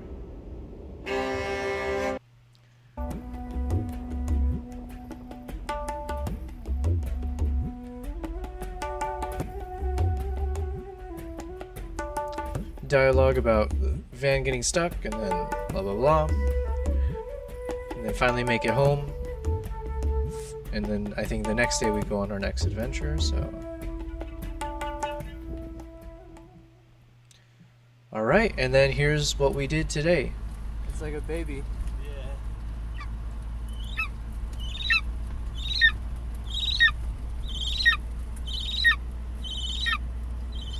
Russian band, you go hunters down there, and our photographer, Yabel. Hi, how are you? Cold. Cold, yeah. Some voiceover here, setting the scene, letting people know about what's about to happen. It's gonna be epic, and this is definitely meant to be the climax of the episode. Is all this?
And then tomorrow we'll start on our last chapter, I believe, if all goes well. This will be our final chapter. All right. That was great. I'm happy. Today was a good day. We made progress. We not only made progress on our video, we made progress on being a streamer. So thank you guys. We are officially a Twitch affiliate. So we made it to the next tier of the Twitch journey. Kick, not too far away, I'm sure. I do appreciate those of you hopping in and out. of my Kick. I do, if you are watching, I would very much appreciate a follow on any of the platforms. So I am multi-streaming across YouTube, Twitch, and Kick. I'll use this time just to kind of quickly again recap what I'm doing here. This is day 14 of me streaming as a live streamer now. I am a full-time photographer and videographer. I mostly focus on wildlife and travels. So right now you're seeing me edit my Mongolia video. This is from a trip from last year in February. I have about 12 other trips to go in terms of content that I haven't had time to work on, as I have been traveling nonstop for the past year and a half. Since being home for the past 2 months, I have been working, obviously, just in terms of just what I do, but then catching up on all the content. And I figured if I have, if I have to spend time sitting in front of the computer anyways, editing my videos, and I have all the gear necessary to do a live stream, why not turn on the camera and see if I can do it officially. So yeah, we're on the 14th day of us streaming, about 9 hours now today, and it's been fun. I've had so much fun doing this. Thank you guys, those of you who have chimed in at different points. We have set up our Discord as well, so we're going to be pumping stuff into there more often. So I appreciate those of you who have been early adopters, if you will, of my Discord community. But yeah, so all in all, it's been great. We made the progress that we're hoping to do. And then, yeah, like I said, Kick It will be next. And I think off stream, so tomorrow we'll start again at 4 p.m. my time. I'm in Dubai. And then we'll go till midnight, most likely. Today, we actually made it, right now it's 1 a.m., so I'm a little bit over on time. But, yeah, during the off stream, I'm going to spend some time figuring out how to make those emotes and make sure my Twitch affiliate, those tiers are set up. And then Maple, if you join in later, I would definitely, I think at this point I do need a lecture from you in terms of the do's and don'ts and everything else. But yes sir, Idora, yes, thank you very much. Glad you're still here, although I am coming to a close. But yeah, so yeah, that's actually, how fitting. I made it to day 14, so this is the second week of me streaming. And we did hit the Twitch affiliate thing at the end of our second week. So I think it's a nice way to end the second week. We got 2 more weeks to go in terms of the month. And then I can say like, wow, well, let's recap on my first month of streaming. But yeah, one thing I've mentioned before, I haven't actually promoted this to my Instagram or just to people in general. Besides Will, thank you very much for joining. Although I didn't even tell Will, he's one of my close friends. But yeah, so besides that, it will be interesting when I do kind of maybe publicize this a bit more and make it a bit more of a ongoing function of how I operate Instagram and YouTube in general. But yeah, if the next 2 weeks goes like the first 2 weeks, I definitely am confident that this is something I'm going to do consistently for as any day I'm at home, we'll do this. So we'll figure out the best way to balance out my life with all of this as well. But yeah. All right, so 12:57 a.m. Do I want to talk for the next 3 minutes to just officially say I've streamed till 1 a.m.? Not really, but yeah, maybe I'll switch over to the full cam for just the last bits. But yeah, we made good progress. I did mention this was chapter 7. We will aim for chapter 8 tomorrow. We'll do a little bit of the scripting as we have time. And then since we finished, we actually ended up doing a lot more than I thought today, including the fact that we went clip by clip and then stabilized it and kind of did all those little extra flavorings of zooming in and just making it feel cinematic. I think the only remaining steps when it comes to reviewing all the clips is that I do want to apply the color grading. So the final color grading, let's say, where, do we want to go with the same direction as we did with the trailer, which was very like dark, desaturated, monochrome style. Do we want to do that for the entirety of this video? I'm not sure. That might be a little too much to have like a single tone for like the entire 15 to 18 minutes. So instead of doing that, most likely we'll take it chapter by chapter. We'll probably focus in on some of the more cinematic moments, like where we have the epic soundtracks, where I don't have any dialogue. So for those things, maybe we will try to apply a single color grading effect across, at least for that music portion. But yeah, that'll be exciting. So then you can kind of see, because if you were here on the earlier days when we finished the trailer, when we did apply that color grade across all of it, it made a huge difference from how I had it before to the after. So yeah, that's going to be a fun phase that we'll have coming up. Idora, you said Salt Bay time. What is a Salt Bay time? Am I missing? Listen, I don't know much. I miss all the cultural references, I'm sure. I still don't actually know what skibbity... I mean, I know what a toilet is, but I don't know what happens when you put a skibbity inside of a toilet or next to one. But apparently, that's what the new gen is into, so, yeah. That's the guy in... Oh, no, yeah, I know who Salt Bay is. Sorry, I didn't know what Salt Bay time is. Oh, my God, I'm slow today. I got you, because of the flavoring we're doing. Yeah. So we're not about the salt life here, though. We're all about that cinnamon touch. The cinema, right? The cinnamon to add the cinema. But yeah, that does the salt sprinkle on me. Yeah. Sorry. Actually, there's one correction there. He actually, unless he moved to Dubai, he might have a restaurant here. But he is technically Turkish, I believe.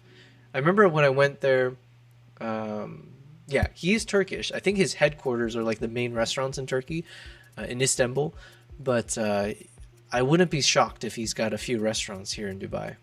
But yes, either way, Idoro, yeah, we're at the phase where we can actually say that we're doing the last bit of seasoning. So that means we are coming to a close. Oh yeah, it looks like it is 1 a.m. because I have my cat food feeder going off exactly at 1 a.m. So there we go. That's the alarm. That is our way of saying we should say goodbye. So it is cool, even just now as I'm looking across the multi-streams, the fact that we've got, looks like, yeah, we've cracked over 10, so we got 13 people watching across the different streams. That's cool. That's news to me. That's awesome. So we have grown, you know, especially from the earlier days of our first 2 weeks. So yeah, we'll keep seeing how much we can keep pushing this. The goal is that we do have to hit 75 viewers, at least on Twitch it seems, if we want to hit that affiliate mark. So, oh no, the partner mark. And I think it's going to be doable. Yeah, exactly. What a time to be alive. For us to... I feel like more confident every day. I feel like the streams hopefully have been exciting for those of you who have hopped in at times. So now it's just a question of, can we get more eyeballs on this? Can we maintain the excitement? And I think it's possible. Especially as we start doing more Discord kind of stuff, and if we do some call-ins, if we do some collabs with the other photographer community, like the people we've met so far. Yeah, exciting times. What a time to be alive, yes. 12 angry men or whatever, 12 strangers watching you. No, it's actually 13. We're at 13 right now, okay? Don't short out that one person there. That could be the coolest of the bunch. That could be you. So we got 13 of us. Oh, I see what you're saying. 12 strangers plus you. Okay, fair enough. At this point, I think you might be an AI deep fake. This dude didn't eat all day. I had breakfast-ish. You can't call it breakfast because I ate more around... I guess that was around 3 p.m. And then I started streaming at 4 p.m. But that was roughly, let's call it my brunch. But yeah, during this time, yeah, I haven't eaten. But like I've shown you before, man, I can go all day without eating if necessary. And unfortunately, we did break our streak of not going to the restroom for the entirety of the stream. But you can't win them all, you know, so it's whatever. Maybe we'll keep... yeah, as I learn more about how to do all these overlays on the screen... We'll find ways to keep making things more entertaining, right? It doesn't have to be always about photography stuff and video editing stuff. Listen, I would like to believe I'm an entertaining guy. I can do my best impression of one at least. And I have stories. Listen, I've been to however many countries. I live in Dubai. I'm from the States. I have something, I'm sure, that I can tell that's of entertainment value. But right now, as it's over 1 a.m., yeah, I'm at a loss at this point. So, listen, guys, thank you very much. Thank you to the 13 of you spread off across YouTube, Twitch, and Kick. I do appreciate it. For those of you who end up watching the VOD, or if you're new to this, I do request you check out my Instagram and my YouTube channel. You'll get a good sense of who I am as a content creator, the type of content that I focus on, which is mainly around travel and wildlife and just kind of catching the moments while you're out and about in the world. Yeah, and hopefully if you enjoy it, definitely make sure to subscribe. Hopefully you'll like the video and communicate, you know, in any way. You can reach out to me in any way you want, including the Discord. Have you ever shit your pants? Not intentionally, or not that I can remember. I guess those things aren't necessarily meant to be intentional. But yes, ever since being a toddler afterwards, no, I think I've had clean pants. Knock on wood, right? But yeah. All right, that's a good topic to end things on, right? What a shitty topic to end things on, right? Okay, guys, thank you very much. I will be back at Never Sharded. As far as I know, I'm sure it happens here and there, but okay. At the very least, it's never happened, as far as I can recollect, where I was like, "Oh my god, what did I just do?" And then you panic. So I've never had those kind of moments.